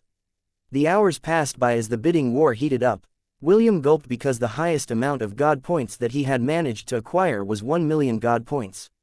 But, he had used them all to merge the Undying Lands to his own domain.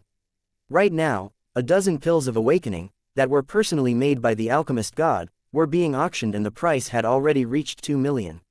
Pill of Awakening was a special pill that allowed mortals to unlock their latent potential that couldn't be brought out using normal means.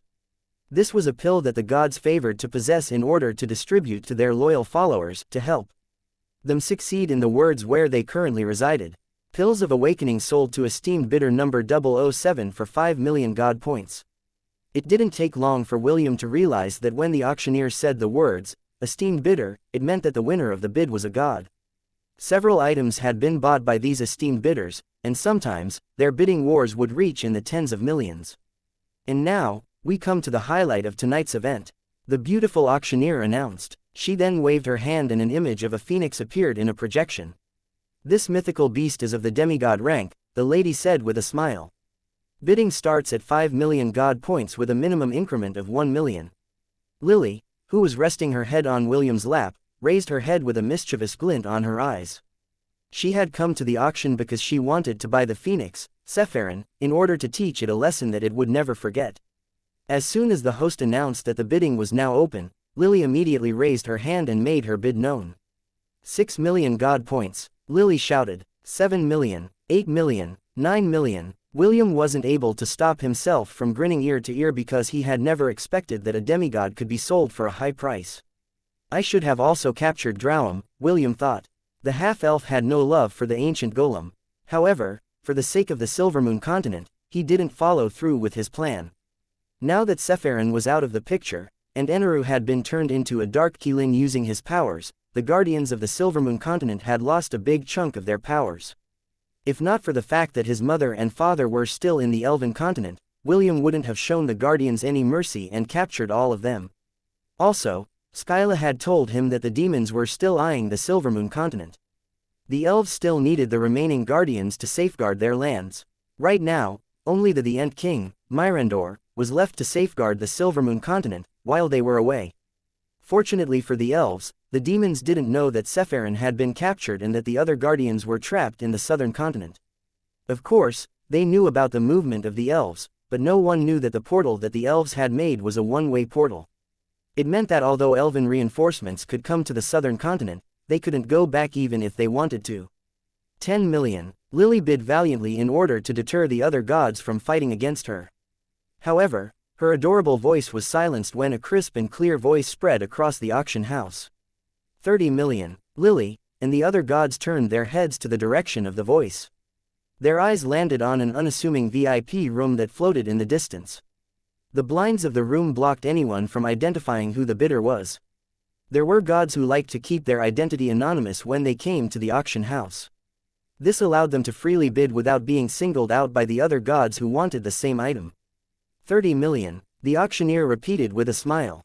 Anyone else? A few sighs of frustration echoed inside the auction house, and Lily's sigh was one of them. We got a big spender. Lily bit her nails as she looked at the VIP room in the distance. I have a feeling that even if I bid higher, that person will still outbid me. William, who was seated beside the lowly goddess, patted her head. It's fine, you don't need to bid higher. The current price has already exceeded my expectations. This is already enough. Lily nodded her head as she leaned back on the couch and allowed William to spoil her. Going once, going twice, sold. The resounding clap of the gavel signaled the end of the auction. William glanced at the VIP room that had made a bid of 30 million for Sephirin, and bowed his head in gratitude. The auction house took a cut of 5% for every item that they had auctioned, leaving William with 28,500,000 god points. Big brother, you are now rich, Lily said with a smile as she hugged William. Issei and David also nodded their heads in agreement. They admired William for having the guts to send a demigod to the auction house of the gods. Ever since William succeeded in his first attempt to send Elendor's beast companion, the silver dragon, Dioldrios, to the auction house, the half-elf had considered using it as a means to deal with his opponents. The only downside was that William also lost the pocket cubes that he had used to capture them. Right now, he only had 4 remaining pocket cubes with him. Out of those 4, one was already in use and held Xerxes, the hobgoblin arcane doctor. Previously, Xerxes was only a hobgoblin with doctor. However, after receiving William's blessing, its rank rose and it successfully evolved to a hobgoblin arcane doctor. He had already asked Saintess, the god of contracts, if he could get replacements, but the latter denied his request. The god of contract told William that he had already given him the maximum amount that was allowed by the rules that bound them. Adding more would put him in a difficult spot and he didn't want to risk it. William felt that it was a shame because he wouldn't be able to use this tactic repeatedly. Although it was regrettable, William didn't regret auctioning Sephirin to the auction house of the gods. The elves had grown very arrogant as of late, and it was good to bring them down a peg. Without the protection of their demigod, and the loss of one of their guardians, they would need to think thrice before planning to wage war on anyone again. William knew that the elves would no longer act as wantonly as they had in the past. A demigod's deterrent was the real deal. Without it, the elves would have no choice but to strengthen their defenses in fear of another invasion from the demon race. Lily, is it possible for me to have a transaction with a god? William inquired. I plan to use my god points to free some people. Free some people? Lily tilted her head in confusion. A smile appeared on David's face because he had a hunch on what William was planning to do. Because of this, he placed his hand on the half-elf's shoulder as he confirmed his guess. Is it about Zhu and Shaw? David asked. William nodded his head in confirmation.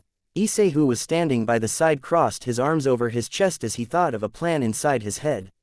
How about you let me handle this, Issei proposed. I'm good friends with the Jade Emperor. I'll put in a good word for you and try to secure a meeting today. This is but a small matter. Leave it to me. William thought of the 2 demons that had helped him during his fight against the Celestial Army. He was indebted to the both of them, and the red-headed wanted to repay them in full for the debt he owed them. This is the only thing I can do for the 2 of you, William thought. May both of you find happiness in your next life. William's wish was for Zhu and Shaw to enter the cycle of reincarnation. He knew that this was the only way for the 2 of them to have a fresh start, and William was more than willing to pay the price for their freedom. He just hoped that the Jade Emperor would listen to his request. He hoped that he would show mercy and compassion to the 2 retainers that were forever loyal to his cause. Chapter 512. When the past no longer illuminates the future, the spirit walks in darkness, Part 2. In the depths of hell, several warriors ran in an orderly fashion. These were the members of the celestial army that had failed to prevent William from entering the heavenly gate. The Jade Emperor was lenient with his punishment and only asked them to train in hell for 2 years before returning to their duties. Zhu and Sha, who had helped in William's endeavor, had also been thrown into hell as well as punishment for their actions. The Pig Demon and Sand Demon were enjoying a rare opportunity to drink wine together when one of the personal aides of the Jade Emperor appeared beside them. Zhu and Sha, the Jade Emperor has issued a decree, the aide said crispily. Zhu and Sha immediately knelt on the ground to listen to the decree that was given by the Lord that they had served for thousands of years. Starting today, the two of you are hereby given an official pardon, the aide announced. You are also given the chance to enter the cycle of reincarnation to start your new lives. The Jade Emperor also promised that after 1,000 years, he will once again give both of you a chance to serve under him after you have lived your lives to the fullest. Zhu and Sha glanced at each other in disbelief. They had already resigned themselves to stay in hell for eternity, and yet, a miracle had happened out of the blue. Sha, am I dreaming? Zhu asked. Instead of answering, Sha slapped Zhu hard on the face. The Pig Demon howled in pain as he caressed the side of its swollen face.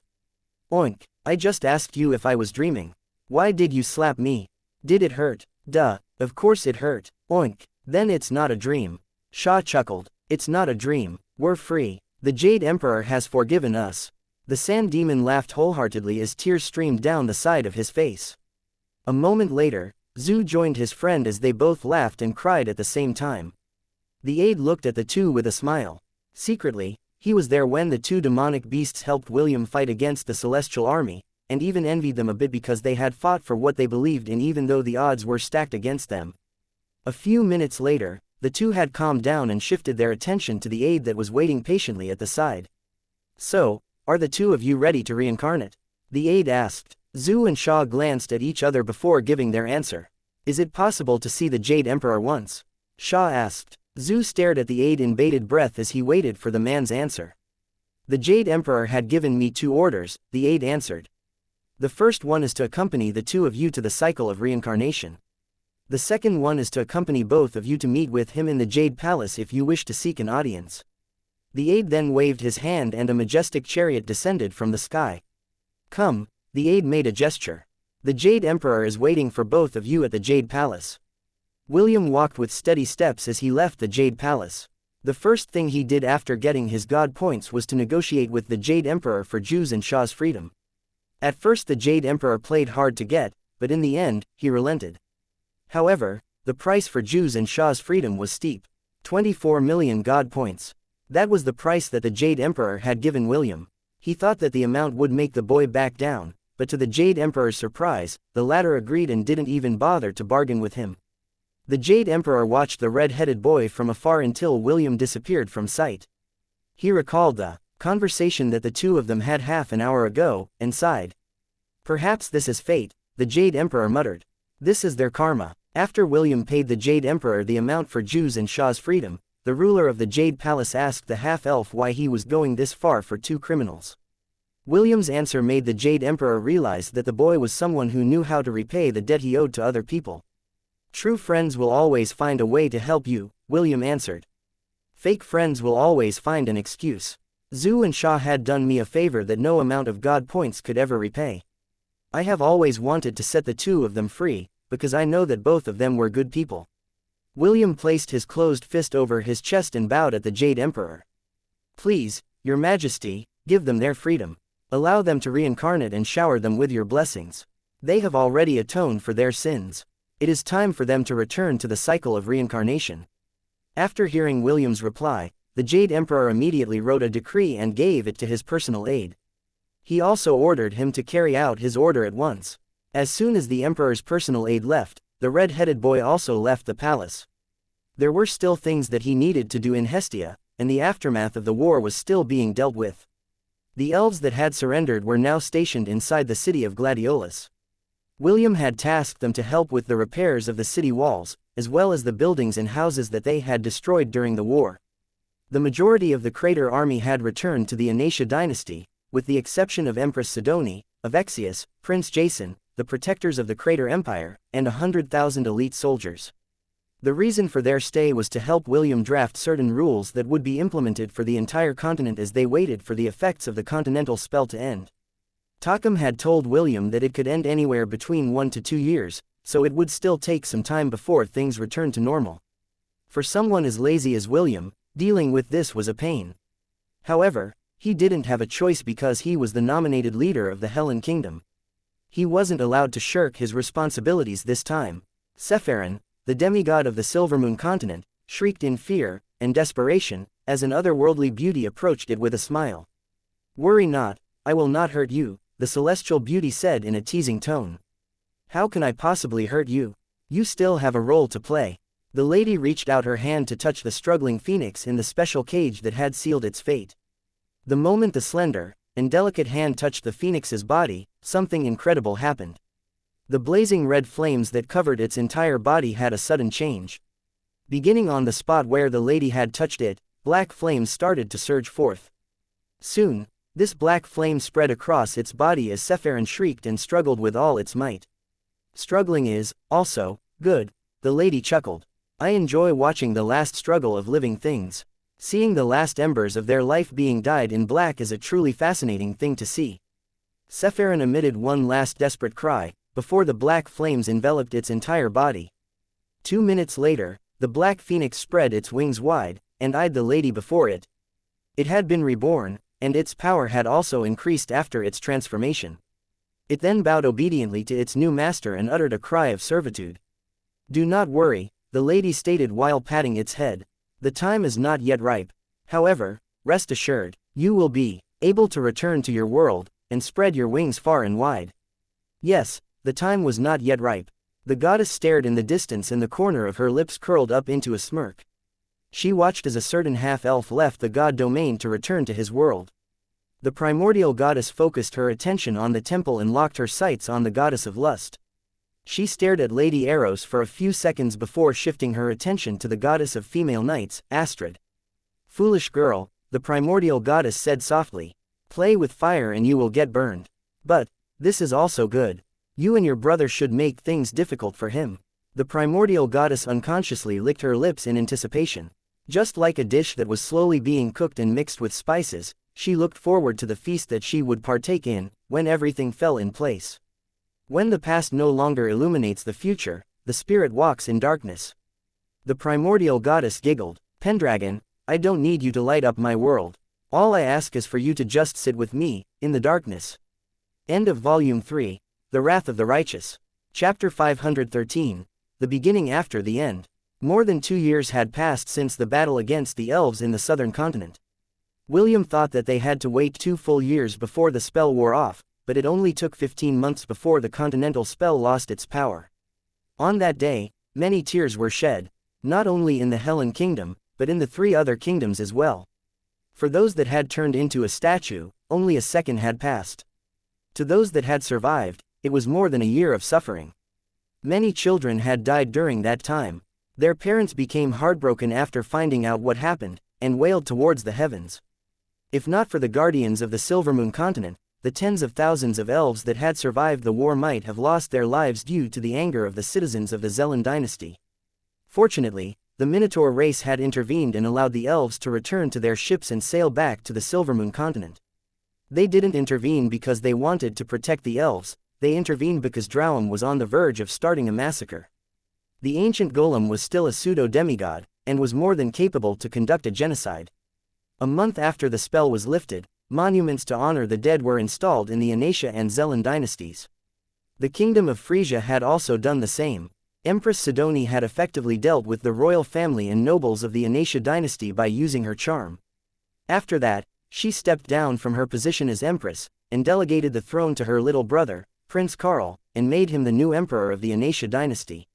Naturally, the transition wasn't smooth, because there were still people who opposed the new emperor.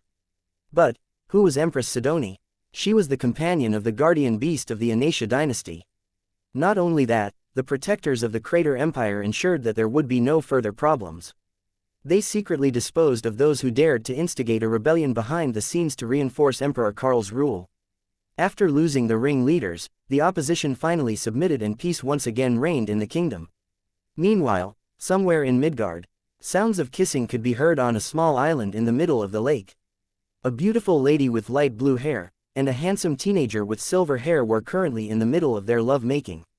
Their clothes had long been abandoned at their sides, and a voice tinged with pleasure would escape the lips of the lady of the lake every now and then. "I love you, Ash," William said as he held his lover in a tight embrace. "I love you." Ash's body shuddered because at the same time the silver-haired young man had declared his love for her, the two of them became one.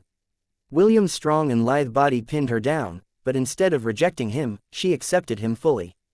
The half-elf didn't rush things, and made sure to satisfy his lover by attacking her weak spots. This wasn't the first time that they had made love inside a dream, but every time they did, both of them enjoyed it to the fullest. William brought her to the peak countless times until Ash begged him to stop. "What kind of body do you have? You're so peerless," Ash said as she panted for breath. William chuckled as he planted a kiss on her cheek. "Don't worry, I am also peerless in the real world. Would you like to try me?" The mermaid snorted and rested her head on William's chest. They were still 2 months away from William's birthday, when he would finally come of age. Ash didn't want to admit it, but she was looking forward to having a union with William in the real world as well. "I feel a little guilty." Ash gently rubbed the gem embedded on William's chest. "I feel like I'm cheating." "Don't be," William replied as he held her tighter. "I'm sure that Wendy and Est will understand." William understood why Ash was feeling guilty. Wendy and Est had stayed behind in the southern continent because there were important things that they had to do. Also, their parents felt that going to the central continent was still too soon for them. Because of this, only Ash accompanied William to the Crater Empire. They traveled alongside the crater warships thanks to the invitation of Princess Sidoni. The sensuous beauty knew that William needed to go to the Crater Empire, so she decided to use this to her advantage and invited him to travel with her to see her grandfather. On paper, he was Princess Sidoni's fiancé. The plan that the scheming beauty had made was foolproof, and William couldn't take the collar off her neck even if he wanted to. Why? It is because the princess threatened that if the half-elf took her collar off, the royal family of the Crater Empire would think badly of him.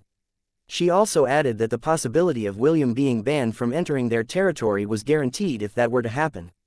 Princess Sidoni's other half, Morgana, also did her best to close the gap in William's heart. The half-elf had not resisted their advances, because he knew how serious Princess Sidoni and Morgana were. In the end, even Wendy, Ash, and Est relented. They accepted Princess Sidoni as one of William's lovers, which made the latter and her other half, Morgana, very happy. William also came clean and told Princess Sidoni that he would have 9 wives in the future. To his surprise, the princess only smiled and kissed him passionately. The scene where the princess and him had a heart-to-heart talk flashed inside his mind. "I don't care how many wives you have," Princess Sidoni had said as she looked at William's eyes. "The only thing that matters to me is your love. Do you promise to learn to love me?" He had answered yes back then, and promised that he would learn to love her back. William had no plan to go back on his promise and spent a lot of time with Princess Sidoni in the Crater Empire. The only problem was Morgana. Sidoni's lustful half had made a vow that on the day that William had come of age, she would eat him up, even if his other lovers were present. If not for the fact that he was always on guard against her night raids inside his room, little William might have already been eaten whole. "Will, these dreams, are they real?" Ash asked. "Did they really happen?" William pondered the answer to this question seriously before giving his reply. "I'm not sure. They are too much of a coincidence. I believe that this isn't just an ordinary dream." "Ash, do you believe in past lives?" As someone that had kept his memories after entering the cycle of reincarnation, William understood that past lives existed. If his recurring dreams with Wendy and Ash were true, then it meant that he had shared a past lifetime with the two of them. William was not the only one who thought this way. Wendy and Ash shared the same thought, and both girls were secretly happy about this possibility. Wendy even joked that they were still destined to become lovers even in their next lifetimes, and William shouldn't cheat on them, or else he would face divine retribution. "We should probably go back soon," Ash said softly. "Classes are about to start in a few hours." "Okay," William replied as he naughtily groped Ash's chest, who was currently possessing the body of the Lady of the Lake. Ash looked at him with a reddened face, but didn't pry off the naughty hands that were having their way with her body. "You still haven't had enough. Let's go for one more round." William and Ash opened their eyes at the same time. They were currently inside the villa that William had built on the beach area, that was supposed to be the boss room on the 10th floor. They always slept inside the dungeon because in this place, Ash would be able to return to her true form without any time limit. This allowed the two of them to spend intimate moments together, within the appropriate boundaries. The two of them showered and dressed together before leaving the dungeon. William's herd and legion were still busy clearing the floors of the dungeon. Right now, they were currently at the 50th floor, and their advance had been slow as of late.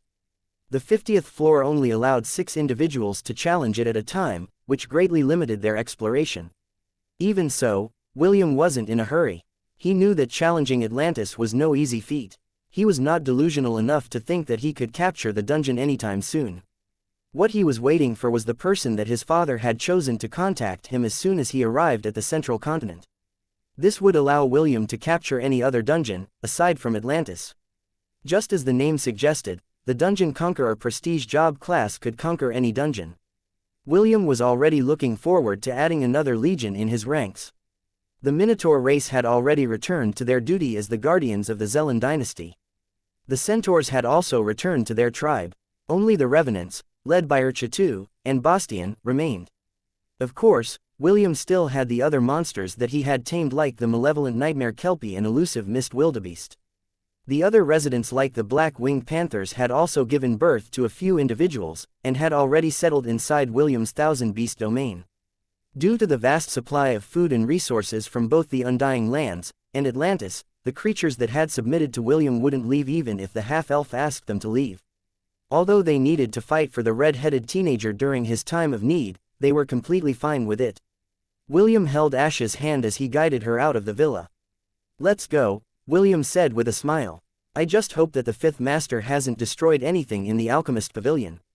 Last time, the treasurer almost cried a river of blood because the damages reached 500,000 gold coins." Ash giggled and nodded her head. Both of them were enrolled in the Silverwind Academy of the Crater Empire. This was one of Emperor Leonidas' conditions for allowing William to stay inside the Crater Empire. The Emperor didn't say anything about William's engagement to his granddaughter, which made the half-elf wonder if Leonidas favored him or not. However, the red-headed teenager wasn't too worried. What will come, William thought as he opened the portal that would take him and Ash back to the real world. Although there would be obstacles that might block his way, he was confident that he would be able to break all the walls that stood before him. After all, he was never alone. Chapter 514, William's first day at Silverwind Academy. "Good morning everyone, my name is William Von Ainsworth," William introduced himself to his new classmates. "I hope to get along with everyone till this year is over." The girls in the class looked at William with curious gazes, while the guys looked at him as if he was their rival in love. "Greetings, my name is Ian Di Moxie," Ian said with a smile. "I am Sir William's retainer. I hope to get along with everyone as well. Tisk, 2 good-looking transfer students. How are we supposed to get ourselves some beautiful girls if they are around?" "I know, right, they should have gone to the other classes, but why were they placed in Class A? Are they that good? Hemp. I know the names of all the nobles in our empire, and I don't remember any noble household with the surname Ainsworth. He must be an upstart. Maybe he used some connections to get in. That's possible, just look at his face. Maybe he is one of the female professor's pets." The murmur grew louder and the homeroom professor of Class A cleared her throat, which made all the students shut their mouth and focus their attention on her. "Sir William, please take that seat at the far right on the back row," Rita Geiss, the homeroom professor of Class A, said with a smile. "Since it's a 3-seater, Sir Moxie can also share the seat with you." William nodded and thanked Professor Rita. He then walked towards the back of the class and sat in the seat that was assigned to them. Ian sat beside him and acted as a proper retainer to a noble heir. She had been trained since young to become Est's retainer, so it wasn't hard for her to play her part perfectly. Just like William, several of the nobles also had their retainers inside the classroom.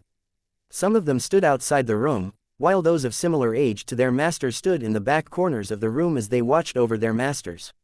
"Will you look at that?" a teenage boy wearing glasses smirked. "An upstart and his retainer are seated side by side. Don't they even know the etiquette of nobles? That is why he is an upstart," a chubby boy chuckled. "Seriously, he doesn't even understand the hierarchy of subordinates and their master." Ian frowned. She didn't want to stand out, so she decided to go with the flow and stand in the corner of the room, where the other retainers were staying. From this moment onwards, I will refer to Ian as she. Don't get confused by the pronouns. Only I am allowed to get confused by it XD. However, before she could even stand from her seat, a hand held her waist, preventing her from standing up.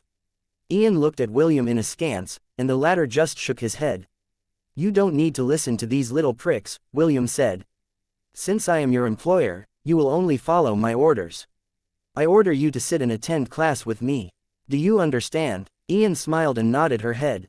Yes, young master. Ian had forgotten that William could be adamant when it came to things that were important to him. This made her feel warm inside her chest, because her lover didn't want to treat her like a retainer, like the rest of the nobles in the Crater Empire did. Of course, although she thought this way, she also knew that the Crater Empire was different from the Hellen Kingdom. There were certain rules that they needed to follow in order to prevent themselves from getting ostracized by the nobles of the empire. The guys who heard William's words raised their eyebrows, while the girls looked at him with weird expressions on their faces. Although what William was doing wasn't uncommon, very few had the guts to call the noble heirs of the Crater Empire little pricks. Wow, this plebeian is a feisty one, the chubby boy remarked as he looked at William with a mischievous smile. This just proves that he's an upstart. The teenage boy shook his head in disdain. Don't worry, he will soon understand the error of his ways. The boys inside the classroom exchanged glances and nodded their heads in agreement. They had singled William out and decided to teach the transfer student a lesson when the professors were not around. Professor Rita turned a blind eye on what was happening inside their classroom, because she was also looking forward to seeing how William would deal with his classmates. The Crater Empire encouraged rivalry and competition because they were a nation of warriors. The Emperor would watch over these promising students and pick the best among them to be trained and to serve in important posts when they graduated from Silverwind Academy. Just as Professor Rita was about to start class, the door of the classroom opened. Sorry, I'm late, Professor, a beautiful lady, with long reddish-brown hair and hazel eyes, said with a smile. The newcomer then scanned the room until her eyes landed on the red-headed teenager that was looking outside the window. She was very tempted to go to his seat, but as a member of the royal family, she needed to show restraint. Everyone in the room sucked in deep breaths as they laid their eyes on the sensuous beauty in front of them. Men and women couldn't help themselves from staring at her face, which made them unable to take their eyes off of her. My name is Sidonie Val Frisia, Princess Sidonie introduced herself. Starting today, I will be your classmate. I pray that all of you will take good care of me for the rest of the year. Thank you. ... I think I'm in love. I call dibs on her. In your dreams, do you think you stand a chance with your pig face? Ha! This is the first time I've seen such beauty. Just where did this lady hide all these years? I need to ask my father to arrange a meeting with her family. It was not only the men that had been charmed by Sidonie's presence, even the girls were looking at her as if they had seen their idol. Princess Sidonie's smile made their faces redden, and some of the girls even wanted to stand up and call her my lady, even though they were nobles of the empire. Princess Sidonie, it is an honor to finally meet you, Professor Rita bowed respectfully. You may sit anywhere that you please. I'm sure that your classmates will do their best to help you in any way that they can. Princess, I knew it, such a beauty couldn't be someone ordinary. The moment she stepped in, I already felt her royal bearing. This must be fate. The two of us were fated to be together. ... Didn't I tell you to stop daydreaming? Next time, please, buy a mirror. Perhaps that will wake you up from your delusion. The class became rowdy due to Princess Sidonie's appearance. William kept looking outside the window and didn't dare to look in her direction. Seeing that the half-elf was purposely ignoring her, the corner of Princess Sidonie's lips curled up into a smirk as she walked towards the back of the classroom. Ash was seated on William's left, so the princess mischievously sat on his right. However, it didn't end there. Princess Sidonie moved closer to William and gave him a kiss on the cheek, which made everyone freeze in place, including the half-elf that had just received Princess Sidonie's kiss. Moments later, chaos erupted inside the classroom. Professor Rita had no choice but to step in and stop the ruckus because the noise might disturb the other classes. If that were to happen, it would reflect badly on her as a professor, and she didn't want that to happen. Morgana, you are really making things difficult for me from the get-go, William whispered as he held the naughty girl's hand from under the desk. Can you behave and not stir up trouble? Switch with Sidonie for now. William had grown used to Princess Sidonie's other half, who would always pounce on him whenever she managed to take control of the princess's body. I'll think about it if you kiss me, Morgana replied with a mischievous smile. Later. No, I want it now. William sighed as he gave the naughty girl a quick peck on the cheek before telling her to behave.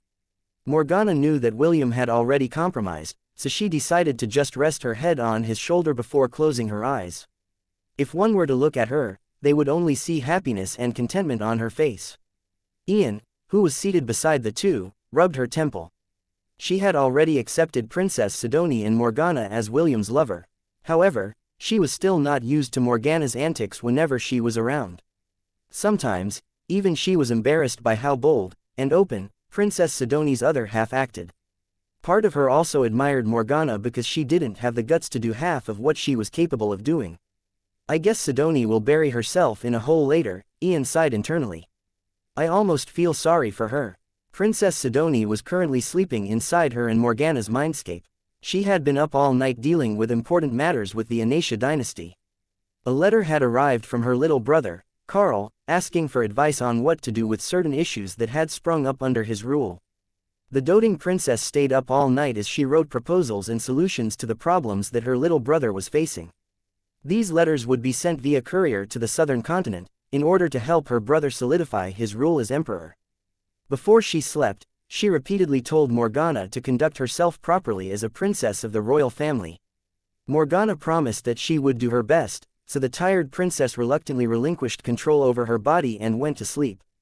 If only she knew that Morgana would create a scandal on the very first day of class, she would have attended even though she was dead tired. This was how William's first day started inside the most prestigious academy in the Crater Empire. Because of Morgana's little fiasco, William had not only become Class A's public enemy number 1, but the public enemy of the entire third-year division inside Silverwind Academy. This brought him unwarranted attention and scorn from all the influential nobles of the empire. A place where all the influential heirs gathered, and competed with each other in order to make their mark in the annals of history, and to gain the favor of Emperor Leonidas. An emperor who was given the title, the emperor who stands above the clouds. Chapter 515, When in Rome, do as Romans do. I want to bury myself in a hole, Princess Sidonie muttered as she buried her head into William's chest. Ian sighed as she patted the depressed princess's shoulder. She felt sorry for the princess because her other half, Morgana, could sometimes do embarrassing things without thinking of the consequences. The three of them were currently inside a private room in the Academy's dining area that was reserved for the members of the royal family of the Crater Empire. The morning classes had just ended, and Princess Sidonie had woken up from her slumber. When she asked William if Morgana behaved while she was sleeping, the half-elf lightly coughed before telling the princess what her nog the other half did. After hearing William's narrative, the princess's expression immediately became stiff. Princess Sidonie then stood up, and walked away without a word. William and Ian became worried, so they followed her and ended up inside one of the private rooms where the members of the royal family dined during their stay at the academy. Morgana, you should hold yourself back during the day, William admonished the naughty girl who was busy coaxing Princess Sidonie inside their shared mindscape. Sidonie has an image to maintain because she is a member of the royal family. Okay, Morgana replied as she temporarily took over Princess Sidonie's body. I won't do it again. I will only attack you when we are alone. Ian, who was listening from the side, shook her head helplessly. I guess this is also fine. Sooner or later, the Emperor will announce Sidonie's engagement to you. I mean, that collar on her neck is very striking, no? William glanced at the collar of wisteria that had accompanied him during his childhood. It was currently placed on Princess Sidonie's neck because the latter had succeeded in convincing him to place the collar on her. The half-elf knew that even if he went back in time, the result would still be the same. The princess was one of the 7 deadly sins. If she wasn't kept in check, there's a high possibility that Princess Sidonie could bring ruin to the world. In order to prevent that from happening, William agreed to her request to become her master. This way, William could stop her when she got carried away with using her charm on other people. William didn't want to admit it, but he had a feeling that if he had rejected her request that day, he would regret it for the rest of his life. Because of this, he had also opened up his heart to the princess, and her other half, Morgana. Their relationship had advanced steadily during the months that they worked together in order to prevent chaos from erupting in the southern continent. Since William had already come clean to his lovers that he intended to have 9 wives, they also accepted Princess Sidonie and Morgana as his lovers. To his surprise, it didn't take a long time before the 4 ladies got along really well. They even asked Princess Sidonie, and Morgana, to keep an eye on William, so that he wouldn't start flirting with the noble ladies in the Crater Empire. "Has the Emperor said anything?" William asked. Princess Sidonie, who had her head buried in William's chest, raised her head and shook her head. "No," Princess Sidonie replied. "He hasn't said anything, but I'm sure that he's currently pondering what his next move will be." "Will, be careful. I feel that grandfather is scheming something behind our backs." William nodded as he patted the princess's head. "Did he give me the permission to enter Amon's temple?" Ian, who was seated beside Princess Sidonie, looked at William in surprise. "What's to be surprised about?" William asked with a smile. "My main reason for coming here was to find a way to lift the curse on your bodies. The sooner I meet Amon, the sooner that you, Est, and Isaac, can return to your true bodies." Princess Sidonie had already been told about Ash's, Est's, and Isaac's circumstances. This was why she also did her best to negotiate with the Emperor to allow William to visit Amon's temple.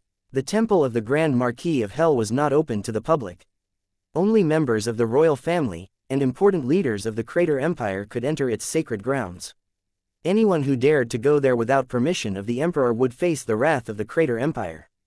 If possible, William didn't want to form hostilities with Emperor Leonidas because they would be in-laws in the future, after he and Sidonie got married. Starting off on the wrong foot would just make the relationship strained in the long run.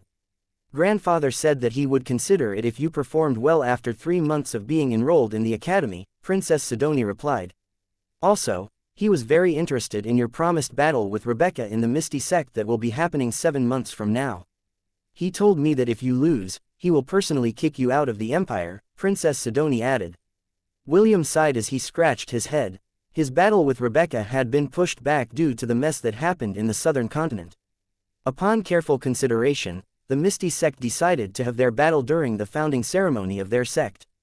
This was a grand ceremony that happened every 3 years. The Misty Sect would send invitations to the important people in the central continent. 12 kingdoms, 6 sects, 8 empires, 4 institutions, and 1 church. This was the distribution of power within the central continent. On the southern continent, there were only 4 powers that ruled the land. These were the Hellen Kingdom, the Aenarionia dynasty, the Zelen dynasty, and the Kingdom of Frisia. These 4 held absolute power in the southern lands, but they were nothing compared to the forces in the central continent, which were rich in resources and manpower. They really made it a big deal, William thought as he remembered his ex-fiancée whom he hadn't seen for a long time.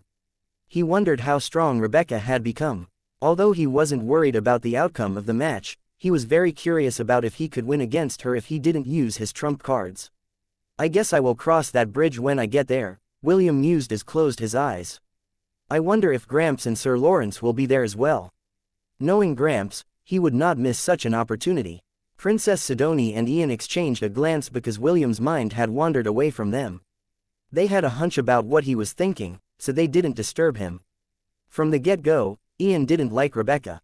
For her, Rebecca was too full of herself, and only used William as a shield to prevent other people from courting her. This was something that she couldn't accept.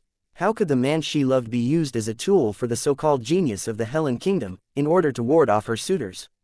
Wendy had mixed feelings about William's battle with Rebecca because she considered the brown-haired lady a very close friend, akin to a sister. Est, on the other hand, didn't like or dislike Rebecca. For her, Rebecca was also a victim of an arranged marriage that had been planned by her elders when she was a baby. It was very common for the members of the royal family to have arranged marriages, so Est didn't think of this as a big issue. Her only concern was that William might try to lose on purpose in order to give face to his grandfather and Sir Lawrence. This was something that she didn't want to see because she believed that William shouldn't hold back, and put an end to their engagement properly. "You said that Emperor Leonidas will consider my request depending on my performance over the next 3 months, William said as he looked at Princess Sidonie. "What is going to happen in 3 months? A tournament for all the students of Silverwind Academy," Princess Sidonie replied. "The winner will be personally awarded by the Emperor. According to tradition, the winner of the tournament may ask the Emperor to grant one wish. As long as this wish was within his capacity, the Emperor would grant it without fail. William had noticed the slight anxiousness in Princess Sidoni's expression as she explained the grand prize of the competition. It was then when a thought formed inside his mind. "Don't worry," William said as she firmly held her hand. "You are already my lover. I won't hand you to anyone." Princess Sidoni nodded her head and kissed William's cheek. She didn't mind being intimate with William as long as it was done in private. Princess Sidoni wasn't like Morgana, who acted without thinking of the consequences of her actions. With William's help, she was able to rein in the power of lust that was slowly awakening in her body. She would turn 18 a month from now, and the Emperor had already prepared a grand ball for her debut. This ball would be attended by all the elite heirs of the Empire, and a perfect opportunity to mingle with their peers, and of course, members of the royal family. William didn't have a good memory when it came to tournaments. When the interdivision battles were about to begin in the Helen Royal Academy, the demons had attacked, quickly followed by the start of the war, which was followed by another war. If not for the fact that he needed permission from the Emperor to enter Amun's temple, he would have already snuck past its guards in order to have an audience with Lady Astrid's twin brother. When in Rome, do as the Romans do, William thought. I guess I have no choice but to participate in this tournament. This will also put Sidoni's mind at ease, just in case there is a fool who has decided to choose her as the reward for the tournament.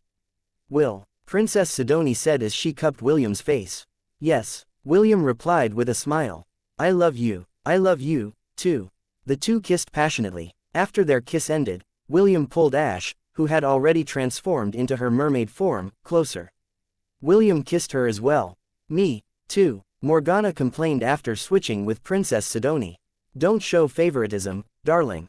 William chuckled as he softly pecked Morgana's lips 3 times, before giving her the kiss that she wanted. The two girls pressed their bodies on him as they savored this intimate moment. Inside the dining hall, where the students ate their lunch, a certain shepherd had his fill of hugs and kisses from 3 ladies, who loved him with all of their hearts. Chapter 516, Rainbow-Colored Calamity.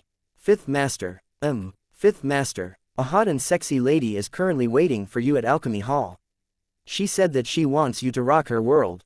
A man with disheveled platinum blonde hair rose from the couch. Although he looked like a mess right now, his mesmerizing gray eyes, and his angelic features were enough to make any lady swoon the moment he smiled at them. This man's name was Albert Anstein, the Full Kettle Alchemist.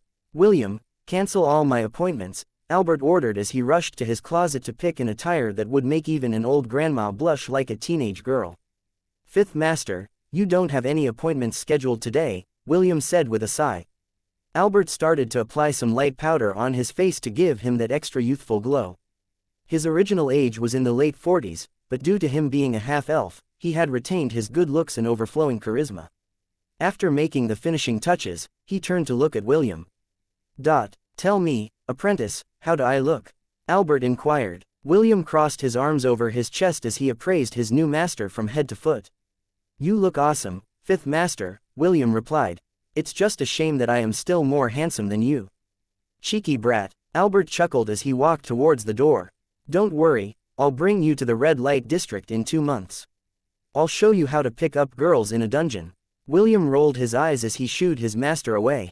If he really went to the red light district to have some fun, his lovers would certainly beat him up, or worse, castrate him for his stupidity. Morgana even went out of her way to call dibs on him on the night of his birthday. Although he didn't promise her anything, he didn't reject her either. William knew that his master wouldn't be back until morning the next day, so he decided to clean up the room, so that it would look like it belonged to one of the most prestigious alchemists in the Crater Empire. Albert was the second half-elf that William had seen aside from Connor. Originally, William thought that half-elves were rare, because there were only 2 of them in the southern continent. However, in the central continent, half-elves could be seen everywhere. Although they weren't as common as the other races, they could still be found in almost every major city in the central continent. Today was Sunday, so there were no classes at the Silverwind Academy. Princess Sidoni had come to take Ian away after breakfast, and simply told William that both of them would go shopping. William didn't mind because he had other matters to settle as well. It had only been 4 days since he had enrolled at the Silverwind Academy, and life had been a little bit difficult because of Morgana's bold action on the day that they had transferred. All the boys in the classroom had filed a petition for William to be kicked out from the class because they believed that he didn't belong there. The board members of the academy also didn't like the fact that the granddaughter of the emperor was being intimate with a foreigner that came from distant lands. In the end, the issue was brought to the emperor. The ruler of the Crater Empire, Emperor Leonidas, listened to the headmaster of Silverwind Academy and left the final decision in his hands. Due to pressure from the noble families, the headmaster reluctantly agreed to transfer William to Class F, where the most notorious students in the 3rd grade were gathered. This decision made the students, and the board members, very happy.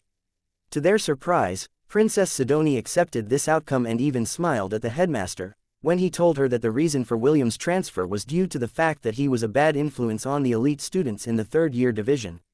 However, it didn't end there. The pompous heirs also made sure that Ian stayed in Class A instead of following William in Class F. They didn't want William to have an easy life in the academy.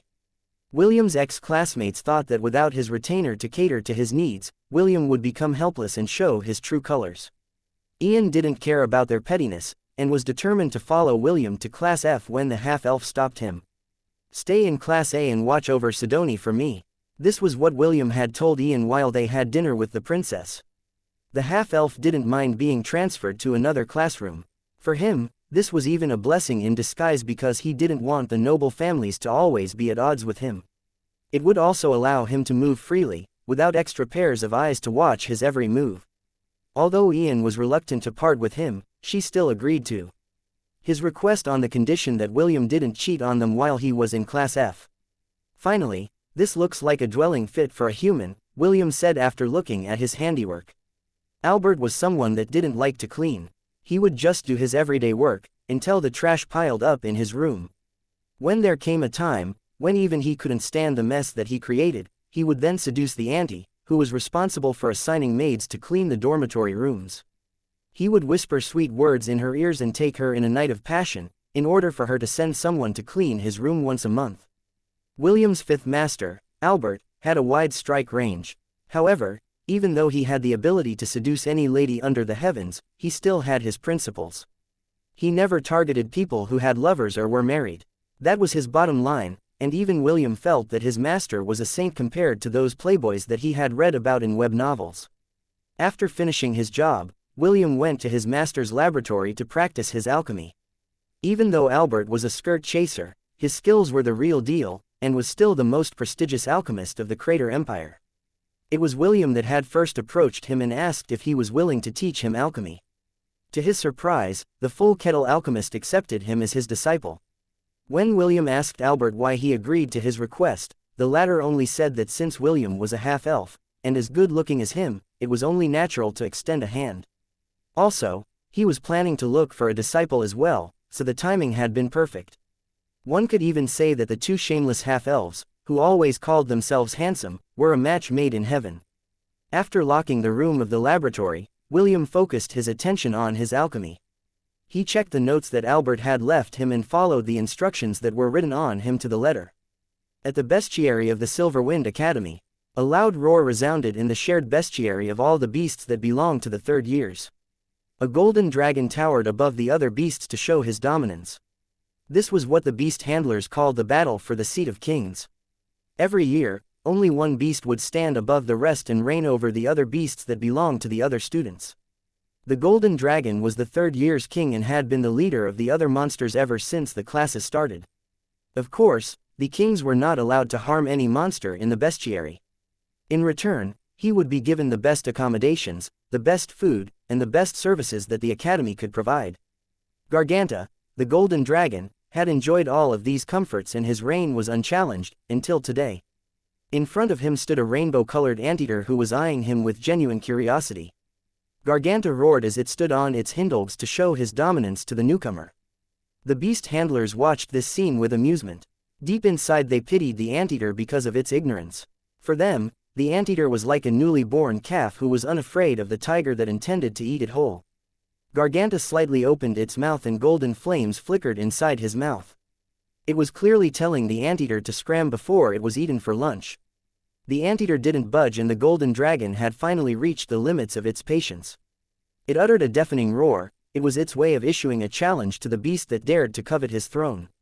Finally, the anteater opened its mouth to reply to the dragon's challenge. Motherfucker, let's take this outside. Kusaganaga raised its head arrogantly before it, walked outside the bestiary. It had accepted the challenge of the golden dragon, and the latter followed behind the small anteater that it could easily crush like a pancake. Battles between beasts were allowed because only the strong could become the sovereign of the bestiary. As long as there were beast handlers present, these battles would be declared as official. Since every beast was an important asset, special considerations were placed in the battling arena. Similar to the Grand Colosseum in the Hellen Kingdom, the fighters would turn into particles of light if they died in battle. As soon as the two beasts faced each other, various roars, shrieks, and cheers erupted in the surroundings. The beasts and the handlers had been bored as of late, so seeing a stupid rainbow-colored anteater die under the claws of a golden dragon was still entertainment for them. Roar, roar, I haven't eaten your kind before, but you look delicious. You better surrender now, while I'm still being merciful. Motherfucker, stop talking and start fighting. Kusaganaga shouted with an adorable voice. Kusaganaga spent most of its time with the angry birds, so it was very easy for it to pick up their habits. Its two companions, B1 and B2, taught the innocent anteater how to curse at its enemy, and the latter quickly ingrained this knowledge in its vocabulary arsenal. When William first heard Kusaganaga curse, the corner of the half-elf's lips twitched before hurling Stormcaller at the two dumb birds who had influenced the deity of the sky to hurl vulgarities when it fought. Roar, ignorant plebeian, it seems that you still don't understand your place. Very well, I will end your pitiful life. Die. Garganta swung at the anteater with its claws, but the anteater nimbly stepped to the side, evading the dragon's attack. The dragon sneered because it thought that it was just a fluke and used its other claw to rip the anteater into shreds. However, Kusaganaga moved effortlessly to the side to evade Garganta's attack. The handlers and the beasts continued to cheer because they thought that the golden dragon was merely playing with its prey. After evading his two attacks, Garganta finally realized that he was not fighting an ordinary anteater. It flapped its wings to fly as it opened its mouth to unleash a breath attack. The golden dragon decided to end the anteater with its most powerful move because its opponent was making it uneasy. Garganta is going for an overkill. One of the beast handlers shook his head because he could already foresee the ending of the duel. Well, this is to be expected for the king of the third division, the other beast handler commented. Very few beasts can survive a dragon's breath head-on. Garganta was a millennial dragon at its middle stages. To make a comparison, it was weaker than Elendor's silver dragon that he had fought during their duel at the Gate of Beginnings. Even so, a millennial dragon was still a force to reckon with, and only powerful beasts and warriors could face it in a battle of life and death. Kusaganaga raised its head arrogantly as he looked at the dragon that was high up in the sky. It then rolled up its body and grew into a 2-meter wrecking ball with spikes covering its entire body. Kusaganaga shot up towards the dragon breath to meet it head-on. If the golden dragon only knew what this small, rainbow-colored, anteater had fought during the era of the gods, as well as the war in the southern continent, it would immediately throw in the towel to surrender. Unfortunately, it didn't know. The dragon's breath dispersed, and the rainbow-colored, spiked, wrecking ball continued its trajectory, until it smashed into the golden dragon's open mouth. Garganta uttered a roar of pain as the spikes pierced the soft tissue inside its mouth. However, Kusaganaga was not done yet. Super, last, final, finishing, ending finale. I'm rolling. The deity of the sky spinning force increased as it descended into the golden dragon's throat, shredding everything in its path. Garganta wasn't able to cry out in pain because the anteater had turned its insides into ground dragon meat.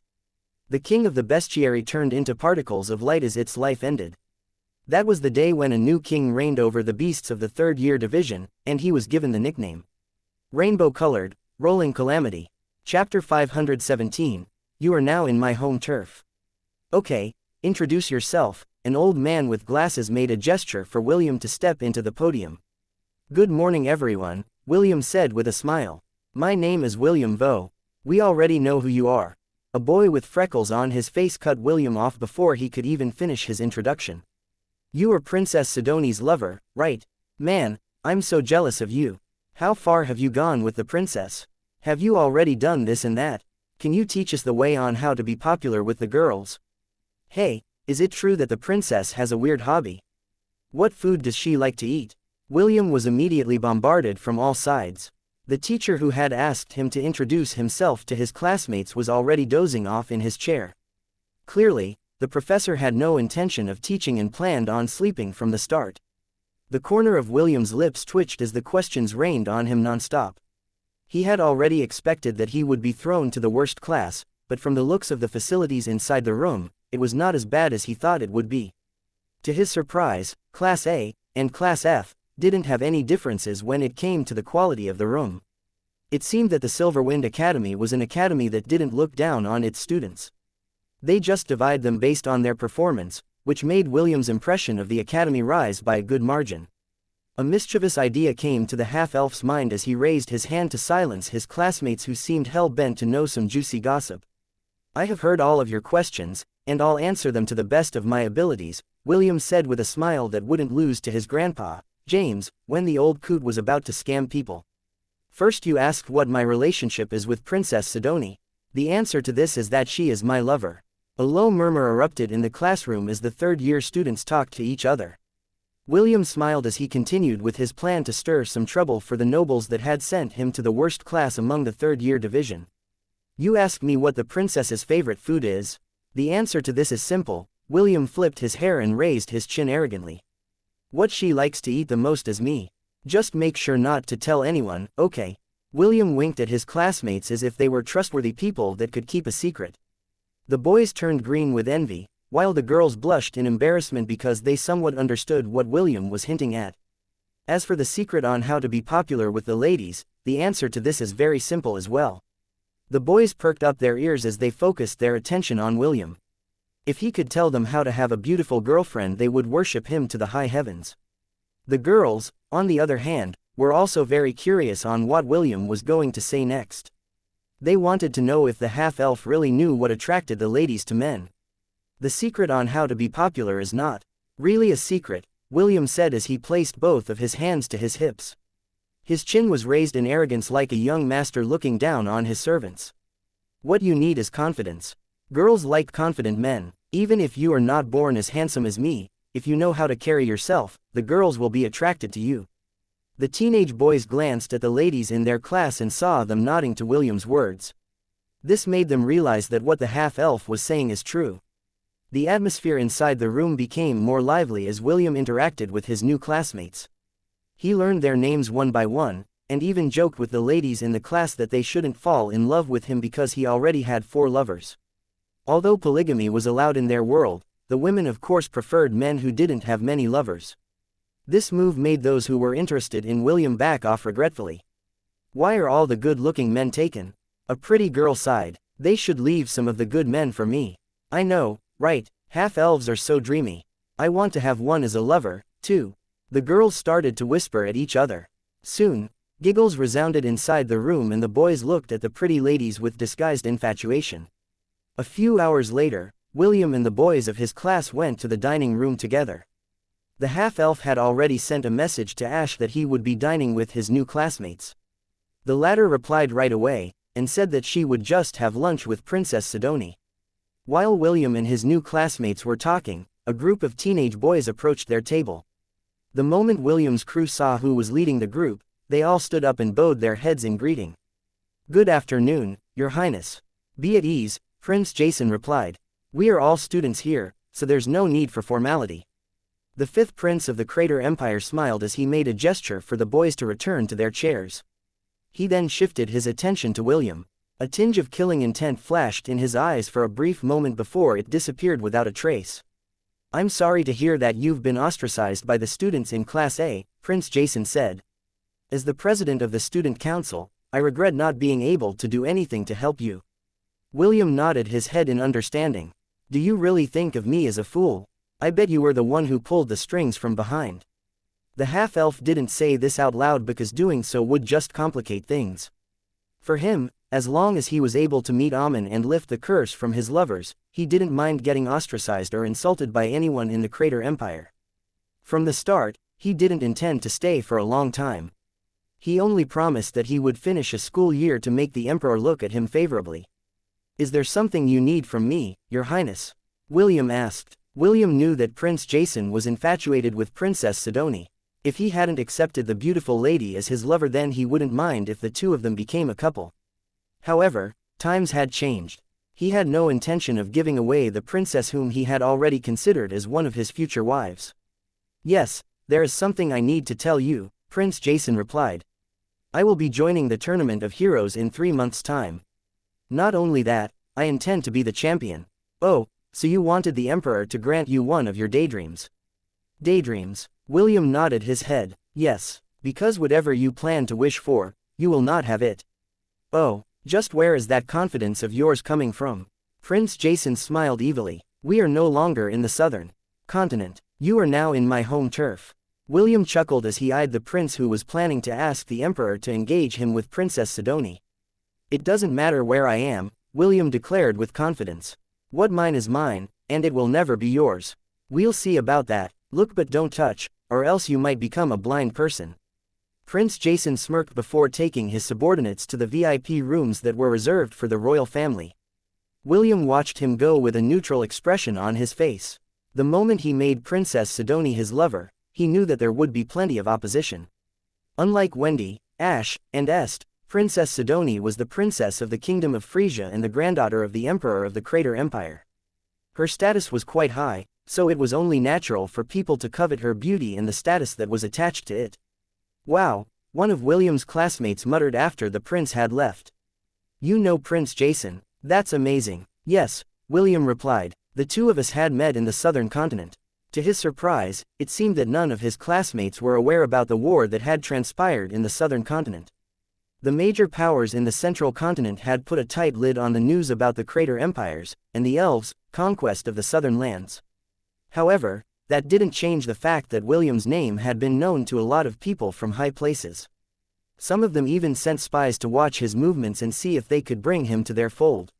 Someone who was capable of standing up against the elves and their guardians was someone that any faction wanted to obtain. They would gladly give William riches, resources, and women, just to ensure that the half-elf would swear his loyalty to them. Emperor Leonidas knew this, and ignored several requests from the neighboring kingdoms and empires that wanted to see and meet with William. While he hadn't made his stance known to Princess Sidonie and her chosen lover, he didn't intend to allow others to have the half-elf either. The High Priestess of Amun's temple had already given him an instruction on how to deal with the teenage troublemaker. He was also told of William's main reason for coming to the Crater Empire. Avexius had given him the recordings of the battle that had happened between William and the elves, and he had watched all of them in one sitting. This gave him a better understanding of William's character and already thought of a way on how to use it to his advantage. Although the skies above the Crater Empire were clear and very blue, a storm was brewing on the horizon. It was a storm that would test not only how strong William's resolve was, but also how strong his emotions were when it came to the people that mattered in his life. Chapter 518, Hunger That Knew No Bounds, Part 1. After classes, William decided to roam the academy grounds. The Silverwind Academy was so big that it was a common occurrence for new students to get lost. Ian and Princess Sidonie had been spending a lot of time together and had been going out to shop very often. At least, that was the excuse that they always gave when William asked what they were up to.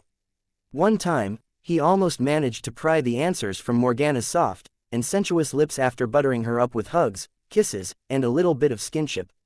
However, before the naughty girl could spill the beans, Princess Sidonie managed to take over and the conversation ended there. In the end, William had given up and decided to let his lovers do whatever they were planning behind his back. From the little information he got from Morgana, both girls were doing it for his sake. The Silverwind Academy was located in a mountainous region, not far from the capital city of the Crater Empire. If one wished, they could easily visit the capital if they were to use the teleportation gates within the academy grounds. At the base of the mountain was the city of Silverend. It was the second largest city in the empire. Due to the fact that this was where the prestigious academy was located, many merchants had set up their stalls in this place because this was a good place to conduct trade and form connections with the noble families. William stared down at the city from on top of the mountain. He had only been there once since he arrived at the academy and had never gone back again. While he was pondering whether he should take the teleport gate to go to the city, he saw something in the corner of his eye. A girl, wearing a black dress, who seemed to be around the age of 10, walked towards the garbage dump of the academy. The garbage dump was a mile away from the academy, and the only people that went there were the staff that were assigned for waste disposal. Due to William's keen sight, he could tell that the girl was indeed headed in that direction. Is she perhaps lost? William frowned. I'd better check just in case. William jumped off from the peak of the mountain, and glided steadily towards the girl. The girl wearing a black dress was oblivious of William's approach as she continued to walk towards her destination. As the half-elf neared the girl, he noticed something peculiar about her. The way she walked was unsteady, as if she didn't have the strength to support her body. Also, she seemed to be panting. William landed in front of the girl, and the latter stopped to look at him. Cute, William thought as he stared at the little girl in front of him.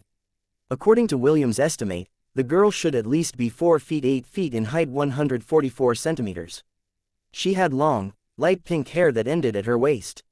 Her eyes, which were the same color of her hair, looked back at William in surprise. However, this surprise didn't last long before it turned into anxiety. Don't worry, I'm not a bad person, William said with a smile. I noticed you walking towards the garbage dump, so I got worried that you might be lost. Are you perhaps lost? The little girl didn't answer, but William could tell that she was getting flustered. Suddenly her body started to sway, and the half-elf immediately reached out to support her body, before she collapsed on the ground. Are you all right? William asked in worry. Don't worry, I will bring you to the infirmary of the academy right now. However, before William could execute his plan, the girl said something that made him freeze in his tracks. I'm fine, the girl said as she panted for breath. Please, just leave me alone. I need to go. Where are you going? Over there. The little girl pointed at the place where the garbage dump was located. Are you going to the garbage dump? William inquired. The little girl hesitated before nodding her head. Yes, the girl replied. I need to go there. Please, let me go. William marveled on how light the little girl was. Although she wasn't as light as his cousin, Eve, the half-elf was sure that he could carry her easily even if he trained with weights attached to his body. Okay, I will take you there. William compromised. But, after that, I will bring you to the infirmary. The little girl looked straight into his eyes for a few seconds before nodding her head. William once again activated his flight ability and carried the girl towards the garbage dump. As he neared the site, the foul stench reached his nose. Usually, the trash would be burned every weekend. Unlike the cities on Earth, there are no plastic, cardboard boxes, or any other modern garbage in the world of Hestia. The garbage that had been thrown at the garbage pit consisted mostly of the food wastes that the Academy disposed of on a daily basis. Fruit peelings, egg shells, failed alchemy experiments like pills, animal bones, fish bones, and similar things were segregated in various pits that would soon be burned up by the staff of the Academy when weekend arrived. William landed near the pit and reluctantly lowered the girl to stand on her own feet. Thank you, the little girl said before walking towards the place where fruit peelings were located. Suddenly the girl jumped on the pit, which caught William by surprise. The half-elf immediately rushed to check on her, but what he saw almost made him do a double take. After landing inside the pit, the girl casually grabbed a banana peel and raised it towards her mouth. She was about to eat it when a hand grabbed hold of her wrist, to prevent her from putting the rotting banana peel on her mouth. Are you crazy? William asked in confusion. Why do you want to eat this? Because I am hungry, the girl replied. Please, let me eat. I am hungry. If you're hungry, let's go to the canteen, I'll buy you something to eat. No, I can't go there. People will feel uncomfortable if I go there. William pried away the banana peel from the girl's hand and carried her in a princess carry. He then shot up from the pit and flew towards the direction of the academy. Stop, don't take me to the academy. The little girl struggled in William's arms. Behave yourself, William said. Don't worry, I will buy you food to eat. You don't have to eat those things. No, you don't understand, the girl pleaded. Please, just leave me alone. The girl was struggling so much that William wobbled in his flight. In the end, he was forced to land on the ground to ensure the little girl's safety. Are you a student of the academy? William asked. Although the possibility was small, the possibility still existed. Aside from being a student, the little girl could also be a daughter of one of the professors, or the staff that was working on the academy. The pink-haired girl hesitated once again before nodding her head. Yes, I am a student. Then why don't you eat at the canteen like all the other students do? I can't, the girl answered. Anyone who sees me will feel disgusted that they will lose their appetite. William frowned when he heard the little girl's answer. He had just arrived at the academy, and a quarter of the year had already gone by. It meant that he was not aware of certain things that had transpired during that period of time, including the reason why this little girl would go to the garbage dump just to have something to eat. While William was pondering, he heard a rumbling sound, and the little girl who stood in front of him placed both of her hands over her stomach. The rumbling sound grew stronger, and the girl seemed about to faint any second due to hunger. "For now, eat this," William said as he created a chocolate lollipop. "This lollipop can last for 3 days. Just make sure that you don't chew on it." William unwrapped the lollipop and presented it to the little girl who was looking at it in a daze. "Here, hold it." William placed the lollipop on the girl's hand, and the latter held it firmly, like it was her last lifeline. The little girl looked at the lollipop for a few seconds before putting it inside her mouth. Immediately her expression changed as the sweetness of the chocolate spread across her taste buds. The little girl didn't answer. Instead, she bit on the lollipop and started chewing. William sighed as he produced another lollipop for the little girl. He explicitly told the girl to not chew it, but the latter was too hungry to understand his words. To his surprise, not only did the girl eat the lollipop, she also ate the lollipop stick like a pretzel. William was about to reach out and pry her mouth open to retrieve the lollipop stick when the system's voice reached his ears. "Host, don't worry. According to my analysis, she will just be fine. Please, use your appraisal skill and look at her information." William was doubtful at first, but he still did what the system had told him. Moments later, his jaw dropped after he read the information of the little girl, whom he just fed his lollipop a while ago. Name: Chiffon Val Grimori. Age: 18. Race: Nereza half-dwarf, half-demon. Title: Glutton from Hell. One of the 7 deadly sins that represents the sin of gluttony. Chapter 519, Hunger That Knew No Bounds, Part 2. "Big brother, do you still have more?" Chiffon, the adorable girl, looked up at William in expectation. She had already seen the lollipop in William's hand, but still pretended not to see it. William stiffly handed the lollipop at her and the girl happily tore the wrapper off, revealing the chocolate candy that made her eyes sparkle. Chiffon unceremoniously ate the wrapper first, before she placed the candy inside her mouth. This time, she didn't chew it and just licked it, like William had told her to do. For some reason, after eating the chocolate lollipop earlier, the hunger she felt disappeared completely. This was the first time that Chiffon experienced something like that. Usually, even after she ate 3 tons of garbage, the hunger would return after a few hours.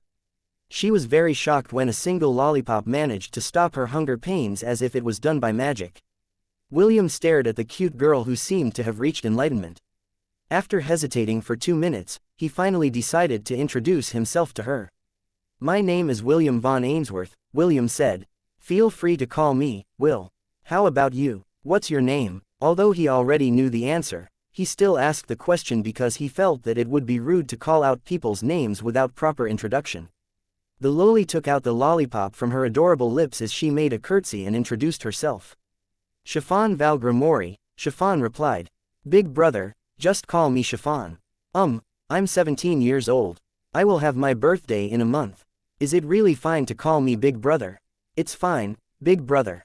I am only 12 years old. You are clearly older than me." The corner of William's lips twitched because the little loli dared to lie to him. If he didn't have the system, he would readily accept her explanation without any doubt, because she did look like a 12-year-old due to her height and lovable appearance. Am I fated to always stumble upon this kind of situation? William thought as he sighed internally. My gut feeling is telling me that I'm going to be involved in something problematic. Chiffon watched William with genuine interest. She had an extra strong perception towards magic, and she was sure that William didn't take out the lollipop from his storage ring. Since that was the case, Chiffon came to a realization. William could produce the lollipop using his ability. The pink-haired girl didn't know what kind of ability it was, but one thing was for certain. William was someone that could solve her hunger problems. "Big brother, is there something wrong?" Chiffon inquired as she walked up to him in a cute manner. She then took hold of William's hand and held it firmly. "I need to know more about this person." William was at a loss on what to do. He didn't regret giving Chiffon his lollipop, but her very existence was a flag that he didn't want to take part of. If this was a route for a game, William would steer clear off her route and look for other heroines to conquer. Nothing good came out of dealing with one of the 7 deadly sins. He already experienced the threat that Princess Sidonie and Morgana possessed, so how could he possibly underestimate someone who bore the title of one of the greatest sins of the world? William cleared out his throat as he decided to make an excuse in order to leave Chiffon behind. Chiffon, I still have things to do, William said as he looked at the small hand that firmly held his own hand. I need to go to Silverwind City to buy a few things. Is that so? Chiffon asked. Don't worry, big brother. I came to the academy 3 months ago. Although I'm not very familiar with the city, I had visited it thrice during my stay here. You don't say. Chiffon tilted her head cutely, which made William's heart shudder. Looking at Chiffon made him remember his cousin Eve, and Brianna whom he had considered as his own little sister. Big brother, do you have any more of these lollipops? Chiffon asked. I like them very much. Chiffon looked up at William and stared at him intently. The innocent pair of eyes was too much for him to bear, so he averted his gaze to calm his heart. After thinking things through, William relented. He produced 10 red, blue, and chocolate lollipops and handed them to Chiffon. He then carefully explained their uses. As I told you before, the chocolate lollipop can last for 3 days as long as you don't chew it, William explained. This red lollipop has the ability to cure minor wounds. If you get injured, eat one of them. This blue lollipop replenishes magic power. If you feel drained from using magic spells, take one as well. Remember that the red and blue lollipop can be only eaten once, and will not last as long as the chocolate lollipop. If you are feeling hungry, just place the chocolate lollipop in your mouth and lick it. Chiffon held the lollipops as if they were priceless treasures. She then carefully placed it inside her storage ring before looking at William with a grateful expression. Big brother, thank you for the lollipops, Chiffon said. Where did you buy them? If possible, I want to buy them in bulk. These lollipops can't be bought anywhere. These are all handmade. Did you make them, big brother? Yes. William wanted to say no, but the puppy eyes that were looking up at him made the lie that he was about to say become stuck in his throat. You are amazing, big brother. Chiffon praised. Maybe you should open a candy shop. I promise that I will be your #1 customer. I'll think about it, William replied. Chiffon nodded her head like an obedient child. She then pulled William's hand as she walked towards the academy. Big brother, let's go, Chiffon urged. We need to get back before 6 in the evening. If we dilly-dally, we won't be able to stroll around the city for a long time. William shook his head as he allowed the girl, whom he had just met, drag him back to the academy. Although he didn't regret giving Chiffon his lollipops, he was feeling troubled because of the consequences of his actions. Inside Silverwind Academy, Your Majesty, I have something to report, Gilbert Geiss, the headmaster of Silverwind Academy, as well as Professor Rita's father, said as he looked at the mirror inside his office. In case you had forgotten, Professor Rita is the professor in charge of Class A. Gilbert, did something happen? Emperor Leonidas stared at the headmaster with a calm expression on his face. Chiffon came in contact with William, Gilbert replied. Should I intervene? An expression of surprise appeared on Emperor Leonidas' face when he heard the headmaster's report. However, this surprise didn't last long before it became serious. How did it happen? Emperor Leonidas inquired. Chiffon was a special existence within the academy and there were people that monitored her from the shadows. When Gilbert had been informed about the current development, he immediately sought the emperor's opinion on how to deal with the current events. After listening to Gilbert's narration on how the two met, Emperor Leonidas rubbed his chin in contemplation. Are they getting along? The emperor asked. Gilbert nodded. I just checked and I saw Chiffon dragging William back to the academy. Also, she seemed to be happy. Although she wasn't smiling, I could vaguely feel her mood from afar. How should I proceed, Your Majesty? A minute of silence enveloped the room as the headmaster of Silverwind Academy waited for the emperor's orders. Finally, after the wait that almost felt like years, Emperor Leonidas finally made up his mind. Gilbert, Your Majesty, don't do anything, Emperor Leonidas ordered. However, continue to constantly monitor Chiffon. You already know who she is, and what her affiliation is. I don't want that bastard to say that I was not looking after the daughter that he had tossed away. Gilbert nodded respectfully. As you wish, Your Majesty. Emperor Leonidas was about to cut off the connection, but stopped midway and asked a question. Did she really look happy? Yes, I even have a recording. Do you want to see it, Your Majesty? Show it to me, Emperor Leonidas ordered. The headmaster showed a projection where Chiffon could be seen dragging William's hand. The half-elf had a resigned look on his face, while the little girl was wearing an expression of calm. When the recording stopped, the Emperor of the Crater Empire also ended the conversation. Inside his study room, the sovereign of the empire leaned his back on his chair. The image of Chiffon dragging his granddaughter's fiancé back to the academy was still fresh in his mind. Avexius was right, Emperor Leonidas snorted. That half-elf is a penchant for trouble. Chapter 520, You are too defenseless. As soon as William and Chiffon entered the academy gates, several stares landed on the two of them. Chiffon seemed to be used to this treatment already, so she ignored them and continued dragging William behind her. William also didn't mind being talked about by the students in the academy. He didn't intend to stay there for long, so he wasn't bothered by any of the gossip that was to spread while he was enrolled there. However, even though he didn't care about what others said, that didn't mean that his sensitive hearing wasn't able to pick up what the students were saying as they walked past them. Did you see that? It's that disgusting trash eater. Ew, I bet 1,000 gold coins that she went to the garbage dump again. Isn't that Princess Sidoni's lover? What is he doing with that freak? You know what they say, birds of the same feather, flock together. Ha ha ha, does he also eat trash? Who knows, maybe they shared some fish bones or eggshells between them. Gross. William still had a calm expression on his face, but he was feeling irritated by the insults that were being said behind Chiffon's back. Now that he knew the sin that she carried, he could somewhat understand why she would visit the garbage dump to look for something to eat. Did she perhaps get banned from the canteen because she ate a lot? This was the thought that passed through William's mind as he allowed himself to be dragged by the little girl, who seemed to have increased her pace after entering the academy. Chiffon, where are we going? William asked. The little girl abruptly stopped and turned her head to look at William.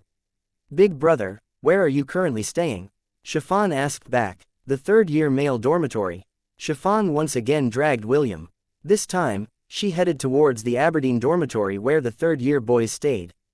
After entering the boys' dormitory, Chiffon paced the halls unhurriedly. She was looking around like a country bumpkin and taking in the sights that she was seeing for the first time. Chiffon was a well-known celebrity inside the academy, but not of a good kind.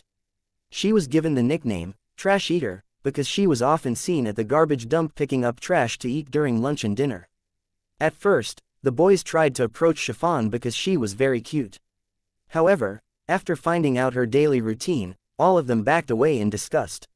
None of the girls wanted to have any connection with Chiffon either, because, for them, she was the embodiment of filth. They didn't even want to be in the same room with her, so Chiffon stopped coming to classes and only wandered around the academy grounds, while the classes were ongoing because it was empty. She was surprised when William talked to her because she thought that no one in the academy would dare to get near her. Right now, Chiffon treated William as her first friend in the academy, so she wanted to know more about him. Aren't you a little too bold? William asked after closing the door of his room. You came here to the boys' dormitory and even came inside my room. Aren't you afraid that I might do something to you? Do something? Like what, big brother? Chiffon asked back as she sat on the only couch in the room. William rubbed his temple as he sat on top of his bed. He didn't know if Chiffon was really ignorant or she was only messing around with him. If one were to look at the Chiffon, they would come to the conclusion that she was only an 11 or 12-year-old human child. However, since William had the system, the pink-haired girl wouldn't be able to hide her age even if she kept mum for the rest of her life. The other thing that bothered Williams was Chiffon's race. Nereza, half-dwarf, half-demon. Nereza was a general term used for hybrid races that had a demonic origin. Although there were other specific names for such unions, this term was the most commonly used in the world of Hestia. William was a half-elf, and his parents were a human and a high elf. Although he was very tempted to ask Chiffon about her parents, William was hesitant to do that. He hadn't had the chance to see a dwarf, but he had already seen demons, in the form of Sha and Zu. According to the system, dwarves were only 4 to 5 feet tall with broad and stout bodies. Chiffon's body was slender and delicate just like a human girl. This made William believe that her body's constitution was taken from her demon parent, while her height was taken from her dwarf parent. So this is what you call a legal loli, William mused as he looked at the girl who was busy licking his lollipop. Boys, behave yourselves. Chiffon felt William's stare and thought that the latter wanted her to come close. The pink-haired girl stood up from the couch and walked towards William's bed. Out of curiosity, she pressed the mattress of the bed to see how soft it was. Big brother, your bed is very comfortable, can I lay down on it? Chiffon asked. Aren't all beds in every dormitory the same? William replied with a question of his own. Chiffon became silent for a while. It seemed that she was hesitating whether to answer William's question or not. Big brother, I don't sleep in the girls' dormitory, Chiffon answered after a few minutes passed. William raised an eyebrow as he pressed the little girl for answers. After a short interrogation, the half-elf finally got the answers to his question, and he didn't like them one bit.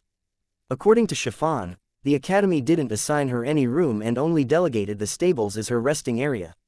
William was appalled when he found out that the little girl was left to fend off for herself, without anyone to take care of her. He didn't say anything earlier, but he had noticed that Chiffon's uniform was quite dirty, even before she went to the garbage dump.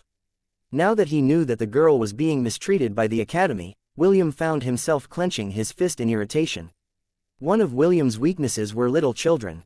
They reminded him of the little brothers and sisters that he had cared for in the orphanage. This was why he was overprotective of even Brianna and ensured that the two of them were safe from harm. Although Chiffon was 18 years old, her appearance was that of a child. Even if he didn't want to admit it, he felt sorry for her and wanted to do something for her sake. It was at that moment when William heard the soft breathing of a sleeper. Chiffon had fallen asleep on his bed, with a peaceful expression on her face. You are too defenseless, William thought as he shook his head. He then took off her shoes and helped her have a more comfortable sleeping position. Suddenly, the door of the room opened and two people entered without knocking on the door. Will, what are you doing? Ash asked in a tone filled with disbelief. Will, how could you? Princess Sidoni covered her lips with a hand. Just like Ash, she couldn't believe the scene that she was seeing with her own eyes. William turned his head to look at his lovers. Oh, welcome back. Just a minute, I'm about to finish. The half-elf was currently holding onto Chiffon's sleeping body, in an angle that could cause plenty of misunderstandings. Ash closed the door and locked it in place. Princess Sidoni narrowed her eyes, and approached the bed with the intention of educating William about laying his hands on minors. When she was only a few meters away from the bed, Chiffon sleepily reached out to William and held onto his arm. Big brother, it was good, Chiffon said sleepily. I want more. After saying those misleading words, the pink-haired loli once again returned to her slumber. Ash and Princess Sidoni looked at the girl's dirty and crumpled uniform, before looking back at William, who was right on top of the sleeping girl. Will, we need to talk, Ash said with a smile that didn't reach her eyes. Princess Sidoni was also smiling, but her eyes had already turned golden. Clearly, the two had misinterpreted the girl's words and William's current position. The half-elf looked at the sleeping girl under him, before shifting his attention to his two lovers, who were looking at him with murder in their eyes. He knew that if he didn't explain things properly, someone was going to sleep on the floor tonight. Chapter 521, A Sense of Euphoria. And that's what happened. William narrated everything that happened before his two lovers arrived inside his dormitory room. The two girls listened with serious expressions at first, but this expression then turned into pity after finding out Chiffon's current circumstances. Will, you picked up a troublesome person, Princess Sidoni said after hearing William's story. She then glanced at Chiffon with a complicated expression before shifting her attention back to William. I'm sure you have no idea on what kind of person she is, Princess Sidoni stated. I know, William replied. She is just like you, Sidoni. Princess Sidoni's body stiffened because of William's answer. She didn't expect that William would use the term, she is just like you, and it made her wonder how he knew about Chiffon's special characteristic. After becoming his lover, the princess shared her secret with William about her being one of the 7 deadly sins. At first, Princess Sidoni thought that William would treat her differently after finding out about her secret. However, the half-elf only smiled and even teased her that she had to wait for a few more years before she could have his babies. How did you know? Princess Sidoni asked. She was very curious on how William found out that Chiffon also carried one of the deadly sins of the world. Half-elf's intuition, William replied. As if. Princess Sidoni wrinkled her nose. It was quite obvious that William had no intention of sharing this information, so she decided not to pry. Ian, who was seated on William's right side, frowned. She didn't understand what the two were talking about. Is she also a princess? Ian inquired. This was the only connection she could think of when William said that Chiffon was just like Princess Sidoni. William and Princess Sidoni exchanged a glance and grinned. Although they felt a bit guilty about not telling the other girls about Sidoni's and Morgana's secret, both believed that this was for the best. If possible, Princess Sidoni didn't want anyone else to know, aside from William, that she was the embodiment of lust. This way, she could protect herself from those who would try to use her powers to do something nefarious. No, William replied, I'm saying that she's just as adorable as Sidoni. Huh. Ian glanced at Princess Sidoni, then at Chiffon, then back again to the princess. I don't understand. It's fine, it's not important. William smirked. Just think of her as a mini version of Mr. Jekyll. Ah, is she also a teoti? Ian looked at Chiffon with wonder. You mean she could swallow a lot of things at once? Something like that, Princess Sidoni replied in William's place because she was afraid that the half-elf would make things more complicated. She is someone that can eat a lot. The princess poked the sleeping girl's cheeks. She had a complicated feeling upon meeting one of the people that also bore a sin that was as strong as hers. When she remembered William's story about Chiffon's attempt to eat a banana peel in the garbage dump, her feeling of wanting to take care of the little glutton budded inside her heart. Ian nodded in understanding. She had seen how domineering Jekyll was during the war. Right now, she had labeled Chiffon as a young teoti that still couldn't control her powers. Ah, I almost forgot. Princess Sidoni stopped poking the sleeping girl before staring at William with a serious expression. How is your bloodthirst coming along these days? I think you should take a drink now, while you're still feeling better. I'll look after Chiffon for the time being. Ash, I'll leave him in your care. Understood. Ash then held William's hand. Let's go. It's no good if you try to wait until you reach your limit before taking action. Do you still remember what happened last time? Okay. William replied and held Ian's hand firmly. A few seconds later, both people disappeared from the room, leaving only Princess Sidoni and the sleeping Chiffon behind. Ash's body shuddered when she felt the familiar prickling pain, followed by a sense of euphoria. William drank slowly. He didn't want to waste a drop of Ash's blood because for him, his lover's blood was precious. The mermaid wrapped her arms around William's neck as she enjoyed the pleasurable sensation that was washing over her body. Ash wouldn't admit it, but she was somewhat addicted to the sublime ecstasy that was sending shivers down her spine. After having his fill, William kissed the place where he drew blood from Ash, and used his life magic to heal her wound. The beautiful mermaid had lost all of her strength, so she allowed William to dress her up once again. Next time, I'll drink Charmaine's blood, William lovingly whispered in her ears. I've been drinking a lot of your blood as of late. I don't want you to become anemic. Ash sighed before reluctantly nodding her head. I understand. Charmaine was one of the elves that had surrendered to William after the war in the city of Gladiolus. She was also the officer of the platoon that had captured Arslan when the freedom fighters were having a meeting, near the border of the Zelan dynasty. When William went to the Undying Lands, Molokai told him that the only one that could use his scepter was an undead. This was how the first king of the Helen Kingdom transformed into an arcane spectral lich. Anyone who touched Molokai's scepter would be transformed into a high-level undead and become Molokai's servant. Naturally, William didn't plan on dying, but he also needed the power to command the undead army to help them in the war. With the help of the system, they fought against the corruption of the scepter. However, it also came with a price. The power of the scepter was insane. It was a mythical artifact, which forced William to pay 200 years of his life, and permanently turn his left hand, all the way up to his arm, into that of a vampire's. Vampires were also undead creatures, and held incredible strength and powers.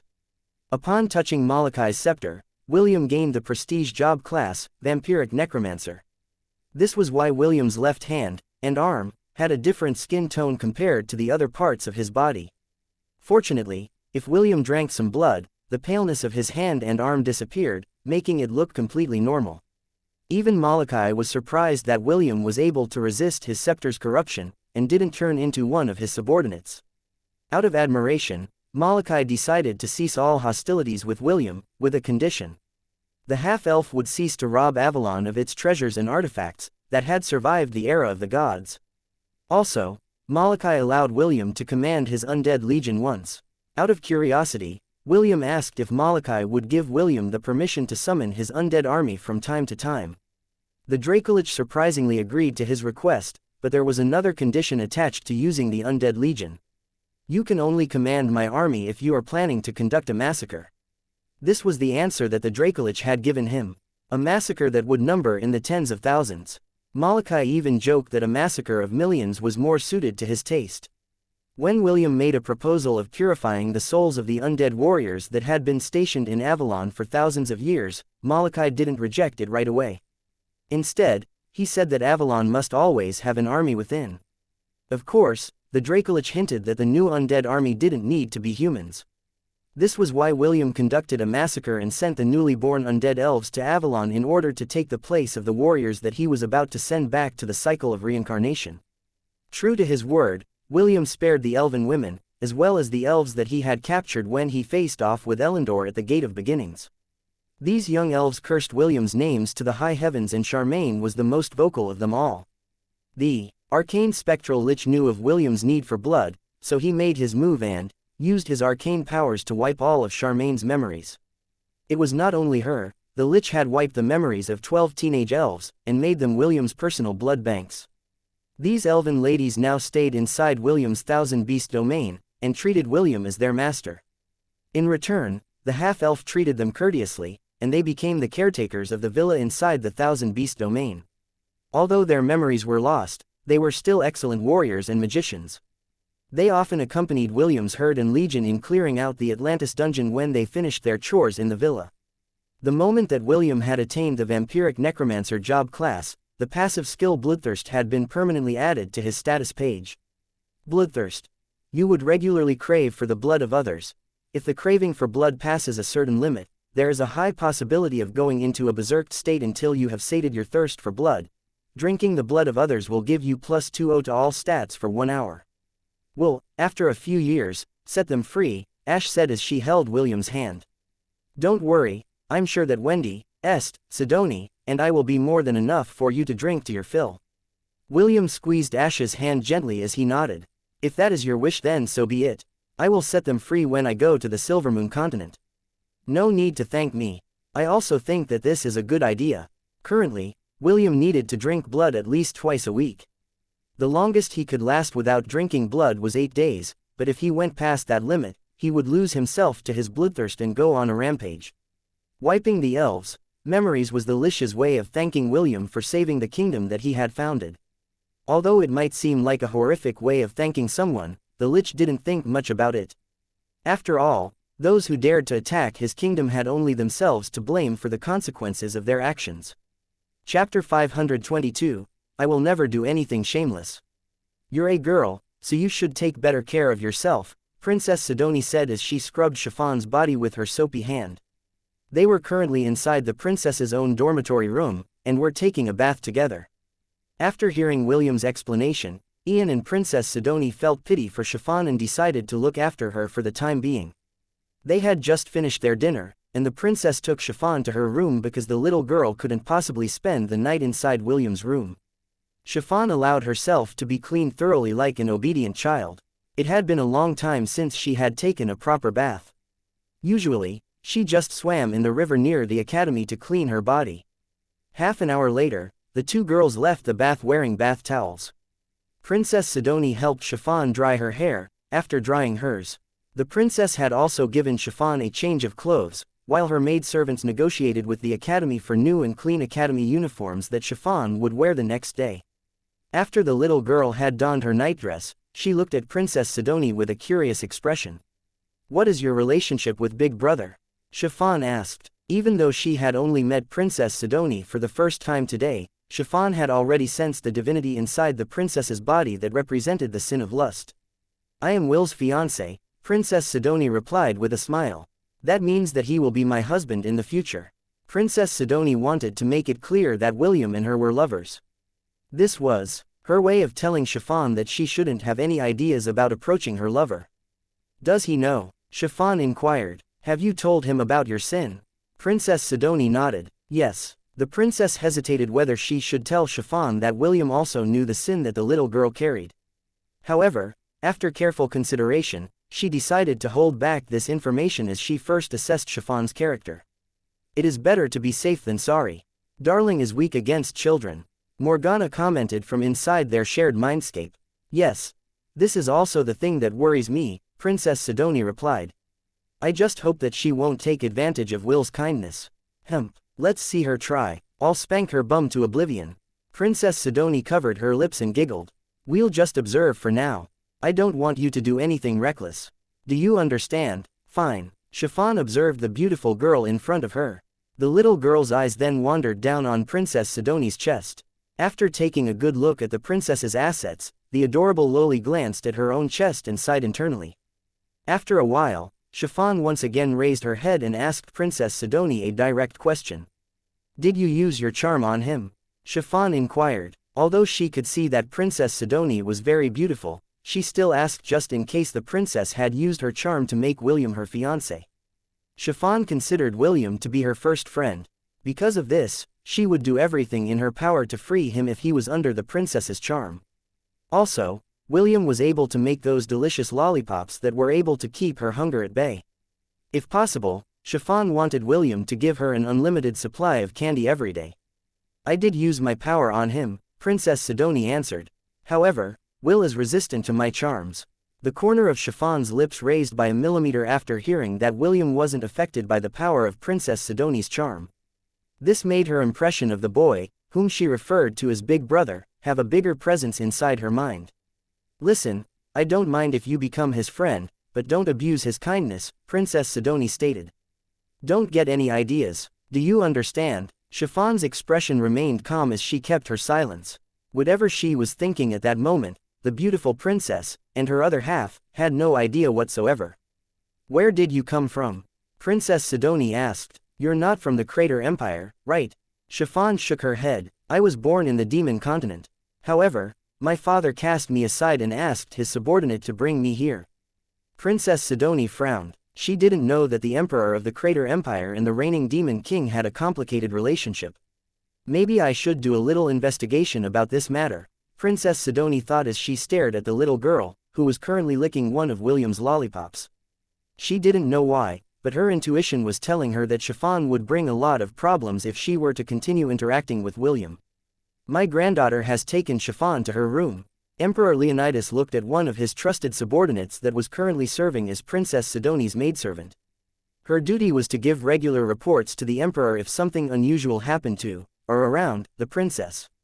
Yes, Your Majesty, the pretty lady bowed her head. They have just finished taking a bath, and seem to be having a chat with each other. It is quite unfortunate that I can't spy on their conversation because the princess will get mad if she senses my presence.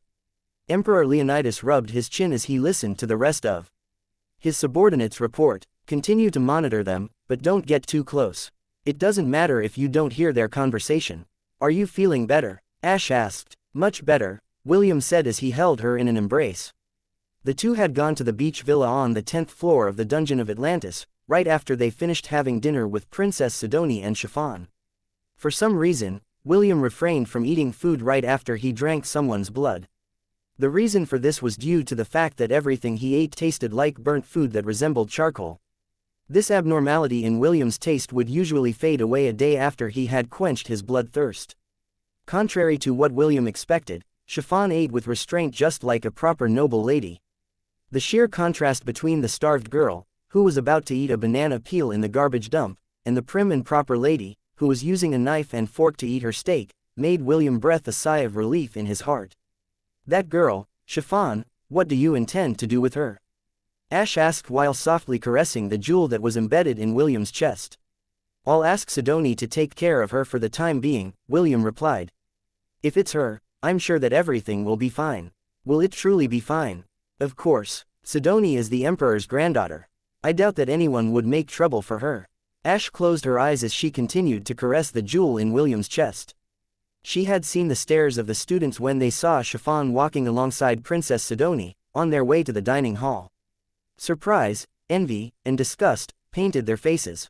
Ash was well aware that those three emotions could lead to problems for the princess, who was currently visiting her grandfather's empire. Although there might be no problems in the short term, no one could predict what would happen in the long term. William had been with Ash for a long time, so he could understand her thought process.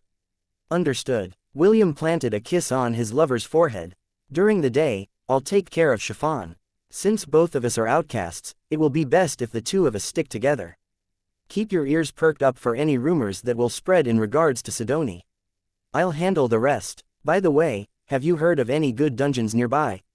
Ash's body stiffened when her lover mentioned the word dungeon. She didn't need to be a genius to understand what the shameless shepherd was thinking right now. Are we going with Plan B? Ash asked as she raised her head to look into William's eyes. William lightly poked her nose as a mischievous smile appeared on his face. What Plan B? Your lover is an upright and outstanding individual. I will never do anything shameless. Ash rolled her eyes because she was very tempted to smack the smug expression on William's face. Aside from the half-elf's grandfather, James, she had not seen anyone more shameless than him. Back in the southern continent, William had stolen resources in the Aenarion's dynasty, right under the Crater Army's nose.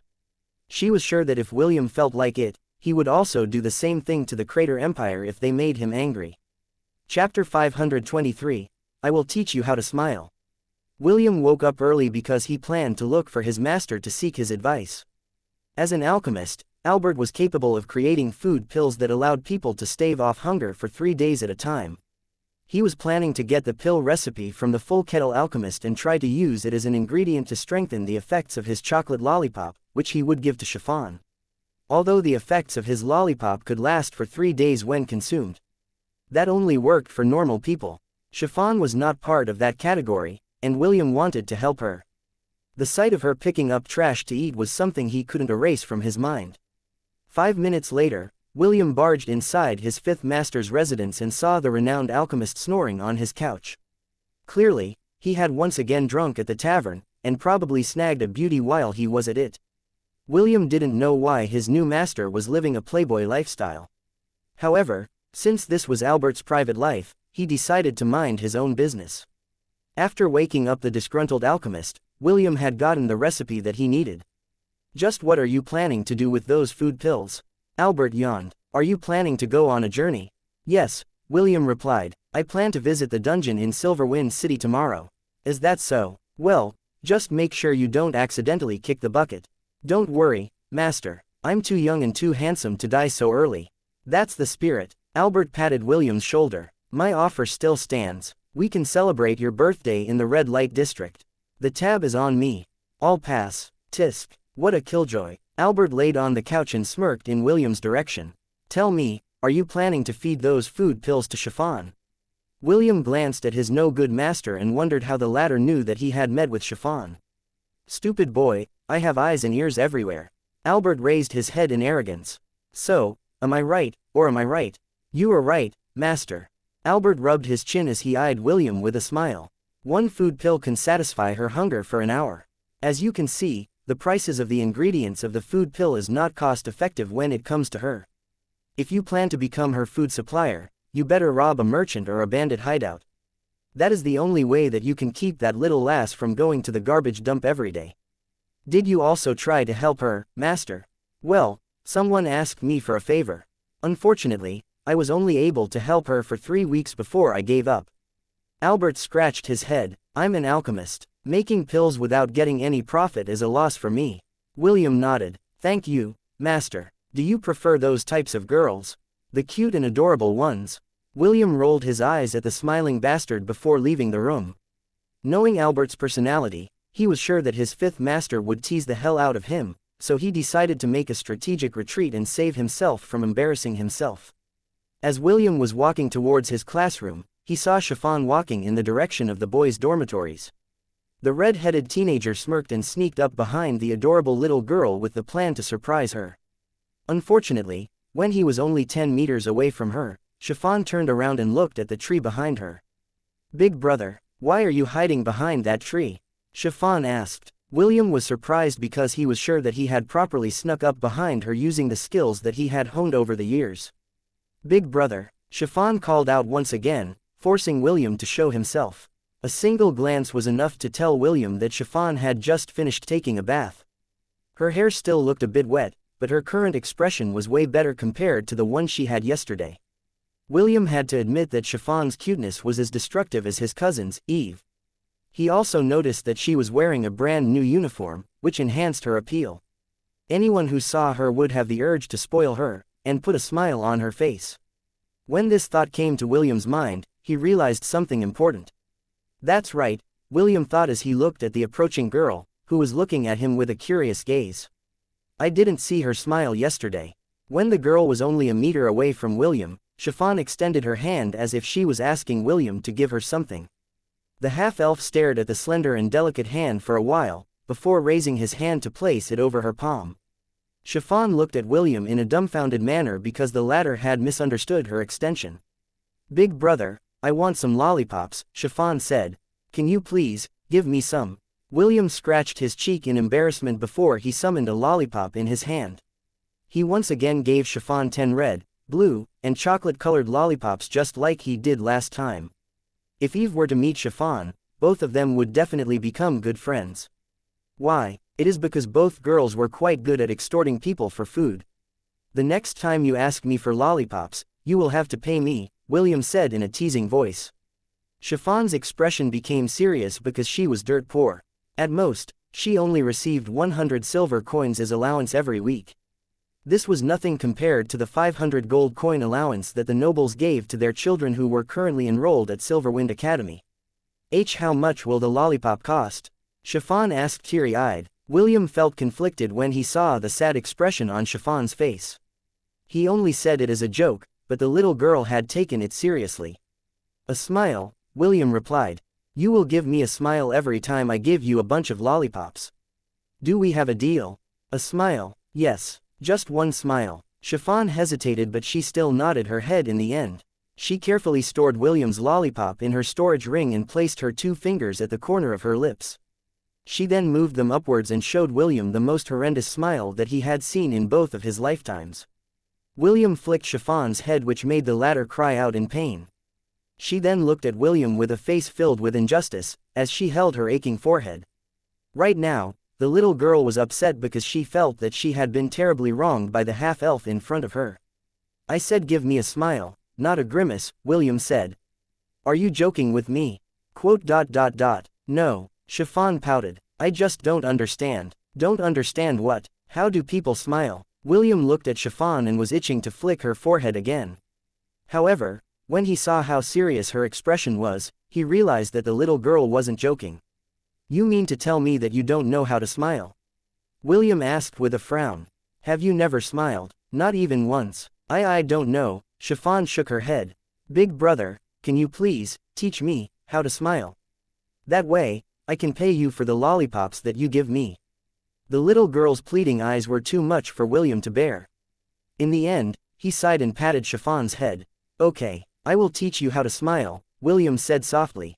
Thank you, big brother. Chiffon lowered her head so that William could pat it more.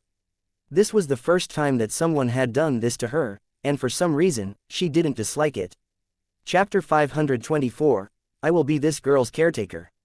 Oh ho, Ewan Kruger, the homeroom teacher of Class F, looked at the little girl that was seated beside William with great interest. Ms. Grimoire, aren't you supposed to be in Class C? Why yes, Chiffon replied as she lowered her head. Ewan adjusted his glasses when he saw the uneasiness of the little girl, who had her head bowed. A smile appeared on his face as he thought of an idea. Ms. Grimoire, would you like to stay in our class for the time being? Ewan inquired. I'll talk to your homeroom teacher and ask for a class transfer.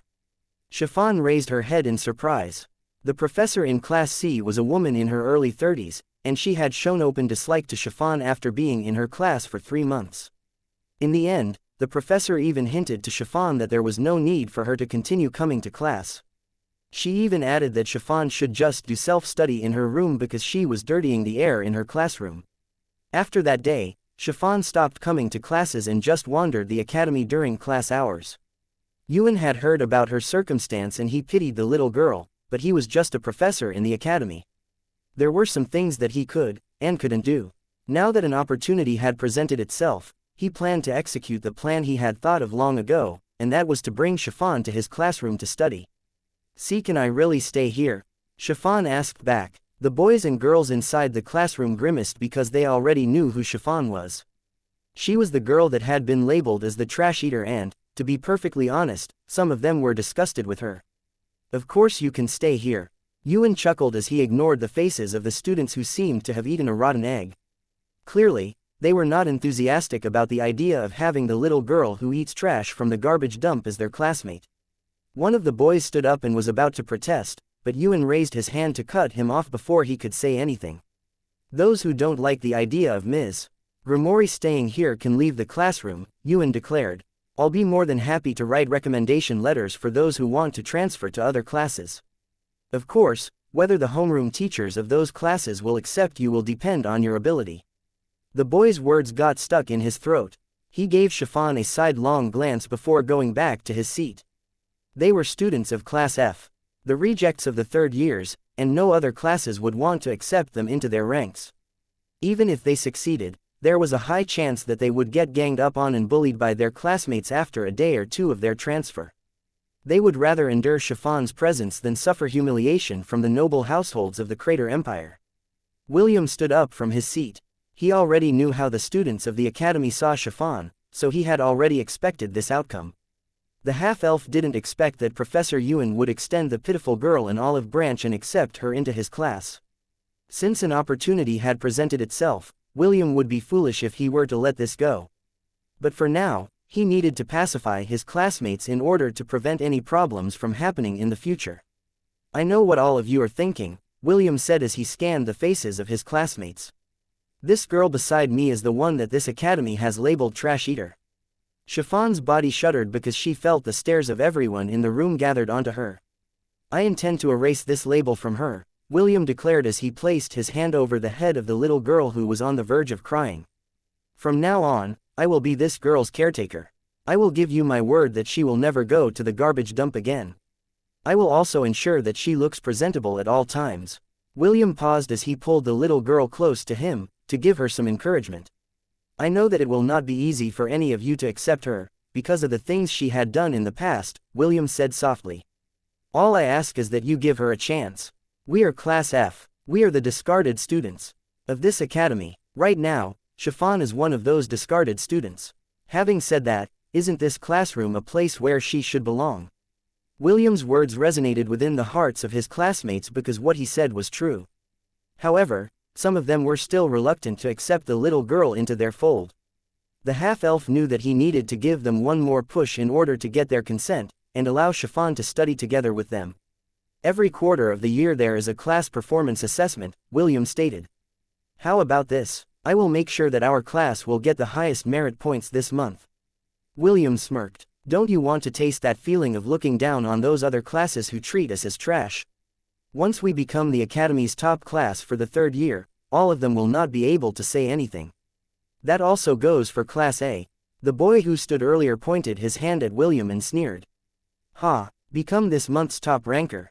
I thought you were going to say something good, but you're just spouting nonsense, the boy said in disdain. If you can really make us the top rankers, then I will call you boss. However, if you fail to keep your words, how about you become my servant for a month? Don't worry, I will treat you fairly. William nodded. Okay, if our class fails to snatch the top spot this month, I'll be your servant for a month. Professor Yuan, and the rest of you will be the witness of this bet. Don't regret your words, Ainsworth. I'm doing this because I don't want to regret anything. Just wait and see. William sat down and held Chiffon's hand under the desk. Don't worry, leave everything to me. Chiffon looked at the hand holding her own and nodded her head. William's hands were big, encompassing her own. It was also rough due to calluses, but it was warm. The little girl felt that she didn't mind if William were to hold her hand like this more often. In fact, she preferred it if he would always hold her hand. That way, she would feel that she was not alone in the world. Oh my, what a bold declaration. Professor Yuan clapped his hand. Getting the top spot in the quarterly class assessment is no easy feat. I will definitely get a raise if that were to happen. Mr. Ainsworth, please, do your best. My salary increase depends on you. William gave the professor a soldier's salute, and the latter did the same. The girls giggled because the comedic exchange dispersed the tension in the air. The boys also breathed a sigh of relief because the confrontation ended. Chiffon, I already promised everyone that I will be your caretaker, William said. Please, promise everyone that for the duration of this school year, you will no longer go to the garbage dump. Don't worry, I will ensure that you don't go hungry while I am around. Chiffon raised her head to look straight at William's eyes. She was looking for any signs of deceit in William's words, but found none. The little girl nodded her head and stood up from her seat. I, Chiffon Valgrimori, hereby swear that I will no longer go to the garbage dump for the rest of the school year, Chiffon swore in front of everyone in the room. I will do my best, so please, allow me to stay here.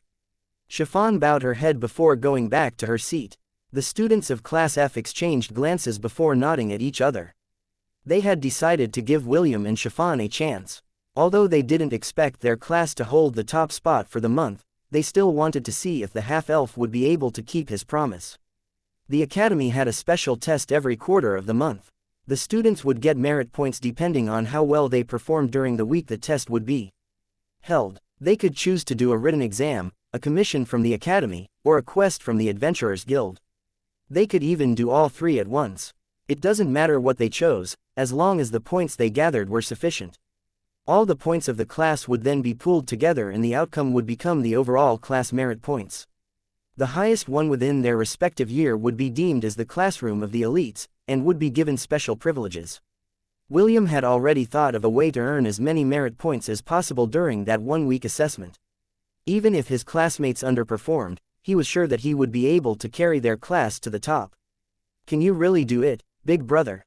Chiffon asked. William lightly squeezed the small hand that he was holding as he returned Chiffon's gaze.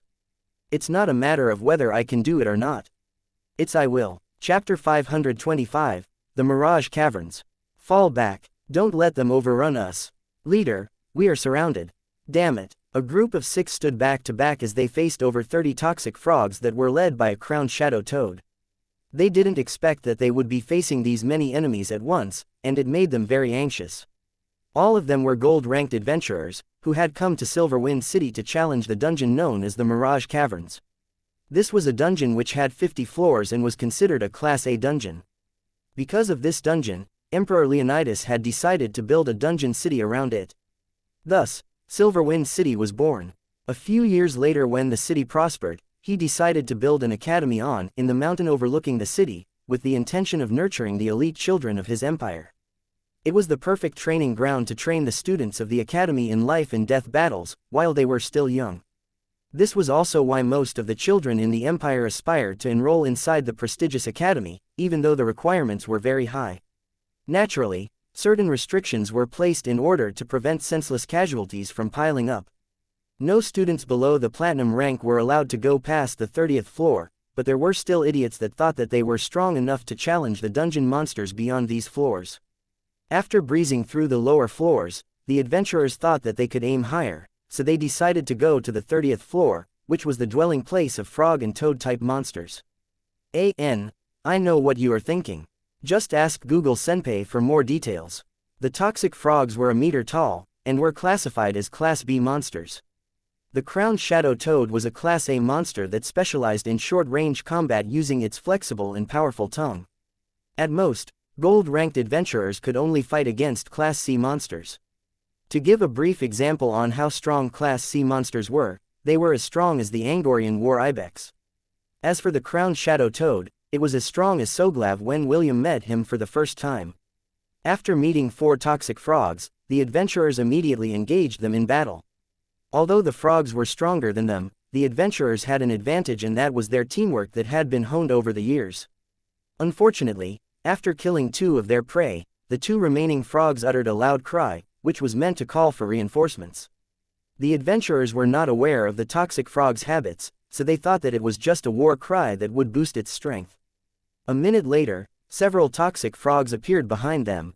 Seeing that they were at a disadvantage, they decided to retreat. Unfortunately, the escape route they took led to the dwelling of the crowned shadow toad. The Class A monster had a dozen toxic frogs as its underlings, so the group was sandwiched in a pincer attack. Sorry, I was too greedy, the leader of the group apologized. I will unleash my strongest attack. Use that opportunity to escape. I will hold them back for as long as I can. Leader, we won't leave you behind. He's right, we will get out of this place together. Don't be so pessimistic, it's just a few frogs and a 2-meter chubby toad. I still haven't gone to the brothels of this city. I can't possibly die without sleeping with their top prostitute. You guys. The leader was touched because his party didn't want to leave him behind. However, he knew that if they stayed, all of them would be buried in this floor and he would not be able to forgive himself even in the afterlife if that were to happen.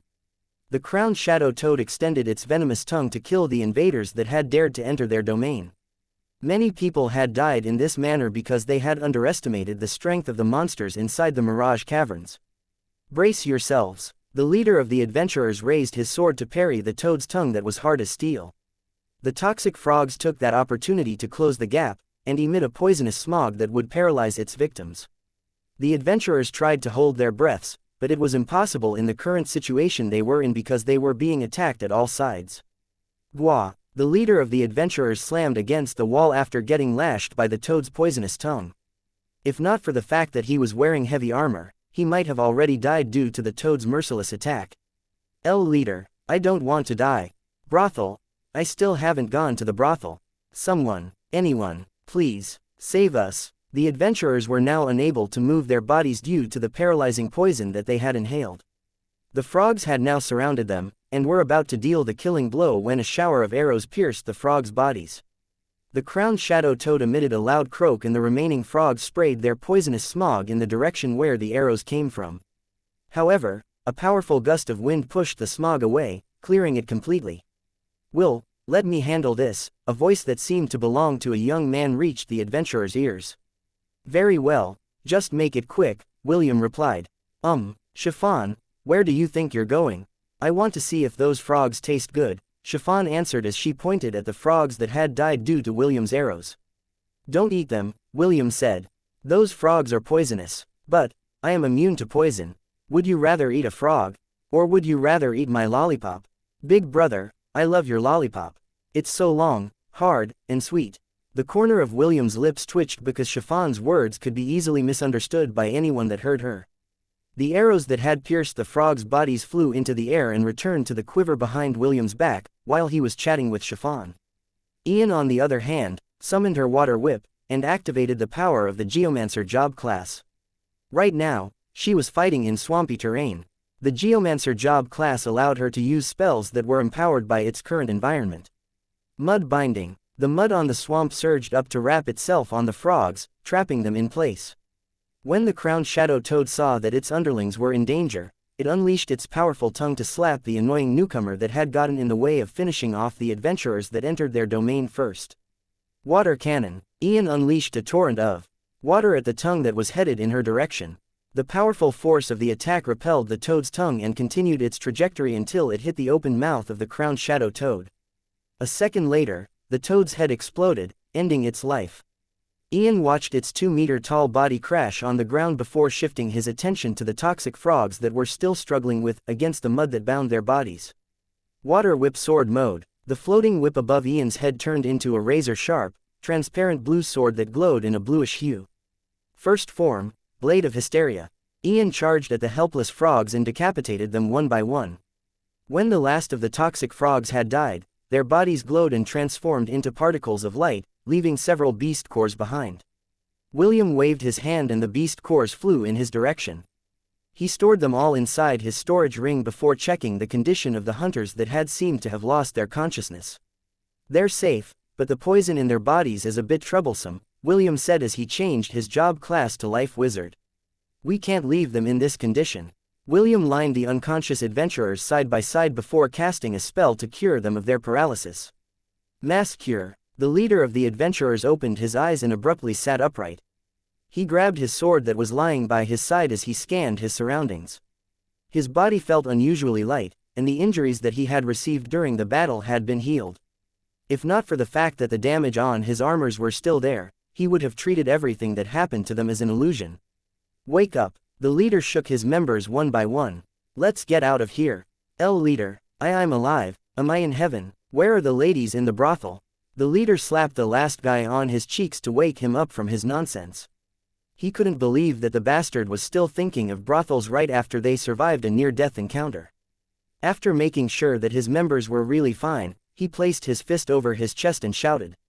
I don't know who saved us, but know that the Crimson Storm will always be in your debt, the leader yelled.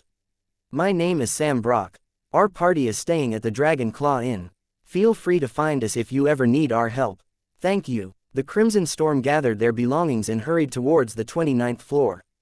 They would never step on the 30th floor again unless they had raised their ranks and regained their confidence. At least they know how to be grateful, William said softly with a smile on his face. The quarterly assessment test was currently happening in the academy and William only had a week in order to collect as many points as he could before the final day of the exam. When he told Ian his plan, the latter immediately insisted that she go with him to clear the Mirage Caverns. Currently, Ian has been registered as a member of Class A, but due to Princess Sidoni's influence, the homeroom teacher of Class A agreed to temporarily place her in Class F for the duration of the exam. The students of Class A weren't too bothered by this last-minute transfer. They were confident in their skills and they would definitely not need William's retainer to help raise their merits during the exam. Let's go, William walked forward. We still have 20 more floors to clear before we get to the final boss room. Ian and Chiffon nodded their heads and followed William's lead. This was the first dungeon that William had explored since he and Ian had arrived at the Crater Empire. He was looking forward to the types of the monsters that were found on the higher floors, monsters that would soon become part of his strength, once the restriction on his Dungeon Conqueror job class had been lifted. Chapter 526, Farming Merit Points. The Mirage Cavern was the home of amphibian-type monsters. Frogs, toads, salamanders, and Sicilians were the local monsters of this dungeon. The Mirage Cavern had 50 floors with different types of environments. So far, the students of the academy had only managed to reach the 40th floor of this dungeon, but it took them a month to get that far. William only had a week to clear the dungeon, but he was not too worried that he wouldn't make it in time. 3 days inside the dungeon is equivalent to a day in the outside world. Just like William, some of the students also decided to choose the Mirage Cavern to earn merit points for their test. They planned to go as far as they could within the time limit, but everyone had agreed that they wouldn't go past the 33rd floor where the blaze salamanders were located. These salamanders were very ferocious creatures and their ranks ranged from Class B to Class A. It was almost impossible to find a lone individual, because these salamanders liked to move in groups of 4 to 6. William had only spent 6 days 2 days in the outside world to reach the 30th floor of the dungeon. For someone like him that had fought in a war, fighting against Class D and Class B monsters was a walk in the park. Soon, William and the 2 girls arrived at the 31st floor. William had already bought the maps up to the 49th floor and integrated it with the system. Right now, they were doing a speedrun to reach the lower floors as fast as possible. Another day passed and William and his party finally reached the 35th floor. They didn't fight much and avoided battles as much as they could, which greatly sped up their dungeon expedition. The moment William stepped foot on the 35th floor, the system gave him some good news. Host, I have done a full sweep of this floor and didn't find any humans, or humanoid-type creatures. It is safe to farm points here on this floor. It was then when a devilish smile appeared on William's face. He had been holding back as of late, and this was the perfect time to seriously farm some merit points. Let's go to the safe zone of this floor first, William said as he led the 2 girls towards the east. We've been traveling for a while. Let's rest before we go to the next floor. Ian and Chiffon nodded their heads. They were quite relieved that William had decided to rest for the time being. Although their bodies were strong, they still felt exhausted as they rushed towards the lower floors of the dungeon.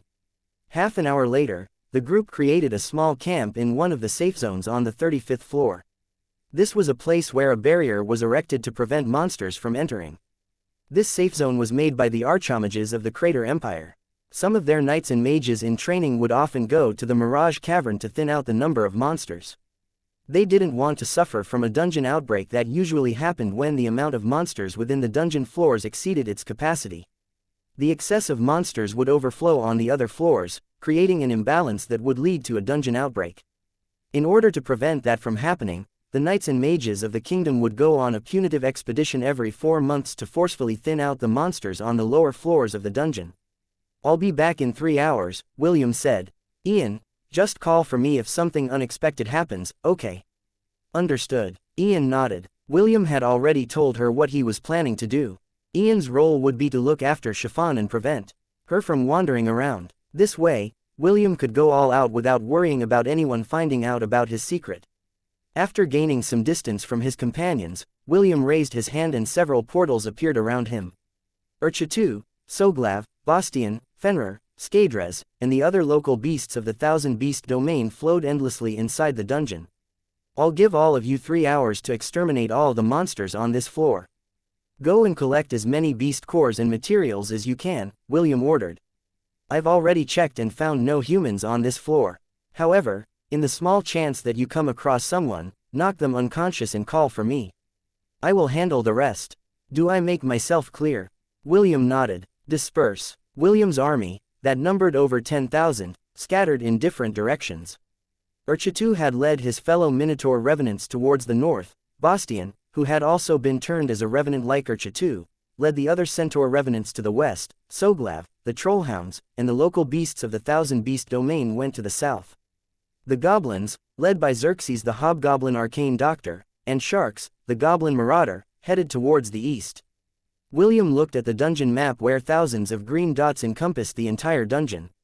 The bracelet on William's wrist that automatically counted merit points started to come to life. Merit points gained inside the dungeon were calculated based on the quantity and quality of monsters that the owner of the bracelet had killed. Monsters killed by beast companions also add to the merit points of their masters. Some beast masters could summon several beasts at once. The Crater Empire also had these types of students, so they made sure to modify the bracelets to include the beasts that a beastmaster could summon. Earlier, William had summoned Soglav to kill a beast in the 32nd floor. The points on his bracelet increased when the demonic dog had killed a rock Sicilian that was sneaking up behind them. This was why William was sure that all the members of Herd and Legion were automatically classified as beasts under his command. If the headmaster and the artifact masters of Silverwind Academy, who had created the bracelets, were to know about this loophole, they would probably pull out their hair in frustration. Most beastmasters could summon up to a dozen beasts. However, they had never heard of anyone being able to summon over 10,000 monsters, aside from the Dungeon Conqueror who had sacrificed himself to become one with the World Tree. Although everyone assumed that the Dungeon Conqueror was dead, they still didn't know if his profession had been passed on to someone else. Naturally, the Crater Army and the elves had their suspicions after William had brought a beast army to fight in the war. However, they still thought that the beasts only participated in the war due to King Minno's influence. It was not impossible to gather thousands of beasts if they had been threatened by someone more powerful than them.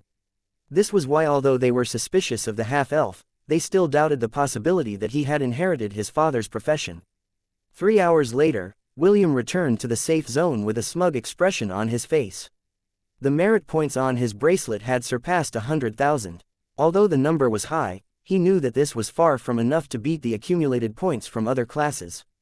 Even so, William wasn't worried. They were only on the 35th floor. There were still 15 more floors they could farm points on. The half-elf was looking forward to seeing the looks on Professor Ewan's and his classmates' faces once they saw the amount of merit points he had acquired on his dungeon expedition. Chapter 527. This is what happens when I become serious. There was 1 day left before the assessment test ended, and everyone was scrambling for points. Aside from the class rankings, there were also the individual rankings. Anyone who stood at the top of the rankings would also gain several benefits and even have a chance to get a medal from the Emperor of the Crater Empire. This was something that every student strived for. As long as they were able to get the Emperor's recognition, it was not impossible to acquire a good position in the Empire after they graduated from the Silverwind Academy. Prince Jason, I'm sure that you will once again snatch the top spot for the 5th years, a brown-haired young man said in a flattering voice. That is only natural, another young man commented.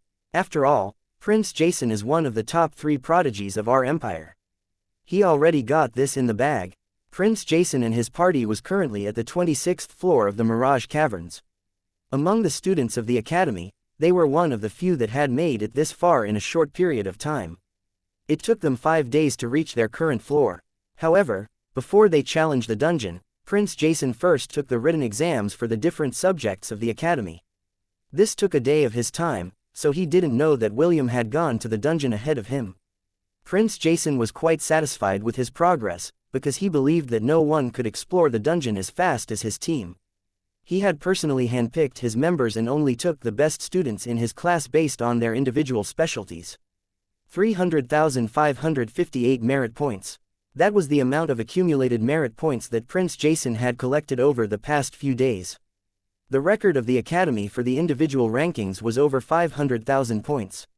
This was the record that the first prince of the Crater Empire had set when he was still studying in Silverwind Academy. Since then, no one had been able to beat his record. Prince Jason wanted to make a name for himself in history, so he was doing his best to collect as many points as he could before the time limit. If we continue this pace, we will be able to clear the 30th floor by tomorrow, Prince Jason said. After fighting the boss monster, all of us will return to the Academy and submit our bracelets. Your Highness, should we also have a victory celebration when we return? It will take the Academy 2 days to process the merit points of the entire Academy. That sounds like a good idea. Your Highness, I think it is fine if we celebrate, right? Prince Jason nodded his head. Very well, let's head to the tavern tomorrow and have fun. This is my reward for all of your hard work. The prince's party members cheered as they did their best to flatter Prince Jason. Forming a connection with him was a very rare opportunity, so they were doing their best to leave a good impression. Prince Jason carried himself with grace, while thinking of the half-elf who was nowhere to be seen. He still couldn't accept that the half-elf had managed to make Princess Sidoni his fiancée, by using the slave collar that he always carried around.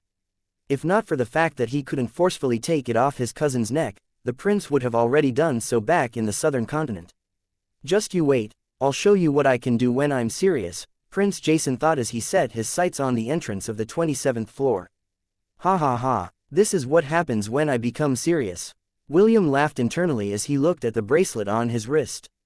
The bracelet showed that his merit points had exceeded 4 million points. They had arrived at the 49th floor some time ago and were merely taking a short rest before going to the 50th floor to challenge the final boss of the dungeon. Chiffon looked at William's bracelet with a dumbfounded expression.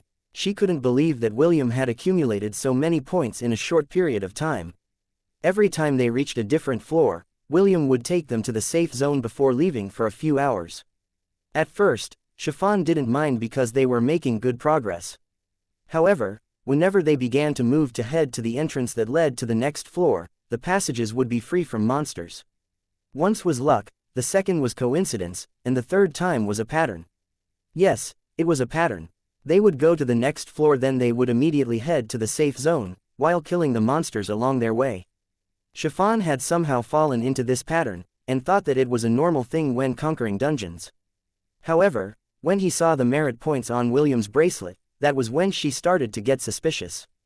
Did you tinker with the bracelet? Chiffon asked. Big brother, this is not good. If the Academy finds out that you are cheating, you will be severely punished. Don't worry your pretty little head over this, William patted Chiffon's head. I'm not breaking any rules. This bracelet is working fine. But, how? Chiffon inquired. How have you done it? Chiffon, remember this, William replied with a serious expression. Your big brother is an awesome individual. As long as you stick to me, all you need to do is smile and wave. Smile and wave, yes. Smile and wave. I forgot that your smile is horrendous. Okay, forget the smiling part. Just wave. Chiffon pouted and turned her head to ignore William. She had tried her best to practice how to smile, while resting in the safe zone, and William saw it by accident. The half-elf chuckled at the little girl's attempt, which earned him a nagging from Ian. William had already told Ian that Chiffon couldn't smile. At first, Ian was skeptical because how could someone not know how to smile? However, the more she interacted with Chiffon, the more she realized that William was telling the truth. This was why she took it upon herself to teach Chiffon how to smile whenever William left them to hunt the monsters on the floor they were on. Will, stop teasing her. Ian glared at her lover, while patting Chiffon's head. William raised both of his hands in surrender as he checked the time on his status page. There was still a day left, but William wanted to beat the dungeon as soon as possible. Let's go, William said.